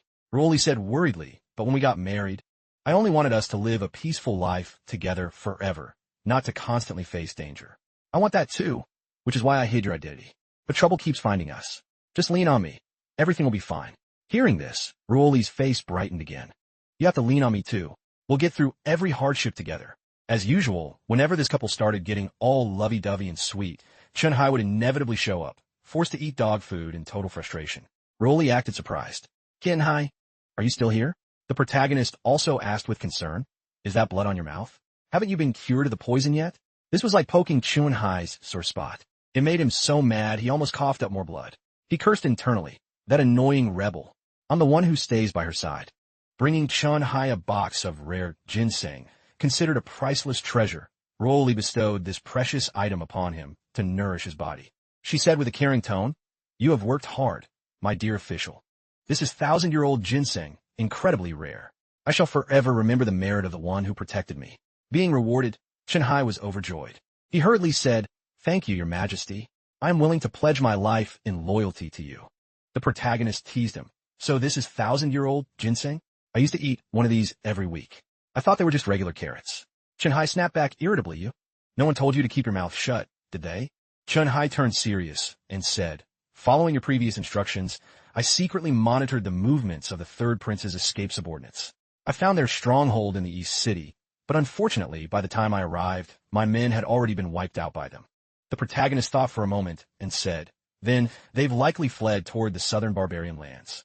Little Chun quickly added, I'll lead a team to capture them immediately. The protagonist stopped him. Someone who can easily take out 6 Fangate's agents is clearly no pushover. You aren't fast enough, you'll never catch them. They've probably reached the Great Gon border by now. Let me go. Right. You're very fast. You're fast at everything. The protagonist suspected him. I feel like there's some hidden meaning in your words. Wait, what? Ruoli asked worriedly. You're going? But the protagonist replied, Don't worry, just leave it to me. I'm doing this not just for you, but because I want to know what my old friend is plotting. Once I catch them, I'm sure I'll get plenty of useful intel. Ruoli said thoughtfully, That's good then. Take some medicine with you just in case. If you get hurt, you can use it.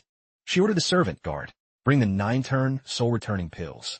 Divide the miraculous life-saving medicine into 3 portions. Chun-Hai's facha darkanet.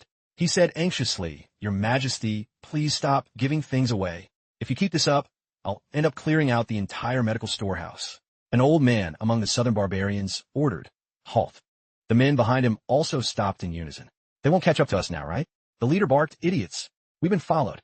The 2 behind him were terrified. What? That fast? With the speed of a gale. The protagonist had already caught up to the southern barbarian group.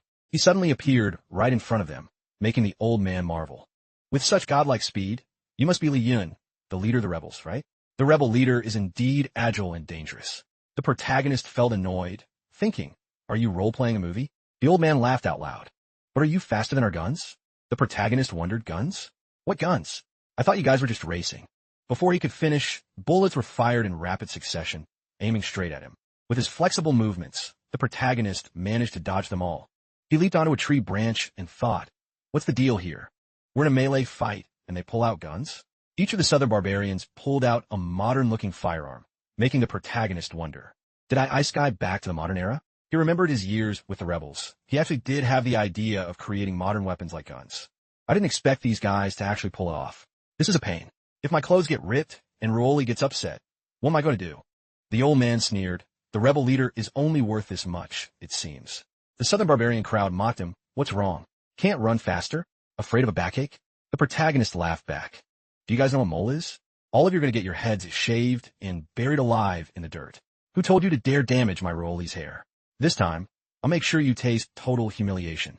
I'll make you regret everything you've done. The old man spoke up. Hey, young man, you seem easy to talk to. Do you know someone named Tu Yin? The old man continued. Who do you think we are? Our two-family line has been strictly trained since birth. We are professionals, highly disciplined. The protagonist threatened. Do you know what this is? This is a special medicinal powder developed by the top disciple of the Jade Girl Palace. The old man wondered, Jade Girl Palace? Wasn't that the sect we wiped out? What could that third-rate sect possibly research? The protagonist explained further. This stuff is hardcore. It's called 100 Beast Aphrodisiac Powder, an extremely potent stimulant my friend developed specifically for animals in these deep forests.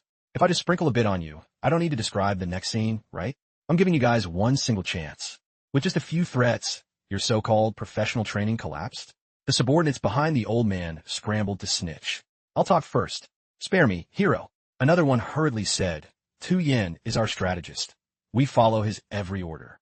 Just spare us, and we'll spill everything. The old man, also fearing death, spoke up. The intel we have is definitely more than theirs. He asked the protagonist, those underworld guys we were hunting, do you know where they went? The protagonist found it interesting. Let's hear it. The old man said seriously, they were thrown into the Corpse Forest Valley in South Asia. By tossing those underworld troublemakers in there, we can convert them into precious chi ores. The protagonist crossed his arms and said pensively, but the conversion rate shouldn't be that fast. What method are you using?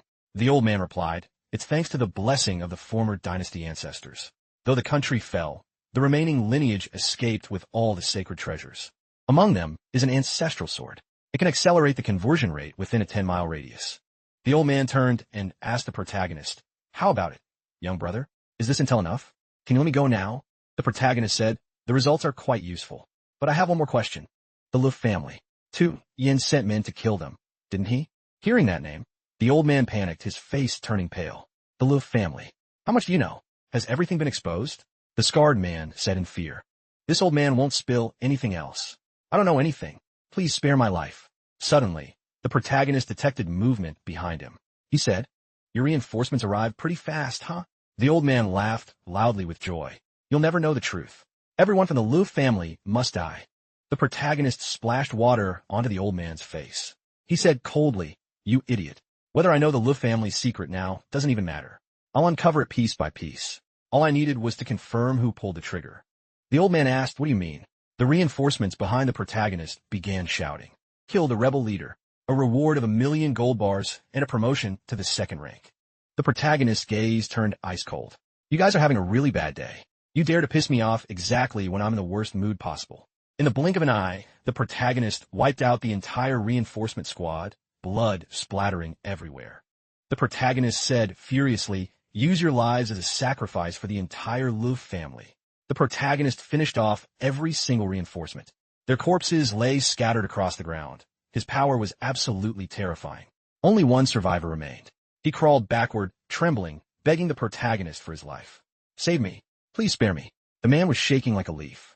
The protagonist said to him, relax, I'm not going to kill you. Pass a message to Tu Yin. Tell him to wash his neck and wait for me to take his head. The dead of the Li family will be paid in full. Inside the capital, Chunhai suddenly caught a heavy scent of blood in the air. He barked out, who dares to break into the palace in the middle of the night? Come out and meet your end. The protagonist's voice rang out. It's me, don't get your panties in a twist. But don't give me. Chunhai said confusedly, Her Majesty is already resting. No disturbances allowed. He thought to himself, you've been popping up at Her Majesty's bedchamber way too often lately. It's making me really anxious. The protagonist said to Chunhai, get out of my way. After all, I am the Empress's husband. It's perfectly legit for me to enter her bedchamber. Chunhai was still clueless. He asked blankly, if you want a reward, just say it. I'll report it to Her Majesty tomorrow morning.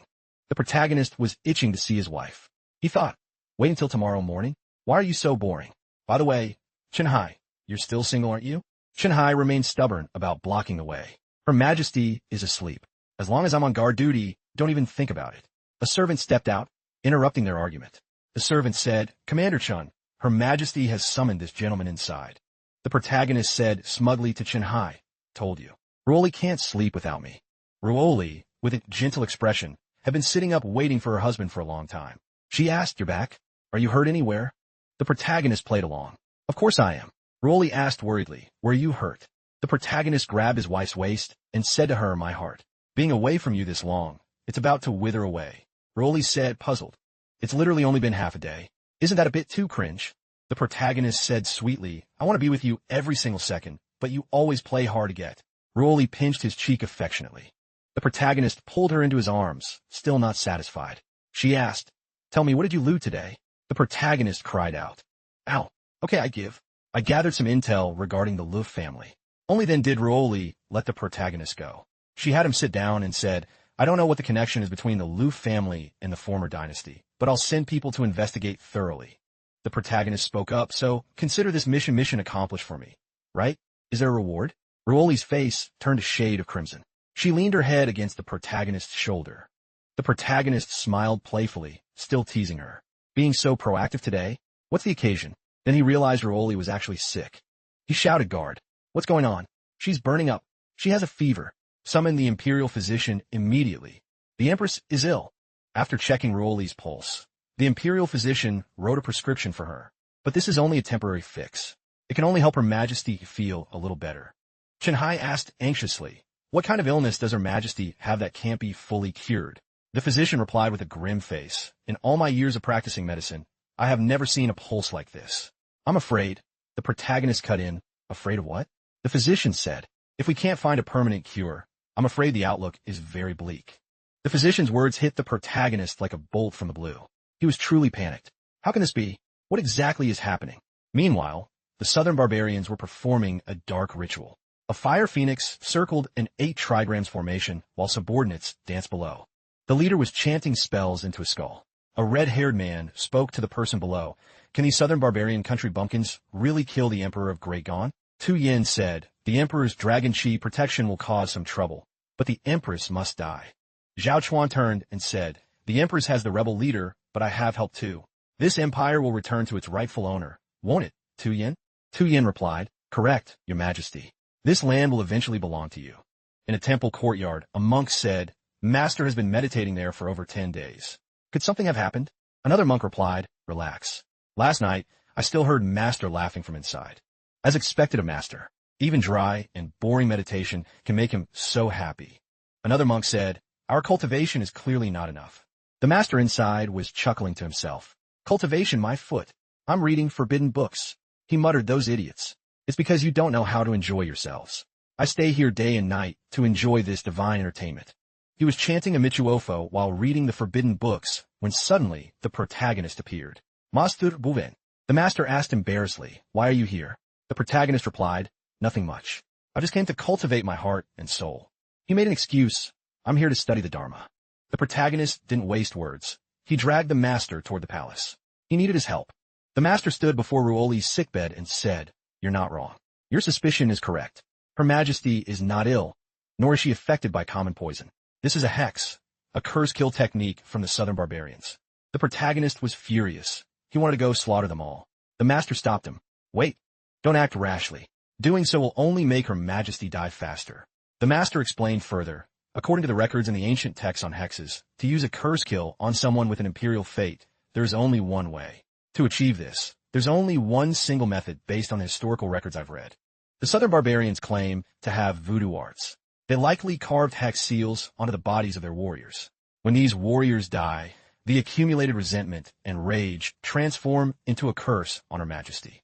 The more people die at the border, the stronger the impact on Her Majesty. Chinhai grit his teeth and said, "So we can't make a move? Are the Great Gon armies restricted from acting too?" The protagonist asked, "Is there any other way?" Only Tu Yin could have come up with such a sinister scheme. The Master said, "There is a way, but I don't know if Her Majesty will agree to it." The Master continued, "The only way is to surrender command at the border and ensure there are no more casualties. As long as their people stay alive, they surely won't dare to trouble Her Majesty." The protagonist firmly stated, "Ruoli will absolutely not agree to this." He even threatened to burn the Master's books. "I'll burn every single one of your books." Ruoli woke up and heard the whole conversation. She said resolutely, "Absolutely not." Even though her body was exhausted, Ruoli forced herself to sit up. She said firmly, the blood of great Gon soldiers cannot be shed in vain. Shinhai was moved to tears. Even in a life-and-death situation, Her Majesty still worries about the soldiers at the border. Ruoli said to the protagonist, your meals are paid for by the national treasury. If I'm no longer empress, no one will feed you. That's why I can't abdicate. The protagonist sighed helplessly. We should still prioritize the lives of the border warriors. As for me, I can feed myself. I can take care of myself. As soon as she woke up, Ruoli wanted to go review official memorials. Shinhai hurriedly advised her to take care of her health. The protagonist also urged her to rest. He even suggested, how about you join me? Ruoli wondered, join you for what? The protagonist turned to ask the master. He wanted to help Ruoli shoulder a part of the imperial fate, but the master said, how can an imperial fate be shared between two people? The protagonist explained, occasionally, the two of us also become one, right? The southern barbarian group was still performing the ritual with the skull. Suddenly, the leader felt something was wrong. He clutched his chest and began coughing up blood due to severe internal injury. The subordinates nearby were worried about their leader. Great witch doctor, what's wrong with you? The witch doctor wiped the blood from his mouth and said, the Great Gon people actually have some skills. They are repeatedly using their own fate to attack the curse I laid.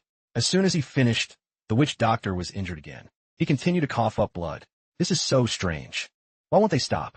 They keep attacking again, and then some. The subordinates below were both worried and impressed. The rebel leader is truly formidable. He can even attack a curse. He's totally OP, the witch doctor said. Interesting. I want to see how long you can hold out. On this side, the couple was fighting fiercely in bed. Before the witch doctor could even finish his sentence, he was hit by another, even more violent wave of attack. It seemed that the more excited the protagonist got, the more severely the witch doctor was injured. Some sensitive details have been omitted. The witch doctor lay exhausted on the ground. The subordinates gathered around and asked anxiously, Great witch doctor, are you all right? The witch doctor breathed a sigh of relief. Finally, it's over. Luckily, the curse is still in effect. The protagonist sat in the courtyard, lost in thought. He thought, Tuyin must have entered the capital to meet the third prince and started plotting already. Just then, Ruoli walked out, interrupting his train of thought. The protagonist asked how she was feeling. Ruoli replied happily, I feel better. I want to go out and get some fresh air. The protagonist thought to himself. Seems like using my primal power actually had some effect. Too bad the curse still isn't fully broken. The protagonist picked Ruoli up and said, if you still feel uncomfortable, don't go running around. Let me just hold you like this. Ruoli said, you seem quite happy, don't you? The protagonist said helplessly, how could I be happy? You're in danger right now. How could I possibly be cheerful? Ruoli was an understanding girl. She cared deeply for her husband. She thought, silly man, I know you're the most stressed one right now. Usually you're so carefree, but now you're worrying about me. She told herself she should cheer up a bit and not let him worry further. Maybe I should act a bit cute with him? Ruoli thought. No one is looking right now anyway. But in reality, Tuet Le had arrived. She called out sister. The sweet, romantic moment of the young couple was instantly shattered. Tuet Le said, I heard some strange noises in your room earlier. I thought a thief had broken in, but when I arrived, the noise vanished. The protagonist replied, that's right. Your sister Ruoli just fought 300 rounds with that thief. Ruoli feigned a cough to signal the protagonist to stop talking nonsense. The protagonist thought, I'm cooked. I'm probably sleeping on the couch tonight. Tuet Le thought innocently, that's weird. You two are hiding something from me, aren't you? The protagonist quickly cut off Tuet Le's train of thought. It's nothing. Kids shouldn't let their imaginations run wild. Tuet Le said, what are you saying, master? I'm talking about something on Sister Ruoli. The protagonist asked what she meant. Tuet Le made a gesture like looking through binoculars and said, Sister Ruoli, why are you being clung to by voodoo arts? The protagonist was puzzled. You know about this? You can actually see it? He thought, I haven't told anyone about this. How does she know? Tuet Le said smugly, this is the first time I've felt like the center of attention. She was so happy she puffed herself up. The protagonist and Ruoli looked at each other and thought, seems like she's not just puffed up in size. The protagonist asked, so, is there a way to break this voodoo art? Tuet Le happily replied, of course. The first way is to directly delete the caster. The second way is to have multiple people share the burden to resist its effects.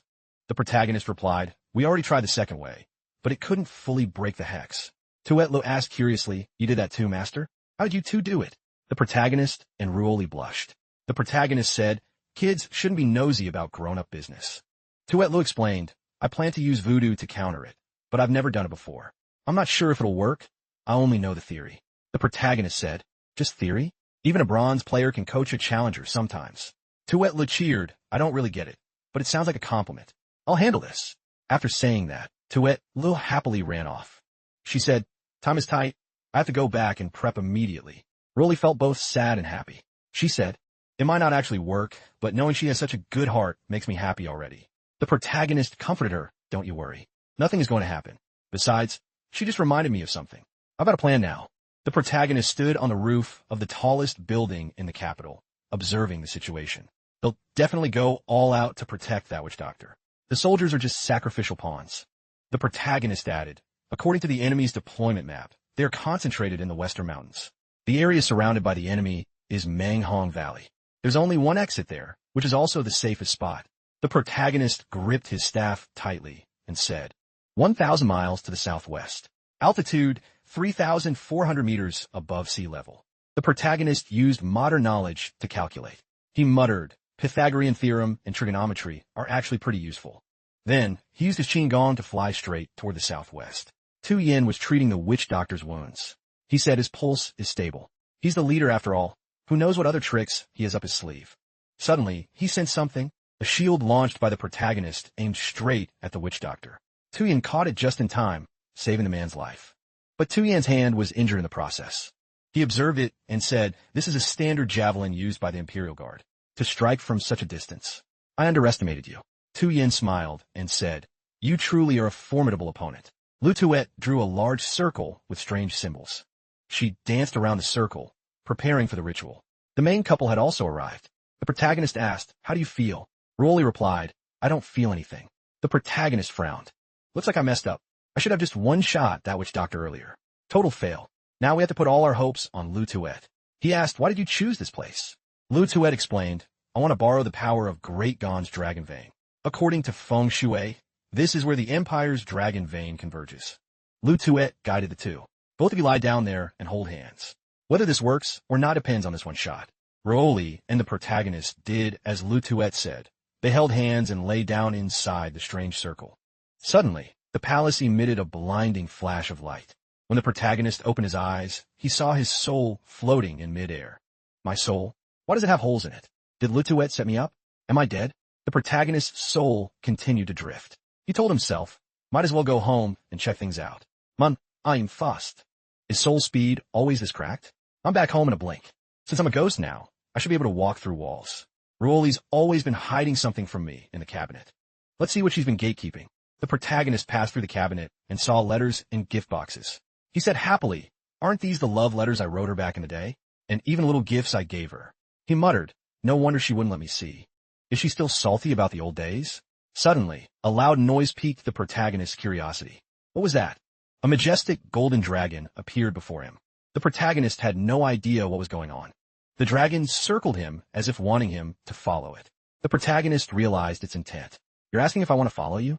The dragon led the way, taking the protagonist to the southern barbarian's lair. The protagonist smiled. So this is where that annoying witch doctor is camping? Inside the tent, the witch doctor had gradually recovered.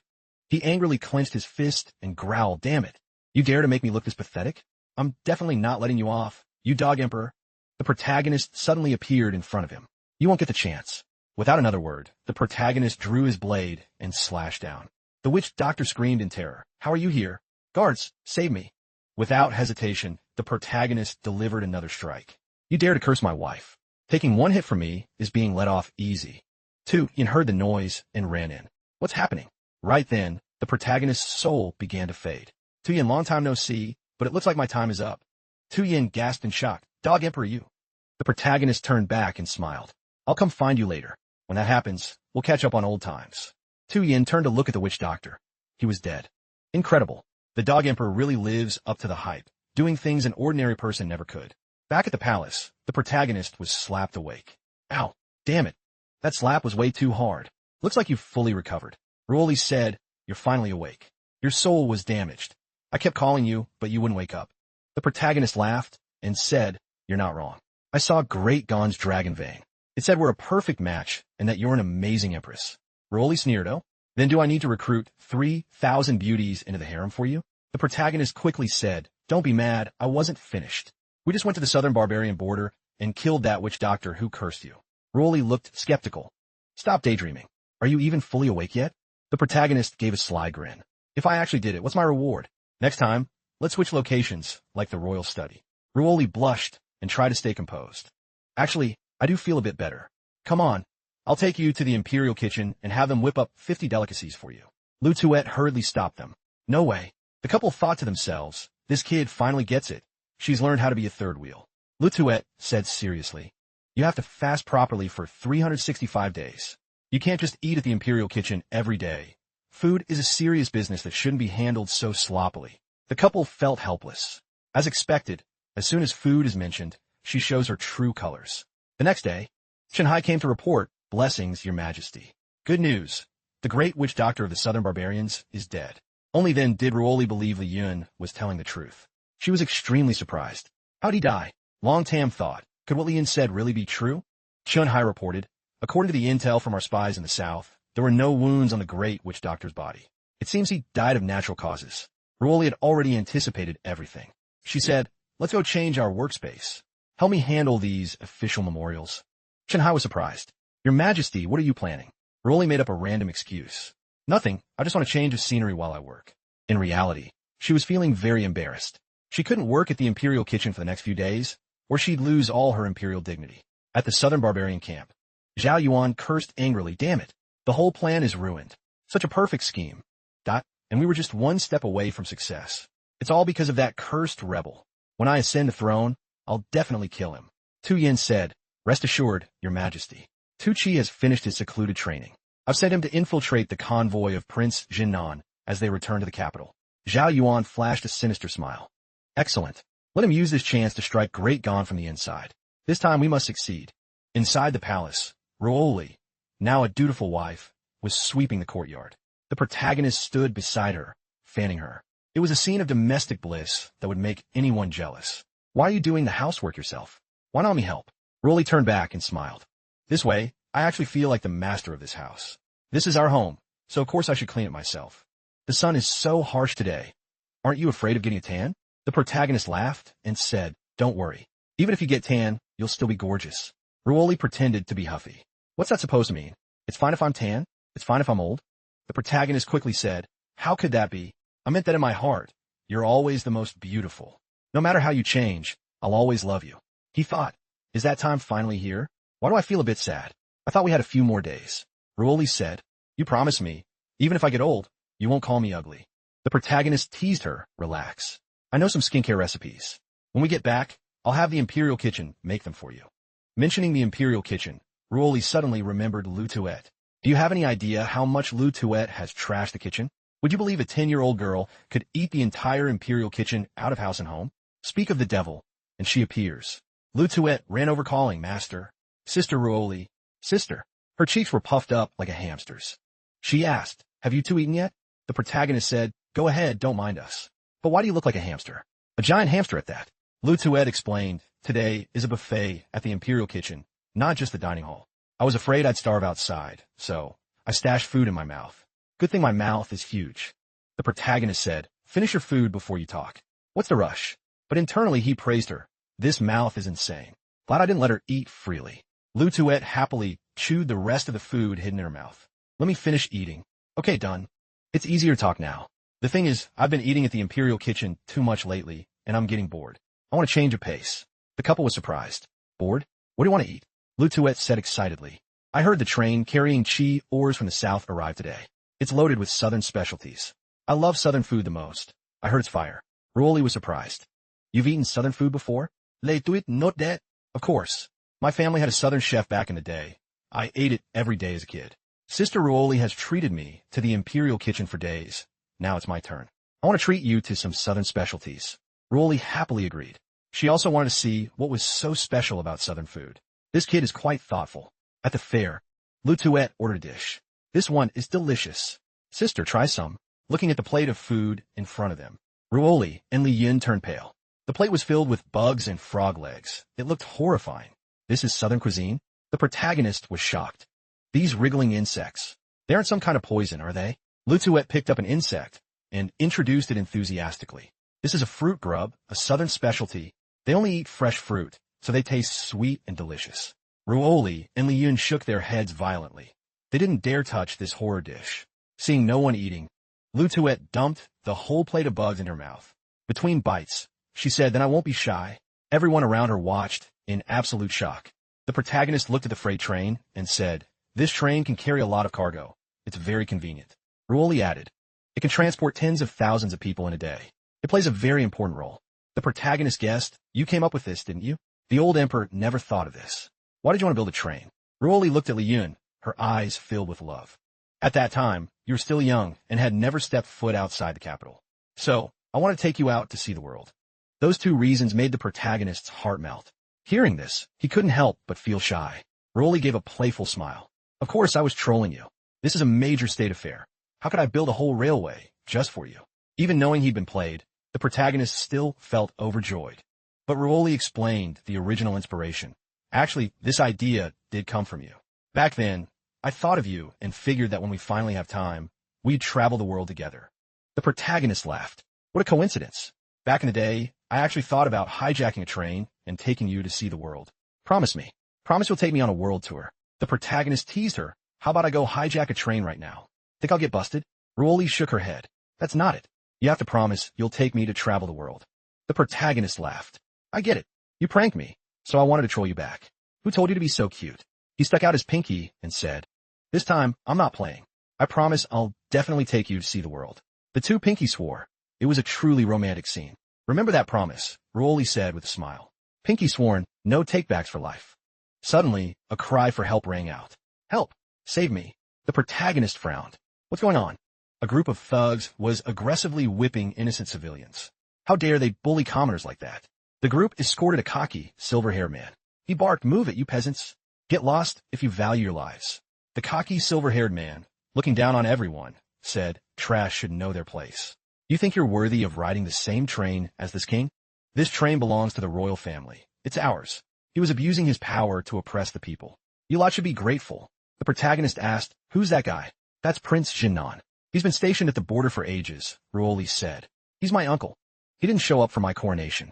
I heard he returned to the capital this time to congratulate me." "Congratulate? Another member of the Zhou family, huh?" The protagonist sighed. "Typical. The border is a mess, and here he's acting like a big shot. What's he even guarding? He should take a page out of Lady White Snake's book. So annoying." Ruoli laughed. "I'm by your side all day. Am I annoying too?" The protagonist quickly shook his head. "No, you're more like draining my soul. You're overworking me." Ruoli pretended to be huffy. "Fine. I won't stay by your side anymore. I'll just focus on reviewing memorials. You can just fend for yourself." The protagonist quickly begged, "No. If you aren't with me, I'll be in hell. Just keep targeting and tormenting me. Just don't abandon me." At that moment, Prince Jinnan ordered his subordinates, "Move all these goods to my manor." He was literally looting public funds. The terrified people pleaded, "My lord, please spare us. This is our property. Please have mercy." Prince Jinnan aggressively swung his whip and barked, "You Vanadi? You dare oppose this king's decision?" Suddenly, the whip in his hand vanished. It turned out the protagonist had snatched it with lightning speed. He appeared behind him and laughed. "Your whip is in my hands now, brat. Give it back. You think I won't call down a lightning strike on you?" Ruoli spoke up. "Prince Jinnan, you sure are acting high and mighty the moment you hit the capital," she said sternly. "Do you even recognize who the emperor is?" Prince Jinnan quickly said, "Your Majesty, it's a misunderstanding. All a misunderstanding. I just wanted to clear out these peasants. My wording was a bit harsh. This train is great. Remember to build me a private railway when you get back. It'll create jobs for these losers, right? Isn't that a win-win?" Ruoli's face went cold. "Prince Jinnan, this train isn't for personal use. It's a national asset of Great Gone. How could I build a private one for you?"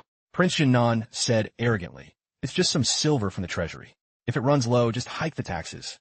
"No big here, no big here." The protagonist whispered to Ruoli, "Is everyone besides you in this country a total hostile entity?" Ruoli didn't know how to respond. Is the Zhou bloodline really this bad? What kind of relative is this? Prince Jinnan asked the protagonist. "Is this Her Majesty's husband, the legendary rebel leader?"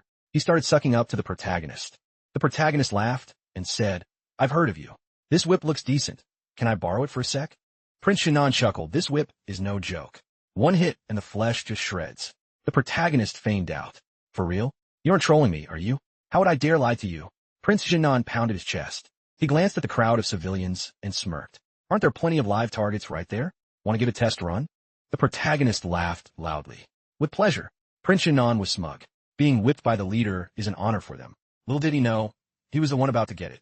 The protagonist didn't hesitate and lashed the whip straight across Prince Shinan's face. Gah, you, are you blind? Why are you hitting me? Hit them. Prince Shinan clutched his face and howled in pain. The protagonist smirked. Oops, spent too much time as a rebel. It's an occupational hazard. He thought to himself, this old geezer is actually funny. Watch me play this stupid country bumpkin. Prince Shinan grit his teeth. You're just Her Majesty's boy toy. Just wait until I find a chance to make you lose face. At that moment, the protagonist noticed a subordinate following behind Prince Shinan. Who's that over there? Why did he run away the moment I made a move? My target clearly wasn't him. The protagonist frowned and deduced. I clearly hid my killing intent. Why was he so spooked? Did he think I was going for him? Prince Shinan continued to kiss up, pointing to the crates behind him. These are some gifts we brought for your majesty. Hope you don't mind. Rolly said coldly. I appreciate the gesture, but return these goods to the people. Then, get back to the border immediately. As you command, your majesty. Prince Shinan looked respectful on the outside, but internally he cursed, so ungrateful. Keep acting all holier than thou.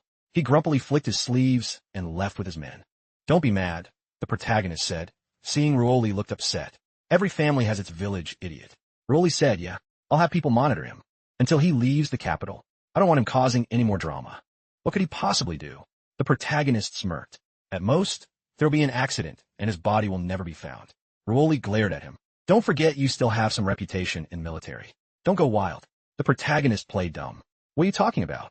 I have no clue. Rolly said sternly. Do you want me to ship you off to guard the border too? Nope. No way. The protagonist shook his head quickly. Fine. I'll be a good boy in the capital, and just be your baby-making tool. You'll support me for life, right? Rolly blushed and gave him an affectionate smack. In your dreams, you creep. Prince Shinan. Though he had traveled far, he was still plagued by anxiety. Too dangerous. Way too dangerous. Could my identity have been exposed? Stay calm, stay calm. That guy doesn't seem as strong as the rumors say. With my power, even if two Chun-Hai showed up, I could take them both. Everything is still going according to plan. So you want me to attend the banquet? The protagonist asked. The border conflicts have been nonstop lately, Ruoli said. I'm hosting this banquet to reassure the people. So, attend it with me to serve as a deterrent to them. Easy peasy. The protagonist agreed. I'll stand right by your side. Anyone who dares to cause trouble, I'll bite him. He thought to himself, should have done this sooner. Just tell him straight up. If you want a rebel, bring it on, and I'll settle the score later. You're not a dog. Ruoli rolled her eyes. Why do you make me sound like some local tyrant? How could I ever say that about you?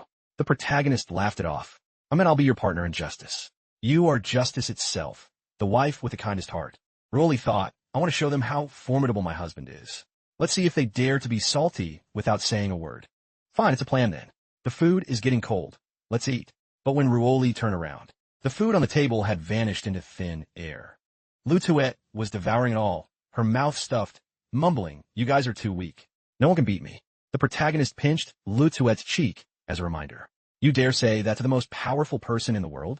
You've gotten way too cocky since I rescued you. Le tuit govin. With Sister Ruoli protecting me. Of course I'm not afraid of anything. Don't you underestimate Sister Ruoli's army. I only need one finger. Before Lutuette could finish, Ruoli asked the protagonist, back then, why didn't you just launch a direct assault on the capital instead of? The protagonist explained. Because I'm a lover of peace, obviously. I didn't want to start a war. I hate fighting and killing.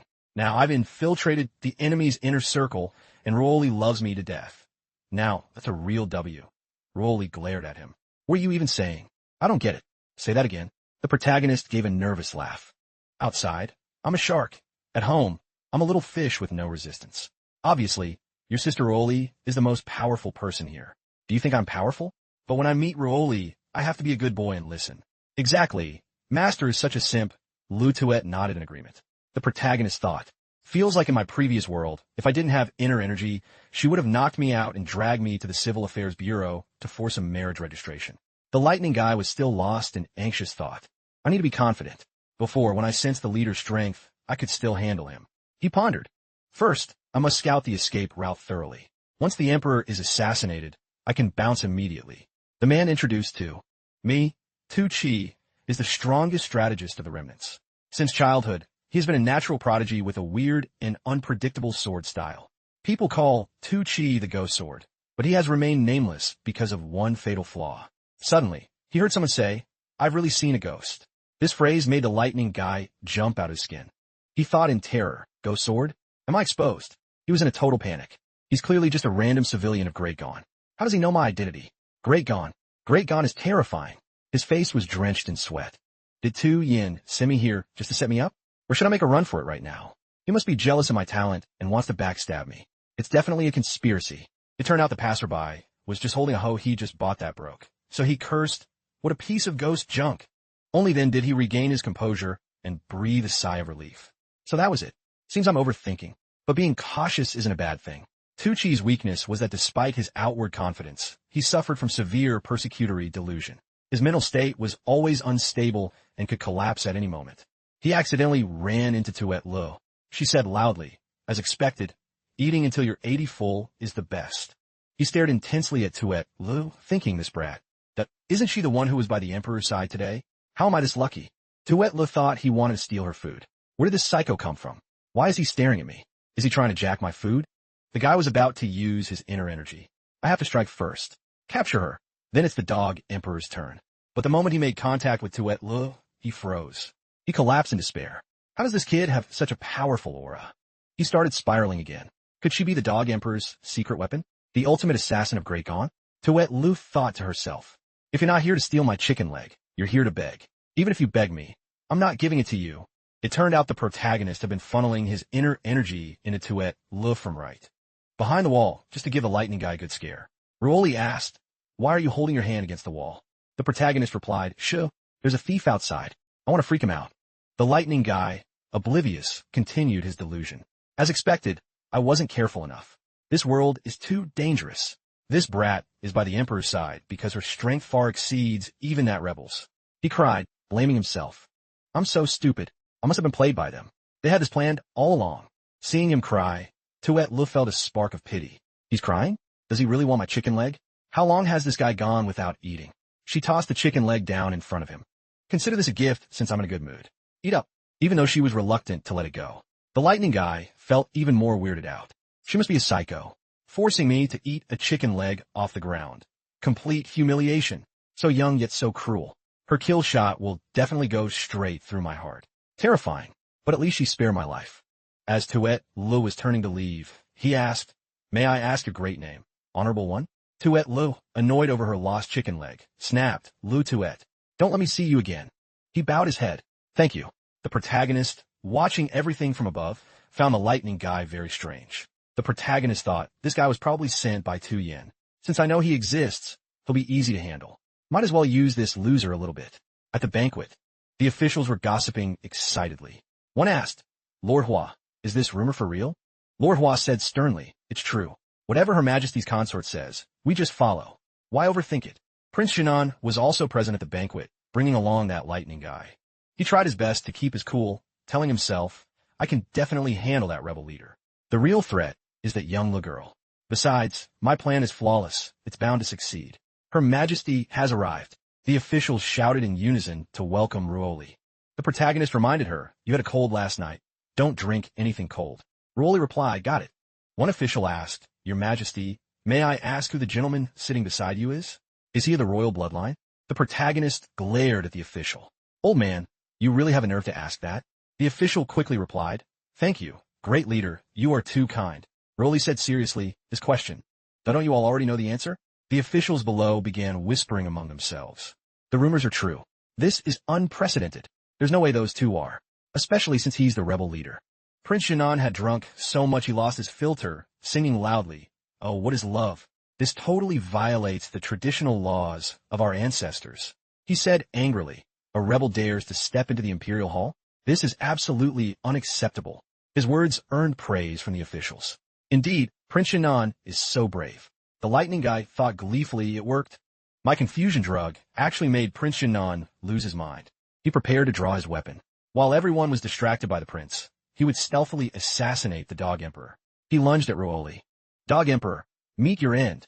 The officials screamed in terror, "Assassin, protect Her Majesty, quickly." The protagonist was one step ahead, shielding Ruoli. The lightning guy had drastically underestimated the protagonist's strength. He said confidently, "I, Tu Chi, shall make my name known across the world."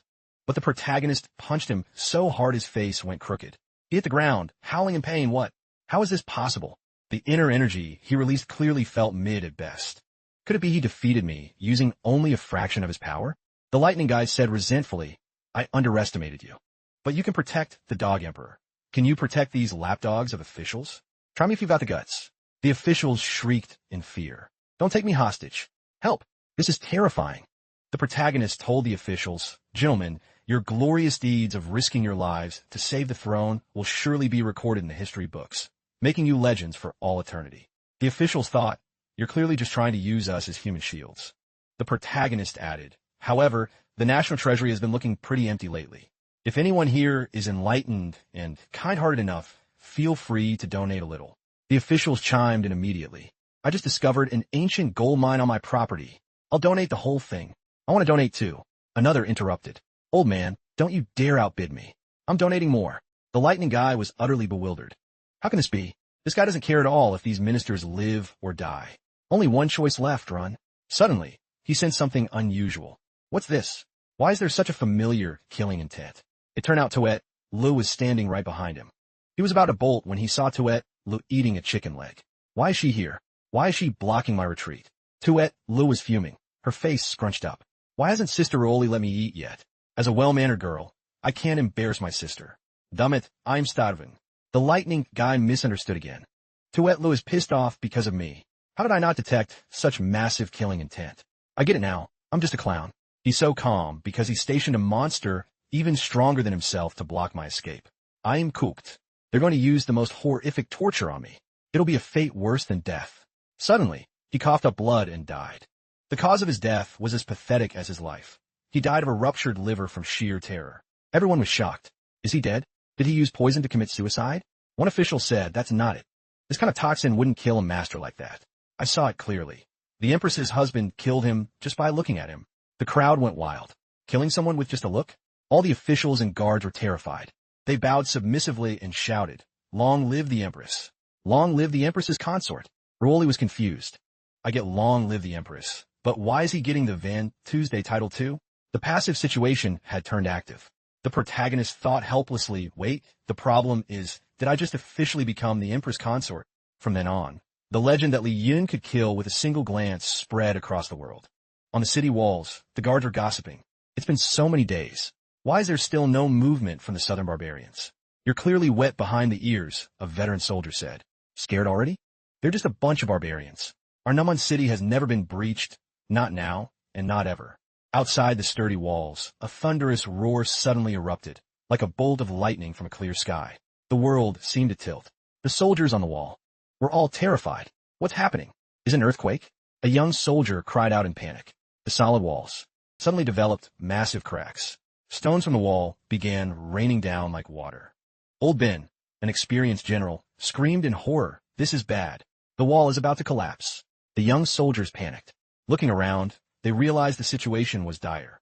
It wasn't just the wall. The entire town behind them was suffering from the massive tremors. Far away on a high cliff, two suspicious figures stood quietly observing the chaos. As the city walls crumbled one by one into a wasteland, one of the figures said in shock, Look at that. Tu Yan's power is truly terrifying. The red-haired man smirked. This is exactly like Thanos' power from the Marvel movies. And now, we possess the power to destroy everything. From behind, a young man with platinum blonde hair stepped forward and said in a low voice, It's just a shame the casualties are so high.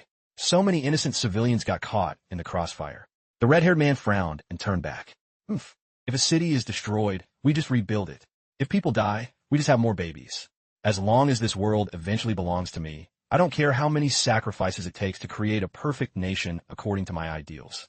Your ideal is basically the pretty boy version of Thanos, the blonde man exclaimed. If Thanos were as hot as you, the Marvel movies would have had way more fangirls and people shipping him like crazy. With that, he arrogantly spread his arms to the sides, looked up at the sky, and laughed loudly. My empire. Ha ha ha. The blonde man stood behind him, flashes an enigmatic smile like a domineering CEO, and says, As long as your majesty likes it, I shall follow your every whim. Turns out pretty boys nowadays just love sword fighting with each other, huh? A bystander thought to himself. Meanwhile, in a peaceful forest somewhere, Li Yun and his wifey were enjoying sweet moments beside a stunningly clear stream. This is the most beautiful scenery in Great Gone that I want to show you, Li Yun had just finished saying when the Empress, with a mischievous look and blushing cheeks, turned to look at him. Of course it isn't. Hold my hand. Lian took his wife's hand, looking puzzled. What? What do you mean? I don't get it. Great Gone belongs to me. Therefore, I'm the most beautiful scenery in Great Gone. The Empress dropped a pickup line as sweet as honey.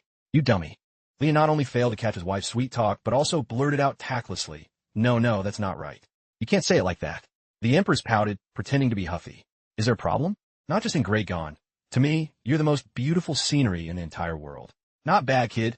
You actually know how to sim for your wife. Kadu secretly praised him. The Empress turned away, still keeping up her pouty act. Your tongue is smoother than mine. Lian grinned back. It's called confidence, babe. Suddenly, a general ran up in a panic from afar, shattering the romantic vibe. The lovebirds' moment was totally cock-blocked. Your Majesty, urgent news from the front lines. Numan City is being breached. Churuoli asked sternly. The iron walls of Great Gone are so solid. How could they be broken just like that? Is this for real? The general continued his report. According to the surviving soldiers, an earthquake occurred in the city, destroying everything. Still in shock, Churuoli asked again, an earthquake?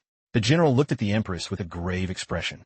Furthermore, that's not all. This has caused a stir across the border. Rumors are flying that this earthquake is a sign of heaven's displeasure, that your Majesty has angered the gods, who sent down this disaster as punishment. What? Churuoli frowned, her face showing clear anger. Liyun, still looking innocent, patted his wife's shoulder to comfort her. Wifey, don't be mad. Getting angry makes you less cute. That punishment talk is just superstitious nonsense. If I had to guess, it's 80 the work of the former dynasty's remnants. Liyun continued, I once saw a weapon among the rebels called a seismic device. It can create massive vibrations in a certain area using chi, creating an artificial earthquake. The more Liyun talked, the more suspicious it sounded. It was almost like he was low-key confessing. Both the Empress and the general thought, so you were the one behind everything. Liyun suddenly felt guilty and gave a nervous laugh. Maybe too, Yin, based on my idea. And built something similar. I only accidentally provided a few thoughts. Ignoring Li Yun's excuses, Churuoli turned to the general. What's the casualty count at the border now? It's heavy, Your Majesty. We can't get an exact count yet. Plus, the people are terrified. Some have even fled to southern barbarian territory for refuge, the general replied sadly. Hearing this, the Empress immediately ordered emergency mobilization of grain. Use the national treasury funds for relief. But our Great Gone treasury, that after the royal upheaval and the constant border wars, I'm afraid it's tapped out, Your Majesty. It'll be hard to sustain this. The general analyzed the situation anxiously. Suddenly, Li Yin remembered something. He spoke up. Did everyone forget? During the state banquet, the ministers donated quite a bit, especially Prince Jinnan. To settle old beef, he donated a ton. We can use that money for relief. Li Yin crossed his arms, trying to score points with the Empress. It's fine. I'll handle the rest. Churuoli asked suspiciously, what are you planning? We don't even know the enemy's full situation yet. To reassure his wife, if that machine can be used once, it can be used again. I can't let innocent people keep getting caught in this. The only way to wrap this up fast is for me to hit the battlefield personally. Churuoli worriedly warned her husband. Be careful out there. Don't worry. Even if Great Gone falls, I won't go down. Churuoli continued to act cute with her husband. If you get hurt, even just a tiny scratch, I'm cutting your allowance for a whole year. A whole year. Lian laughed and cupped his wife's face. It wasn't much to begin with. If it gets cut, I'll really have to budget. Once settled, Lian turned to the general. Xiaochun, come with me to the border. Dropping his clueless act, Li Yun's face turned dead serious. It's time to end this once and for all. In the city, fires were raging everywhere. Taking advantage of the chaos, the brutal rebels were running wild, slaughtering innocent civilians. Out of my way, damn you. A rebel laughed savagely after slashing an innocent young man. A white-haired old man clutched his small grandson in his arms, wailing, but why? You are clearly Great Gone soldiers. Why are you looting our grain and killing your own people? The rebel flashed a sinister smile. Why? It's an imperial order. The frontline rations aren't enough. As citizens of Great Gone, you'd better cough it all up. The old man collapsed, begging, my lord, have mercy. Please leave us some rice. Give us a way to live. Before he could finish, an arrow pierced the old man's heart. Grandpa, Grandpa, the child wailed inconsolably, hugging his grandfather. They're so cruel. They won't even spare the old or the young. Aluin, are you stupid? We have to let them live. Scar said to the archer. Sorry, I haven't killed anyone lately. Lost my cool for a sec. Damn, these guys are psychos. Hearing them talk, the child realized they were speaking the southern barbarian tongue. These weren't Great Gone people. Scar stepped in front of the trembling child and said, busted. Huh? No choice then. I'll have to take you out too. The child closed his eyes in despair. It's over. No one can save me. Why? We didn't do anything wrong. So why do we have to suffer this? Anyone. Please, someone save us. In this situation, even writing a letter to the UN wouldn't save them. Suddenly, Scars let out a pathetic scream. The child opened her eyes, not understanding what happened, only seeing Scars lying motionless on the ground. Little girl, are you okay? The child looked up. Before her stood two handsome men in shining armor. Li Yun and Xiao Chen had arrived just in time. Are you sent by the god sect? The child asked curiously. Li Yun Ruplia, no. We were sent by the emperor. The southern barbarians, armed and, hearing their comrades scream from afar, rushed over.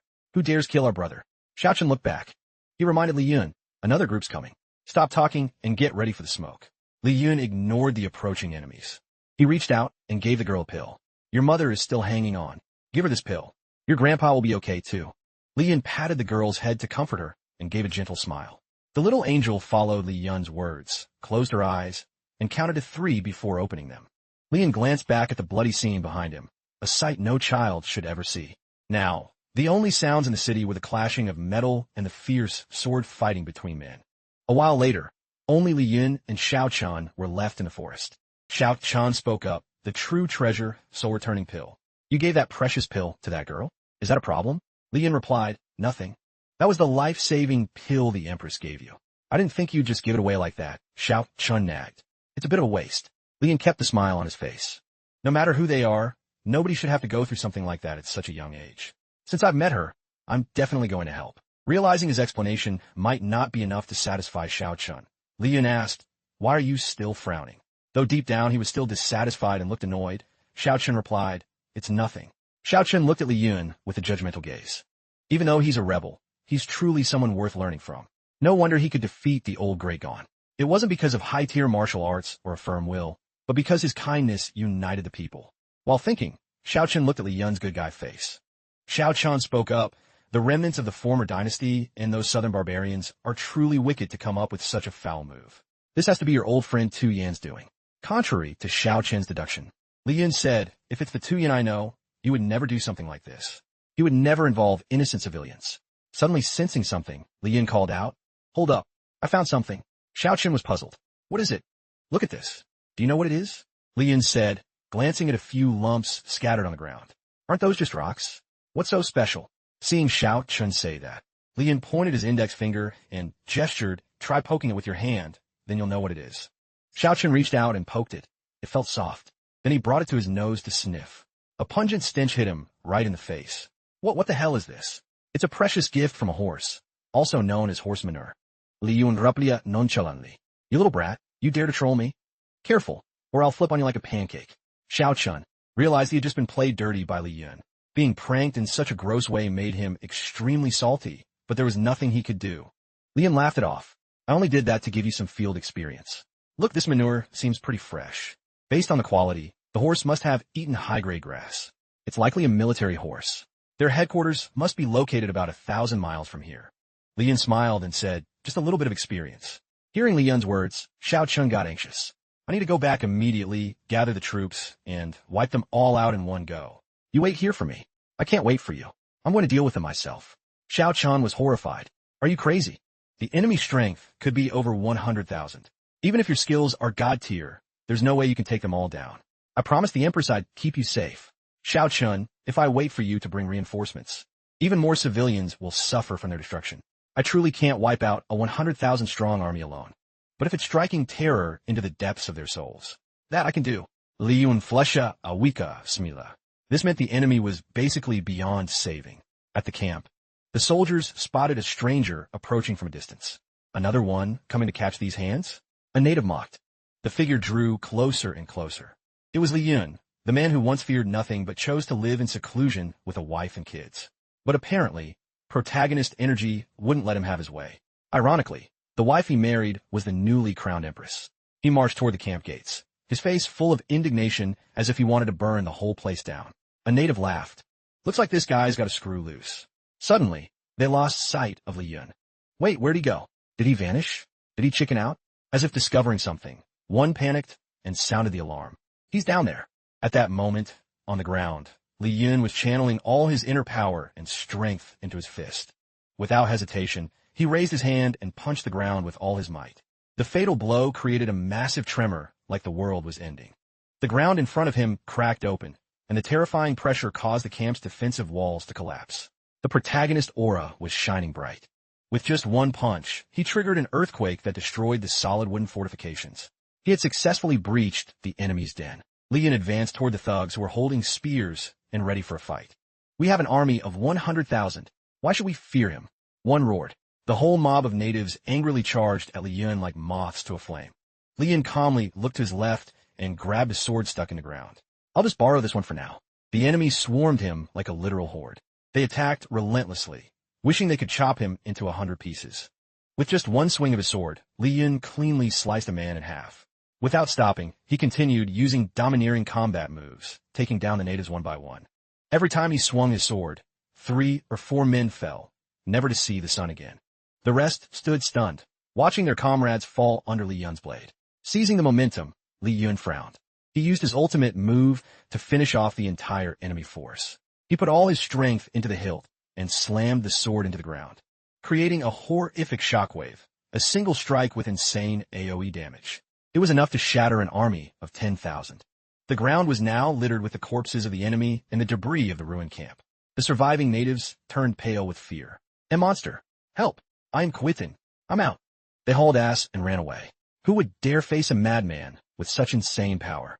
Suddenly, one of them bumped into a mysterious set of six-pack abs. "Good dogs don't block the path. Get lost." The native fell flat on the ground and looked up. His face was full of terror. "This flag. It belongs to the Black Silk Tassel tribe. What is this, some super fake version of One Piece? Why don't they look anything like Luffy and his crew?" Standing before him were 4 absolute units with faces only a mother could love and muscles for days. The natives looked like they'd hit the jackpot. One cheer, they're from the strongest tribe. They can definitely take that guy down. Seeing his comrades' expectations, another added, "I heard the strong love fighting the strong. He's toast." The last one replied, "I wonder if they're planning to clash swords with Li Yun." Instead, the biggest guy lunged forward, gave Li Yun a massive bear hug, and started sobbing uncontrollably from sheer emotion. Hearing the natives capping so hard, the bootleg Luffy walked up slowly. With a face full of rage, and without saying a word, he delivered a thunderous slap to the native's face.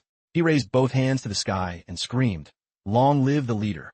Long live the leader's wife!" The other 3 joined in. "Follow the leader's orders.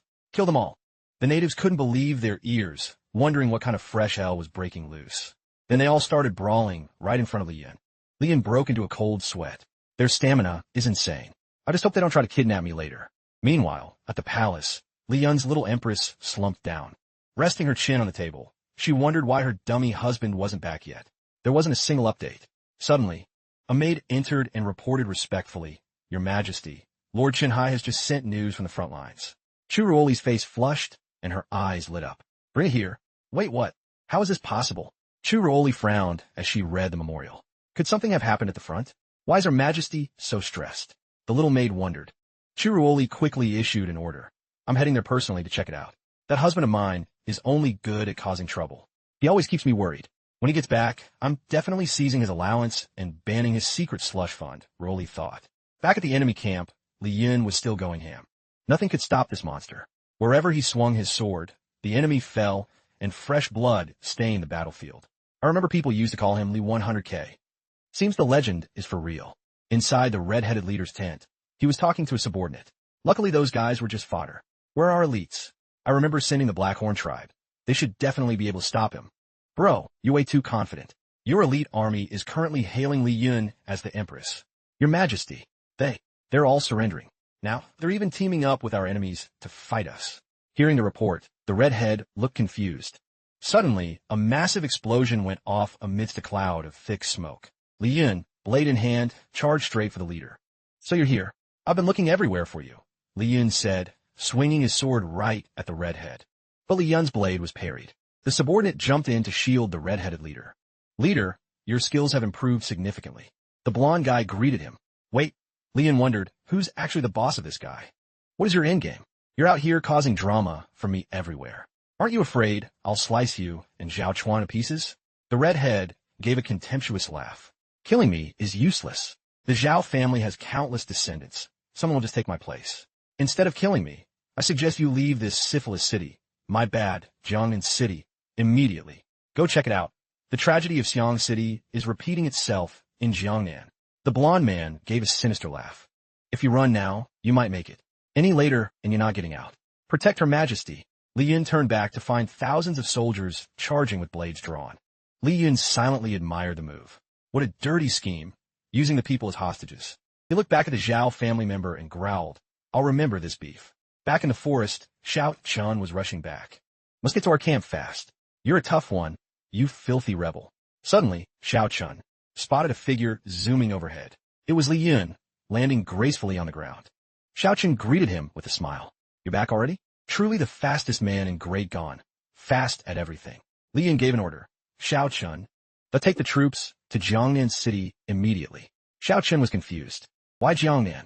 What about these enemy troops here? No time. This time they're planning to use the seismic device on Jiangnan City. It's densely populated. Are these cold-blooded bastards planning a mass killing? They must be trying to pull a Thanos and purge the population. Li Yun spoke, then gave a fake smile and asked to borrow Xiao Chun's precious sword. I'm afraid this old fox is going to take my sword and hock it. Xiao Chun thought, clutching his sword tightly, refusing to let go. But before he could react, Li Yun snatched it away. Time is tight, I gotta go. I'm leaving to rescue you guys. The fate of a grunt. Xiao Chun could only cry. My new sword. A while later, at Jiangnan City, the officials were gathered to hear the Empress's instructions. Ruoli's younger brother wondered, Sister Ruoli, weren't we coming here for a battle? Why are we at this spot? Ruoli replied, the border is unstable and people are spreading fake news everywhere. I have to fix the root of the problem and reassure the people first. Besides, after Xianem City fell, Jiangnan is the final fortress. The enemy will definitely strike here. My presence will boost the morale of the army and the people. A high official asked respectfully, Welcome, Your Majesty. May I ask what brings Your Majesty here this time? Ruoli replied, that have come personally to crush the rebels. I'm taking over Jiangnan City for now. She said that, but in reality, Chu Ruoli was just worried about her husband at the front. Once I handle the logistics here, I'm coming to help you. The Empress led her subordinates and tens of thousands of elite troops into Jiangnan City. Chu Ruoli observed and evaluated. The defense system at the South City seems a bit basic. The surrounding terrain is flat and too open, easy to hit but hard to hold. I must increase the troop count. Suddenly, her blonde subordinate bowed, pressed to the ground, listening for vibrations to judge the situation. The other three looked confused. His ear-to-the-ground skill is insane. I gotta learn that. Black Hair suddenly screamed, It's over. Someone's killing people. His martial arts are top tier. Lu Tuet told me to immediately kneel and beg for mercy if I meet a master. The other guy was confused. An assassin? I don't feel anything at all. Realizing he'd just embarrassed himself, Black Hair pressed his face into the dirt. Please, great hero, spare my life. I'll do anything. I'll serve you faithfully. He looked like he wanted to dig a hole and hide in it. Blonde spoke up. You're overthinking it. I'm listening to sounds from deep underground. There's a weird growling noise coming from somewhere, and it's spreading fast. Chu Ruoli suddenly remembered what Li Yun once said. Back when he was building a weapon, he accidentally caused massive earthquakes within a certain radius. This made Ruoli even more anxious and restless because her husband was in a dangerous place. Sister Ruoli, did you find something? Ruoli replied, I hope my guess is wrong. Otherwise, Jiangnan City will be leveled. Then Ruoli turned and commanded, Pass on my imperial order. Prefect, evacuate the citizens to the open fields immediately. As you command. The prefect replied. Loud booms continued to erupt from underground, triggering massive tremors. Help! Why is there a sudden earthquake? The ground cracked. People panicked and fled in every direction. Everyone was terrified, running for their lives. Looking at the chaotic scene, the prefect said, Your Majesty, it's too dangerous inside the city. Let me escort you out of here. Brushing off the prefect's suggestion, Chu Ruoli decided to stay with the people. My subjects haven't left yet. How can I just abandon them? Then Chu Ruoli ordered the soldiers to prioritize assisting and protecting the citizens. Everyone quickly head to the western open area for refuge. Suddenly, from the distance, a flash of light tore through the sky. Everyone turned to see what it was. Zhuzuli Somai. He's here. One might expect Li Yun to appear, grandly like a superhero, but it turned out that streak of light was just him running at lightning speed, leaping from rooftop to rooftop. Recalling his old theory that a machine moving underground combined with anti-gravity crystals could create earthquakes, the more Li Yun thought about it, the more he told himself he couldn't let them get away with this. Observing the area, Li Yun spotted something abnormal in the zigzag cracks on the ground. The epicenter is definitely here. That thing is definitely right underneath. I absolutely cannot let anything happen that would break Rolly's heart. Thinking of his beloved wife gave Li Yun a surge of power. He poured all his strength into his sword and slashed straight into the earth. A world-shaking explosion erupted, like a mini Big Bang. The blast could be heard for hundreds of miles. Everyone was stunned and terrified, except for Churoli, who was overjoyed that her husband had come to the rescue. Looking at the deep crater just created, the citizens breathed a sigh of relief. It stopped. We're saved. Suddenly, a giant robot emerged from beneath the ground. The robot lay motionless on the surface, seemingly short-circuited by the thunderous blow from Li Yun, who was standing on its head. The man who just caused that earth-shattering Big Bang explosion was Li Yun. People looked up, marveling. Where did this god come from? Is he a deity descended to Earth? From a distance, a shout rang out. Make way for Her Majesty. The citizens immediately bowed to welcome the Empress. Your Majesty. Why is Her Majesty here? Li Yun saw his wife and said gently, why did you come to the front lines? This place is dangerous. Good thing I made it in time. Isn't it because of you? Charging into the enemy camp alone.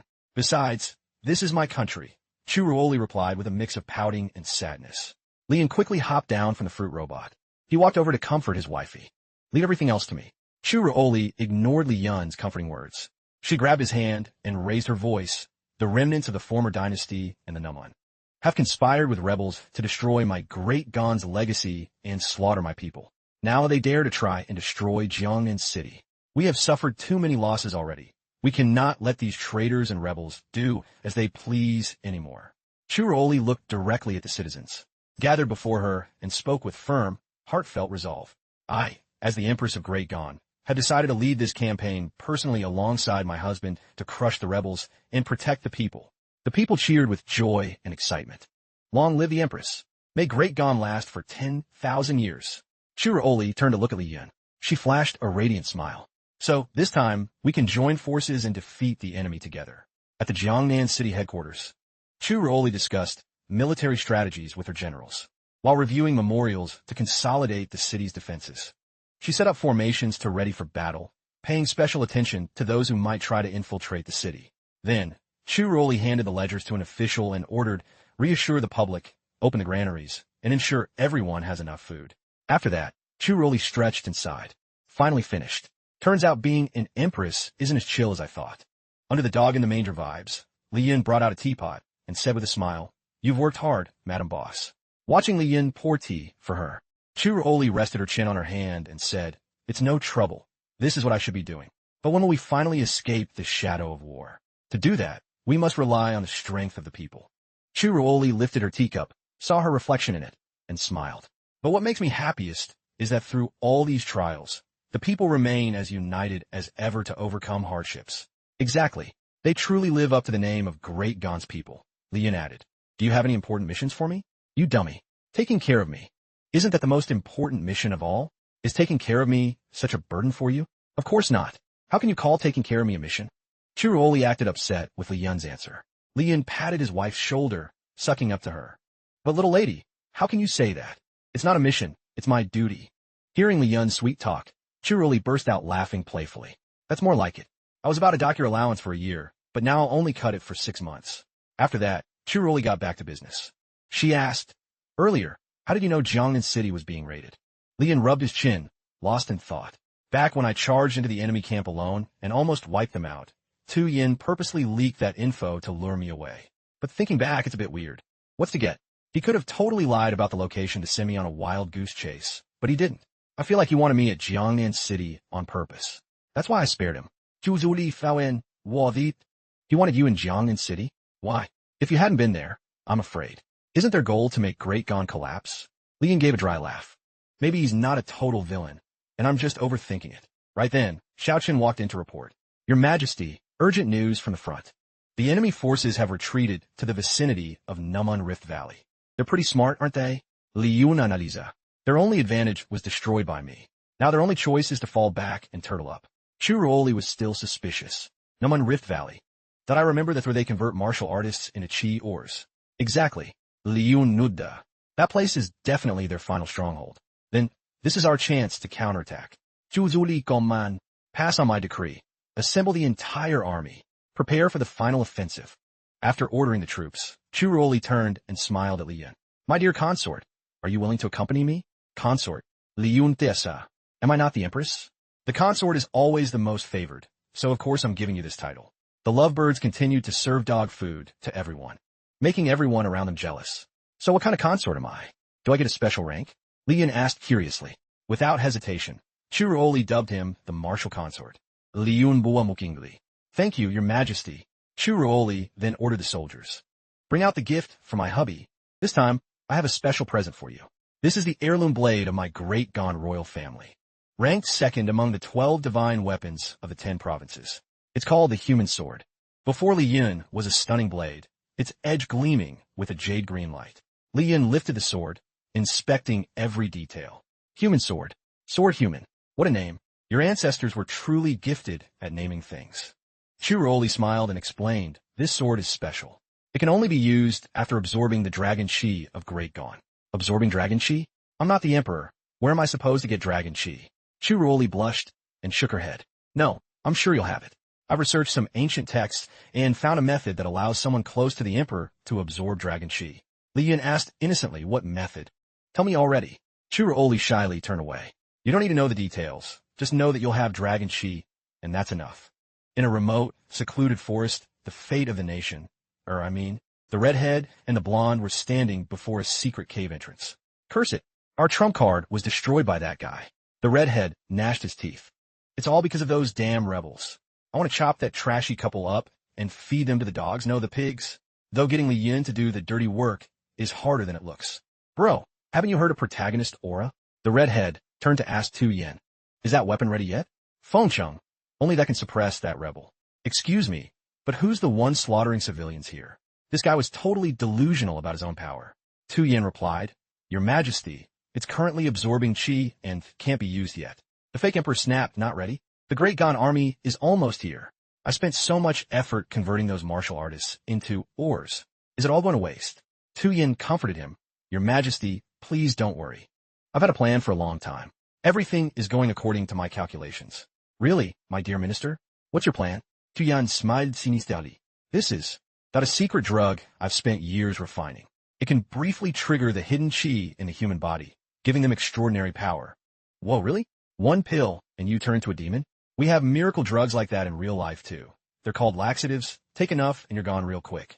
After hearing Tu Yan's explanation, the fake emperor asked, How much of this do we have? The supply is limited. I suggest giving it to the elites of the 2 palaces and the Zhao clan. But since morale is low, it's time for your majesty to lead by example and guide the army to victory. The fake emperor roared, Heaven doesn't want me dead.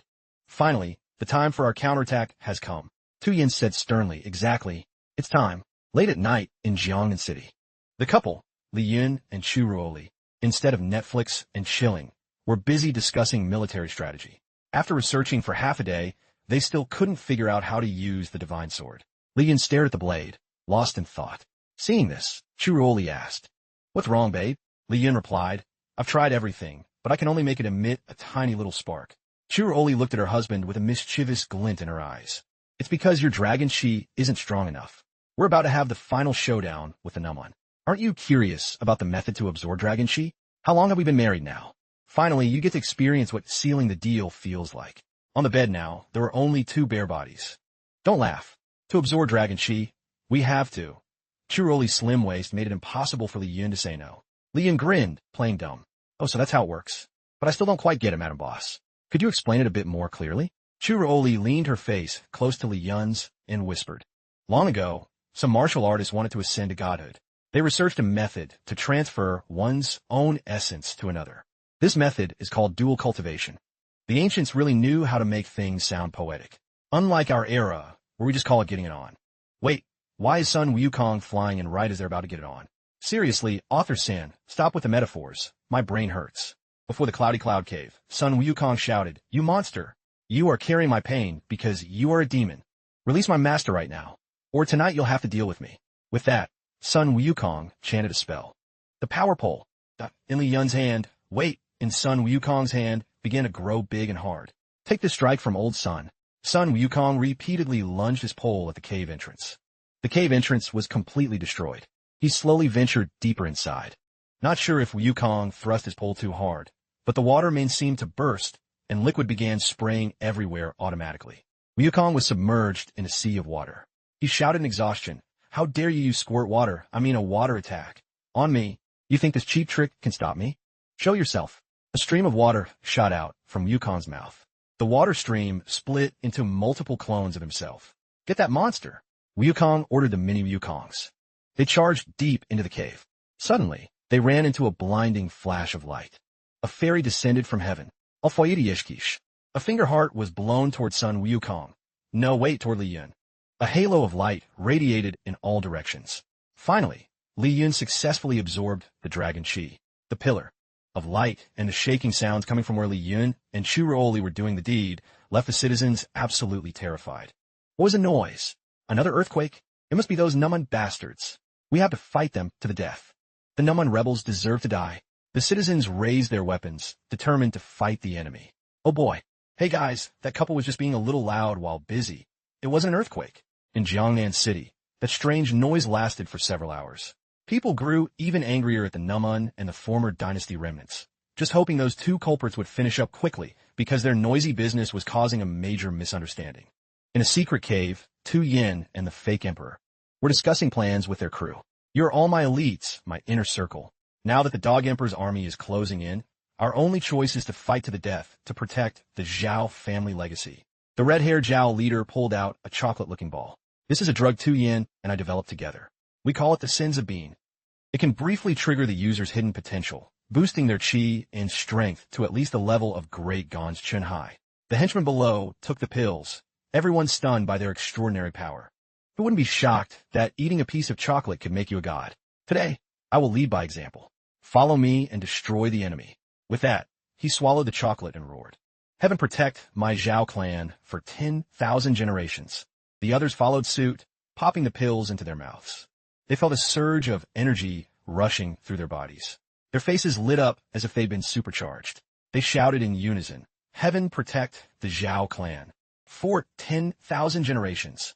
Suddenly, one of them started acting weird. Horrifying tumors began bulging out all over his face. Then, he suddenly exploded like a firework. The others followed, their heads popping one by one, blood and gore spraying everywhere. Witnessing this horrific scene, the fake emperor was paralyzed with fear. "What's happening?" he screamed. Seconds later, blood began geysering from his own mouth. He collapsed, clutching his chest in agony, realizing he'd been played. "Tuyan, it was you. I trusted you, and you dared to betray me?" Looking at the fake emperor writhing in pain, turned into a total vegetable right before his eyes, Tu Yin laughed coldly. "I didn't lie to you. Your chi indeed skyrocketed. Your body just couldn't handle the heat." The redhead cursed Tu Yin in a rage. "You won't die a peaceful death."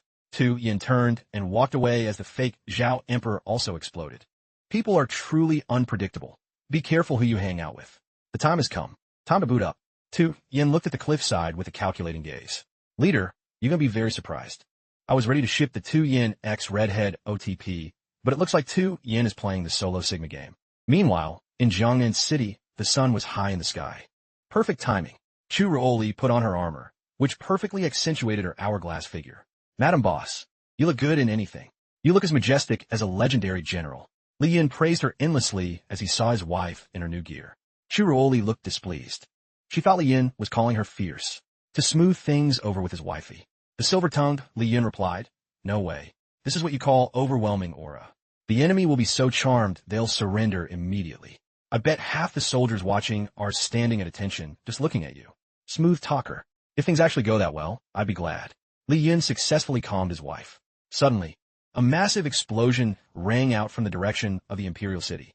Chu Ruoli and Li Yin turned serious, looking toward the blast. Who dared to ruin the romantic mood? Was the enemy attacking? "Don't worry, I'm here. I'll guard Jiangnan City. You stay here. No need to run around. Let me go see what's up." With that, Li Yin switched to Spider-Man mode. He moved rapidly, leaping from roof to roof. Li Yin couldn't believe his eyes.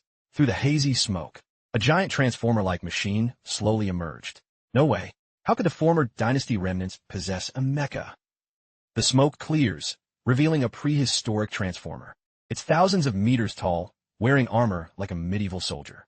The guards of Jiangnan City have gathered in force, but everyone is paralyzed with fear. What kind of demonic thing is this? All the elite martial artists in the city charge together, but none are a match for this titan. Xiao Chun and the other soldiers draw their swords, but no one is mentally prepared to fight such a beast.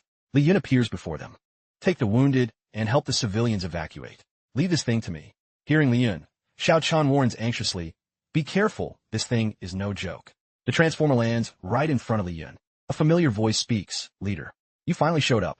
Recognizing it's Tu Yin, Li Yun pleads, stop this. Don't keep making these mistakes. But once someone has gone full villain mode, who can stop them? Duzans, Duban Zipli, saw thee. Even if I'm wrong, I'm taking this mistake to the very end. Looking at Tu Yin in his transformer form, Li Yun asks, what's your ultimate goal? It's not too late to stop. Don't double down on this error. Tu Yin sneers contemptuously, Li Yun, you're still so naive. With that, he lunges with a massive punch aimed straight at Li Yun, powered by his armor. The destructive force of that punch is horrific, making the earth shake violently. Debris flies everywhere. It looks like Li Yun has been buried under the wreckage. But suddenly, Li Yun leaps up from behind the robot's neck to launch a counterattack. Li Yun channels all his power into his fist. Tu Yin detects Li Yun attacking from behind, but he doesn't even bother to dodge. As Li Yun's fist is about to hit the robot's face, two red beams of light suddenly fire from its eyes. Those lasers are aimed directly at the Jiangnan city headquarters. Li Yun lands on the ground, watching the robot use rear thrusters to take flight. Leader, you always want to protect everyone. But look, what exactly are you protecting them from? Li Yun Stanseli. Where did the chi powering this mecha come from? What have you actually done? The Straw Hats, the Turtle School, the Hidden Leaf, the Soul Society. A total of 2,846 sects have been wiped out by us. Their chi has all been converted into energy for this mecha. The robot speaks while ascending. One represents the martial arts world. One represents the underworld. Suddenly, a massive energy sphere appears on the robot's chest. That sphere fires a lethal beam of light, aiming straight for Li Yun. That terrifying attack creates a cataclysmic explosion, just like an atomic bomb. It makes heaven and earth tremble. Before he can gloat about killing Li Yun, Tu Yin suddenly sees a strange blue sphere emerging from the deep crater. Inside that sphere is Li Yun. It turns out Li Yun activated a protective shield just in time. So even though the attack was strong enough to sink the ground into a deep pit, it didn't harm a single hair on Li Yun's head. Tu Yin lands in the crater and blurted out, this is BS. Your body can actually resist a mecha powered by the condensed chi of tens of thousands of martial artists? Even though I exhausted all my chi to transform, I couldn't inflict a single scratch on you. However, Tu Yin suddenly remembers that no matter what, he still can't destroy Jiangnan City. The more fiercely the two of them fight, the faster Jiangnan City will be ruined. Truly a sinister plot. Li Yun thinks to himself, even if the robot runs out of fuel, Jiangnan City will still be leveled at this rate. Do I really have to use my special treasure to power up? Why doesn't Li Yun just find the robot's off switch to cut the power quickly? Wouldn't that be simpler? Li Yun reaches out his hand to call his sword. As he finishes speaking, a divine blade flies out from the palace. The very blade Li Yun had to grind for all night just to be able to use. Tu Yin mocks, what good is a broken piece of junk? Li Yun screams, unleash. Top tier blade. A blinding beam of light erupts, enveloping Li Yun and turning him into a gold-plated version of himself. Now, standing before the transformer is a golden Li Yun, thousands of times larger. That was fast. You just started farming last night, and the final product is already out? Clearly, there's a reason Li Yun is physically drained. In the royal records, it was once described that the founding emperor of Great Gon was like a giant of light, his radiance illuminating the empire's legacy. Who knew the legend was true? From afar, Chu Oli and everyone else see the golden Li Yun. The light radiating from him is so bright that it can be clearly seen from 10,000 miles away. Li Yun says proudly, the dragon chi of Great Gon has gathered within me. I didn't expect the royal heirloom sword to hide such terrifying power. At this moment, to Li Yun, Tu Yin is just like a mosquito buzzing in his ear. Tu Yin, your crimes are monstrous. Today, I'm putting our old friendship aside. With that, Li Yun raises his fist. This punch is on behalf of the countless innocent people I'm punishing you for. Pay for the atrocities you've committed. Li Yun's colossal feast. Aim straight at the mosquito Tu Yin, pressing him hard into the dirt. Li Yun's final blow lands. The mecha can't withstand it and shatters into a million pieces.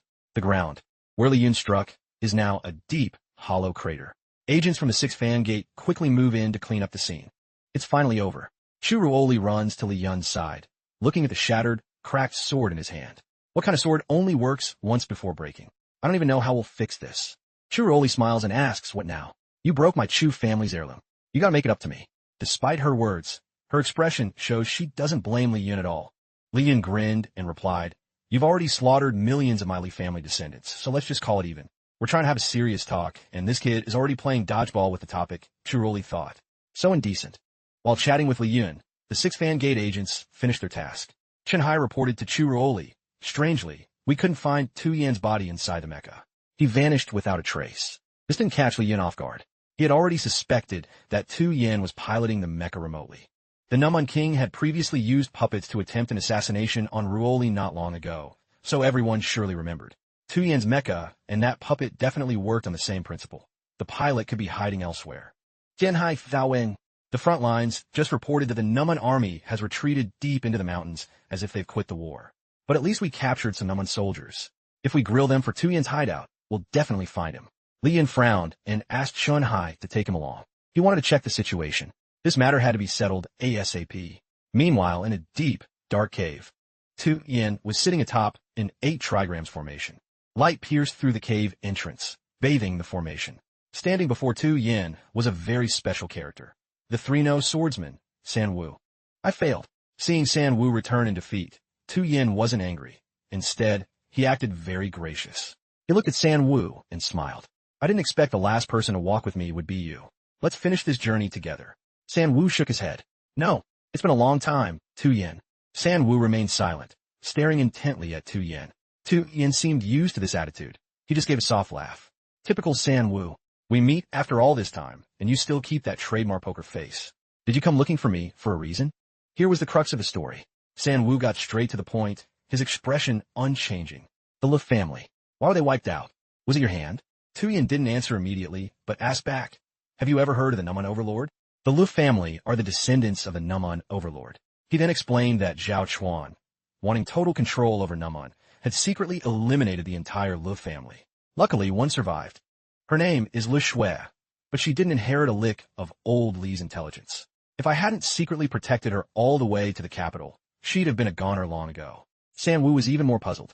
If you did that, why did you keep slaughtering civilians and trying to assassinate the new empress? Initially, Tu Yan just wanted to test San Wu, but he changed his mind. Telling San Wu the truth wasn't a bad idea. Since I was a kid, I studied medicine. I was destined to be a supporting pawn for the Zhao family, but I ended up just doing the dirty work of a killer. Until I was sent to infiltrate the rebels and met Li Yun, the only person who ever asked me about my own dreams. Hearing that question, a fire lit up inside Tu Yan. My dream? Back then, I answered. My dream is to create a peaceful world with no more wars. But that's easier said than done, because wherever there are humans, there is war. It's written in the stars. Wherever people are, there will be beef. No one truly appreciates peace. Not the former dynasty rebels, and not Great Gon either. People just scrape by in the cracks of war. You can't rebuild without destroying first. So, I made a plan to use Zhao Chuan to replace Great Gon, and then build the peaceful world I've always wanted. But when I saw Li Yun and the Empress were in love, I pivoted. Li Yun's identity was exposed. He and the Empress went public with their romance, and the elite families protested fiercely. Tu Yan's face turned pale, sweat pouring off him like a waterfall. He struggled to continue. I had to clear the path for him, because he's the only one in this world who understands my dream. Only he shares my vision of peace. Tu Yan had instigated Zhao Chuan to do all those evil deeds so the people of Great Gon would have a common enemy. Then, Tu Yan and the hero who would rise to crush the evil, Li Yun, would appear. Tu Yan was perfectly satisfied with this ending. As he finished, a streak of bright red blood leaked from the corner of his mouth. San Wu remained stoic from start to finish, showing no emotion in his face or voice. You've been poisoned, Tu Yan. Now too weak to even sit, he slumped to the ground. This is a poison I developed myself. There is no antidote. This is the price a villain like me has to pay. Are these your last words? Want me to pass a message to Li Yun? Tu Yan gave a weak laugh. No need. Because your mouth is as foul as it is tight, I'm only telling you. Let this story be buried with me. Oh right. Tell Li Yun one thing for me. Beware the blind man. Narin Tual had also mentioned the blind man to San Wu before.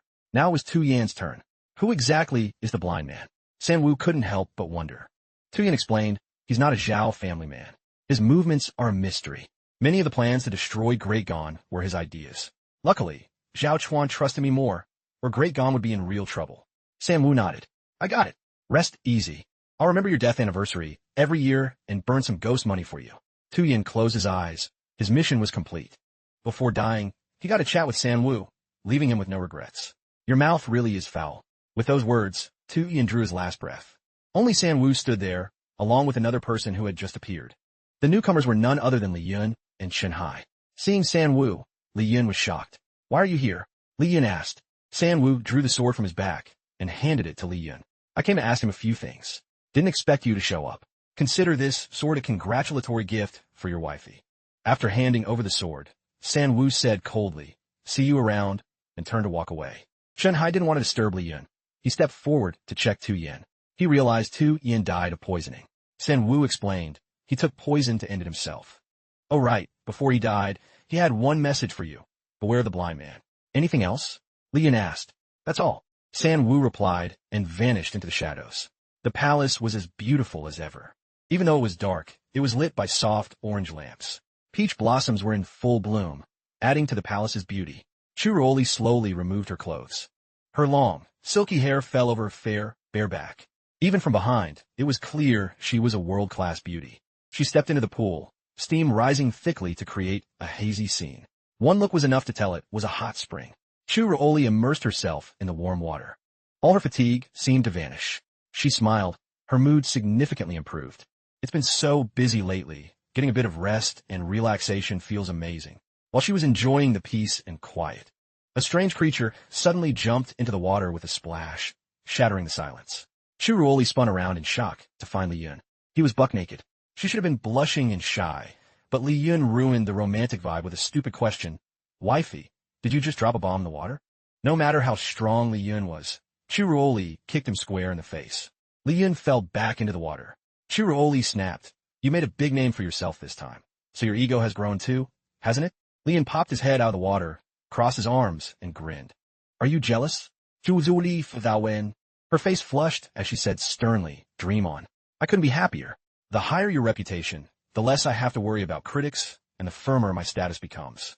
Suddenly, Churuoli Wunda. You just left this afternoon. How are you back already? Plus, you seem like you've got something on your mind. Even though we won, why are you sighing? Can't hide anything from you. Li Yun gave a wry smile. It's obvious. Churuoli said, every single move of yours can't escape my eyes. I can clearly see all your ups and downs. Li Yun grinned and asked, so you've been stalking me all day? Why do you pay so much attention to me? Who's checking for you? I just wanted to see if you were hiding a secret slush fund. Now spill, what's on your mind? It's no biggie, no need to keep it from you. Before Tu Yin died, he told me to beware the blind man. There was a blind guy among the rebels before who caused quite a stir. I wonder if it's him. Although Tu Yan's tip was important. What bothered Li Yun more was why Tu Yan's final words were a warning to him after all the evil things he'd done. Churuoli frowned, lost in thought. Maybe he had a reason he couldn't talk about. She didn't want to mention her theory that Tu Yin did it all to help them, because if Li Yun knew, he'd feel guilty for the rest of his life. Li Yun laughed and said, since I'm so troubled, how about you give me some extra allowance tomorrow? Churuoli stepped closer and nagged. I remember clearly. Counting your advances and previous deductions, you've already blown through your entire year's allowance. 125 days over. Li Yun Jigalet. You sure have a good memory. Let me advance another 30 days then. As if I could ever forget about those advances. With this debt, Li Yun had no way to escape. Churuoli was curious why Li Yun suddenly wanted an advance. Hadn't she already carefully arranged everything he needed? Li Yun smiled and replied, the house must be dusty after being out on campaign for so long.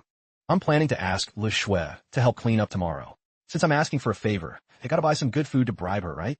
Hearing Li Yun's reminder, Churuoli realized they had a house that hadn't been looked after in a while. She wondered how it was doing. Fine, this advance is approved by the Empress. My dear consort thanks Her Majesty. Li Yun was hyped.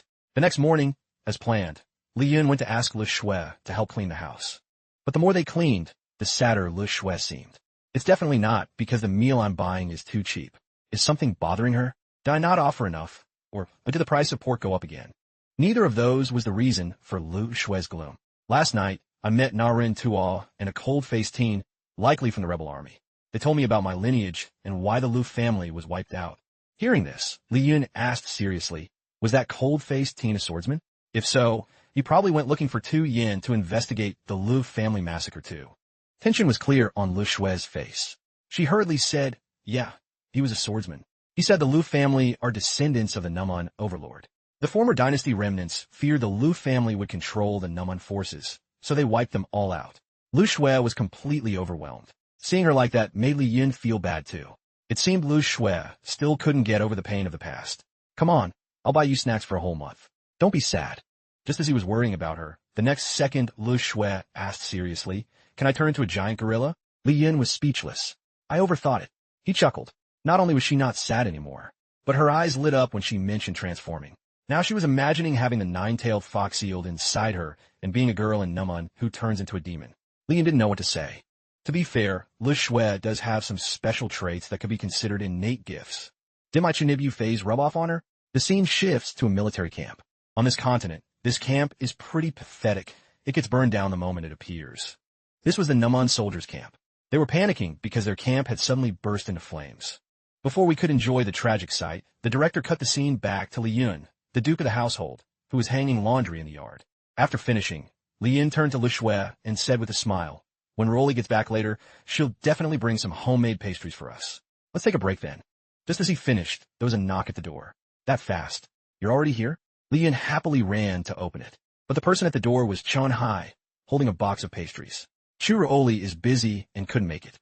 Li Yun Bota. Lu Shui also looked disappointed, as if she'd just lost something precious. Looking at those two gluttons, Chun Hai just wanted to punch them both. I didn't want to see you two either. Li Yun grinned and asked, Xiao Chun, I heard that during the victory parade yesterday, you cross-dressed as Ruoli in the palanquin. Why aren't you doing it today? Chun Hai coughed and held out the box. That was a mission from Her Majesty. It's my honor to share her burden. These are pastries Her Majesty made for you personally. Lu Shui rushed to grab a box. She opened it, looking totally starved. Chun Hai hesitated as if he wasn't ready to leave. He seemed to have something else to say. The thing is, yesterday, I got word that the royal family will host a banquet in the capital in a few days. Based on previous experience, Li Yun was curious. I wonder what kind of monsters and ghosts will show up this time. Sounds interesting. I heard some of the Chu family relatives are coming to the capital. I'm quite interested in meeting them. Chun Hai frowned and said sternly, mainly it's several princes and princesses who were punished and sent to the northern wastes. If that was all, it wouldn't be a big deal. The catch is a certain general will be escorting them back to the capital. Seeing Chun Hai's serious face, could it be that general had beef with Li Yun before? Chun Hai replied, it's the great general of the north, Chu He. This time he'll personally escort the royals back. Li Yun Nudda. I see. You're afraid I'll clash with this general? Relax, I won't go looking for a direct confrontation to cause tension. As for whether we'll have under-the-table drama, we'll see. Chun Hai still seemed worried and continued. That's not all. He represents the soldiers of the northern wastes. The conditions there are brutal, with constant conflicts with foreign tribes. We can't let the morale of the border guards be shaken. Furthermore, Her Majesty sent all her rivals for the throne to the northern wastes, where the mortality rate is insane. Li Yun shivered after hearing that. My wife is truly ruthless. The blood debt of the Li family still hasn't been paid. I definitely need to teach her a lesson tonight. Chun Hai had no idea what Li Yun was thinking and continued to advise, as a subject, I hope you can get along with them. But as the Empress's fiancé, you don't need to suck up to anyone. If they give you trouble, just teach them a lesson. Li Yun Lauga. Wait, aren't you afraid? I'll shake the foundation of Great Gon. Chun Hai frowned in a nianche. Her Majesty's man shouldn't have to take any crap. Li Yun didn't care about Chun Hai's expression and kept trolling. I'm going to report to your Empress that you're bullying me. Rage built up in Chun Hai's chest, and he yelled, I don't mind siding with Her Majesty. Seeing Chun Hai so stressed, Li Yun stopped teasing. He patted Chun Hai's shoulder and invited him. Stay and have some of the pastries Ruoli made. Hearing that, Chun Hai immediately became as obedient as a puppy. Pastries made by Her Majesty? I like a taste. But when they turned back to the box, it was empty. Lu Shui's cheeks were puffed out like a chipmunk. With an innocent face, she said, what? Nothing. Mr. Chun Hai, did you sneak a bite? Chun Hai swore he didn't want to judge Lu Shui. But was she always this shameless? Li Yun gave a forced smile. There's still pastries. But everything edible is gone. That night, after being busy in the palace for a long time, Churu-Oli finally came home. Li Yun was being the perfect house husband. As soon as he saw her, he smiled and walked over. I heard there's a banquet coming up, and a general from the north is coming. Chuzuli Fdawen. Did Chun Hai tell you? I only told him to deliver stuff. Why is he such a gossip? Li Yun Lauga. Don't blame him. He only told me because he's worried about you. As the Empress, Churu-Oli was always strict with herself. Although being cared for made her happy, she couldn't always think only of herself. Before she could continue, fireworks exploded outside, blooming brilliantly in the night sky. Lian looked out happily. Are they still celebrating today? It's actually quite lively. Chu Ruoli said, I decreed a 3-day celebration. It's a good time for the people to vent the stress they've built up lately. Then, Chu Ruoli suggested with a smile, do you want to go out and enjoy the festival atmosphere with me? Feeling the cheers of the people is something everyone who contributed deserves. If I go, I'll definitely be the center of attention. If some beauty starts eyeing me, my wife won't be happy. So, I'm staying put, Li Yun said, crossing his arms. I can keep things professional. Do you really think I'm the type of woman who gets jealous over nothing? Li Yun nudda. Fair point. After saying he was heading out for a bit, Li Yun left the house, leaving Chu Ruoli with a head full of question marks. He actually left. Chu Ruoli sat down, telling herself, stay calm. Think about it. He has friends out there too. It's totally normal for him to go out. This is a good thing. But if it was such a good thing, why hadn't Li Yun returned yet? Did this idiot get lost? Just as she was worrying, Li Yun suddenly appeared carrying a bottle of something. He grinned and asked, wait long? I started walking out. But then I realized the road was too long, so I turned back. It's way more fun drinking at home with my wife. Chu Ruoli took the bottle Li Yun brought back. She inspected it closely. Is this plum juice? Li Yun smilat. It's not as fancy as the Imperial Kitchen stuff, but it's legit. You like it? Chu Ruoli replied, it's all right. Even though she didn't say it, her expression showed she was thrilled. Suddenly, Chu Ruoli noticed a drawing of a couple printed on the plum juice bottle. Why do the merchants in this capital love these flashy designs? Is their head filled with nothing but romance? Why can't they be more like me? Li Yun smiled and asked, walking the streets alone is tiring. But it's much better with 2 people. Wifey, want to go for a stroll with me? With Li Yun's smooth invitation, Chu Ruoli had no reason to refuse. She smiled, reached out her hand to him, and said, since you're begging me so nicely, I guess I'll go for a walk with you. Hand in hand, Li Yun and Chu Ruoli strolled leisurely onto the street. The capital at night was bustling. Despite the darkness, the streets were brightly lit with vibrant lanterns. Li Yun asked, what are those princes and princesses coming to the capital like? How's your relationship with them? Chu Ruoli smiled and replied, they're very well-spoken and incredibly smart. They're my dear younger siblings. Chu Ruoli said this because she didn't want Li Yun beefing with the Chu family. If something went south, only God could help them. On a train chugging along, 3 people were discussing their plan. We're almost to the capital. I have a few things on my mind, the blue-haired girl spoke up. Are you guys really going to call that rebel brother-in-law? 5th Prince, Chu Ruo Tao asked anxiously. 6th Prince, Chu Ruo Tui heard this and shouted, the sands of the northern wastes couldn't break me. Why would a mere rebel make me submit? But I see you've all prepared gifts. Are you trying to kiss up to him? 4th Princess, Chu Ruo Hoa, with a face like an angel, smiled and replied, what kind of people do you take us for? I hate that traitor so much I could eat him alive. Hearing that, Chu Ruo Tui was satisfied. Good. I brought the strongest poisons from the north. I'll definitely take that rebel out. Chu Ruo Tao chimed in. Same, I brought explosives to blow him sky high. Chu Ruo Hoa was no different. She also brought a tool to end Li Yun. Chu Ruo Hoa spoke up, so we're agreed. Absolutely no submitting to that rebel. When we meet him, piss him off first, then find a chance to delete him. The other 2 shouted in unison. Whoever breaks this oath, let heaven and earth destroy them. Yikes, the whole board of directors wants Li Yun dead. Poor guy. Not sure what Li Yun did to make his in-laws want to assassinate him like this. At the palace, the Empress and Li Yun were preparing to welcome the 3 honored guests.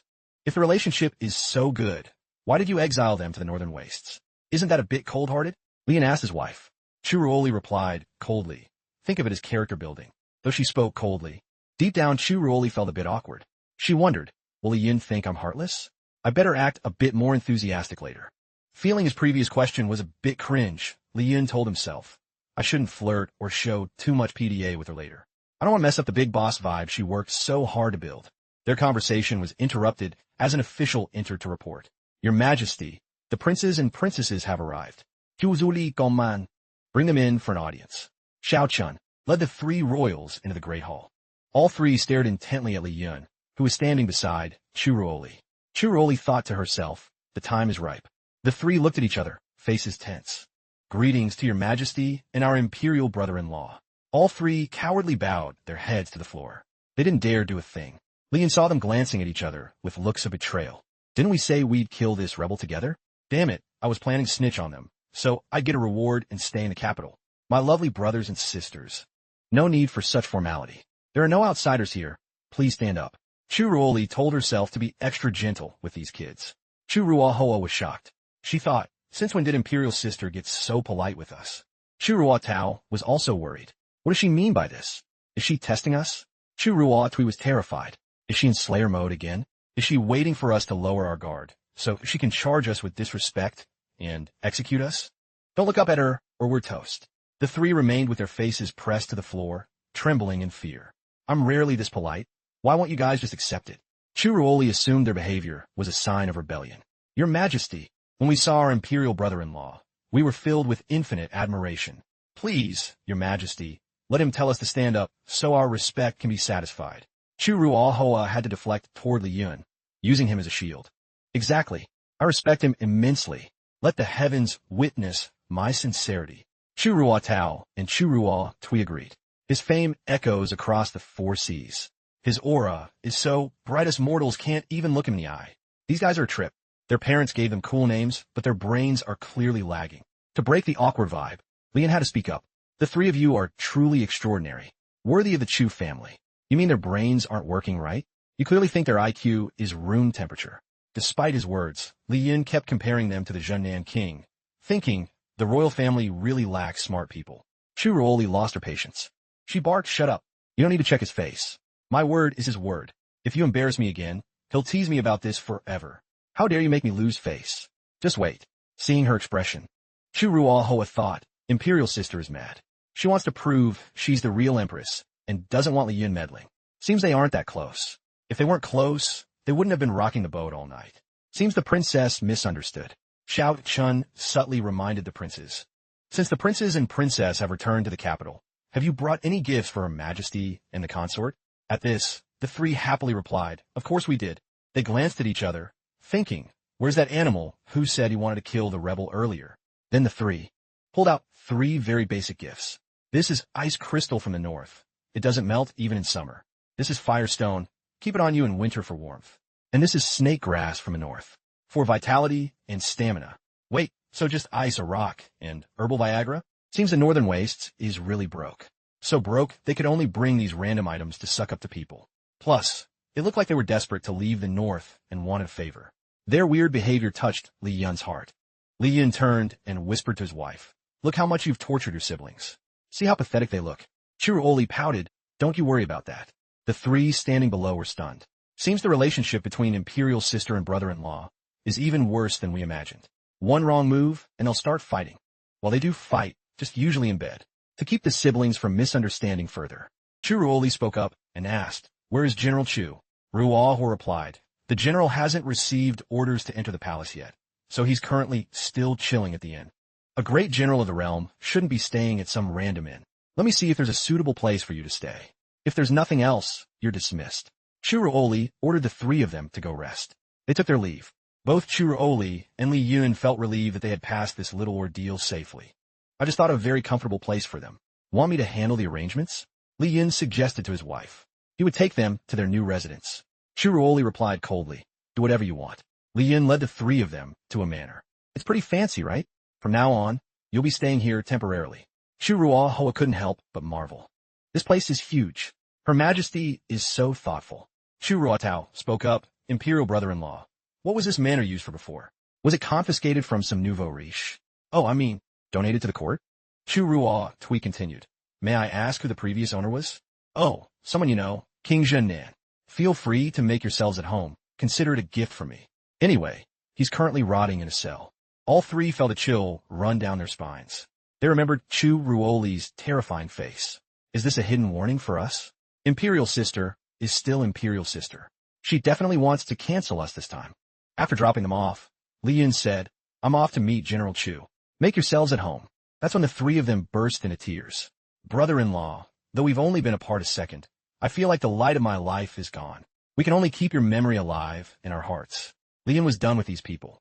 I'm standing right here. Stop talking like I'm at my own funeral. As Li Yun's figure faded into the distance. But they realized they were in a very dangerous situation. Even when we were fighting for the throne, Imperial Sister never truly wanted us dead. But now it's different. Chiruo Tui agreed, exactly.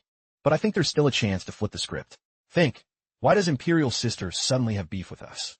The other 2 replied innocently, probably because she's jealous of our looks and talent. Chiruo Tui looked helpless, and shut down their delusional power tripping. Chu Ruo Tao chimed in, or maybe it's because we're too smart. Chu Ruo Tui agreed. Right, that's definitely part of it. The other two jumped in shock. Wow, I thought finally one of us was normal, but it turns out all three of us are just delusional. Chu Zuo Tui Zi-sun. Imperial sister must have seen how much we matured in the north. She's afraid we'll threaten her status, so she wants us gone. But there's an even more important reason. The other two broke into a cold sweat. What is it? Chu Ruo Tui, acting like a budget Sherlock Holmes, said smugly. She's taking her anger out on us. She's dumping all her marriage drama on our heads. Chu Zuo Hua Timet in Totali. Their relationship must be in the gutter. Luckily we figured it out in time. There's still a chance to fix this. What do you think of Li Yun? Both replied, handsome, decent personality. Chu Zuo Tui Gonka. He's a good guy to befriend. So, we need to get close to him and help them patch things up. If we make Imperial Sister happy, she won't kill us. She might even let us stay in the capital. Something is definitely lost in translation here. These three are totally misreading the Li Yun x Chu Ruoli vibe. But whatever, I'm here for it. Let my OTP ship sail. Chu Ruoho aside, that's a great plan. Besides, even if the plan fails, as long as we keep our brother-in-law happy, he'll definitely protect us. Chu Ruo Tui suddenly added. One more important thing. We can't act too smart. Chu Ruo Tui also thought it was best to play dumb in front of them. Night fell at the palace. General Chu went to find a high-ranking official. General Chu, what brings you to the capital this time? The official asked. Just completing the mission the lady assigned. Don't ask too many questions, General Chu replied coldly. But perhaps all this official wanted was for the big picture to be prioritized and to avoid more drama. General Chu barked back, stop nagging. I know what I'm doing. If that's all, beat it. The official respectfully took his leave. After closing the door, he sighed. What a mess. Suddenly, Li Yun appeared from behind. No one knew when he arrived. Old man, he asked with a grin, you here too? The official spun around, startled. He greeted Li Yun with a forced smile. Leader, great leader. Long time no see. You're looking as majestic as ever. I wish I could compose a poem just to praise your badassery. Hearing the suck up, Li Yun replied indifferently, save it. I've got business. Is General Chu here? Hearing the general's name, the old man explained, General Chu is resting here. We're old pals, so I came to visit. You got nothing better to do today? After the small talk, the official took his leave. But Li Yun still had questions. Wait a sec. Those princes and princess who just arrived. But you know them, right? The old man smiled. Of course. I was their first tutor. Like teacher, like student. No wonder they're all equally clueless, Li Yun thought, feeling speechless. At this point, the lights in General Chu's room were already out. Sleep time. Tomorrow I have to deal with that rebel, General Chu muttered. Man, Li Yun must have some serious bad karma for everyone to want him dead. Scary. Suddenly, Li Yun pushed the door open. Sorry to bother you, General. I'm here on Her Majesty's orders. Looking at the massive, hairy figure in front of him, Li Yun couldn't help but marvel. Wait, is this King Kong? General Chu was fuming. King Kong? Did he just call me a giant gorilla? I've had it. With that, General Chu charged, determined to use his muscle power to teach Li Yun a lesson. Thud! A loud noise echoed, but the result was totally unexpected. Li Yun seemed completely unfazed. The one knocked out cold on the floor was actually General Chu. Li Yun looked at General Chu, speechless. Oops. I specifically said I wanted to settle this peacefully. Maybe. That was actually General Chu's pet? Beating someone up like this is definitely not good guest etiquette. Li Yun had no idea the King Kong in front of him was actually General Chu. He hoisted the general up with one hand and muttered while carrying him off. Looks like General Chu isn't here. I'll take this pet to the Royal Zoo. That should settle the beef and keep things polite. A moment later at the Royal Zoo, Li Yun dumped General Chu under an ancient tree. The general was still dazed, half awake and half dreaming, not even realizing he was being watered by Crayon Shin-chan's dog, Shiro. After settling everything, Li Yun returned to the Imperial kitchen and saw the lights were still on. He asked, Wifey, still working? I've already got your siblings all squared away. Seeing Li Yun return, Chu Ruoli immediately asked about General Chu's situation. Did you meet him? I went to his place, but he wasn't there. I only saw that pet he keeps. Li Yun couldn't stop marveling. People from the Northern Wastes are so advanced, domesticating a King Kong as a pet. They even put clothes on it. Chu Ruoli looked at Li Yun suspiciously. Since when do King Kongs wear clothes? She pressed him, then what happened? A beast is still a beast. It dared to attack me, so I knocked it cold. I was worried General Chu might catch feelings, so I dropped it off at the Royal Zoo. Oh boy, you have no idea what a mess you just made. After finishing his story, he quickly changed the subject. Forget about that. I've got a multi-million-dollar project I want to discuss with you. Before Chu Ruoli could finish her sentence, Li Yun suddenly got curious about a painting on the desk. Chu Ruoli held up the painting and asked, "Was the King Kong you mentioned anything like this?" The painting looked exactly like the King Kong he had just knocked out. Li Yun nudda bihuruzli. That's the one. You met it? Chu Ruoli stared at Li Yun, speechless. The person in the painting was actually General Chu. Li Yun froze.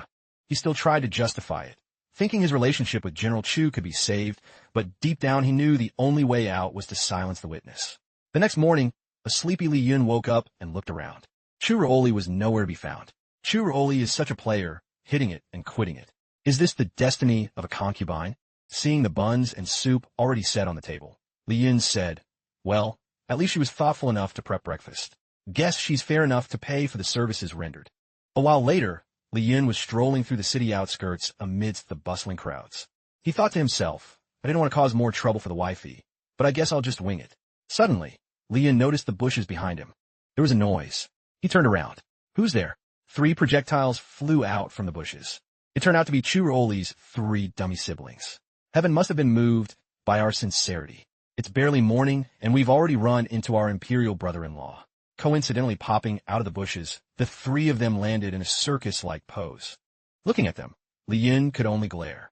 Coincidence? A coincidence that you were lurking in the shrubbery? Brother-in-law, are you heading to the palace? Can we lead the way? Well, sorry to bother you so early then. Li Yun thought, are they really that desperate not to go back to the north? Chu Ruoli commanded. He said yes. Activate level 2 royal transport mode. The other 2 followed orders instantly, shouting in unison, "Leave it to us. Let's go." As soon as Chu Ruoli finished speaking, they hoisted Li Yun into the air. Turns out royal transport mode was just carrying him like a coffin. "Put me down. You guys have no shame, but I do." Li Yun gave each of them a knock on the head. A moment later, the 4 of them continued their journey. "So, how did you and Her Majesty sleep last night?" Brother-in-law, General Chu seems to have gone MIA. You said you were looking for him yesterday. Did you find him? Li Yun denied everything. Didn't see him. The capital is so fancy. He probably went out to have some fun. Probably went to a brothel. Brother-in-law is covering for the old man. Who knew General Chu looked so serious, but had those kinds of hobbies? Chu Ruo Tao and Chu Ruo Tui looked at Li Yun, breaking into a cold sweat. Meanwhile, at the palace, General Chu was reporting to Chu Ruoli. "Your Majesty, I have followed your decree. I will not pursue this matter any further." Hearing this, Chu Ruoli replied, "Very well. You've always been dedicated to the north. Since you're back in the capital, get some rest. If there's nothing else, you're dismissed." In front of the palace gates, General Chu finally ran into the guy who mistook him for King Kong and made him sleep at the zoo all night. "Stay calm. Must complete the mission the lady assigned. Absolutely no losing my cool," General Chu told himself. Seeing him arrive, "You're early for your audience with Her Majesty." That was fast. General Chu stepped up to Li Yun and punched him in the chest. Her Majesty said, "I shouldn't sweat it with you. Consider yourself lucky." Li Yun, still playing dumb, said, "General Gorilla, I'm truly sorry." General Chu roared, "It's General Chu." The other 2 rushed to de-escalate. "General, chill out. Are you still mad about the brothel? Was the service that bad? Next time I'll introduce you to some better girls." General Chu gritted his teeth and turned to the 2. "Who told you I went to a brothel?"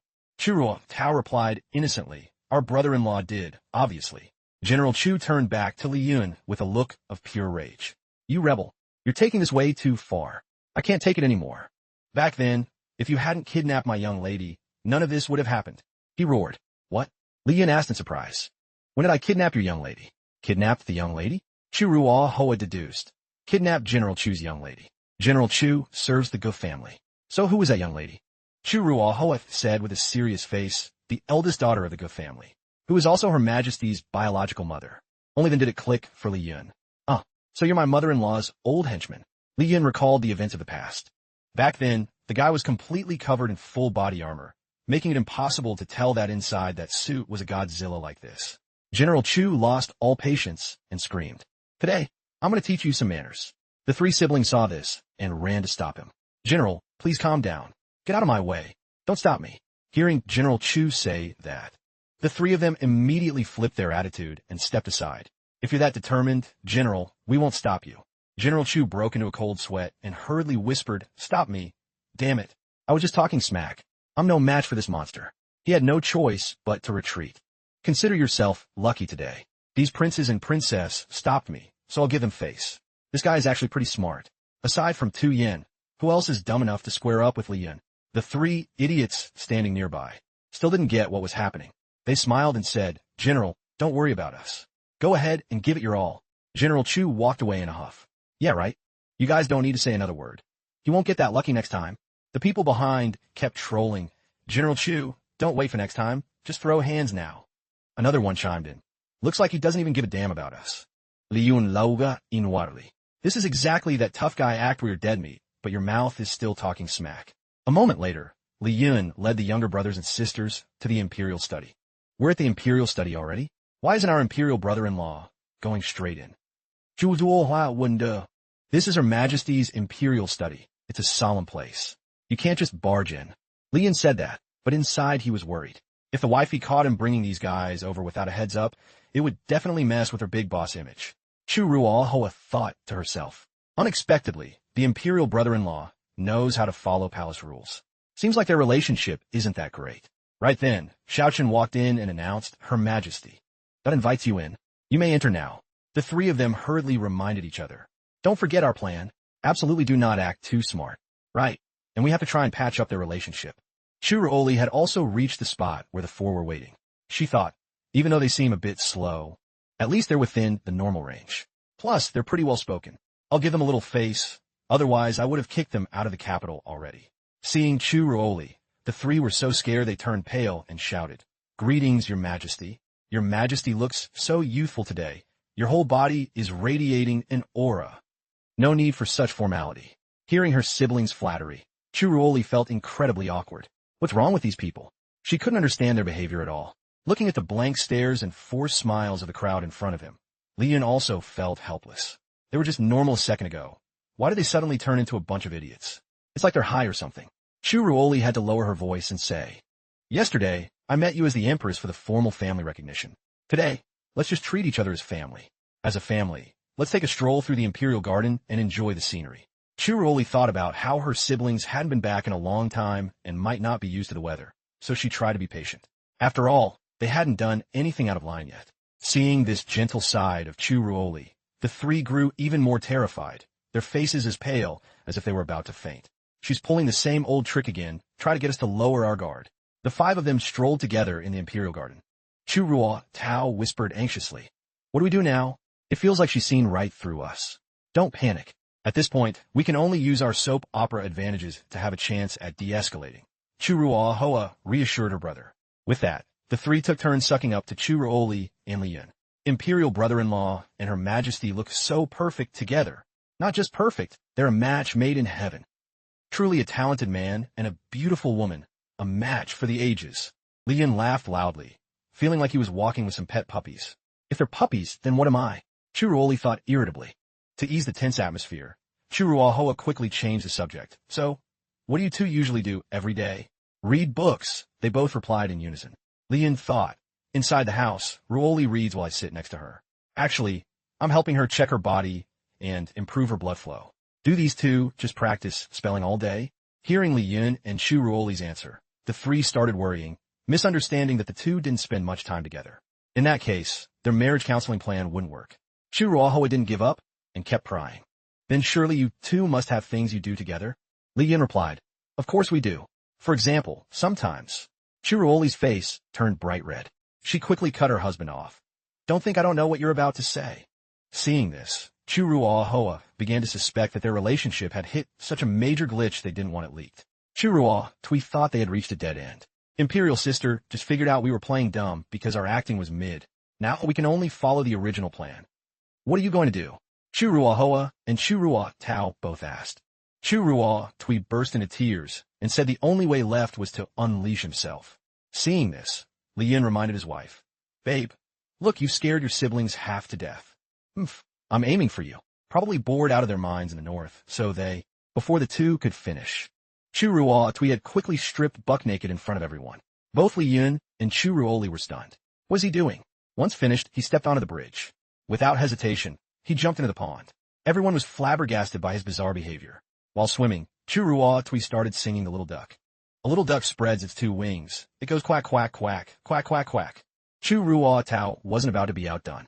He suddenly reached for his but, making Churuo Hoa wonder what was going on. He pulled out a handful of something and said, "Check out my fart crackers." With that, he spread his hands, and thousands of stink bombs flew everywhere, launching out. "Launch! Come and get me." Churuo Hoa wet. These stupid brothers. I can't do this embarrassing stuff. With that, Churuo Hoa fainted. I'm a goner. Imperial sister definitely won't let me off. Facing his brother's baffling actions, Leon asked, "What's wrong with them? Multiple personality disorder? Is mental illness hereditary?" Churuoli felt incredibly ashamed. Maybe it's better if they just stay in the northern wastes. Now I finally understand Churuoli's struggle. There must be a very good psych ward in the north. A while later, the three royals had returned to their quarters. They gathered to discuss. "This is hard.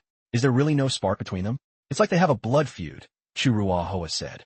The other two dummy brothers misunderstood again and said in unison, "Your dad actually was killed by him." "That was my dad." But finally, one of them had a brain blast. What if we only see them hating each other on the outside, but they're actually super lovey-dovey in private? Though the odds are low, we don't know what they're like on the daily. Suddenly, a maid walked in, interrupting their discussion. Reporting to the three highnesses, Her Majesty requests your presence. Hearing this, the three turned pale. Requests our presence? Is she about to send us off for Real? Is your sister maid for Her Majesty? Churuo Hoa stepped forward to talk to the maid, trying to scout some tea about her sister. This is a great chance. We can find out their real relationship status from the maid right next to her. The maid replied, "Yes, I am Her Majesty's maid." Hearing that, Churuo Hoa flashed a friendly smile. "No need for formalities, sister. I just want to ask about some family matters. How do you think the relationship between Her Majesty and Li Yun is? Do they practice spelling every day? Wait, what are they talking about?" But this maid got assumed that Li Yun and Churuoli's daily relationship was actually pretty bad. Every time, whether it's me or Master Chenhai appearing, the two of them act extremely serious and keep their distance. It's always like that. Zero intimacy. Plus, sometimes after I leave, I even hear Her Majesty yelling, "What are you doing sticking your hand there?" The three of them were shook. Unexpectedly, their power struggle is this intense. Seems we totally underestimated the situation. The next morning at the morning court, the three came to have an audience with Li Yun and Churuoli. "Your Majesty, Imperial brother-in-law. We don't know what important matter you've called us to the palace for this time," the three asked in unison. Churuoli said she wanted to invite the three to discuss some details about the upcoming family banquet. This time, Xiaochen also brought them the buffet menu and the detailed schedule of the banquet. Looking at the menu, Churuo Hoa noticed her favorite dish wasn't there and spoke up. The food should be as lavish as possible. Ideally, there should be Tianshan, Snow Lotus, and North Sea, Giant Sea Cucumber. Even just a little bit is fine. I want to be a well-fed ghost. Churuo Tao and Churuo Tui agreed. Chiming in, "Exactly, we definitely need as much food as possible." Seeing their stressed-out faces, Li Yun happily replied, "Then let's add even more dishes." Churuoli followed her husband's lead and told Xiaochen to add several dessert plates to the menu. The three below heard this and assumed they were fighting over food. They looked for a quick exit. When elephants fight, the ants get trampled. Better bounce now and figure it out later. Hearing this, Li Yun extended an invitation. "If there's nothing left to discuss, why don't we all go for a stroll?" Li Yun's words made Xiao Chen's brow furrow. He thought, "Your Majesty, you still have to handle Jiangnan affairs, not to mention the Naman situation. How do you have time for a stroll?" Yet, against Xiao Chen's expectations, Churuoli said, "It's fine. I agree to go with him. I thought you were swamped. Didn't expect such a coincidence. Don't get it twisted. It's just been a while since I've observed the commoners' lives. Since I'm on business anyway, I might as well walk a bit," Churuoli said, blushing. Xiao Chan mused, as expected of Her Majesty. She can keep Li Yun in check while scouting the public sentiment. Two birds with one stone. Man, he has no clue. The two of them were just making excuses to slip away for a private date. Now on the city outskirts, Churuoli and Li Yun were walking hand in hand down a busy street. "Have you gotten a bit thinner lately?" Li Yun turned to his wife and asked with concern. "Don't overwork yourself. I once read about an emperor who literally worked himself to death." Churuoli insisted she'd been taking good care of herself lately. "Is my dear wife on a diet to snatch that waist?" Li Yun observed keenly, "Your waist is indeed slimmer, but other areas seem to have extra nutrition." Churuoli praised her husband's sharp eyes. "We did cardio together last night. Of course the waist is snatched while the curves stay popping." Churuoli smoothly changed the subject and continued. "Between the various tribes and the Black Wind Army, the conflicts are sharpest. As for me, I have the most distant diplomatic relationship with the Northern Waste Lords. Well, it's not exactly diplomatic. Years ago, for certain special reasons, I collaborated with them briefly. Compared to others, they're a bit easier to talk to. Actually, I find them quite interesting. Suddenly, Churoli proactively reached out her hand to Li Yun. Li Yun asked in surprise, "Why are you being so forward today?" Churoli lowered her head and smiled. "It's for work. We need to project an image that our relationship is solid. That way, the subordinates won't think there's trouble in paradise." Li Yun Lauga. Wow, your work is pretty chill. But for an introvert like Churoli, being proactive like this was much harder than it was for Li Yun. Li Yun turned to advise his wife. "Well, don't give up on it then." Chu Li squeezed Li Yun's hand tightly. "Of course not." Churoli flashed a smile as bright as an angel's. "Because this is my life's work." Seeing this, the three siblings behind only thought their sister was a terrible actress. "Imperial sister, you look a bit stiff there," they thought. To them, Churoli and Li Yun were clearly just faking it. Suddenly, from behind, a massive, looming shadow slowly approached. "What are you all doing here?" It was none other than Godzilla, General Chu. "Scared the life out of me." "We're just observing Her Majesty and General Li Yun. Is there a problem?" Churuohoa turned around, startled, and asked General Chu. General Chu glanced at Li Yun and Churuoli. He judged that the two looked very harmonious and intimate. The three siblings thought General Chu had been duped. "You idiots, you're the ones being fooled." From a distance, Churuohoa, Churua Tui, Churua Tao, and General Chu all hid behind a wall, stealthily tailing the couple who were serving dog food. But they had no idea the two in front had long since noticed them. "Your siblings are following us," Li Yun said. Churuoli replied, "Even better. Exactly what I wanted. I can take this chance to show that our relationship is thriving. It seems my siblings have always misunderstood that we weren't getting along."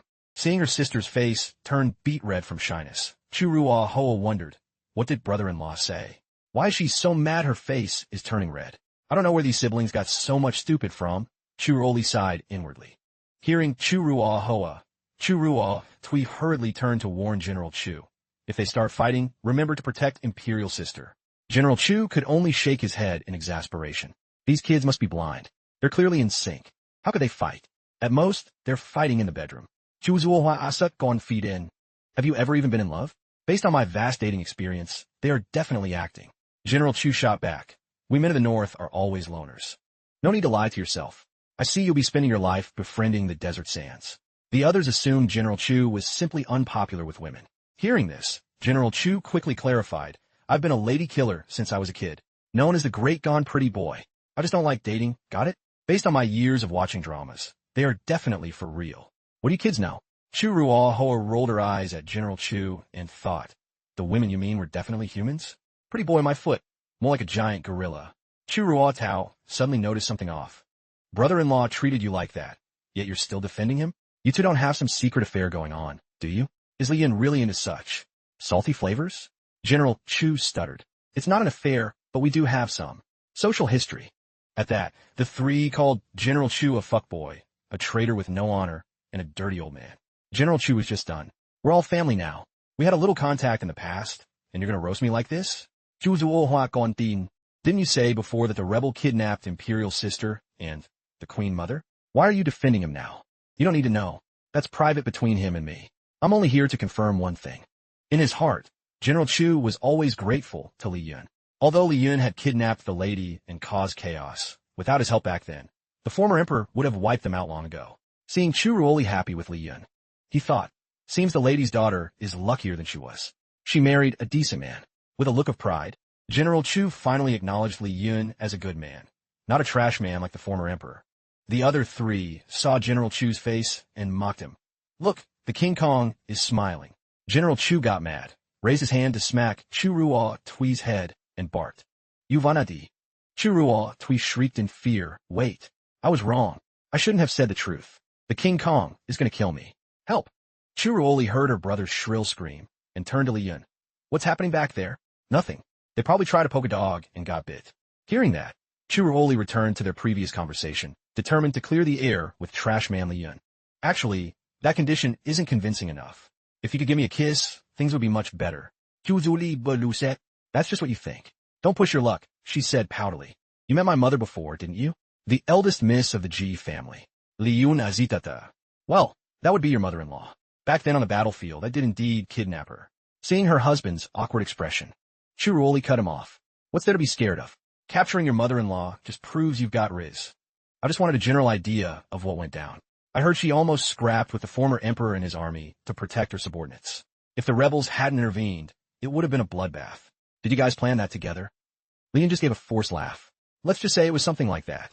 But back then, the rebels gained a lot too, tarnishing the enemy's reputation while giving our side a major edge. Suddenly remembering she had work to do, Chiroli had to say goodbye to her hubby. Not a bad move. It's getting late, and I have some business to handle. Let's call it a day. Leon teased her with a smile. See you tonight. That made her blush as she feigned annoyance. Who said I wanted to see you tonight? Realizing there were footsteps behind him, Li Yin turned around. The wind is acting weird today, blowing you all the way over here. Talk to me. Why have you been tailing us for so long? Li Yin turned and left. The person behind him was none other than General Chu. He stepped in front of Li Yin and said, I've thought long and hard about how to face you. I feel both gratitude and a grudge toward you. If it wasn't for you, we wouldn't have been exiled to the northern wastes. Li Yin replied, I heard that place is a total desert. Just a godforsaken hole in the wall. Must have been pretty boring out there. Then, Li Yin cut straight to the chase. So, bottom line, what's your angle? Before coming here, we debated what attitude to take with you. We couldn't decide, so we literally drew straws to pick a representative. I'm the one who was chosen. I'm here to decide for myself how to handle this. Hearing they were that bold, Li Yin just shook his head in exasperation. You guys are way too chill. Aren't you afraid something might actually happen? What's your stance? The lady made a bet with you. I don't know the details of that bet, but the lady said she lost, so we have to follow you. So she lost a gamble, and now I'm the lord of 10,000 armies? I had plans for that before, but I don't need it now, Li Yin said humbly. General Chu seemed satisfied. The lady didn't misjudge you. We must fulfill the mission she gave us before she passed. She predicted you'd attack the capital, but you've used a much more effective method than that. Li Yin asserted, we're truly in love. Don't get it twisted. General Chu felt more at ease. Relax. We were only worried you'd use this chance to seize power. But from what I've seen, you and Her Majesty are the real deal. He knelt before Li Yin, clasping his hands in respect. Therefore, from now on, the strongest army in the Divine Land, all 550,000 troops, are under your command. General Chu said firmly, even if you tell us to face the Northern Waste Wolf Cavalry, we won't flinch. With the trophy husband title being this prestigious, I'd want to be one too. Pretty wife and total power, what a vibe. Seeing General Chu's persistence, Li Yin gave an order. No matter what happens, you must protect Chu Ruoli well. This guy is such a simp for his wife. Later, Li Yin returned home. Lu Tuet, you've got the day off? Lu Tuet was scarfing down some buns. Li Yin asked, Landlord, you're back, she said while chewing. I got off shift early. Since he was used to this, Li Yin assumed Lu Tuet was unemployed again because her foodie nature got her caught snacking on the job. Lu Tuet denied it immediately. No way. My snack ninja skills are flawless. I even got a new lackey today. She does all the work for me. Who will be blind enough to call you boss? Li Yin looked at her skeptically. Lu Tuet played it off. Landlord, are you jealous? My boss hired a new worker today. She called me Big Sis and asked for my protection. She's a hard worker, so I let her do everything. Liun Smirka. You realize your boss probably hired her to replace you, right? Your meal ticket is about to be snatched. Lu Tuet suddenly realized the truth and started panic running. I was so naive. I don't want to get fired. But in reality, Lu Tuet had just fallen for Li Yun's dirty trick. Li Yun grinned and threw up a peace sign. Finally got rid of that third wheel. No one will disturb us now. Under the moonlight at the Empress's palace, Li Yun was attending to her. He massaged Chu Ruoli's shoulders with a shady smile. Chu Zuli Baluset. Just a shoulder rub is fine. Don't think I don't know what you're trying to pull. Li Yun Nakta Inusin. Orders received, wifey. My hand just slipped. Li Yun is definitely simping and got caught. To change the subject, Chu Ruoli looked down at Li Yun and asked, You met General Chu? What did he say? We talked a bit, Li Yun replied. Cleared up the connection between the Gu family and me. I've officially upgraded from fake to real status. What did you say to him? Why did that northern lord suddenly change his tune? Li Yun Smilatsmuli. Because I'm just that handsome, obviously. Chu Ruoli puffed out her cheeks in mock anger, telling him to be serious. I don't believe you. Does my lady not find me attractive? Li Yun leaned in close to flirt, but she coldly replied, You're all right. Li Yun faked a cry of heartbreak. I'm just all right to you. It's not about whether you're handsome or not. I just like you the way you are, and that's enough. Seeing Chu Ruoli's shy look, no man could resist wanting to hug and kiss her. Yet Li Yun just burst out laughing. Ha ha ha. I knew it. You've been mind-gamed by me. Chu Ruoli rolled her eyes. Of course I realized it. Otherwise, why would I let you trick me? I just thought, what if you actually got mad at what I said? So even if I'm being played, I wanted to make you laugh a bit. Hearing his sweet wife's confession, Li Yun was touched and patted her shoulder. Guess I was wrong. I've got to make it up to you. Mrs. Li, let's go to bed. Chu Ruoli hurriedly stopped him. Stop playing around. We have the family banquet tomorrow. Have you decided what to do with those siblings? Keep them in the capital or send them to Jiangnan? Hearing his wife being so merciful felt weird, so Li Yun asked, Aren't you afraid they'll come for your throne? Chu Ruoli gave a mischievous smile. It's not about being merciful. They weren't the ones chosen for the throne anyway, so they're no threat to me. A golden opportunity, and I can't even take it. Such a waste. Tonight, Li Yun will definitely have to discuss politics with his wife.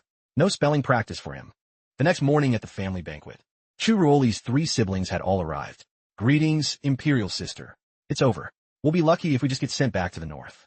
She's definitely going to frame us for something and then execute us. Chu Ruo Hoa said anxiously.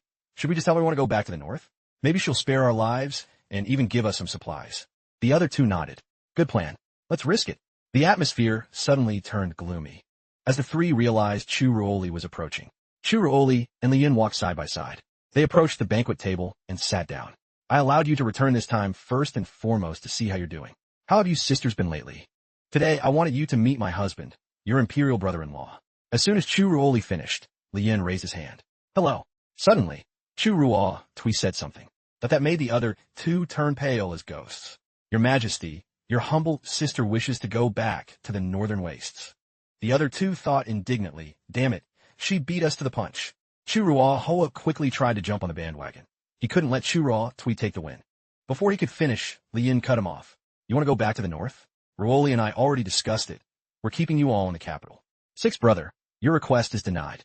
4th sister and 5th brother will stay in the capital, Chu Ruoli added with a smile. The 3 below looked at each other in total confusion. They definitely didn't expect their big sister to be this merciful. Chu Ruoli then turned to Chu Ruo Tao. 4th sister, what were you saying just now? I want to say I totally agree with 6th brother.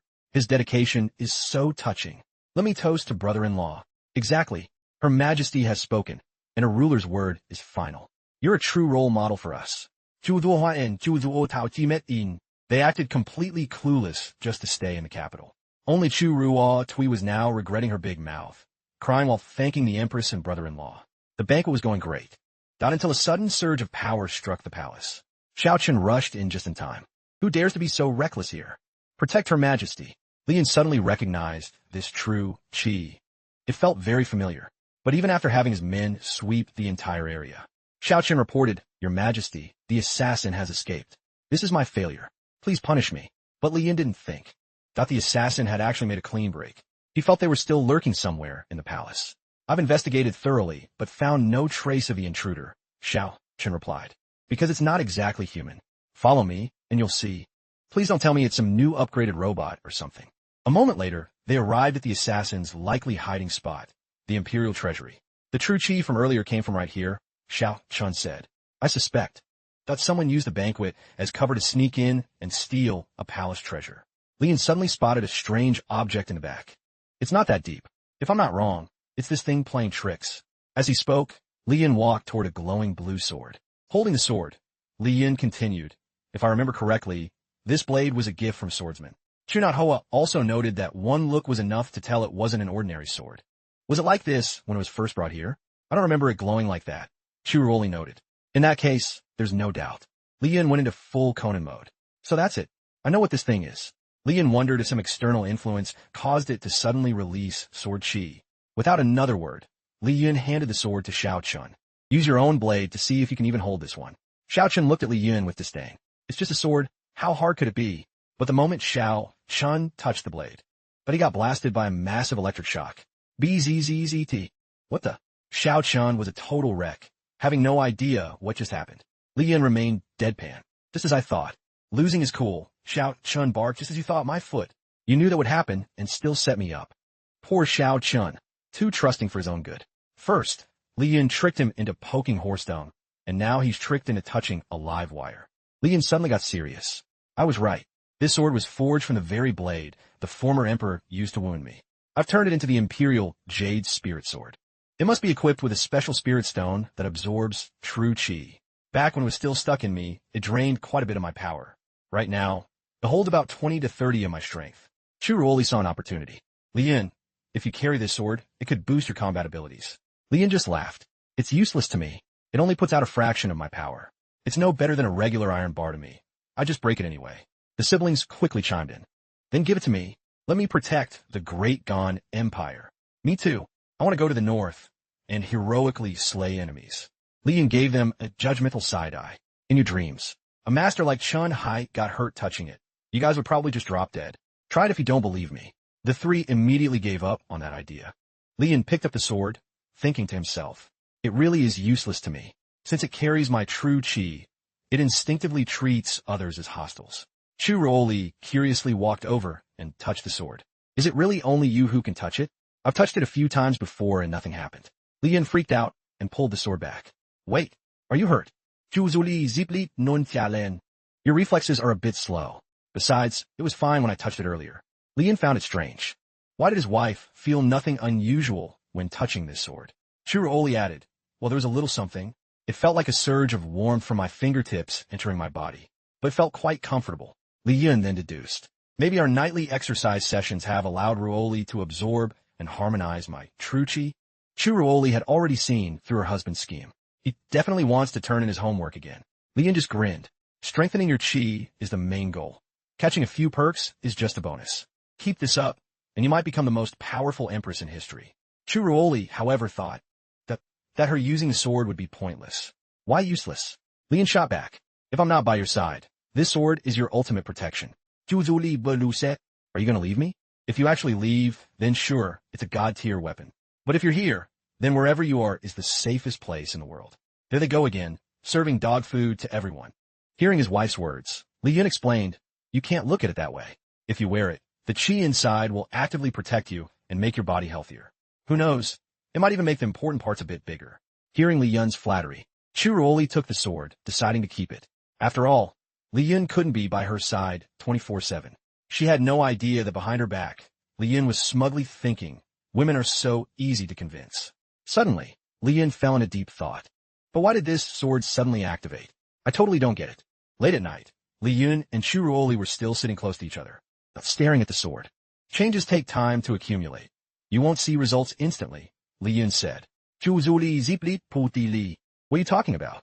I was just thinking, if some guy tries to get handsy with me now, should I just draw this sword and slash him? Li Yun then made his move. Mis Chu. That it's time for the nightly service. Where's the trust between people? It's time for your checkup. Chu Ruoli glared at him. Humph. I carry this sword all day, and in the end, you're the one who gets all the perks. Li Yun replied, actually, when I check your body, its effectiveness is no less than this sword's.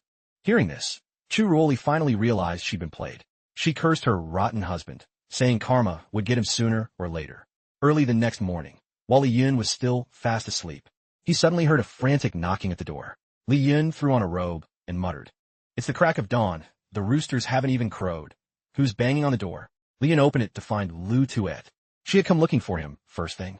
With a grave expression, Lu Tuet shouted, something's wrong, Mr. Landlord. But she was only met with Li Yun's indifferent stare.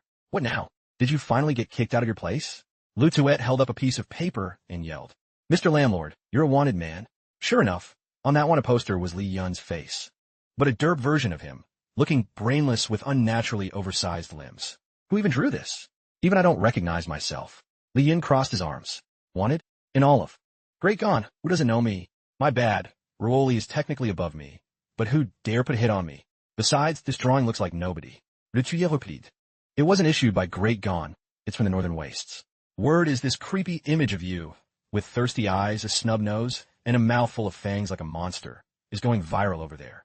Li Yun rubbed his chin and muttered BS.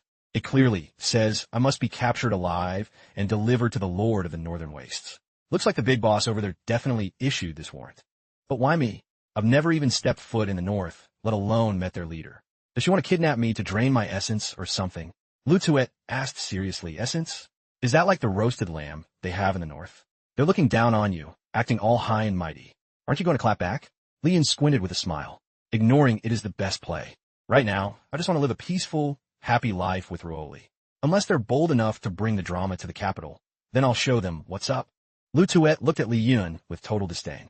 Mr. Landlord, you're getting soft and cowardly. If it were me, I'd have blasted them into oblivion by now. I'm going to work. Li Yun Shuklat. Work hard then. You still owe me 6 months of rent. After Lu Tuet left, Li Yun stood alone at his door, hands on hips. Rare for me to be up this early. Today, I'll personally whip up a delicious breakfast for her so she doesn't have to work so hard. Lian stopped at a roadside stall, enjoying spoonfuls of hot soup. It's been a while since I've had breakfast out alone. Feels a bit weird, Lian thought to himself. Is this a symptom of social anxiety? From now on, I can only live a life of luxury, sugar-babed by a beautiful empress, never seeing the light of day. A life like this, nobody would ever be jealous of. After finishing, Li Yin called the owner. Boss, let me get one more bowl of tofu pudding. Extra sugar and vinegar. You got it, chief. Coming right up. Having eaten his fill, Li Yin was carrying a food basket home when a group of 6 doors constables rushed past. Among them was Chen Hai. Li Yin called out cheerfully, Hey, Hai Chun, Xiao Chun, what are you up to? Don't tell me a bunch of Northern Ways thugs suddenly showed up in the capital to cause trouble, right, Xiao Chun? Tian Hai Thao Wen. Stop calling me Xiao Chun. A bunch of Northern meatheads are raising hell in the South Alley. Just what did you do to piss off the Northern Lord? Li Yin raised a finger and shot back. Or would you prefer I call you sweetie? Sounds like you're cleaning up my mess for me. Huh? Chen Hai scowled and barked. Don't flatter yourself. I'm not doing this for you. I'm doing this for Her Majesty and Great Gone. If this trouble started because of you, every single loss will be billed to your head. Li Yun Shukulat. You can say that, but I've got no cash. I'm so broke, even a beggar would shake his head at me. Master Chen Hai said irritably, Don't play dumb with me. I know exactly how many shops and rental properties you own. Even the richest clans don't make as much bank as you. Even if you use that weird alias Amiya Shiro to sign the deeds. Li Yin still played. Innocent. Haha, I really don't have money. I have the hostels, sure, but all the profit goes straight to your empress. I only get a measly allowance of 8 copper coins a month. Chen Hai rolled his eyes. My ass. You think I'm that easy to fool? Li Yun Lo Waludli. Fine, 7 coins. I was just trying to save face. I was afraid you'd laugh at me. Chen Hai made a face of pure disgust. This group isn't that strong. 6 doors can handle it. Thanks for the hard work, Xiao Chen. When I get back, I'll tell Ruoli to give you a promotion. Li Yun Musha. So Northern agents have infiltrated the capital. But why cause scenes everywhere? That just blows their cover immediately. Their move is totally mid. Li Yin continued to stroll down the street. Carrying his lunchbox, a sudden cloud of black smoke appeared behind his back. The black smoke surged forward rapidly. Angwufing Li Yun. Li Yin stood there calmly, waiting for the smoke to clear. What is this? Never seen this one before. 2 men emerged from the smoke, one with brown hair and one massive, muscular dude. They greeted him, greetings, leader Li. Both glared aggressively at Li Yin. I am Yin Qinan. This is a desolate art unique to the north. Once hit, the true qi in your body will stagnate, rendering it completely unusable. Luckily for us, you've never encountered this move, which is why I could pull it off. Li Yun asked, Did the Northern Lord send you? The muscle-bound guy replied, No. We were ordered by our High Lord to take something from you. He narrowed his eyes. You don't have to talk. I'll just use the soul-extinguishing art and find out for myself. Just as the muscle man was acting tough, a hand suddenly swung. Slap. Li Yin appeared out of nowhere and slapped him so hard his neck twisted. His neck snapped back, and he collapsed to the ground. The brown-haired guy was scared out of his wits. Li Yin said seriously, Don't bother. You've made 2 incredibly stupid mistakes. First, against absolute power, all schemes are useless. Second, you dare to mess with my wife's breakfast, and now it smells like trash. Your turn. The brown-haired man screamed in panic. Wait, don't you care about your wife's life? He had finally hit Li Yun's trigger point. Li Yin narrowed his eyes, his voice dropping low. What do you mean? The brown-haired guy pulled out a blue mirror and laughed maniacally. This mirror can connect directly to a human brain, manipulating their thoughts while streaming audio and video here. Your every move is under my control. In the mirror, an image appeared. Little Rabbit was next to Ruoli, whose face was twisted in discomfort. Beside her bed stood a gray-haired man. Why do you think we caused chaos everywhere? We had to distract 6 doors so we could make our move. Now your wife is in our hands. Don't you dare get cute. The man screamed, Bahui. We failed. We're counting on you now. The gray-haired man in the mirror frowned. Liderly, relax. She's just unconscious. Just hand over the northern core so we can bring it back to our lord, and we'll release her. We won't give you any more trouble. Li Yin was furious. What the hell is a northern core? I seriously have no clue what that thing is. The brown-haired man screamed aggressively, quit capping. With your god-tier, true chi, how could you not know? If I told you I just turned on god mode after being ice-guyed here, would you even believe me? The masked, gray-haired man reached out to touch Li Yun's sword. You're truly a fool. This is your personal blade, isn't it? I have a great idea. If you won't hand over the northern core, I'll use this very sword to end your wife. The moment the gray-haired man touched the sword, a massive surge of electricity blasted him. Sparks flew everywhere. He was zapped into a total state of paralysis and fainted on the spot. The brown-haired man shrieked in terror. Dao Hui. Zhao Hui, Li Yun said coldly. You guys really do have a death wish. Li Yun is fasajete danger. Don't be stupid enough to touch that sword. A dark aura began to envelop the brown-haired man. He laughed maniacally. I'm dead anyway. For the High Lord, I'm taking you down with me. His face turned pitch black as his whole body emitted a weird green light. He screamed, Long live the High Lord. Boom! An explosion rang out. Yikes, talk about an epic fail. He winced in pain. Why? Why can't I? Both his hands were twisted and mangled. He looked at his hands in a panic. Impossible. My desolate art was reflected. The only person who could do this is her. It's her. His face also began to deform. His whole body became a mangled mess, crushed by an invisible force until it shattered into pieces. Blood splattered everywhere. Li Yun fronat. What just happened? Suddenly, a voice echoed from above. You're even stronger than I imagined. Who's talking? Li Yun looked up. He saw a petite girl with red hair tied in twin pigtails. The red-haired girl pointed at Li Yun's face. You see me, and you don't immediately bow? Li Yun replied, nonchalantly. Are you a lost kid? Let me help you find your mommy. The girl screamed in anger. Your whole family's lost. Then she calmed down and said, if I hadn't used the desolate art to counter him just now, this whole street would have been leveled. Besides, you're quite rude. As the Northern Lord, you should be bowing when you meet me. Li Yun looked at her, unable to believe his eyes. The Northern Lord? The 1,000-year-old legend is just a little brat? She was definitely not simple, appearing behind him without any warning. Let me introduce myself. Since it's our first meeting, just call me Lena. I am also the Northern Lord of this generation. I look forward to testing the Divine Land's greatest warrior.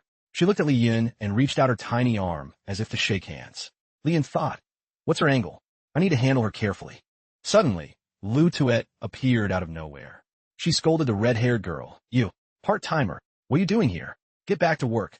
The little girl stammered and quickly replied. So sorry, senior. We're going back right now. Lu Tuet put her hands on her hips and complained, seriously, causing trouble for others again. Li Yun thought to himself while looking at Lu Tuet. Lu Tuet just bossed the Northern Lord. Something is very wrong here. The red-haired girl turned to Li Yun and said, wait for me to finish work, then we'll talk. There are things you need to know. The skewers on the grill emitted a mouth-watering aroma. Lu Tuet sat nearby, already fast asleep and snoring loudly. The red-haired girl, however, was focused on grilling the meat. Li Yun wondered, is she really the Northern Lord? Niu Dao looked at the red-haired girl and replied, yes. When I infiltrated the North, I met her once. But what's she doing in the capital? Li Yun asked about Ruoli's status. Niu Dao replied, Commander Chun has settled everything. Your residence is under heavy guard. No need to worry. Li Jun Dun Don Yu Zhou. Contact the Northern Army. Investigate if anything unusual has happened in the North recently. I'll check her out myself. Li Yun approached the skewer stall. Boss, give me 5 skewers. And go heavy on the cumin. The red-haired girl replied, I'm just the help, not the boss. If you want to ask something, just ask straight up. Li Yun narrowed his eyes. Fine, I'll get straight to the point. What's your purpose in the capital? And what's up with that wanted poster? The girl smirked. I ran out of travel money, so I'm working part-time to survive. Plus, I didn't know where you were. I used that method to put you on high alert so you wouldn't get assassinated. Of course, if someone actually tied you up and brought you to me, I'd benefit a lot too. Li Yun grimasa. With just those empty words, I could make sure you never leave this capital alive. You believe me? The girl shot back. You think you can? The two stared each other down. Sparks practically flew between their eyes. Li Yun siga. So what's your real goal on this trip? The Northern Corps. Li Yun thought to himself. Her strength is no joke, on par with me when I first broke through the warrior limit. Plus, her desolate arts are weird as hell. The red-haired girl said slowly, that's right. I want you to hand over the Northern Corps. Keeping it will only make people hunt you. Besides, it's useless to you. Li Yun replied, I don't even have this Northern Corps. I only heard those goons mention it for the first time. Don't play me. The girl raised her scarred hand. Play you? You're this strong now. Isn't that because of the Corps? It can help a person reach the absolute warrior limit.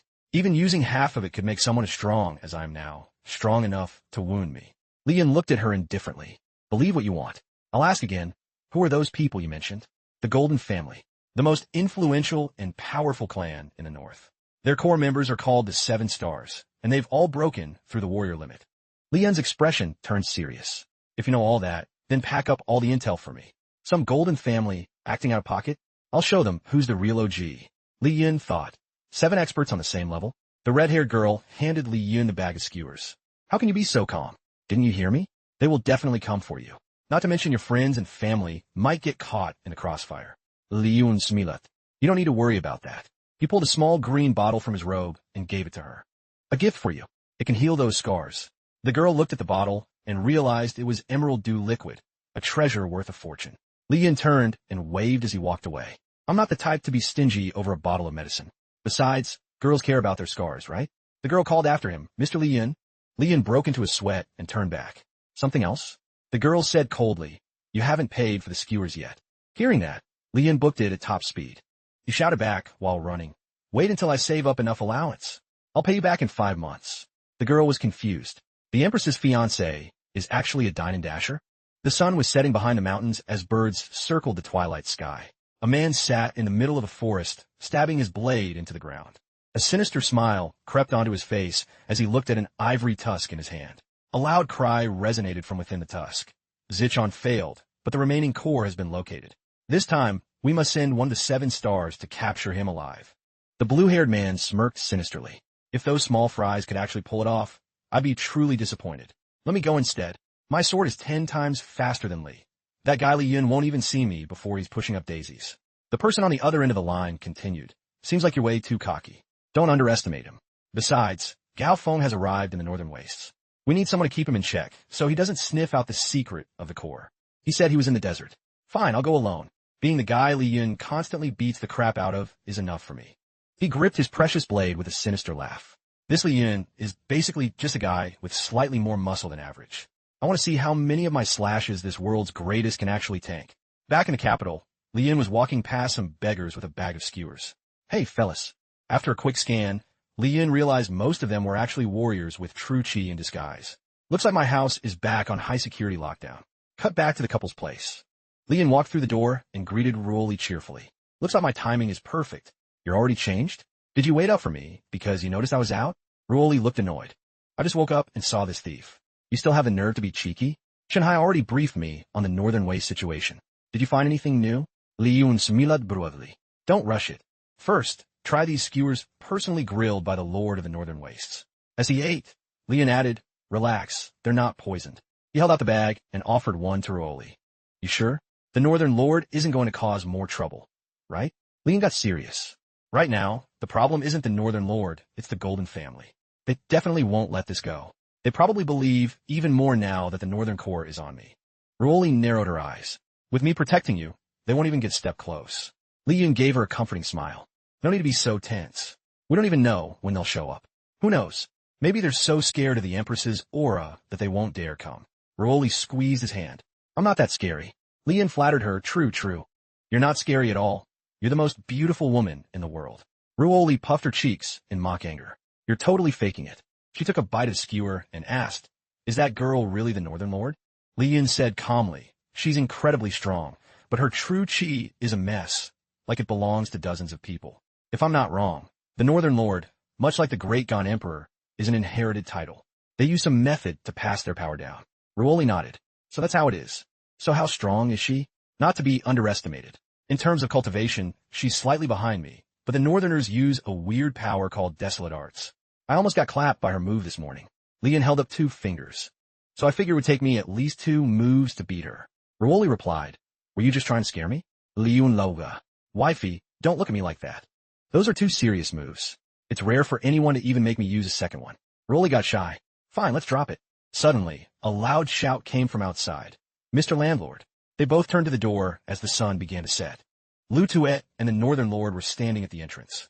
Sorry to bother you, Lu Tuet said. The red-haired girl smirked. Surrounded by 6 door spies, huh? You really think these few guys can protect you? Pure delusion. Lu Tuet scolded her. Hey, part-timer, don't be rude. If I hadn't brought you here, you'd be arrested by now. The girl lowered her head. I got it, senior. Lu Tuet added. Anyway, we're here because we have a favor to ask. We're literally begging you. Li Yun was confused. Begging me? What for? The red-haired girl turned away, looking annoyed. Isn't it because you're a dine and dasher? The boss docked my whole pay, and now I can't afford a room. Lu Tuet put her hands on her hips. Exactly. So we want to rent a room from the landlord. We want to move in. But didn't you say you weren't short on cash? The girl smiled. Well, senior told me renting from you is free. She hasn't paid rent once, Lu Tuet added with a grin. Li Yun fronat. Wow. Only learning the good habits I see. Ruoli finally spoke up. Set her up in a room. I think we have a spare. Li Yun was stunned. Just like that? You're agreeing? My wife is truly a saint. Ruoli blinked. What saint? I'm just doing it so I can keep an eye on her and keep her out of trouble. The red-haired girl gave a warning. Just a heads up, the 7 stars are on their way. Their strength is nearly equal to mine. If I were you, I'd mobilize the army right now and drown them in numbers. Ruoli replied, no need. Hearing that, the girl shouted, you dare look down on the north? Ruoli explained calmly, I'm not looking down on the north. You're looking down on Great Gone.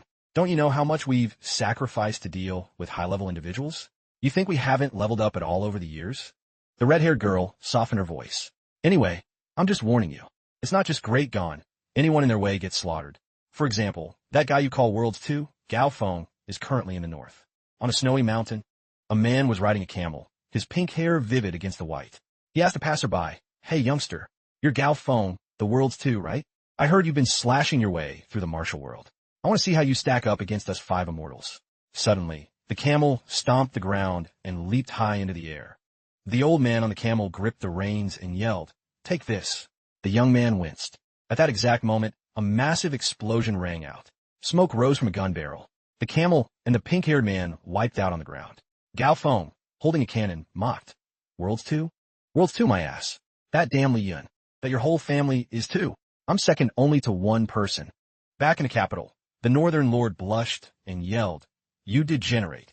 Li Yun took a sip of tea and said nonchalantly, this is just daily married life stuff. Who told you to have such high cultivation and super hearing? Kids shouldn't eavesdrop on grown-ups. By the way, how old are you really? The girl stood tall. I am Shesnashcha. I'm just not as tall as you yet. Li Yun noted. Same age as Lu Tuet, but one is a cinnamon roll and the other is a 1,000-year-old fortress. The girl snapped. I'm just a late bloomer. Plus, I was injured, which messed with my growth. Once I recover, I'll be back to my original form. I'll believe it when I see it. Anyway, did you need anything else from this morning? The girl handed Li Yun a bottle. I'm here to return the favor. This is for you, a special medicinal wine from the north.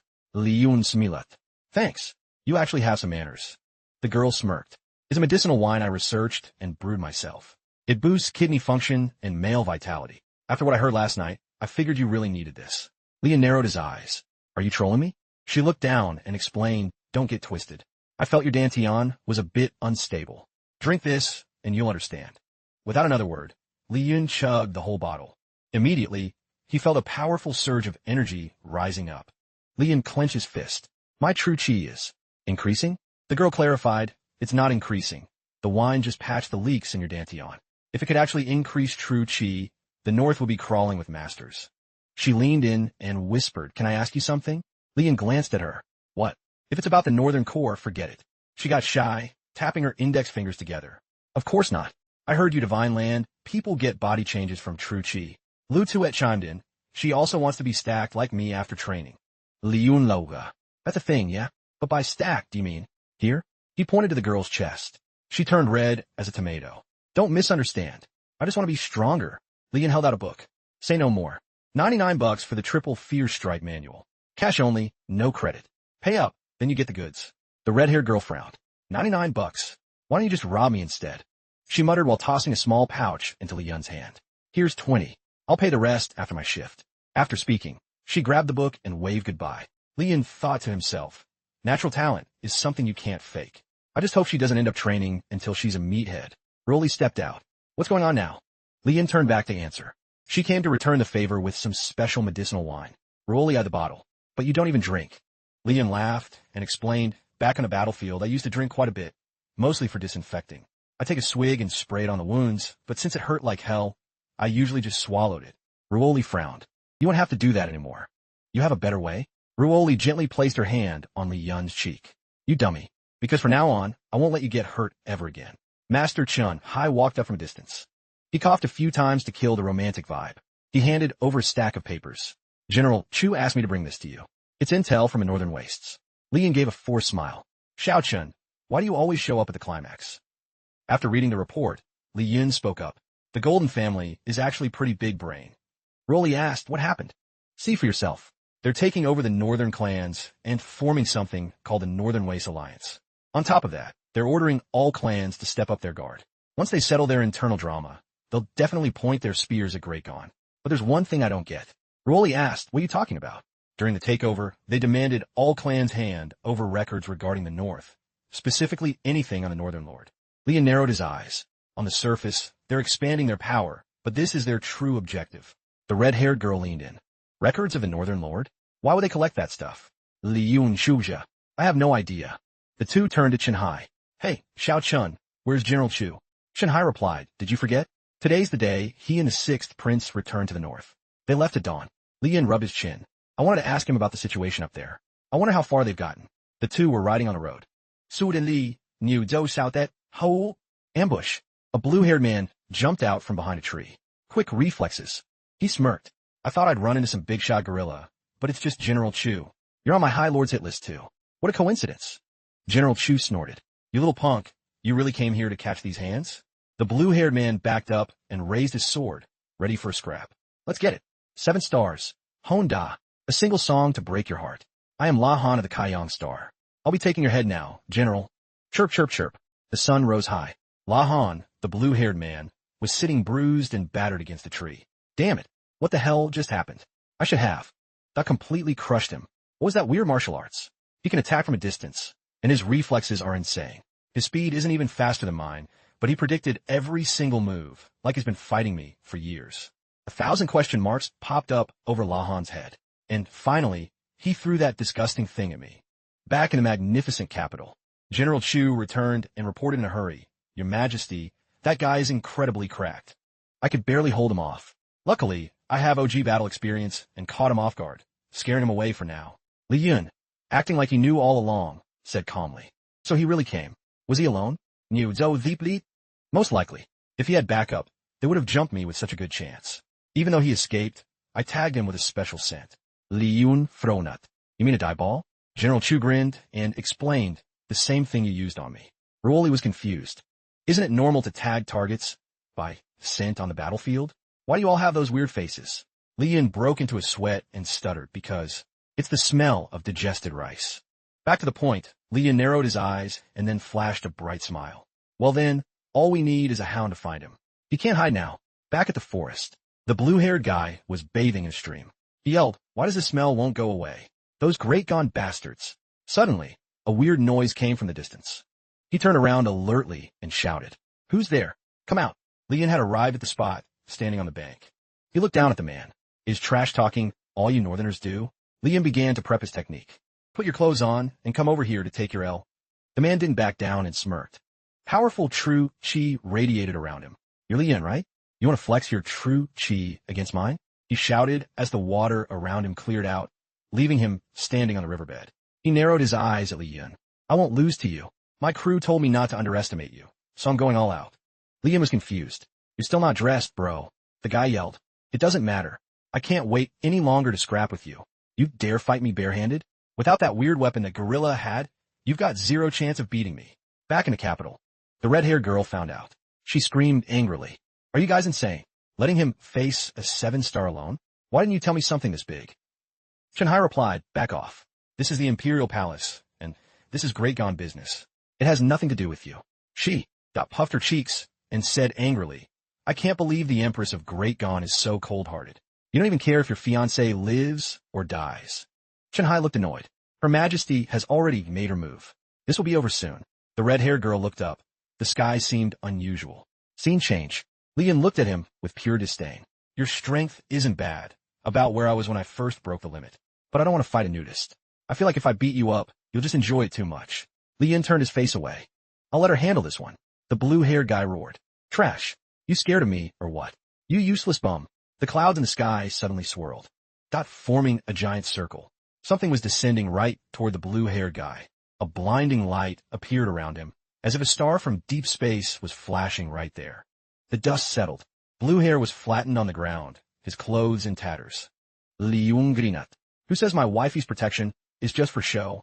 This time, she really held it down for me. Blue hair's pants were so torn his but was hanging out. Back in the capital, Chenhai hurriedly reported, Your Majesty. The target has been neutralized. Rolly replied, I know. She added haughtily, only I get to touch my man. The red-haired girl dashed through the forest like a lightning bolt. Her petite frame zipped through the wind. Arriving at the scene, she saw blue hair had been defeated. Li Yun was unscathed, looking down at blue hair, whose face was buried in the rocks of the riverbed. The red-haired girl gasped. Is this your true power? It's way stronger than the desolate arts I possess. Li Yun squinted with a smile. Of course. This is the power of love. As Li Yun spoke, he hoisted blue hair up from the rocks. Whoa, that's steady now. This guy is pretty tanky. He's still kicking. Red hair glanced over. Then throw him in the Great Gone dungeon. Maybe we can squeeze some intel out of him. She pointed her finger at blue hair's temple. At her touch, a bright star suddenly flickered. She sat down and channeled her energy for a moment before speaking. I've sealed his power. From now on, if he tries to force his true chi, he'll immediately face a backlash. Right now, he's no better than a cripple. Li Yun Lauga. Nice. You're actually useful for something. Red hair turned to Li Yun. By the way, I suggest you watch out for that Great Gone Empress. I went to her to help you, but she didn't give a damn and had that stinky guard kick me out. She even claimed she already helped us. We're both elite fighters, but you gotta watch out for honey traps. Li Yun. That faked a look of regret. It's too late. She's got me on lockdown every day. I'm drained just trying to keep up with her. By the time I realized, I was already in too deep. Red hair was horrified. That's scary. So you can't even escape her? Li Yun Winsa. Exactly. Especially at night. I find it even harder to control myself. Red hair turned pale. Does such a succubus art even exist in this world? I wonder if I can learn it. I definitely need to be more careful around her. At the Great Gone dungeon, blue hair was chained to the wall. It seemed he still hadn't been given a fresh pair of pants. Li Yun brought a bundle of his belongings and set them on the table. Let's see what we got. A few trinkets scattered across the table. Man, you're broke. A high-ranking member of the North's top power. And all you have is 20 copper coins? Don't tell me you have a wife who keeps you on a tight budget too? Li Yun looked back at the gear, a water bottle, a horn, and a pile of coins. Li Yun picked up the horn, curious. What does this do? Does this creep have some weird fetish? Suddenly, from inside the horn, a loud voice boomed. Lan, did you finish him? As expected of someone who can handle the worlds too. You're almost on par with the old man. Li Yun raised an eyebrow. They made a move on Gao Feng? This guy must be their boss. Time to play along. Li Yun spoke into the horn. A guy like that. That only took me one move. Easy clap. From the horn came a shout. Good job. Seems the core isn't on him. He's just an average Joe after all. Li Yun Smirka. Obviously. By the way, is Gao Feng handled over there? The voice replied, the old man just finished the job. You should still be there. Old man, where you at? The other side went silent, thinking, I'm facing the 5 immortals, and I took them down in one move. Too easy. Li Yun followed up, old man, did you snag Gao Feng's heavenly mystery cannon? That thing's worth a lot. He talks just like me. Let's see if this works. In a forest burning fiercely. Spiky hair and his pink-haired camel that were sitting next to a giant slab of meat roasting over a fire. He held the horn, deep in thought. Heavenly mystery cannon? How does he know about that? Everyone else calls it the heavenly mystery blade. He frowned. Of course I took it. You find anything good? Word is Gao Feng had a silkworm pill that some dog thief stole from him. He should have plenty of good loot to use against Li Yun. No way. Or is it over here? Li Yun said, I found one pill on his hip. He grimaced. It's definitely that damn guy. Li Yun said slowly, right. I heard the rebel cadres have also fled to the north. We should send someone to wipe them out so they don't mess with our heart hunt. Some of them might know where the core is. I'll send the rest to go grab them. Spiky hair started panicking. Heart? What heart? This bastard is dragging me into weird stuff again. It's all because of that damn prophecy. He recalled someone telling him, young man, I see you have an extraordinary destiny. You'll encounter many opportunities and surely become a great hero. Back then, I thought he was a scammer. Until I met that bastard Li Yun, the prophecy started coming true. But these opportunities make me want to curse nonstop. First, in the Sutherman insect nest, Li Yun kicked him into a sea of bugs. I was eaten alive by 10,000 insects, pure agony. But in the end, I absorbed all their true chi.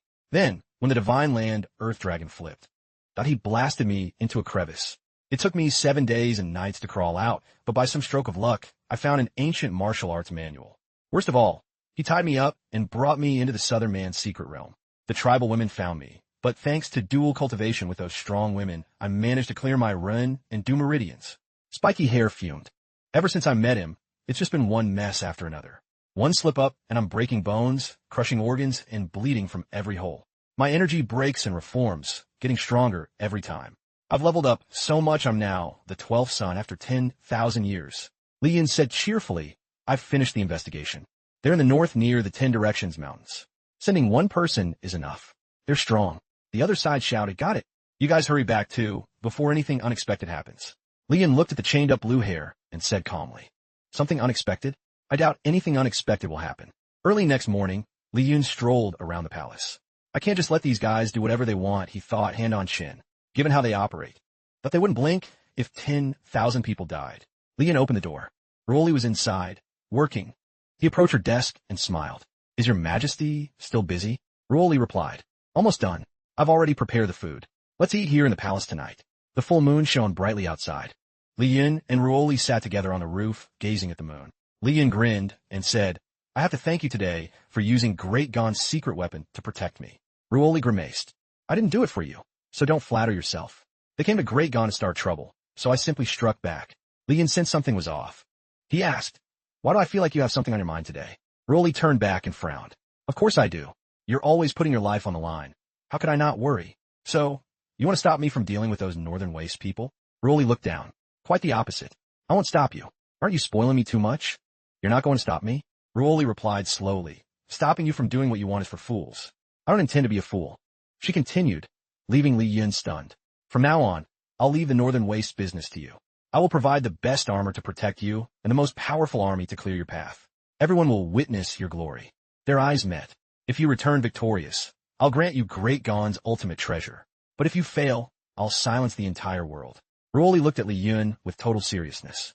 The day you fall in battle will be the day Ruoli follows you into death. Hearing those moving words, Li Yun laughed loudly. All right, I accept your majesty's request. Just one small problem. What problem? Li Yun asked with a grin.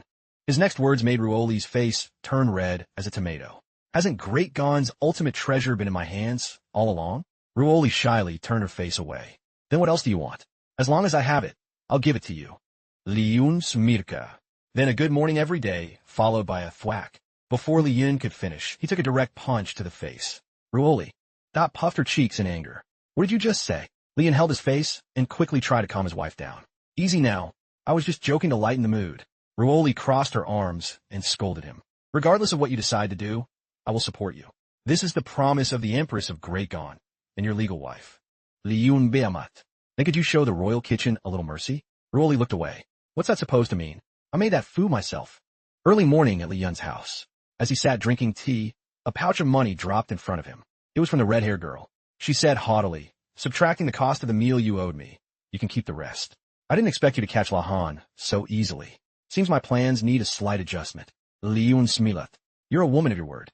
What's next for you? She replied. If you don't know where the core is, I'll leave the capital and search across all of Shenzhou. Li Yun gave her the okay sign. Seeing the sign for the first time, she remarked, the language of Great Gon is truly bizarre. She turned to leave, but didn't forget a warning. Be careful. The Golden family members shouldn't be handled alone. Teaming up is the safest bet. Li Yun Smilat. Thanks for the heads up. Safe travels.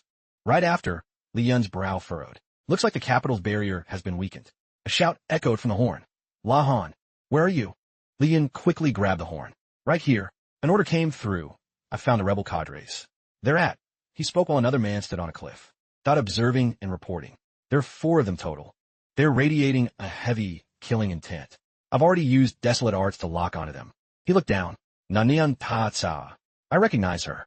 Wonder what she's doing playing with that stick? Next to her was an attendant. He turned to report to a pink-haired woman. And there's a really cute girl too, exactly my type. Li Yun Smirka. They're weak. Just a bunch of stupid mortals. Go ahead and handle them directly. Li Yun thought. The cute girl. Is that the drill sergeant? This guy has some peculiar taste. His face darkened. Of course I know they're weak. As 1 to 7 stars, I have that much confidence. My god-eye technique can see for miles. They have no idea I'm even close. But the blue-haired girl looked right toward him and said something that left him speechless. I see him. She turned to report to her teammates. Looks like he's heading this way. The pink-haired woman smiled. Is it Li Yun? Is he coming here? She continued. Finally, I get to meet him. He messaged me, saying he was coming soon. I can barely hold back. How can such a pretty girl be this battle-hungry? She clenched her fists, unable to contain herself, and punched his head. Get over here. The blue-haired girl frowned and thought. Li Yun actually dared to lie to her? The big guy spoke up. Who is this woman? She doesn't look very bright. The masked man replied. She's the chief drill sergeant. Very dangerous.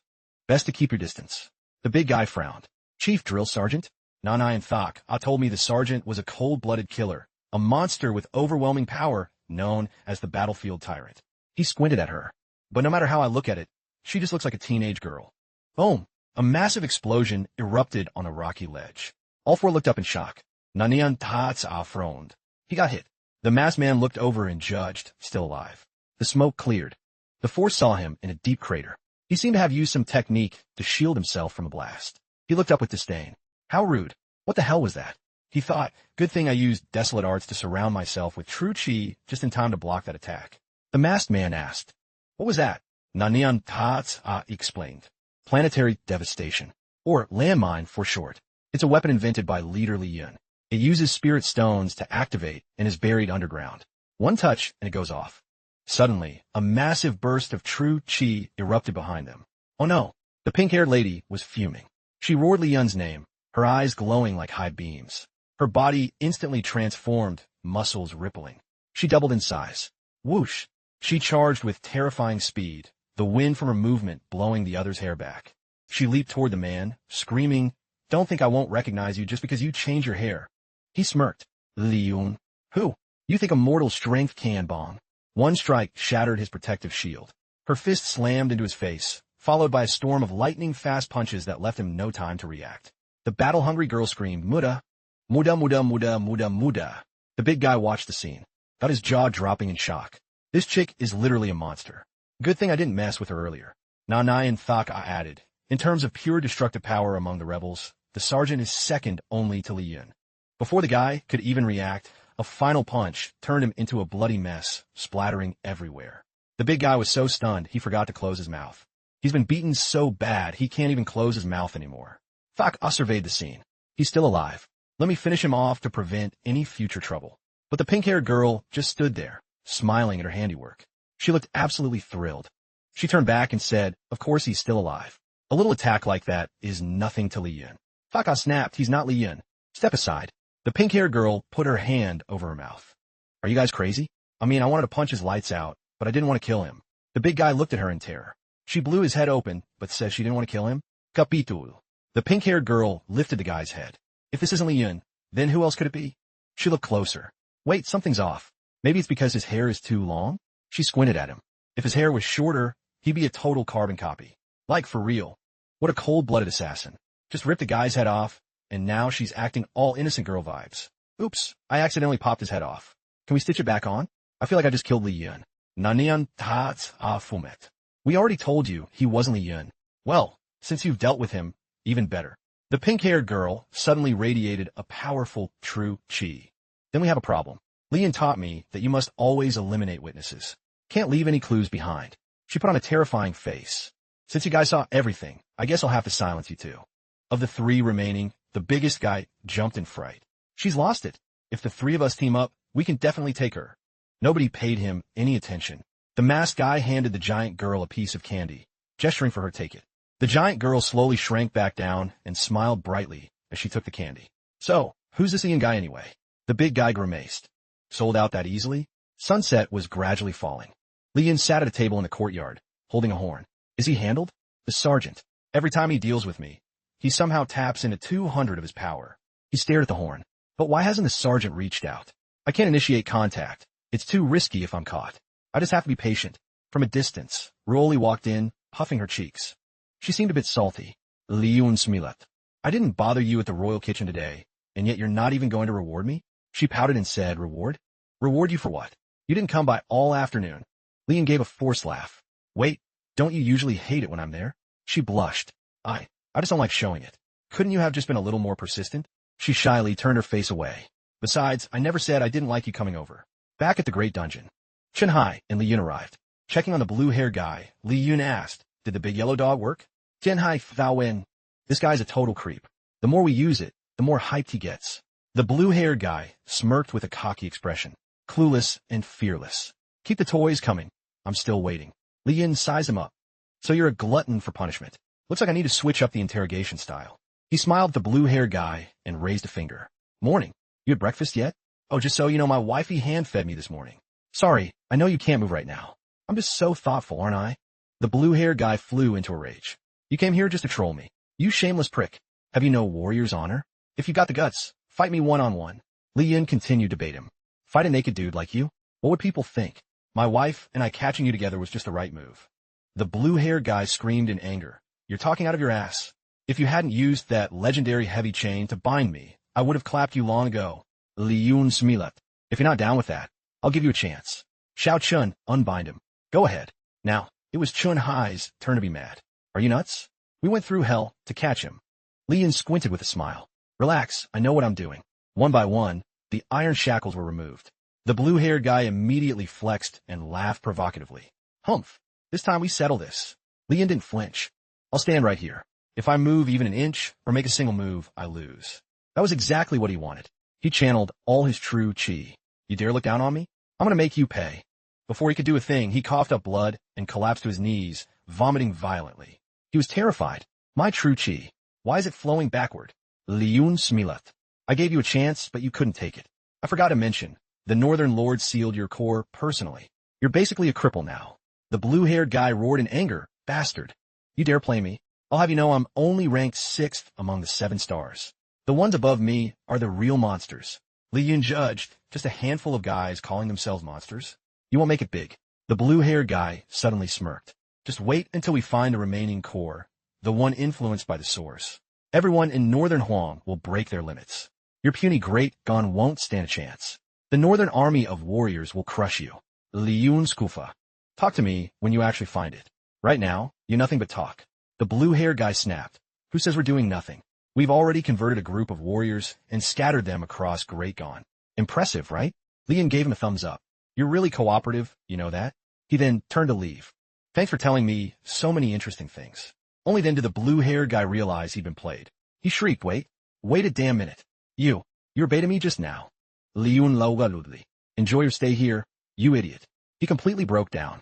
The blue-haired guy yelled, you bastards. Just you wait. Our Northern Army will level Great Gon. Liyun Smilet. I'll be waiting.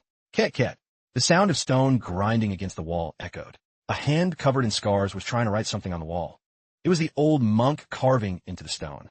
He chanted as he wrote, Oam tumu ma ka, tu sat ka.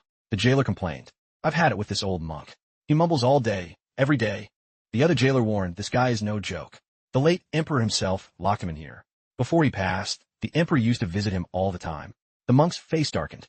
Bachi his molter never stupid shenching. No mobia menda malda non dulodologia vi tat bakika.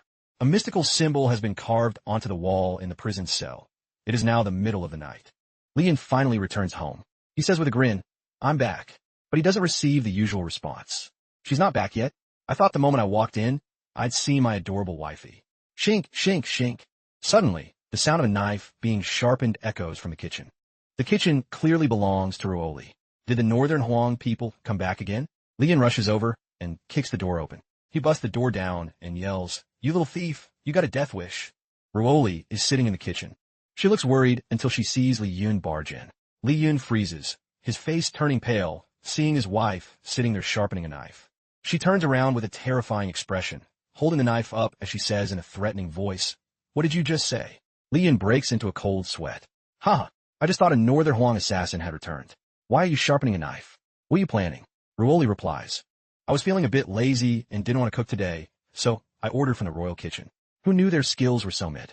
I can't believe the royal kitchen could make something this hideous. I can practically smell the nastiness through the screen. Lian quickly explains, of course the royal kitchen can't compete with your skills. You made this yourself, didn't you? Why blame the royal kitchen? Ruoli blushes. That's why I decided to cook dinner myself. I'm getting ready to start now. Lian happily picks up a piece. No, it's fine. We can't let food go to waste. He pops it into his mouth and eats it quickly. Yum. Even though it looks a bit rough, the flavor is incredible. Truly worthy of the royal kitchen label. Ruoli beams. Is it really that good? Lian gives a thumbs up. Of course. The key is that this meal was made with all your heart. This is a one-of-a-kind world-class delicacy. Ruoli smiles contentedly. You're just a smooth talker. Lian continues with a smile. I got some major intel from Lahan. Northern Huang has converted a group into warriors, and they've infiltrated Great Gon. At least a few thousand of them. Ruoli asks worriedly, thousands? What's Chen Hai's plan? Liyun Smilas. After finding out, Chen Hai has already sent men everywhere to investigate. Ruoli wonders. So, what do you think the Northern Huang people will go first? Lian replies, we thought they'd pick Jiangnam. It's the economic heart of Great Gon, and since the Southern Man invasion, things there are still pretty chaotic. Lian narrows his eyes. But if they really understood Great Gon, they'd know there's an unparalleled empress who built a rail system stretching across Shenzhou. This makes Jiangnam's importance drop significantly. If this empress wants, she can use the rails to create another Jeonnam anytime. Rolly looks down, satisfied. A very sound analysis. But you don't need to butter me up like that. Li Yung grins. Then should I talk about your assets instead? I know you're amazing, but going into detail wouldn't be NSFW friendly for the kids reading this story. Rolly pouts. That's not what I meant. Li Yun Sutu said. All right. It's getting late. Let's head to bed and get some rest. Rolly shoots back. How am I supposed to rest in bed with you? This answer leaves Li Yun speechless. Early next morning, Li Yun is sitting on the roof. He says refreshingly, Lena, that medicinal wine is the real deal. My true chi condenses weight easier than before. He clenches his fist. Awesome. With his power, I could even go toe-to-toe with Chiroli. But I still need to hold back. I can't go full power all the time. Grumble. His stomach growls. Big bro is hungry. He rubs his belly. Can't escape the laws of nature. Low on fuel. Time to go buy a couple of buns. Warm sunlight bathes the world. At the bun stall. Hey boss, how much for the buns? Is the skin thin? The owner smiles. 5 coins. Thin skin, lots of filling. Leon confidently orders, give me 2. Usually, he can only afford plain mantu, but luckily he made some cash from Lena today. He opens his pouch, but the money is gone. There's only a piece of paper. Crap, why is there only a note? Where's my cash? The note reads, it's your fault I'm late. I'm taking all my private stash money back. Li Yun frowns, feeling wronged. I didn't stall for time. She was the one obsessed with fighting. Tonight, I'm definitely going 300 round with her. Behind him, the owner hands him 6 buns. Li Yun turns around. Oh hot, it's New Zhou lagut. Can't even afford a bun now. Let me buy you lunch. Li Yun scratches his head awkwardly. Thanks. My wife took all my money. I'm being oppressed by her every single day. The two sit at a table with a pot of steaming buns. Li Yun says, you didn't just pop up to buy me buns, did you? New Zhou zet pung. Yesterday, I caught a few thieves from northern Huang. They've snuck into the capital. Li Yun is surprised. The capital? They didn't go to Jeonnam? New Zhou Guntin. Those guys committed suicide the moment they were caught. We're totally blind right now. We don't know their goal. I'm afraid a bloodbath is coming. Li Yun smiles and holds up the horn. You planning to move tonight? Don't worry. With me leading, you're golden. Li Yun doesn't seem to be listening to Niu Dao at all. He finishes and waves his hand. Sorry, go on. Niu Dao wonders, who were you just talking to? That horn looks like it belongs to northern Huang. Li Yun smiles and lifts the horn. The boss of the golden family. The one who heavily wounded the northern lord. This thing is a very useful communication tool. Anyway, what were you saying? I didn't catch that. Niu Zhou. Fine. Forget I said anything. He literally went undercover as an executive for the enemy. This Li Yun guy is truly deep and unpredictable. In the capital, after reporting to the Empress, Your Majesty, they really know how to pick their timing for tonight. Li Yun clenches his fist. Yeah, exactly when we're supposed to have our showdown. He thinks, these guys know my schedule too well. They even know when I want to get busy with Ruoli. I'll leave them with nothing left. Ruoli frowns. Stop talking nonsense. How many people are moving in the capital tonight? Li Yun replies, about 100 all warriors. But their target is very strange. Ruoli is confused. What's strange about infiltrating with that many people? Li Yun continues. Their goal is to cause as much damage as possible in the capital and then bail. Ruoli's eyes widen. That doesn't sound right. Li Yun frowns, thinking. Moving that many people can't just be for a little chaos. There's definitely a hidden agenda. They're hiding something. Ruoli asks worriedly. Has your identity been compromised? Li Yun says seriously, probably not. Otherwise, they wouldn't have sent so many to the capital. Plus, they intentionally leaked to me that what they want most is the core. Maybe there's still something related to it here. Tonight, you stay in the palace. I'll go deal with them myself and find out their true goal. Ruoli looks unhappy. You think I'm a burden? Li Yun quickly explains, no. I mean, you should stay to guard the palace. It'll keep the soldiers' morale high. Ruoli smiles. You don't need to worry so much. I know what I'm doing. Do you really think I'm that unreasonable? Li Yun gets the hint and asks gently. So, what do you want to say? Ruoli blushes. Just remember to come home early. She kisses Li Yun's forehead as a promise. I'll definitely be back early. Ruoli shyly touches her forehead. I already told you, this is the Imperial study. Night falls. A crowd is gathering. One man speaks up. Our leader today is an executive from the Golden family. Have you met him? The red-haired guy replies, never. I've only met the High Lord. He's the one who boosted my cultivation. I've never seen the other 6. Scarface chimes in, I was skeptical at first, but if we pull off this mission, we'll have the chance to become as cracked as those 7 leaders. They begin to argue loudly. Li Yun stands on the roof wearing a mask, observing them. Not a lot of people. Sensing a stranger, the red-haired guy shouts. Who's up there? A person wearing a Sun Wukong mask speaks. Don't get your panties in a twist. He drops the horn down. I assume you recognize this? Ie Malafan. Hearing this, they all bow in unison. Greetings, 7-star leader La Han. The lackeys report. The rest have scattered to hide in various outposts, just waiting for your command. Li Yun's acting is Oscar-worthy. Brothers of La Han, I promise I won't do you dirty. Our great cause doesn't stop here. Stabilizing the north, conquering the south, wiping out Great Gon, and unifying Shenzhou. This is just the beginning. Overseas. But there's a wider world waiting for us. One day, we will surely become the kings of our own domains. Li Yun raises his hand high. From this day forward, we shall be known as the Iron Flower Brigade. Call me Brigade Commander. We will keep moving forward, never stopping. The men below look at each other in confusion before shouting in unison. Brigade Commander. All hail the commander. They are ready to follow his lead. Li Yun gives the order. We start with the Six Doors Chief, Chen Hai. Capture him. After that, I'll be at the Imperial. Northern Huang will lose a formidable opponent. Everyone, follow me. Kill Chen Hai. Kill Chen Hai. The crowd below roars. Kill Chen Hai. Kill Chen Hai. Xiao Chun at Six Doors is fuming. Damn it. Why do I have to be the clickbait? Niu Zhou et Lai. You're the Empress's close confidant. Using you as bait is the most logical move. The time is near. Where are they? Niu Dao replies, we'll play it by ear. I'm not sure which direction he's coming from. The gate of Six Doors is smashed to pieces. The monkey-masked man leads the charge. This is the place. That bastard Chen Hai is definitely hiding in here. Suddenly, he turns back to his crew with a blank stare. Wait, what was our mission again? The goons behind him scream in unison. Kill that bastard Chen Hai. Chen Hai's face turns purple with rage. This guy, that is clearly using this as an excuse to settle a personal grudge. Niu Dao says, don't get salty, it's just an act. Li Yun friendly flashes his middle finger at the crowd. Not happy? If you got the balls, come talk trash to my face. If I even blink, I lose. At the Imperial Palace. Chu Ruoli is searching for something in the study. She says to herself, I wonder if I can find any clues in the archives. Thinking about how her husband will praise her, she searches with determination. Just wait. When I find it, you'll be totally impressed. She pulls out an old book. I remember father ordered these to be burned before he passed. Chu Ruoli reads the contents. February 7th, to the Heavenly Temple. The thugs, following their boss's orders, swarm in to attack Chen Hai. Luckily, Niu Dao steps in to block the blow. Charge! Kill them all! Bam! Niu Dao lands a thunderous punch on the first guy, sending him back to his toddler years. In the blink of an eye, 5 men are sent flying. They roll across the ground. On the other side, Chen Hai is dealing with another group. A bunch of low-life thieves. Chen Hai mocks, then narrows his eyes. Consider it an honor to die by my blade. Phew. Phew. With 2 lightning-fast moves, the next 2 are taken down. A bald guy screams, Chen Hai, you're so petty, using hidden weapons. Chen Hai snaps his head around to glare at the monkey-masked man. Xiao Chun grinds his teeth. You bastard. You're clearly the one who attacked first. Why am I the one getting the bad rep? The time has come. Li Yun flies in like a bolt, shielding Chen Hai and shouting. Stand back. I, Li Yun, am here to save the day. Their swords clash, clang. After a flurry of offense and defense, the 2 are pushed back. Chen Hai grinds his teeth.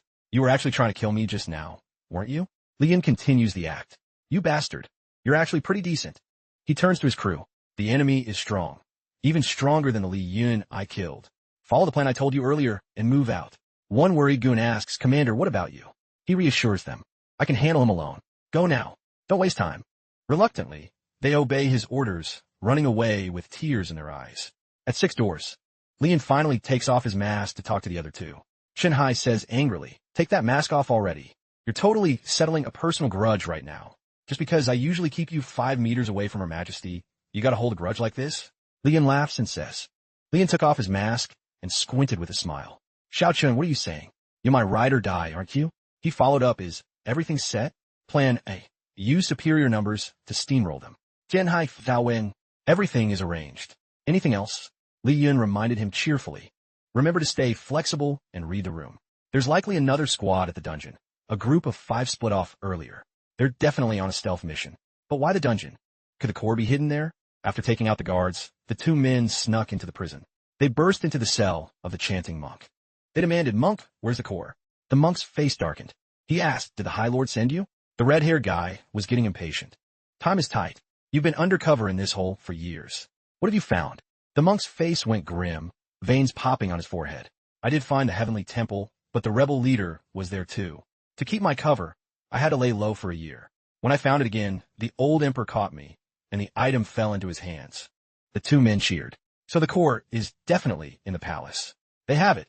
Yet Great Gon hasn't changed at all. Wait, maybe there's something else. Leon ordered move out now. The two spun around in shock. Brigade Commander. Leon's mask was half shattered. Coughing up blood and clutching his chest, he staggered forward. I barely managed to wound Shanhai, but the army will be here soon. We have to retreat. Leon thought, this monk is their target. I'll come back to grill him later. The three of them sprinted out of the dungeon. Leon barked orders as they ran. Get to the exit, fast. Once we pass this gate, we're safe back to the north. The red-haired guy thought to himself, Tangu for leader Lon. He's got the brains, the grit, and the riz. Even the rebel leader can't compare. They made it to the main road. The red-haired guy shouted happily, the streets are empty. No pursuers at all. Leon replied, someone must be holding them back. Let's move. Don't let their sacrifice go to waste. Suddenly, a troop of cavalry thundered toward them, surrounding the three. Soldiers leveled their muskets at them. Bang, bang, bang.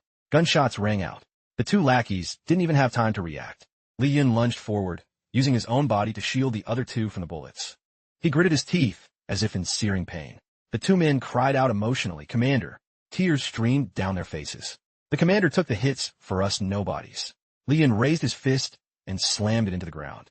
The ground cracked open, creating a barrier to protect them. He said solemnly, I don't think I can hold on much longer. The two were moved to tears.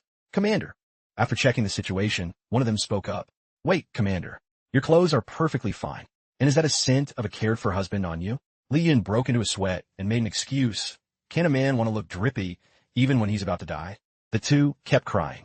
Of course, Commander. Leon handed them the horn. Take this. I've activated it. Use it to contact the High Lord. The two cried even harder. Commander, why give us such a priceless item? We won't let you down. Leon slowly reached his hand out. I'm entrusting everything to you. You must defeat Great Gon. He pointed at them. My only regret is that I gave my life to the Golden Family, but couldn't find the core before the end. The two stopped crying. Don't worry, Commander. We found a major lead this time. You found the core? One of them choked back tears. Years ago, the High Lord sent the murder monk to infiltrate Great Gon. We just heard him say the old emperor took the core. In other words, it's hidden somewhere in Great Gon. Leon happily snatched off his mask. So that's how it is. Thanks, guys. I'll go ask the empress myself. The two were still processing when, BM, a palm strike landed. Before they knew it, Leon had clapped them both. Shanhai walked over. That was brutal. Just like how you slashed me earlier. Leon turned back with a smile. Being kind to the enemy is being cruel to yourself. Weren't you pretty quick to fire those muskets at me too? We're even. Where are the rest? Escaped? Most were taken out on the spot. Leon Loga. Good job, though there were a few slip-ups. Xiao Chun looked annoyed. Did you get any useful intel? Leon Loga. Look for the murder monk the old emperor locked up. You know him? Tianhai Faowing. I'm the empress's personal guard. I'm busy with a million things every day. Why would I care about some random inmate? Leon Ufa. Flexing what? I serve the empress of Great Gon every single day. I'm way busier than you. Shanhai gritted his teeth. The tension was about to explode. Back home, Chiroli came out to meet Li Yun. You're back. I found something, a relic from the late emperor. There are some very interesting things inside. Li Yun asked with a smile. You mean the old emperor? I mean my father-in-law? I'm in a great mood. Lay it on me. I'm all ears. Rolly asked worriedly, what's wrong? Are you hurt? Li Yun teased her, hand on his chest. Suddenly, my heart is racing. I might be poisoned. Rolly gave him a tired look. Again? It's definitely not poison. Li Yun broke into a sweat. How do you know? Rolly leaned on her hand, blushing shyly. Because I'm not dying from the poison too. Next morning, Li Yun was in the kitchen, spatula in hand. He chuckled to himself. Finally poured all my love into this dish. My special breakfast is served. A hearty spread. Toast, sunny-side-up eggs, sausages, fresh lettuce, and tomatoes. What a gourmet morning. Li Yun stepped out into the garden to breathe the fresh air. A perfect morning. Flowers blooming, birds chirping, and a smile on my face. Li Yun Smila Banisha. This annoying Chenhai again. Xiao Chen had arrived at the crack of dawn, looking grumpy. Could you keep it down? I didn't want to see your face this early either. Why are you so hyped? Li Yun squinted and raised a finger. I caught a massive W last night. Of course I'm happy. Shanhai sneered. I didn't expect you to be so proactive about contributing to Great Gon. Li Yun smiled. Your Majesty has been working pretty hard too, you know? Shanhai was confused. The Empress is involved in this too? If that's the case, I'd better not ask. Let's get down to business. Li Yun, what are you doing here? Any news from the murder monk yet? I've gathered some intel, but I need more time to piece it together. I'm here to report to Her Majesty. Li Yun crossed his arms. Her Majesty worked hard last night and is still resting. She's not up yet. Shanhai immediately turned to leave. If she's not up, then I'll come back later. Make sure you keep a close eye on the Northern Way situation. Li Yin frowned and gave him a friendly middle finger. Today is my day off. Nobody better mess with me. At the market, the area was bustling with buyers and sellers. Li Yun and Chu Ruoli were taking a leisurely stroll. Let's go for a walk outside the city today. What do you think? Chu Ruoli suggested. Oh, Li Yun replied, it's rare for you to have a specific place in mind.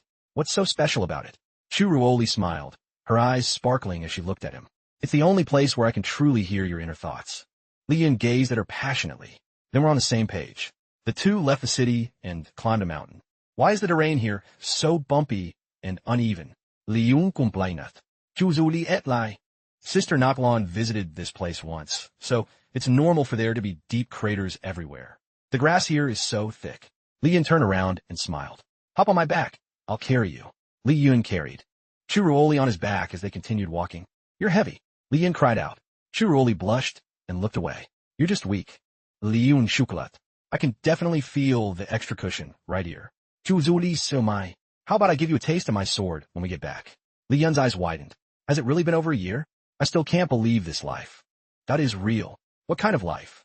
Chu Ruoli asked. Li Yun turned back with a huge grin. Being a landlord. Chu Ruoli pinched his cheek. Stop talking nonsense. Of course, I can't believe I have such an amazing wife like you. You think so too, right? Chu Zuli poutet. Nope. Li Yun quickly tried to coax her. Don't be mad. You're making me sad. Chu Ruoli gripped his shoulders, her face flushing. I'm not mad. This life, I designed it step by step just to trap you and keep you in my hands. Li Yun gave a crooked smile. Seems Miss Chu is quite the manipulator of hearts. I'm not that skilled. I just understand you perfectly. The two arrived at their destination, facing a majestic view. Is this the spot? Li Yun asked. Chu Ruoli looked around. It looks much more beautiful than before. Li Yun put his hands on his hips and laughed. All thanks to my hard work. Chu Ruoli glanced at him with a gentle smile. Being able to say that. It seems your brain is malfunctioning. But that's okay. No matter how you end up, I'll take care of you. Li Yun was puzzled. Are you dissing me or flattering me? Li Yun turned toward the sun. The grass here grows so fast. It's overgrown in just a month. The capital has zero urban planning. Even the outskirts need a makeover. Chu Zuli sai. If I had enough time and manpower, I would have built more roads by now. In the grass, something shimmered. What's that? Li Yun blurted out. Li Yun turned and told Chu Ruoli, stay right here. Don't move. He approached the glowing object. It's grown this tall in just a month? Is it some kind of genetic mutation? Li Yun knelt down and pulled out a pitch-black stone. He held it in his hand. Wait, this is the thing I kicked out of the city. Kyudin should have sent someone to retrieve it. Why is it still here? Seeing Li Yun standing still for a long time, Chu Ruoli called out, what did you find? Li Yun turned back with a grin. I found something long and black. He walked back to explain to her. This is a fragment of the Jade Seal sword. We helped you recover it, so your majesty better give me a reward. Chu Ruoli frowned and blurted out an oath. Holy shit. Li Yun looked dejected and pouted. I just wanted a little emotional compensation. Was that really worth cursing at me? Chu Ruoli frowned and looked into the distance. No, look over there. Suddenly, the surroundings went dark. The field, dot of grass, began to emit a strange light. The two looked at each other in shock. Li Yun looked at the sword fragment in his hand. Is this fragment pulling some kind of stunt? He hurriedly tossed the fragment to the ground, grabbed Chu Ruoli by the waist, and ran for dear life. Even I can't pull off something like that, draining their life force completely. This phenomenon is too freaky. I need to get Ruoli to safety first. My hand. Do I have to chop it off? Chu Ruoli turned her head. Wait, look at the sword fragment. Li Yun turned back with a sharp gaze. The fragment was just lying there, motionless. A moment later, countless wildflowers bloomed all around it. Chu Zuli Vima? It seems the grass grew so fast because it was in contact with this fragment. It should be fine. Phew. Li Yun breathed a sigh of relief. If something was actually wrong, it would have been too late. The two held hands, smiling happily. Don't worry. Even if you turn into a pile of dry bones, you won't escape me. Hey, are you cursing me? Li Yun cried out. Chu Zuli Lauget? Of course not. This is a blessing. The two stood silently, watching the flowers compete in a display of color. Li Yun's expression didn't look great. Ruoli asked worriedly, are you feeling unwell somewhere? Li Yun gave a forced smile and turned to Ruoli. I need to use the restroom. He scratched his head. Perhaps these plants have been absorbing energy from the sword fragment since they were seedlings. Taking the fragment away will cause them to wither. Ruoli looked at Li Yun with eyes full of worry. Were you really going to chop your hand off just now? Why didn't you consider other possibilities? Li Yun squinted with a laugh. I didn't think that far. A powerhouse like me can recover from a severed hand in just a week anyway. Ruoli glared at him, though her eyes were filled with love. Don't ever do something that dangerous again. Liyun beamat. Yes, ma'am. I'll listen to my wifey from now on. Ruoli's face flushed red. Since you were ready to cut off that arm, it belongs to me now. She pointed at his hand. Liyun was flustered. Is that even how it works? Then your right hand is mine. Ruoli crossed her arms, pretending to be annoyed. Stop talking. Your legs, your waist, your heart. They're all mine now. Liyun lauga. So more than half my body belongs to you then. She turned away pouting. What do you mean, tired? I'm not tired. Then she turned back to Liyun, her gaze full of affection. I am yours. They were flirting, but it was the readers who were truly catching feels. Back at the palace, the two were still acting like lovebirds, tenderly feeding each other. The only one who felt like an absolute third wheel was Xiao Chun. I just saw Chenhai. Liyun immediately backed away. What happened? Is he dead? Xiao Chun snapped. Relax. If you don't die, I'll deal with you personally. Liyun feigned terror and lunged to hug Ruoli. Xiao Chun, why are you so aggressive today? Chenhai got even angrier. Ruoli asked seriously about the black sword. What's the deal with it? Did you find any leads? Chenhai frowned and reported, Your Majesty, that black sword doesn't seem to harm the human body. You can rest easy. The energy it radiates does indeed come from the Northern Waste core, but it has no effect on humans or animals. It only stimulates wild grass. To grow faster. Liyun's brofuruba. Why is it linked to the Northern Waste core? Chenhai continued his report. The murder monk imprisoned in the dungeon was previously captured by the late emperor. He acted as a guide to collect the Northern Waste core. Later, the late emperor used it to create a weapon, the Jade Seal. Those black swords were exposed to the core. For so long they were tainted by its aura. Liyun bundarat. No wonder the Jade Seal can fly. It's powered by the Northern Waste core. But why didn't the old emperor follow the Golden Family's lead and use it to augment humans? Genhai Thauen, Vikaling. The Northern Waste people we captured before have all died in prison. There weren't any wounds on them. It was as if their life force was completely drained. Liyun asked, Can you be certain there were no outside factors during that time? Xiaochen replied, I'm certain. My own subordinates managed those prisoners directly. Liyun Fronat. Resting his chin on his hand, he said, What I find weird is why there are so many top-tier powerhouses. If I'm not mistaken, they're trading their lifespans for raw power. Ruoli spoke up. If that's the case, wouldn't they all just drop dead? But in half a month, if we just hold our ground? Liyun turned to her. It's entirely possible, but who knows if they'll just keep modding more people? Liyun laughed and pointed to the sky. The other side definitely knows these guys are on a short clock. They must have a backup plan. Give me pen and paper. It's time to contact our friends. That night in the bamboo forest, the two were strolling as fireworks shot into the sky. Liyun Loga. How many times this month already? More illegal fireworks? Aren't you going to send someone to investigate? Ruoli replied, I don't care. Not about such trivial things. Besides, it's quite nice.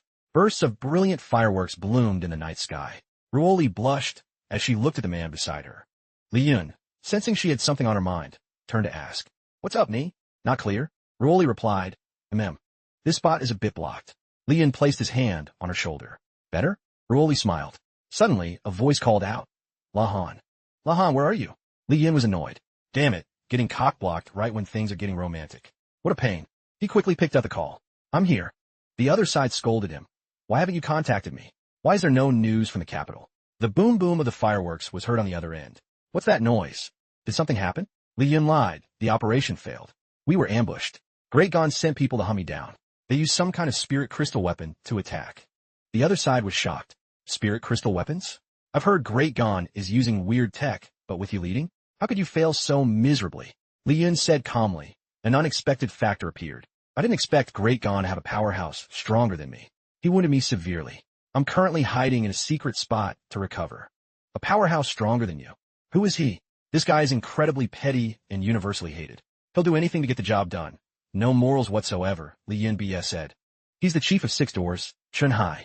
Chenhai sounds familiar. What? Chenhai? Great Gon actually has someone who can suppress you? The scarred man asked in shock. He laughed.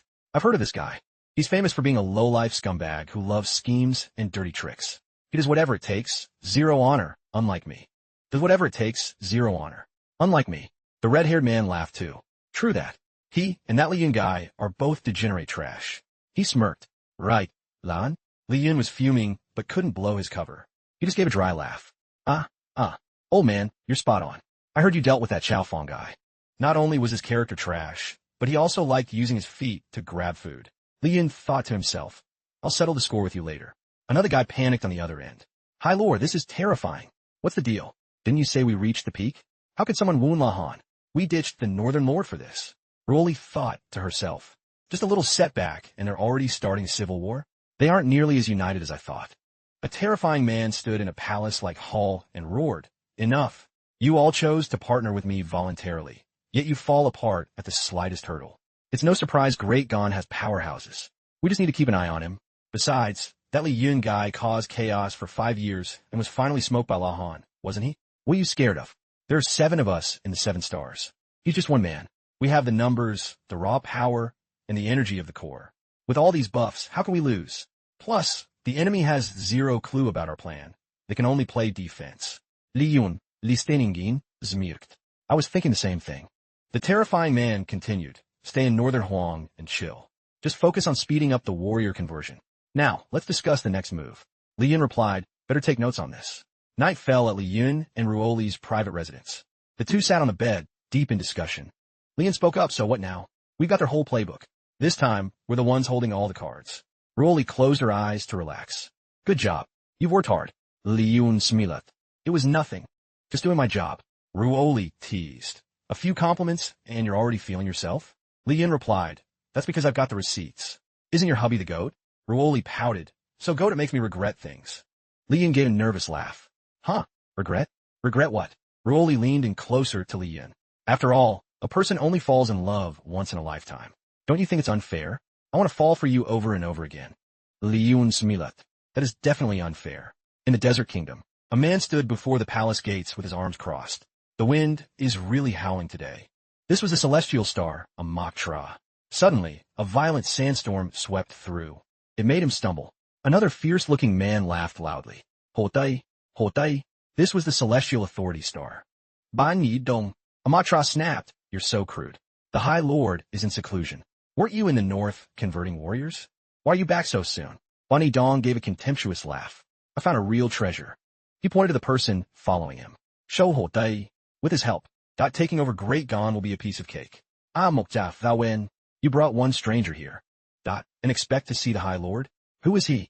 The follower pulled down his hat. Allow me to introduce myself. It's the blind guy from last time. Just call me Tuba. Back at Li Yun's house. Li Yun woke up and stretched. Damn it. All that intel I gathered last night sent her rushing back to the palace at dawn to handle business. What am I supposed to do now? Le tuit wan go? Mr. Landlord? Li Yun asked. What's up? Unemployed again? Le tuit thou win? Of course not. But I'm on vacation for a few days. Li Yun looked skeptical. Huh? Lang Lang's son actually gives days off? Lituet explained, I didn't want to break, but I beat up a customer so bad the boss couldn't take it anymore and gave me some time off.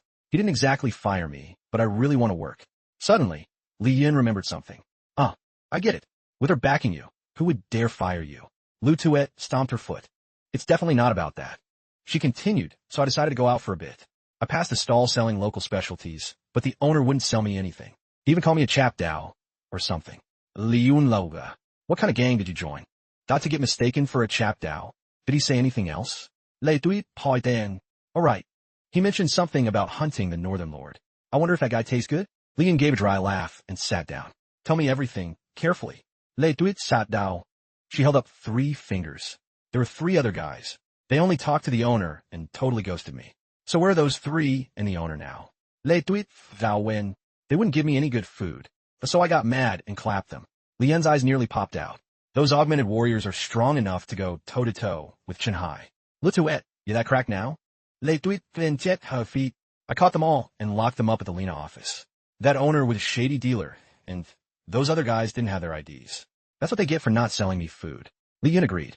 Impressive. When you die, you're definitely making it into the Hall of Heroes. Meanwhile, those guys, after taking out a group of soldiers, spoke up. Crap. We ended up getting caught anyway. We spent years hiding in Great Gon. The bald guy fumed. I want to make that brat pay. The guy with the mohawk said, the capital is too deep, especially that Shanghai guy. We should be careful.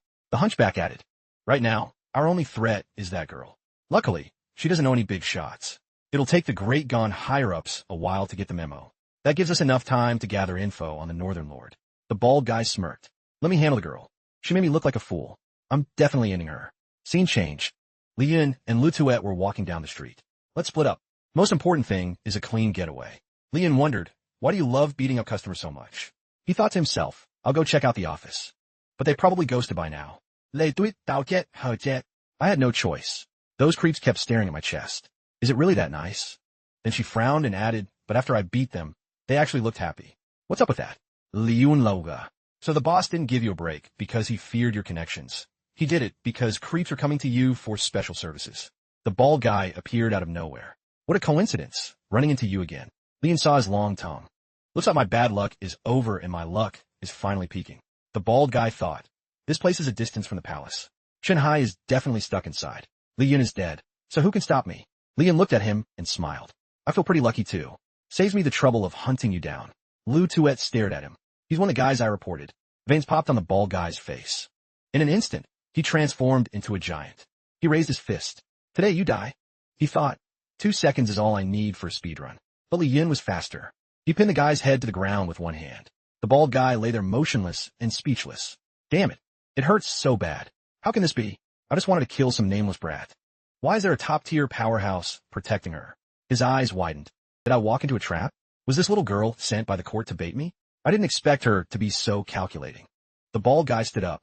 With power like that, you must be Chenhai. Strong as expected. Li Yun and Lu Tuet shared smirk. Li Yun replied, correct. I don't change my name, and I don't hide my face. I am indeed Chenhai. Lu Tuet put her hands on her hips. And I'm the top disciple of the Jade Maiden Palace. Oh, Jung Tien. The bald guy laughed loudly, transforming into a strange cloud.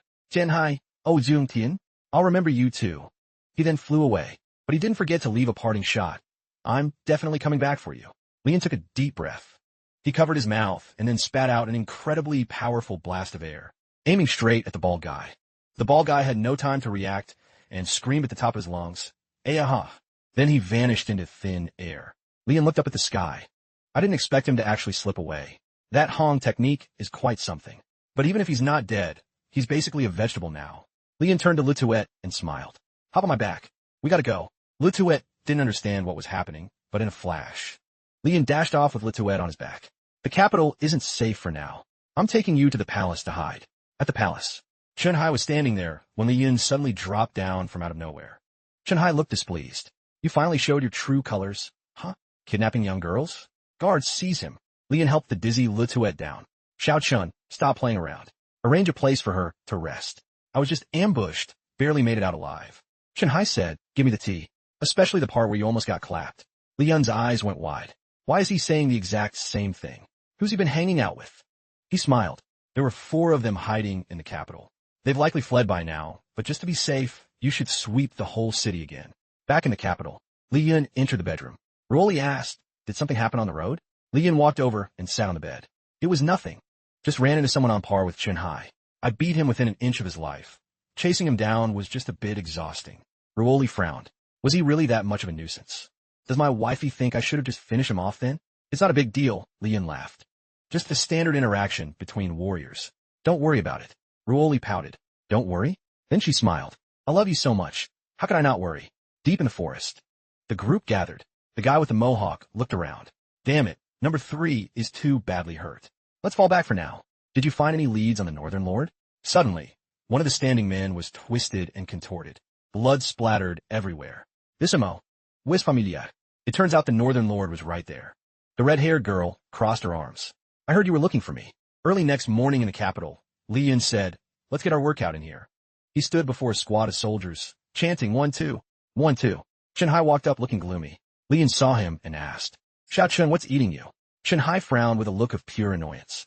That brat Lu Tuet spent all night sneaking snacks from the royal kitchen. I spent the whole night chasing her. Take her away now. Lian felt helpless. Xiao Chun, at this rate, you're gonna die from overwork. Chenhai Fdawen, I'm already prepared to die for Great Gone. But before I go, I'm definitely taking you with me. Lian changed the subject. About the Jade Seal being the Northern Waste Core, how do you plan to handle it? Chenhai replied, why ask me? Why don't you just ask the Empress directly? Lian crossed his arms. Because if I ask her, she'll worry. Like, she'll be afraid I'm going to do something dangerous. Chenhai looked disgusted. Her Majesty isn't like that. You've been with her for over a year, and you haven't realized that? Whatever. So what's the plan then? Chenhai said seriously, to prevent the Jade Seal from being controlled, Her Majesty has it secured up there. Though there are only 2 young men guarding it, that's more than enough. Not to mention, it's at an altitude of 59,000 yards. No human could possibly climb that high. The Northern Waste plan is dead on arrival. Then how do you plan to restock the black swords? That's a state secret. Absolutely cannot be disclosed. Lian rubbed his chin thoughtfully. Are they planning to use Mars as fuel and then launch it like some kind of rocket? Xiao Chun broke into a cold sweat, looking worried. Of course not. In short, Her Majesty's plan is to keep the Jade Seal suspended up there. That way, we have a terrifying weapon, while making it impossible for the enemy to reach. How the hell does he know about Mars? And what even is a rocket? Liun Flesha Bricht, Confidence Mila. That's actually the right call. The enemy aren't scions. They can't just fly up that high on their own. Xiao Chun got even more worried, sweating buckets. What the hell is he talking about? I don't understand anything. At the palace. Li Yun entered the room to find Ruoli. Seeing she was awake, he asked gently, "You're up? Let me help you brush your hair." Ruoli looked over and whispered, "Of course I'm awake.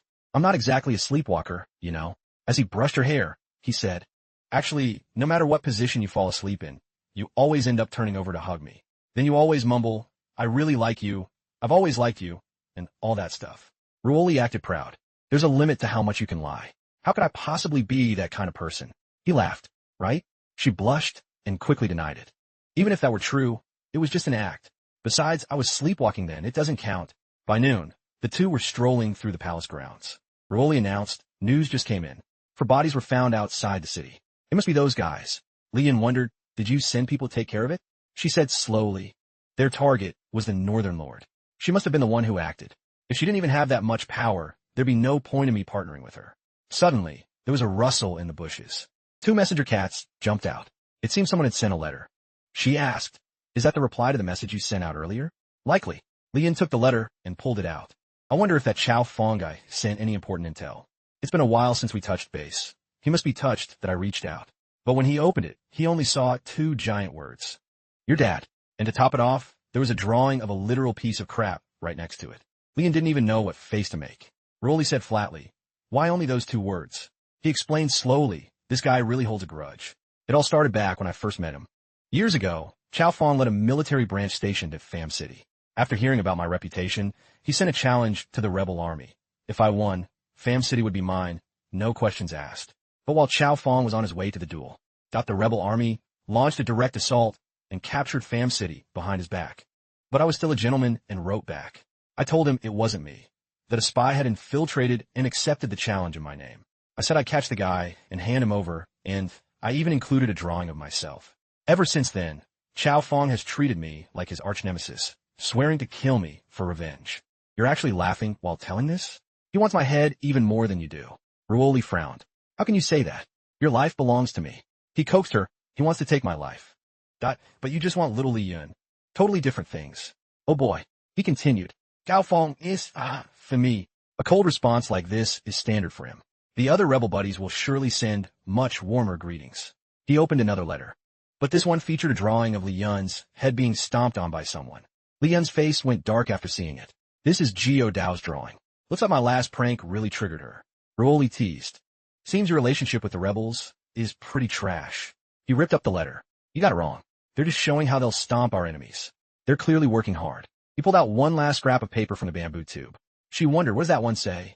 After reading it, he said, "They found the enemy's hideout. It's a city in the heart of the northern waste called Lake." He frowned.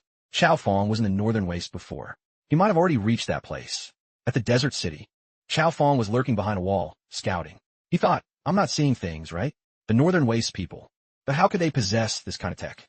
I need to let that bastard know. A girl suddenly appeared, startling him. She asked, "Your old man Lao too, right?" Her body floated in midair. Chow Fong turned and frowned. "Who are you?" The girl giggled. I can smell that old guy's aura on you. Looks like he's been taken care of." This girl was the celestial balance star, Tay. Night fell. Chow Fong was imprisoned in the northern Huang dungeon. Tay watched him. Seeing he remained silent, she exclaimed, "So stubborn." She stepped closer to Chow Fong. "You've been tortured this much and still won't talk? You're called the world's number 2, yet you lost to me?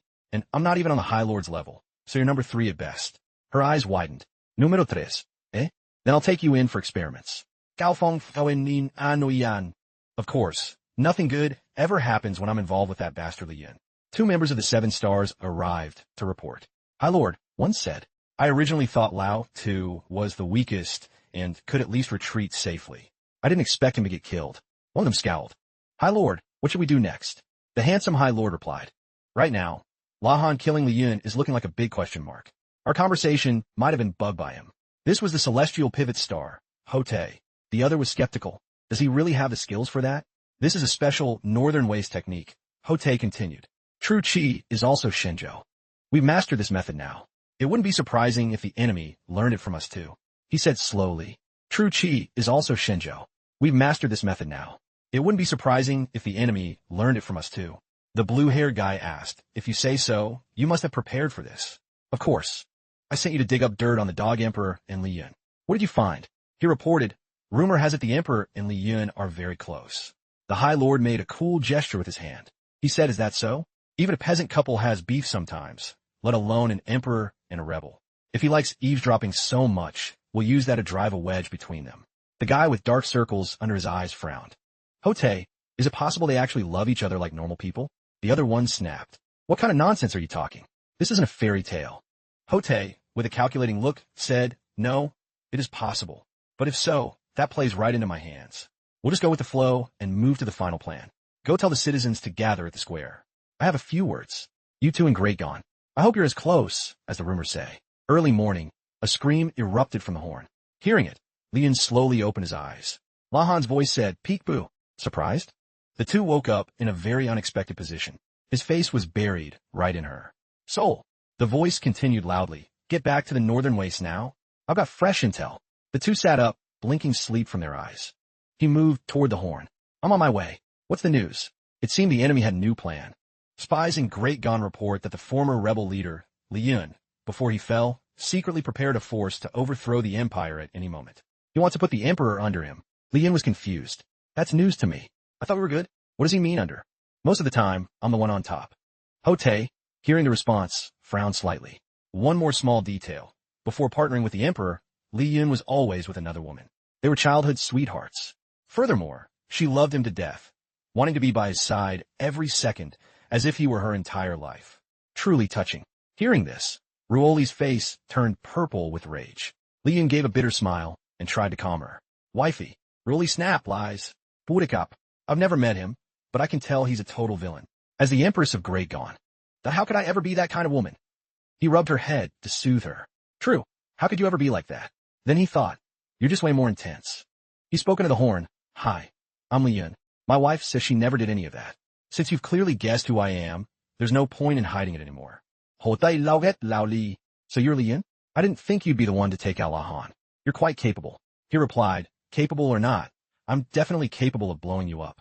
Hote said, so confident? You're at my level at best. Li Yun snadat. Sorry, I've got main character energy. I've got physical and magic resistance buffs, plus I put all my points in the skill tree. Ruoli had no idea what he was talking about. Hote's eyes turned dangerous. Is this the power you've been hiding all along? He smirked. Not just that. I got divine powers too. If I shout, I can pause time for 5 seconds, plenty of time to finish you. Hotai ziplit gan li. You're impressive. The Northern Wastes is no threat to you. But he didn't believe it. Ridiculous. Anyone can talk big. He replied, humans never feel threatened by mere insects. Hutai was fuming. You're so arrogant. Why does this guy talk more like a villain than I do? Li Yun added, we even offer a full service package. Everything from body disposal to a professional burial. You're full of it. He squinted with a smile. No, I'm actually that good. I just love trolling people. You look like you've never experienced a psychological battle before. Trash talking before a combat is standard procedure. As if realizing something, he replied, I see. This is indeed a weakness of mine. Li Yun mocked him. No way. You actually believe what I said was true? A loud thud came from the other side. Hutai had thrown the horn away in a rage. Li Yun kept talking. Hey, still there? I didn't think you'd be such a snowflake. If I put you on the internet back on Earth, people would flame you to death. Ruoli asked, are you done talking? He replied with a squinted smile, pretty much. That guy's gonna be a pushover. She followed up. It seems the enemy has no intention of retreating. Our only option is to counterattack. He smiled, but knowing her personality. Even if they retreated, you wouldn't let them off the hook. She blushed, embarrassed, and protested. I'm not that kind of person. In the Northern Wastes. Hutai told the other two, the enemy has likely taken the bait. They'll be attacking us soon. He asked Shi, what's the status of Chao Fong? She opened her eyes wide and replied, he lives up to his reputation as a top-tier Great Gone warrior. After the core process, his true chi is incredibly powerful, far superior to those previously restricted by Hong arts. He is now completely under our control. Hutai continued, The enemy has the Northern Lord helping them. If I try to dispel the Hong arts, what do we do? Shishi replied, my forbidden technique isn't traditional Northern Hong art. It's a variation of Southern man sorcery. Great Gan has always been at odds with the Southern man. There's no way anyone in the capital knows sorcery. The guy with dark circles came in to report. Hu Tai, the citizens have gathered. It's time for you to take the stage. Hu Tai asked, has the equipment those three brought been properly deployed? He gave a sinister smile and replied, rest assured. All the elites are fully geared up. Hu Tai stood up, satisfied. Excellent. The plan to destroy Great Gan officially begins. Meanwhile, for people were hiding behind a giant cactus. Toge. How's my wife, the Empress, doing? Nanan Thok looked at the paper and replied, she's about to launch a general offensive directed at who? The big guy added, finally making a move. He thought, once this is over, I can finally escape this psycho chief. Zodo was ecstatic. I finally get to see Li Yun. I'm going to smash his head in, she said as she squeezed the messenger cat. Hot off thou win.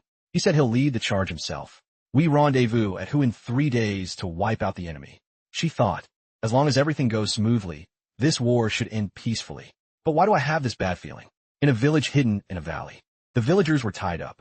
Cries of children and adults echoed everywhere. Mommy, save me. Someone yelled back at the captors. You won't die a peaceful death. The masked man ordered, take the women outside. Kill the rest. Then we take their places. This whole village will become a golden family outpost. He frowned, every word oozing filth. Keep the women for our own entertainment later. At least we won't be lonely. Do it, kill them all. Li Yun suddenly appeared and said cheerfully. Haha, nice dream you got there. Seeing him, the man was shocked. Where are the gatekeepers? How did you get in here? He smiled and pointed outside. You mean those guys? They're right out there, buried alive with only their heads sticking out. I gave them a very thorough burial. The mob rushed him, screaming, arrogant brat. Butcher him. 3 pebbles were thrown. Li Yun took down 3 men with just 3 stones. All headshots. 10-10. Chicken dinner. The leader gasped, big brother. Your skills are insane. How did you find this remote place? We admit defeat. He arrogantly tossed the pebbles in his hand. What are you talking about? Nobody knew about your plan. He was stunned. You didn't come here on purpose? Li Yun replied with a laugh. I was just passing through. I heard there were some local specialties here, so I stopped by to buy some for the wifey. Shinhai was standing alone on the road. Li Yun arrived, carrying a massive sack. Seeing Shinhai, he smiled. Xiao Chun, thanks for being patient. Xiao Chun looked annoyed.